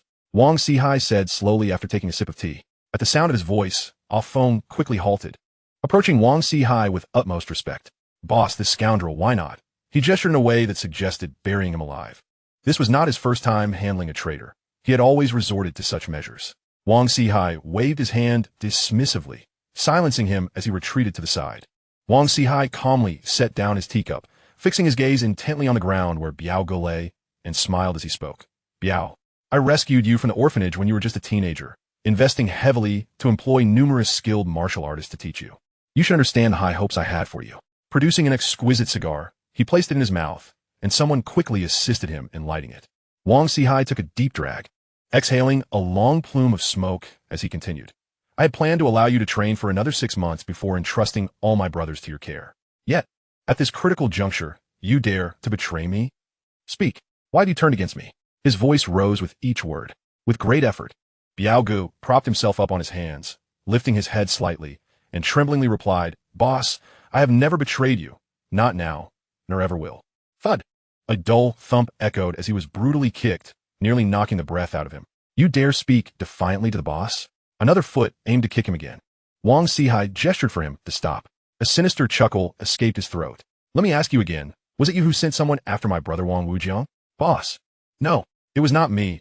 I had no part in it, Biao Ge protested, but Wang Sihai's patience had worn thin, and a malicious expression crossed his face. Hee. It seems you wish for your end. Bring him and those children to be buried together. With that, he stood up and turned to leave. Boss, please. These children are innocent. You promised me that as long as I returned, you would spare them, no matter how Biao Ge pleaded. Wang Sihai did not cast him another glance, and proceeded towards the exit. Just then, a shadow darted past. Who goes there? Before the words could leave his lips, Wang Sihai and his men froze, as if encased in ice, rooted to the spot. Protect the boss. The other bodyguards, upon witnessing this, abandoned Biao Ge and the children, brandishing their clubs towards the shadow. Before they could comprehend the situation, all the bodyguards, like Wang Sihai, were rendered immobile. They had been struck by Lin Bei's silver needles, targeting their vital points. This was a technique from the 9 Meridian's mystic needles, crafted through Lin Bei's system. It would not take lives, but would render them temporarily like living corpses, devoid of memory. Wang Sihai and his personal bodyguards experienced a mental standstill, their senses of sight and sound momentarily extinguished. Biao Ge, discerning the newcomer, recognized Lin Bei's prowess. Yet the preceding scene transcended mere skill. It was undeniably supernatural. Could he be a deity? His mouth agape in shock. I told you not to come alone. Now look at the trouble you've gotten into, Lin Bei said with a smile. Noticing Biao Ge's vacant gaze, still lost in astonishment, he gently tapped him. Hey, wake up. You are a deity. Bu yi stammerit. Do not speak foolishly. What you witnessed today must remain a secret. Otherwise, do not blame me for silencing you. Lin Bei threatened with a grin. I understand. Biao Ge nodded vigorously, excitement coursing through him. Lin Bei turned to the frightened orphans, their spirits shattered by the ordeal, huddled together in terror and trembling. He approached them, silver needles poised between his fingers.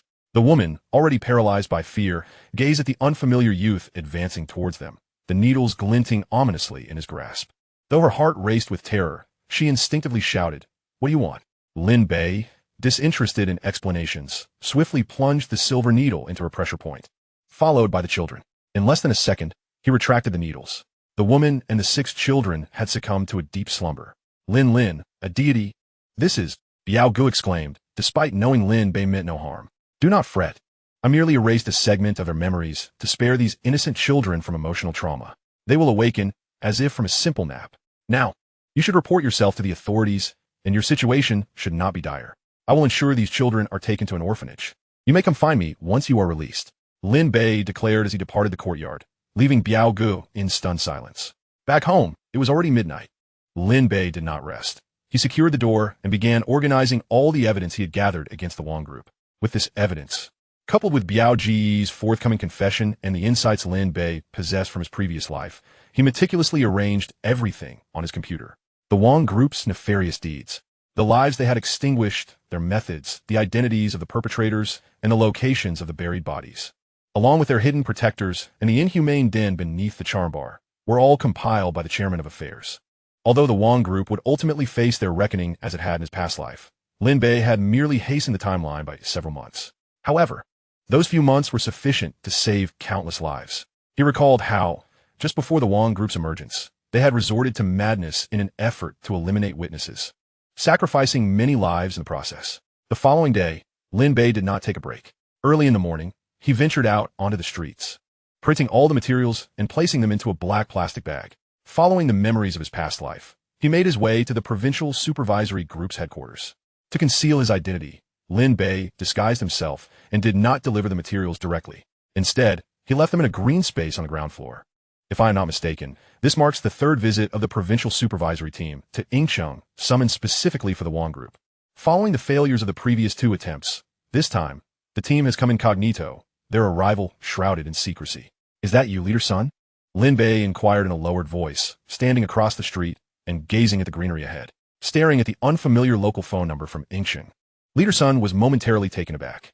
Having meticulously sealed off all information regarding his visit, he wondered how anyone could possibly be aware of his actions.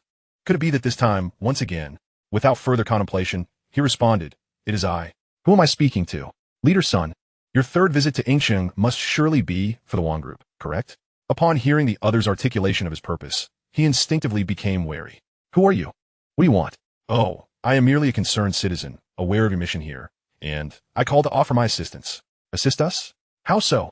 Please clarify your intentions." "Indeed, without my help, you may very well return empty-handed once more." Lin Bei's assertion reverberated with truth in his past life. Leader Sun's third visit had indeed concluded with naught to show for it. It was not until months later, when a high-ranking official from the provincial city connected to Wang Sihai was brought down, that Leader Sun's fourth visit to Yingcheng culminated in the complete eradication of the Wang group's malignant influence.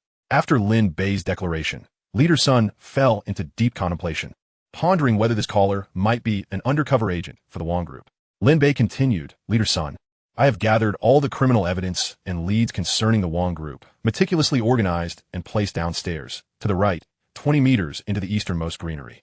This dossier is sufficient to enable you to eradicate the Wang group entirely."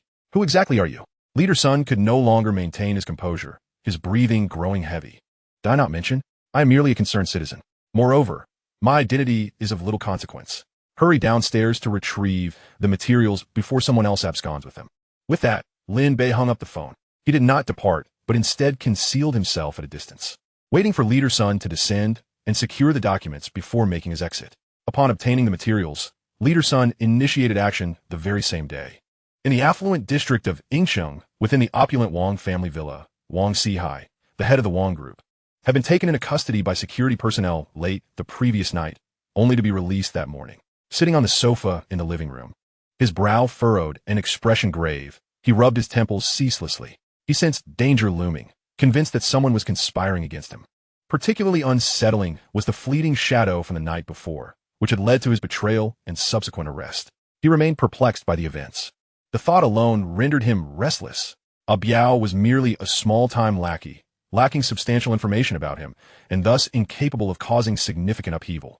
The provincial supervisory team wielded considerable power, yet in Yingcheng, even they would struggle to uncover anything detrimental to him. Even if something were to be discovered, his influential uncle in the provincial city could undoubtedly suppress the matter. Nonetheless, the appearance of that shadow sent chills down his spine. "A phone. How goes your investigation?" "Still ongoing." "Idiot, dispatch your capable subordinates immediately. If you do not yield results today, do not dare to show your face before me." Witnessing his boss's rare display of anger, Phone trembled in fear. "Stop dawdling, you two must go." With that, Phone quaked as he left. Just then, a call came in from the province. "What?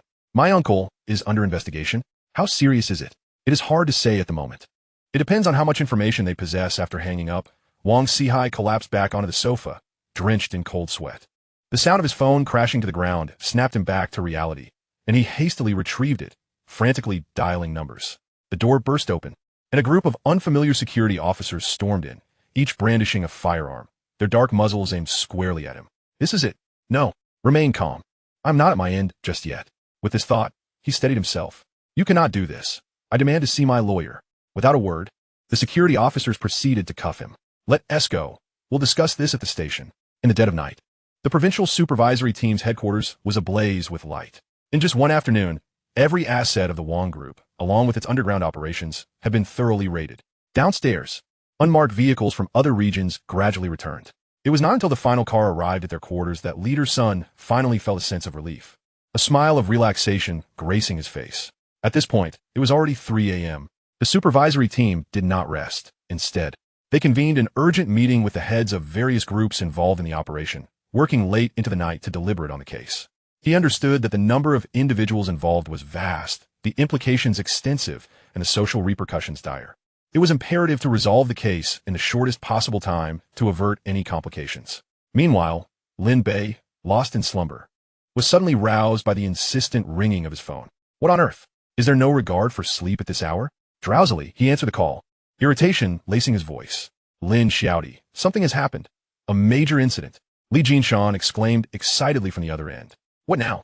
Lin Bei's fatigue vanished in an instant as he sat upright in bed. Lin shouted, tonight, every asset of the Wang Group was confiscated, and their boss, Wang Sihai, has been taken away by security. His uncle in the provincial city has also been arrested. This time, the Wang Group is finished. And my archrival, Wang Wujiang, that absolute fool, suddenly suffered a stroke and is now paralyzed. Is that all? If there is nothing more, I'm going back to sleep. In stark contrast to Li Jinshan's exuberance, Lin Bei remained remarkably composed. There's more. We shorted the Wang Group, and we're about to make a fortune. Lin shouted. You truly are a genius. Your predictions are spot on. Understood. Sleep well. We can discuss matters further tomorrow. Though Lin Bei appeared calm, deep down he was elated to hear the news. Regardless of the outcome, he had not only profited, but had also helped eradicate a significant societal blight. Leader Sun of the provincial supervisory team had indeed not let him down. Chapter 63. When heaven reigns, man faces calamity.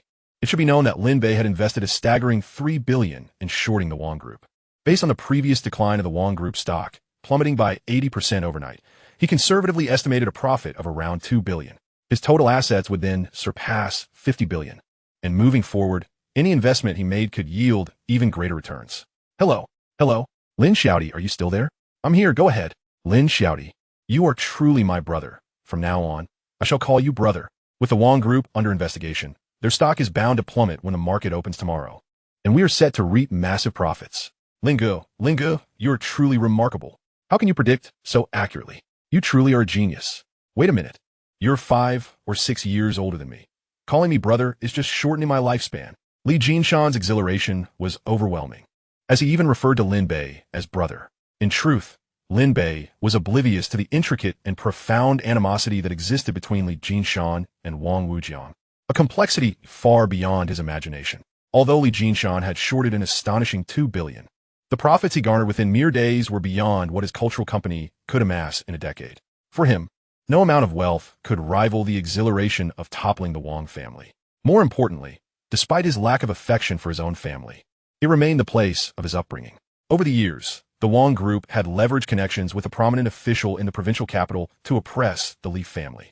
With the downfall of that official, the Wang Group would inevitably collapse, allowing the Li family to finally revel in their long-awaited vindication. Witnessing the Wang Group's decline, he could hardly contain his excitement. After all, he was not a saint, and suppressing his schadenfreude was no easy feat. Yet, amid his exhilaration, he was equally astounded and horrified by Lin Bei's seemingly prophetic insights. What nonsense about genius or lack thereof. I merely relied on my instincts to sense trouble brewing for the Wang Group. Lin Bei endeavored to maintain a calm demeanor, urging him not to dwell on this matter any further. After all, for someone like him, a reincarnated individual with a system, such trivialities hardly warranted excessive joy. It was akin to cheating in a game. The thrill of victory was fleeting. Let us cut to the chase. How much did you invest in shorting the Wang Group? Not much, just $2 billion. $2 billion. And you consider that trivial? You're getting ahead of yourself. Li Jinshan remarked, and then added, Lin Xiao, from this moment on, you shall be my lingo, my idol. Henceforth, whatever you decide to invest in, I shall follow without hesitation. Lin Bei, uninteressted Banta, acknowledged the title with a nonchalant smile. After all, as a man with the soul of a 40-something, being called brother was hardly a loss for him. He mused that with $2 billion at stake, this venture could indeed yield a profit. It's quite commendable that you have the courage to invest $2 billion at a time when the Wang Group appears to be flourishing, he remarked lightly. In this world, aside from the corpulent man, Li Jinshan, and Su Jia, finding anyone else willing to steadfastly follow him was a daunting task. By the way, Lingu, may I pose an unorthodox question? Knowing it's unorthodox, why ask? Lin Bei chuckled at the irony. I find it perplexing. If the Wong group were to mock and humiliate you one day, would you still consider shorting them? Hearing this, Lin Bei laughed heartily. As you aptly put it, this premise is fundamentally flawed. The fate of the Wong group and our decision to short them are seemingly unrelated. They are simply victims of their own hubris. Indeed, it is their arrogance that has led them to this downfall. Li Jinshan conceded sheepishly. When the heavens rage, rain shall follow. When humans err, calamity shall ensue. Such is the nature of existence. Enough of this idle chatter. I need to catch a bit more sleep. Lin Bei yawned and ended the call. The following day, as was his routine, Lin Bei arrived early at the second-floor office of the mobile phone marketplace with a corpulent man. It was a newly renovated space. While not extravagant, it was spacious and tidy.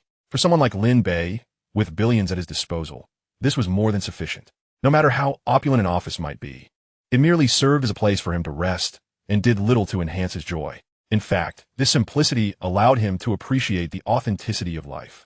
Preparation for the mobile phone marketplace's grand opening the next day was bustling and tense under the organization of Wang Dongxue. Early in the morning, the future mobile phone magnate arrived at Lin Bei's office, looking even more elated than Lin Bei himself. He expressed immense gratitude, recounting how Lin Bei had cured his partner's ailment and proceeded to pledge his unwavering support. Brother, rest assured, I'll ensure your supply is prioritized at the lowest prices. Tang Jun declared, his smile unwavering. Lin Bei did not require his gratitude. Rather, he sought Tang Jun's unwavering commitment. He had long harbored intentions of bringing this mobile phone mogul under his wing. No need for formality, Brother Tang. We'll be collaborating closely moving forward, and I'm sure there will be plenty of opportunities for you to assist me, Lin Bei replied sincerely. Just then, a knock sounded at the door, and without waiting for permission, Li Jinshan entered, unmistakably the only visitor. Upon seeing Lin Bei, he beamed. Lin Gu. The events of last night are causing quite a stir in the city, the Wang family. He faltered upon noticing a stranger seated on the sofa. Lin Ye. Who is this? Lin Bei promptly stood and introduced. This is my business partner and elder brother, Tang Jun. Tang Yun.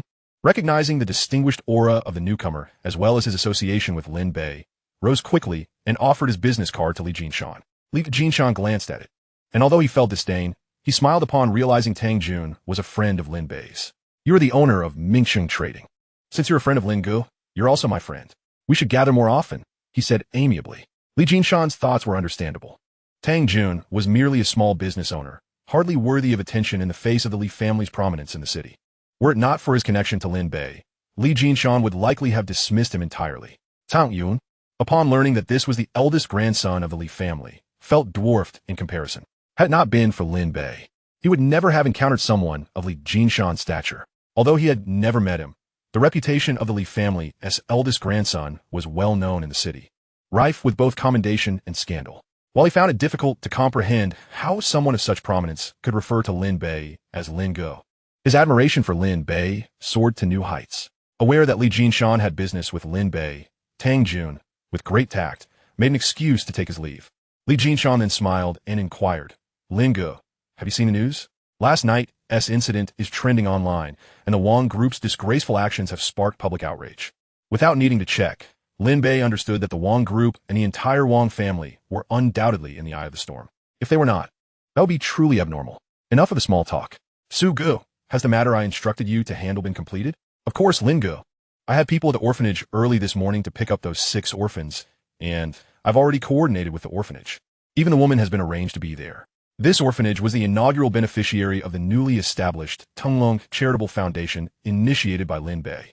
Let it be known, whether arranging a few individuals or displacing the entire orphanage for a new batch, no one would dare voice any objections. However, Lin Bei could never commit such a morally reprehensible act. By the way, Lin Gu, there's a question that perplexes me, Li Jinshan inquired. Speak. I can comprehend the need to assist the children and that woman, but why extend help to the scum of society? Shen Biao? Why go to such lengths to extricate him? I simply cannot fathom it. Li Jinshan expressed his confusion. Leave that to me. I only ask if you are willing to lend a hand, Lin Bei responded with a smile. There are certain matters that could not be disclosed to Li Jinshan. After all, he couldn't very well reveal that he was a reincarnate aware of Shen Biao's past life. The mere fact that Shen Biao had taken in 6 orphans with no blood relation to him, coupled with the absence of any wrongdoing attributed to him in his past life, having even been sentenced to death, was sufficient justification. Such a person was one Lin Bei intended to utilize for his own purposes. Of course, Shen Biao had yet to commit any heinous acts in this life. Should he ever do so, even if he were deeply sentimental, Lin Bei would not come to his rescue. Li Jinshan opened the internet. News regarding the Wang group inundated the web. As the saying goes, when robbers are numerous, they're condemned by the masses. There were widespread denunciations of the Wang group online, and not only were the crimes committed by the Wang family in recent years exposed, but even their sordid history from decades past was unearthed by the omnipotent netizens. The stock market had opened, and the shares of the Wang group plummeted dramatically. Within a single day, the company's market value evaporated by 70%. Tell Su Ge that when the market opens the day after tomorrow, we should sell all the stocks. Lin Bei stated earnestly. Wait, Lin Ge. At this rate of decline, the longer we hold on, the more profit we stand to gain, right? The relevant authorities wouldn't just sit idly by and watch the retail investors lose their hard-earned money as the Wang Group's stock evaporates. My instincts tell me they will intervene. Lin Bei's assertion was indeed accurate. In his past life, the Wang Group stock had followed a similar trajectory. Li Jinshan now trusted Lin Bei's predictions implicitly and nodded vigorously. By the way, Lin Ge, your mobile phone market opens tomorrow. Should I invite some prominent figures from Engshing to support you? There's no need. I don't even plan to attend. Let Wang Dongxue handle a simple ceremony. Besides, the success of the business isn't contingent upon such superficialities. In 2002, unlike 20 years later, a good product didn't fear obscurity. Competition was relatively sparse. As long as the product was good, it could thrive without the need for extravagant expenditures. Lin Ye, you're being too low-key. It's almost stingy. Li Jinshan Desa. What's stinginess? It's about spending wisely. Do you understand? Anyway, enough idle chatter. I'm preparing to invest in green agriculture. Are you interested? Lin Bei shared this with Li Jinshan because he wanted to bring both him and Su Jia along to profit together. Many hands make light work. Even with his system and capabilities, it was impossible for Lin Bei to amass all the wealth alone. Furthermore, in recent days, his zero-cost flash sale system had allowed him to acquire various seeds for fruits and vegetables, which had begun to dominate the system interface. It was time to shift focus to the next venture after the mobile phone market opened tomorrow. Upon hearing this, Li Jinshan's eyes sparkled with excitement. Interest? It's not about interest. Whatever Lin Ge decides to do, I'm in. But if we lose money, don't come crying to me. Joining you means even crying is done with a smile. Li Jinshan replied without a second thought. All right, Lin Ge, what is the plan? Lin Bei pondered for a moment and said, let me think it over for a couple of days. Once I have a solid plan, we can call Su Ge and discuss it further. After exchanging a few more casual words, Li Jinshan finally took his leave. At that moment, Lu Sherwin sent him a QQ message. Lin Bei, are you free? Could you come to school this afternoon? The message was brief, and when Lin Bei asked for more details, she merely stated that they would talk in person. Lin Bei replied, how about we grab a meal at noon? Let's chat. No need, just come to school. All right, I'll head over early in the afternoon. What could be so mysterious? Lin Bei wondered, as he realized he hadn't seen her for quite some time and found himself missing her. By 1:30 p.m., Lin Bei arrived at the school, waiting at the back playground as agreed. To his surprise, he noted that Lu Sherwin's eyes were red, as if she had just been crying. Lin Bei. Lu Sherwin's lips quivered, hesitating to speak. Was this still the straightforward class monitor he knew? How had she become so guarded in just a few days? Just say what's on your mind. Lin Bei joked lightly, pulling out 2 pieces of paper from his pocket to place on 2 bricks, motioning for her to sit down and speak at her leisure. You said you earned a lot of money recently? Is that true? A few days prior, Lu Sherwin had asked why he was not attending classes and was staying home instead. Lin Bei had inadvertently boasted, claiming he had made several million. He had said too much, fearing it might overwhelm her. Indeed, I have earned quite a bit. I could transfer some to you now, Lin Bei declared decisively. In his mind, he thought that eventually Lu Sherwin would be his, and thus his money was hers as well. He had long wanted to give her some, but she had consistently refused, which left him rather perplexed. Only by spending his money could it signify that she held feelings for him. Then how about you lend me 100,000? She asked, quickly adding, I promise to pay you back, and the interest is waived. The more she spoke, the more Lin Bei felt a chill in his heart. Yet, on the other hand, it reflected that his judgment was still sound. Although he wished for her to spend his money, if Lu Sherwin truly felt justified in using it, Lin Bei might view her differently. After all, despite having lived 2 lives with a soul spanning over 40 years, he still had much to learn about women. Nevertheless, his life experience allowed him to discern between good and bad women. Since she was approaching him for assistance, it was clear her family must be facing difficulties. Otherwise, given her personality, she would not have come to him unless driven to desperation. He quickly interrupted, I'll lend it to you. I'll go to the bank and withdraw it shortly. Upon hearing Lin Bei's agreement, A faint smile broke across her face. Although Lu Shiwen was merely 18, she was tall and beautiful, undoubtedly the belle of the school. Marrying her would be a significant gain for him. Gazing at her exquisite features, Lin Bei could not help but take her delicate hand, and to his delight, she did not resist. This indicated that she held some affection for him, causing Lin Bei's heart to swell with joy. Of course, this was not Lin Bei taking advantage of a vulnerable moment. He simply could not help himself. While he contemplated taking further action, he refrained, recognizing that it was still 2002 and they were merely high school students. It was best to keep his thoughts to himself. Lin Bei, thank you. I will always remember your kindness, Lu Shiwen said, her eyes still glistening. There's no need for formality between us. Just come to me whenever you need assistance. Do you know that I care for you deeply? I will help you with anything. Lin Bei inquired. Lu Shiwen nodded and replied, my father is ill. The doctor has stated that he requires 100,000 yuan for surgery, but my family simply cannot gather that amount. Upon hearing this, Lin Bei felt a sinking sensation in his heart. However, it should not be too serious. According to Lin Bei's memories from his past life, Lu Shiwen's father was still alive 20 years later. This indicated that her father's illness was treatable, which alleviated Lin Bei's concerns significantly. After all, he had yet to contemplate meeting this potential future father-in-law. If that's the case, 10,000 yuan is not enough. I shall give you 200,000. No need to repay me. Just the thought will suffice, Lin Bei remarked, half-jokingly. He was not taking advantage of her misfortune. Even if she did not end up marrying him, Lin Bei would still lend her the money. After all, saving a life is a noble deed that accrues good karma. At critical moments, it is necessary to utter the right words, is it not? Chapter 65, Profiting 100-fold from Short-Term Investments. I may not be able to repay you immediately, but I assure you, once I graduate from university, I will pay you back. Lu Shiwen wiped her tears away and said to Lin Bei. He chose not to say more, understanding her character. She would not easily accept a favor, especially not of such magnitude. Nevertheless, Lin Bei was determined to seize this opportunity. All right, I will go to the bank and withdraw the money now. Thank you, Lin Bei. I'll head back first, Lu Shiwen said, turning and hurrying towards the classroom with small, hurried steps. As Lin Bei reached the school entrance, he unexpectedly encountered his former nemesis, Wang Fei. Instead of driving his ostentatious green Porsche, he was riding an old bicycle. He appeared utterly dejected, lacking the arrogant demeanor typical of a wealthy heir. Upon seeing Lin Bei, Wang Fei paused, and their eyes met for a moment before Wang Fei averted his gaze, silently pushing his bicycle away.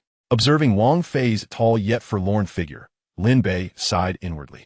The rise and fall of families profoundly affects their descendants. For the Wang family, it was a case of reaping what they had sown, and Lin Bei felt no sympathy for them. Lin Bei then entered a nearby bank lobby, where a melodious voice echoed in his mind. Ding! 0 yuan flash sales system gift refresh notification. Lin Bei discreetly opened the system interface, which was visible only to him, and he was unperturbed by the possibility of others seeing it. 2 items had refreshed in the system today, prominently displayed. 1 imperial green jade diamond ring. 500 pounds of premium strawberry seeds. After reviewing the options, Lin Bei disregarded the strawberry seeds, as he had already accumulated an abundance of fruit seeds in recent days. The imperial green jade diamond ring was perfect to gift to Lu Shiwen. With graduation approaching, he would undoubtedly prioritize his career, and it was likely they would attend different universities. This gift would serve as a cherished memento, a way for her to remember him even in his absence. Without hesitation, Lin Bei selected the imperial green jade diamond ring. He casually reached into his pocket and, upon withdrawing his hand, found a beautifully crafted small gift box in his palm. Upon opening it, he discovered an exquisite platinum diamond ring, its design intricate and elegant, with a large imperial green jade radiating a vibrant green light, crystal clear and translucent. I hope she will like it, Lin Bei mused, returning the box to his pocket as if nothing had transpired. Later, he approached the counter to withdraw the money, and upon returning to school, there were less than 5 minutes before afternoon classes began. Lu Shiwen, there are 200,000 yuan in your backpack. Take it. You don't need to give me that much. Just lending me 100,000 yuan will suffice. Take the full amount. Keep the other 100,000 as a reserve. Lin Bei insisted, thrusting the backpack into her hands. Take it. If you need more, just let me know. We must ensure your father's treatment. Before Lu Shiwen could fully process her gratitude, Lin Bei grasped her delicate fingers and slid the imperial green jade diamond ring on her finger. This is for you. Do you like it? Though she was unaware of the ring's true worth, the ring's exquisite craftsmanship was evident, and she realized it must be quite valuable. Overwhelmed by Lin Bei's generous gestures, her heart raced, leaving her momentarily breathless. Lin Bei did not afford her the opportunity to refuse. With a swift motion, he pressed a kiss to her cheek, causing her fair face to flush crimson. Anger flashed across her features as she instinctively raised her hand to strike him, prompting Lin Bei to flee with a mischievous grin. Lu Sherwin stood rooted to the spot for a while, her heart pounding until it finally slowed. Amidst her embarrassment and frustration, a warmth lingered. While waiting for his friend to pick him up, Lin Bei found himself reflecting on his 0 yuan flash sale system. While the system was advantageous, the side effect of white hair was a bit much for him to bear. In less than a month, his once luscious black hair now bore a 2-finger-wide streak of white. It was one thing to have a streak of white hair. It was another to rely on luck for the gifts the system refreshed. Only with good fortune could he acquire the items he desired. Perhaps this was what people often say. There is no perfection in this world. Even he, a reincarnator endowed with a system, could not escape this reality. In the following 2 days, good news abounded. After Lin Bei's generous contribution of 200,000 yuan, Lu Sherwin's father underwent surgery the next day, which was highly successful. Upon leaving the hospital, he promptly sent Lin Bei a message on QQ, and Lin Bei felt a surge of joy. Regardless of whether Lu Sherwin was his girlfriend, the fact that his financial aid had saved a life was a source of happiness. My father said that once he is discharged, he would like to invite you over for a meal to express his gratitude in person. Do you want me to come? Whether I want to go is irrelevant. Initially, Lin Bei was reluctant, as he was not accustomed to being on the receiving end of gratitude, but seeing the message prompted him to quickly respond, "I will come." Shortly thereafter, she sent a smiley face. On the other hand, Su Jia transferred the profits earned from shorting the Sihai Group into Lin Bei's account. He had made 2 billion. Lin Bei's mobile phone store opened as scheduled, and the business was booming from the outset. This only solidified Lin Bei's confidence in his strategy for the mobile phone and electronics industry. During a core management meeting, Lin Bei reiterated the importance of accelerating personnel recruitment to prepare for the opening of the second and third mobile phone stores. He established a clear objective: to open mobile phone stores throughout Ing City within 6 months, expand across the province within a year, and within 3 years. He aimed to establish stores in every city and county in Long Country. The core team members present were left in awe. This ambitious young entrepreneur harbored grand aspirations. Just how much capital investment would be required? This was no longer mere ambition. It was sheer madness. Though they were somewhat aware of Lin Bei's financial background, they found it hard to believe his assertions. Only Wang Dongxue, fully aware of Lin Bei's ability to generate income, placed unwavering faith in his words. Manager Wang, simply proceed with the expansion according to my vision. You will oversee the specifics, and I will handle the financial aspects. Upon hearing the financial demands for the expansion of the mobile phone market relayed by Wang Dongxue, Lin Bei was momentarily taken aback, but soon responded. The establishment of mobile phone outlets throughout the entire Yingxiang would necessitate an investment of over 10 billion yuan to expand across the province and even nationwide. The required funds would reach astronomical figures. It is no wonder that it is said that engaging in industrial ventures is particularly arduous. Only by truly stepping into the fray can one grasp the magnitude of the challenge. Although Lin Bei had mentally prepared himself for the impending demands, the detailed financial analysis still left him astonished. With the current funds at his disposal, alongside the profits garnered from the mobile phone market, he found himself ill-equipped to support such ambitious expansion plans. The prospect of venturing into green agriculture, real estate, and other investments only compounded his concerns. He needed to generate revenue swiftly and efficiently, amassing wealth at an accelerated pace. Reaching the pinnacle of fortune was the ultimate goal for which he had been reborn. Failing to achieve this would render his second chance at life meaningless. The weight of this realization pressed heavily upon him. Nonetheless, the future returns appeared promising. Yet in front of his employees, he could only speak of profits. Instilling confidence in them was imperative. This, perhaps, encapsulates the trials of being a boss. However, it was a burden of his own making. Had he not set such lofty aspirations, the system he acquired upon his rebirth would have sufficed to allow him a life of luxury, with boundless wealth that could be squandered without restraint. Lin Bei pondered that if that were the case, what difference would there be from living as a pampered pet in a greenhouse? Life is meant for striving. True joy is found only through relentless effort. Brother Lin, we completed shorting the Sihai Group. Which company shall we target next? Li Jinshan inquired, his voice laced with greed. Jinshan, you've just made a couple of billion. Are you not satisfied? Be cautious not to overextend yourself, Su Jia jested. Not to worry.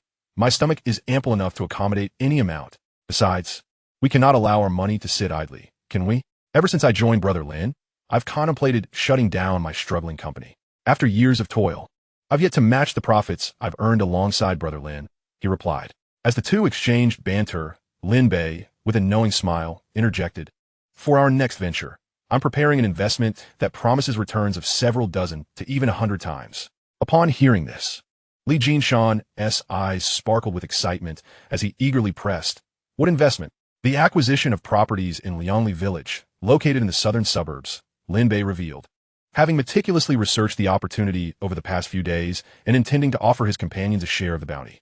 The rationale behind Lin Bei's decision to purchase properties there stemmed from the impending construction of a high-speed railway station. Liangli village occupies a prime location at the heart of the commercial district that will develop around the station. With a population of 3,000 to 4,000, the village boasts over 800 residential units. Assuming a maximum compensation of 1 million yuan per unit, he could feasibly acquire around 500 units, leaving the remainder to be shared with Li Jinshan and Su Jia. Upon learning that this project could yield returns of several dozen to even 100 times in the short term, both men's eyes widened in disbelief, nearly popping from their sockets. What investment could possibly yield such exorbitant profits? "Brother Lin, what are you eyeing?" Li Jinshan could no longer contain his enthusiasm. "Patience. You will soon find out. I cannot consume this opportunity alone. I shall share it with you both," Lin Bei teased. "Brother, what investment is so mysterious that you're keeping it under wraps?" "Su Jia Guidi? Asuke. You'll learn in a couple of days," Lin Bei chuckled.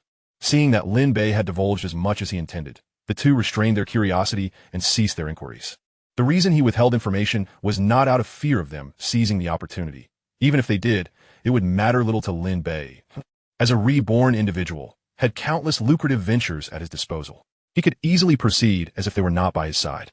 However, he had faith that they would not act in such a manner, for their character had already been tested by Lin Bei. Furthermore, with their intellect, they would certainly not forsake a substantial gain for a trivial profit. Sometimes, maintaining an air of mystery can enhance allure, subtly elevating one's stature in the eyes of others.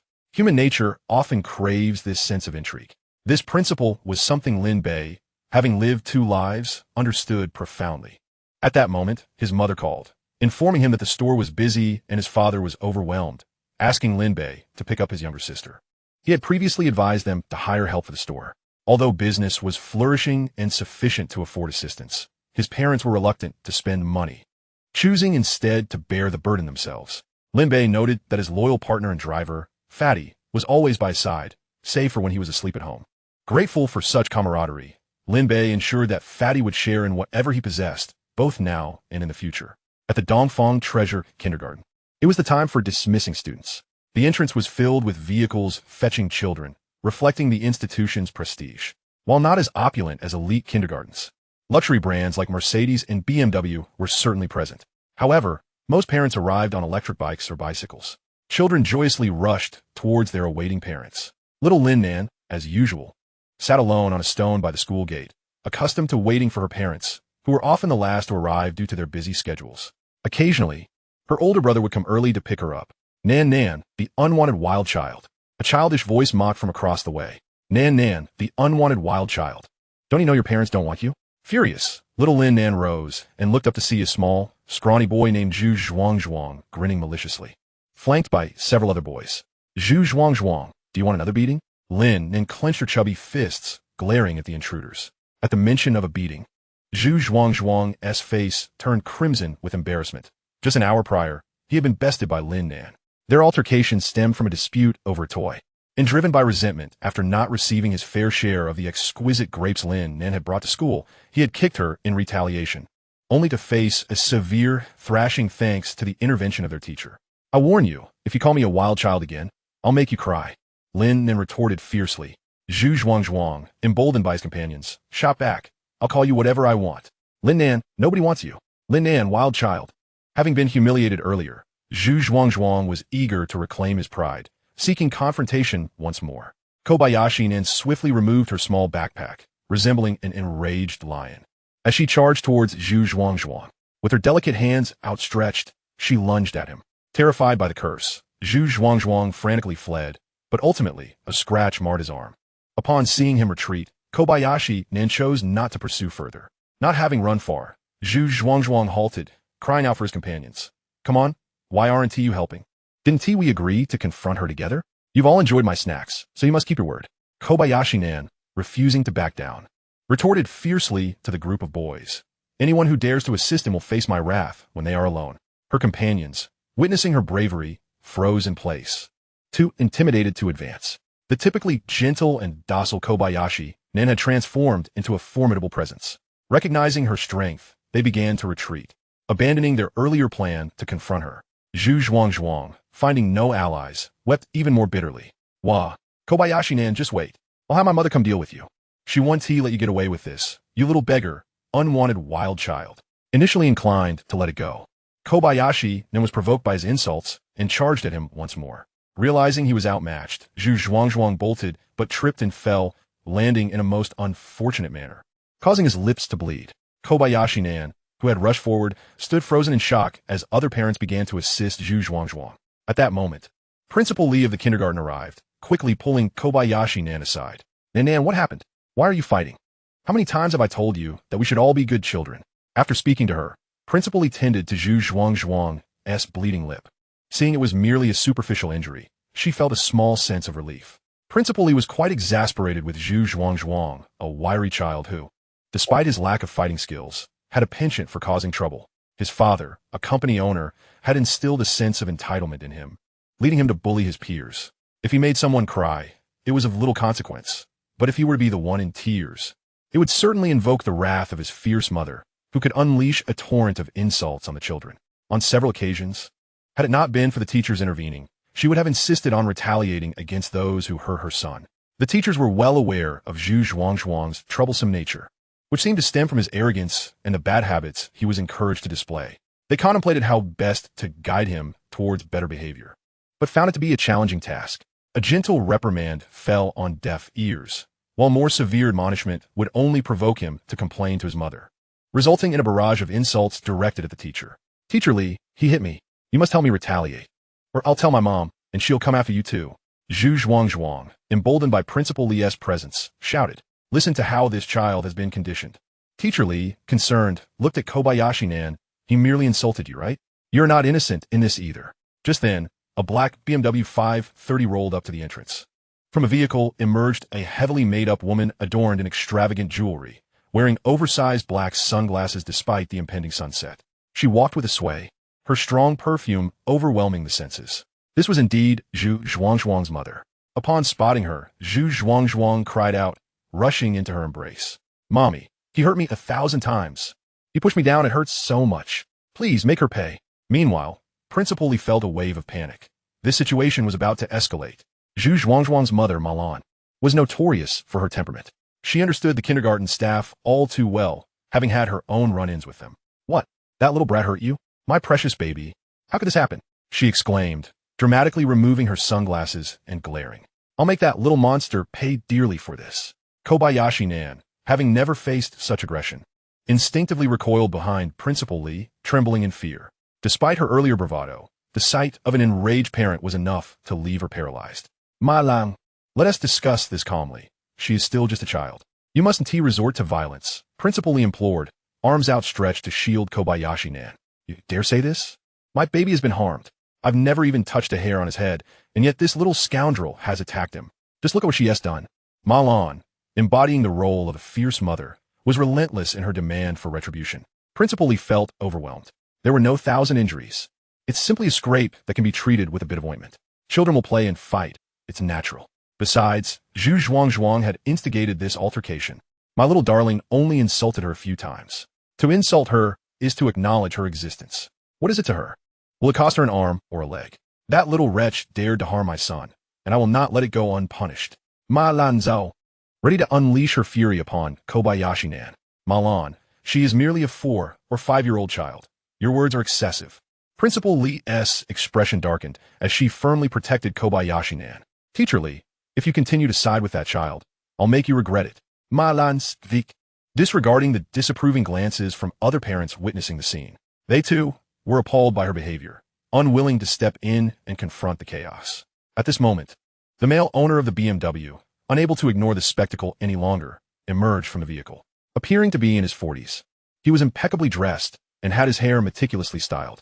With her nostrils pointed skyward, she walked with an air of arrogance, as if she intended to traverse sideways. Enough is enough. It is hardly worth my ire to be vexed by this uncouth wild child, Zhu Huaishui exclaimed, pulling his wife aside. Is being uncultured a justification for striking our little darling?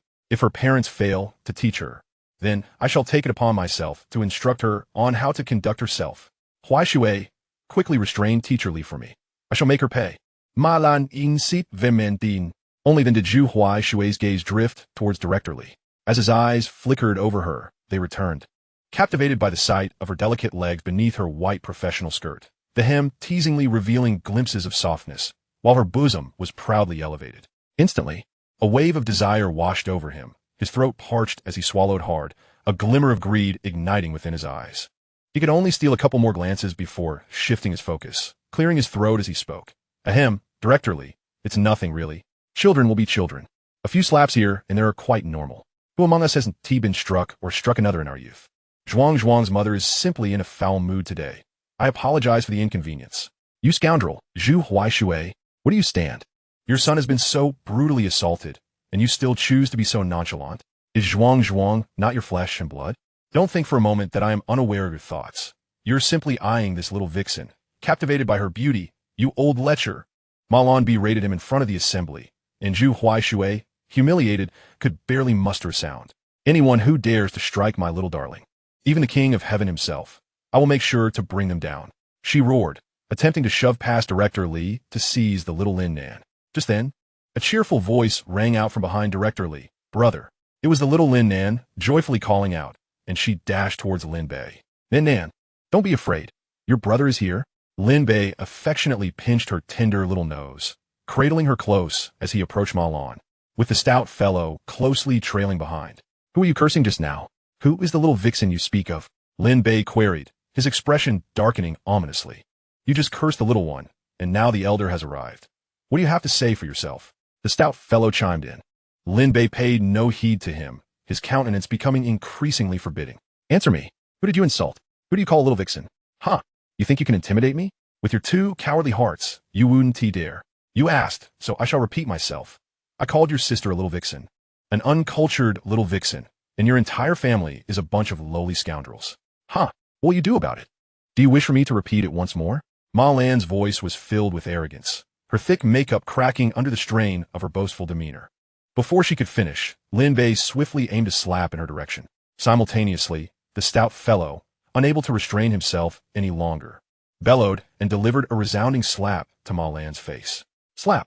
The sound was crisp and resonant. Lin Bei, you may not wish to strike women, but this dirty work has been handled by your brother. Do you dare to curse again? Who says I don't strike women?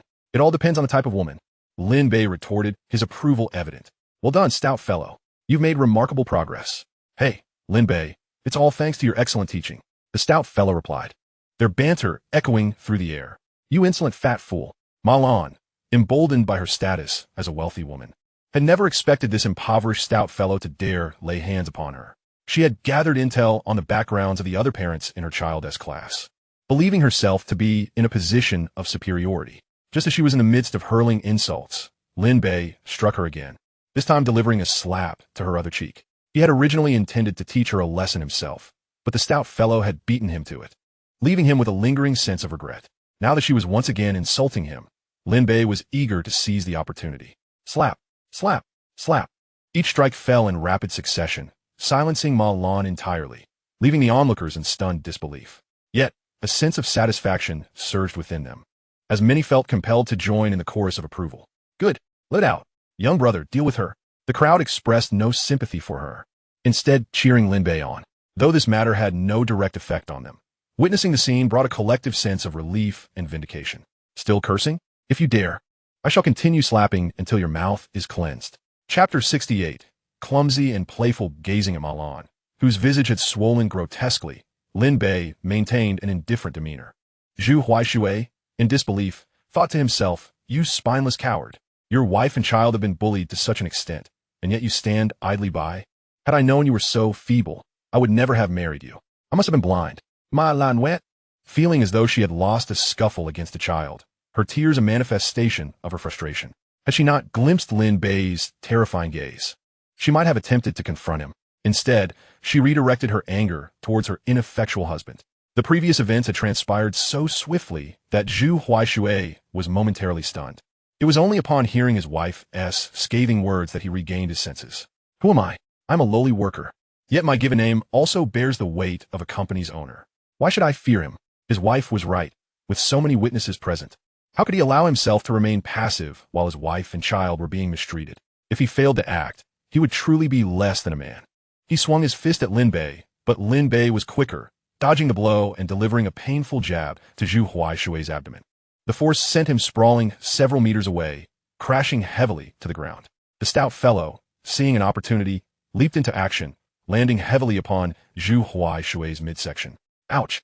I'm being crushed, he cried, writhing in agony as he struggled to push the hefty weight off himself. Yet his frantic attempts only transformed into pitiful wails. A stark contrast to his earlier bravado. The onlookers erupted into laughter at the absurdity of the situation, realizing that he was not nearly as formidable as he had pretended to be. Isn't it amusing? Just a clumsy fool, reveling in his own folly. You must be Nan Nan's brother, correct? Hasten to rouse your friend. If he remains seated, the situation may escalate alarmingly.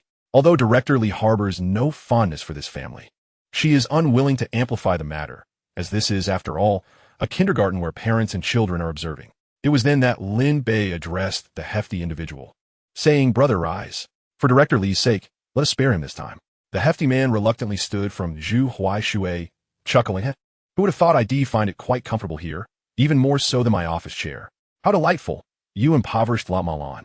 Upon witnessing her husband being bullied, was incensed, her earlier grievances momentarily ignited. She intended to berate Lin Bei and his companions as destitute miscreants. But before she could utter the last syllable, Lin Bei retorted coldly, "Is your tongue not already sullied?" A chill ran down her spine. The words lingered on her lips, but she swallowed them back with great effort, turning abruptly to deliver a kick to her husband's leg. "You pitiful wretch. Cease your pretense of death and get up at once. Call the police now. I have never endured such humiliation in my life. Let the authorities apprehend these ruffians." Unable to voice her frustrations or retaliate physically, Malon was engulfed in a sense of indignation and humiliation, her heart burning with resentment. The only outlet for her fury appeared to be the police. Call the police. The hefty man, previously consumed by anger, was now apprehensive. Realizing that if the authorities were summoned, both he and Lin Bei might face detention for at least a week. With a hint of trepidation, he whispered to Lin Bei, "Brother Lin, if he intends to call the police, perhaps we should flee swiftly. Delay could spell trouble." At that moment, Malon, in an uncontrollable fury, shouted the newly risen Zhu Huaishui, "You spineless coward. What are you dawdling for? Hurry and call the police." Zhu Huaishui, having just rubbed his sore back, hastily retrieved his phone, exclaiming, "All right, I will call right now." He then glared menacingly at Lin Bei, adding, "Just you wait. I will ensure you are imprisoned for a decade or more." He shot a resentful glance at the hefty man, "And you." In the meantime, a group of empathetic parents began to rally against Zhu Huaishui's family. "Fear not, young brother." They initiated the altercation, not only hurling insults, but also threatening violence. Indeed, we can all attest to that. A man in his 30s, not only cursing your sister, but also intending to strike her, even if the authorities arrive. We shall not be intimidated. If anyone should be apprehended, it is them. Exactly. They think that flaunting a fancy BMW grants them impunity. The parents, long discontent with this family, were now united in their indignation. Among them were parents whose children had been bullied by Zhu Zhuang. Realizing the tide was turning against him, Zhu Huaishui recognized the peril of inciting the collective wrath, even if he had a legitimate grievance. The law does not favor the lone voice against the many, especially when his family was at fault from the outset. As he prepared to dial 110, his finger hovered above the call button, hesitating. Malon, witnessing this moment, felt a pang of anxiety. Though she was brash and unreasonable, she was not foolish. "What are you all clamoring about? This is none of your concern." Though she feigned calmness, her voice trembled, betraying her inner turmoil. The hefty man, sensing the shift in support towards Lin Bei, found renewed courage and ceased urging Lin Bei to flee, instead opting to stand quietly by. Lin Bei remained composed, observing the unfolding drama with keen interest. Should they dare to call the authorities, he would not hesitate to let them regret their decisions for a lifetime. If they chose to back down, it would only serve to their advantage. At that juncture, Zhu Huaishui spoke, "You two are still just children. Considering your status as students, I shall refrain from calling the police but you must apologize. Seeking a semblance of dignity, he attempted to salvage the situation. Lin Bei, with a sardonic smile, replied, "Are you truly deluded? What will you do if I refuse to apologize? You wish to engage in a game? I shall gladly oblige. You dare to be so arrogant." Zhu Huaishui was taken aback by Lin Bei's audacity. The option of calling the police was now entirely shut off. Just as tensions escalated, Director Li intervened, Nanan's brother. "While it is true that the other party insulted your sister and sought to inflict harm, you too have struck them. I understand your actions, but perhaps we should seek a resolution." Lin Bei merely snorted in response, remaining silent. Director Li, recognizing her inability to sway Lin Bei, turned to Zhu Huaishui's family. While the other party's actions were indeed wrong, it is equally unacceptable to insult a 5-year-old child before grasping the full situation. However, as parents, it is natural to defend your child. I empathize with your position. Both sides have erred. Children will quarrel, and there is no profound enmity here. They share a classroom and will encounter one another again. Let us consider this matter settled without further apologies. Despite realizing that Director Li was attempting to mediate, Zhu Huaishui and his wife seethed internally. They were left with no viable recourse. The opportunity for resolution presented, albeit imperfectly. Should they accept this compromise or not? Chapter 69. Former Municipal Head Su Weihua. Very well. In light of Director Li's intervention, I shall overlook this incident. But I have one stipulation, that the little girl never again lays a hand on my precious child. Ma Lan finally spoke, attempting to regain some semblance of pride. It was all she could muster at this point. Director Li stifled a laugh internally, knowing that as long as Zhu Zhuang refrained from causing trouble, little Lin Nan would not retaliate. After all, Lin Nan was known as a well-behaved child in kindergarten. She then approached Lin Bei, seeking his perspective. Since the other party had shown a willingness to compromise, Lin Bei chose not to press his advantage. "Teacher Li, that's easily said. I know my sister.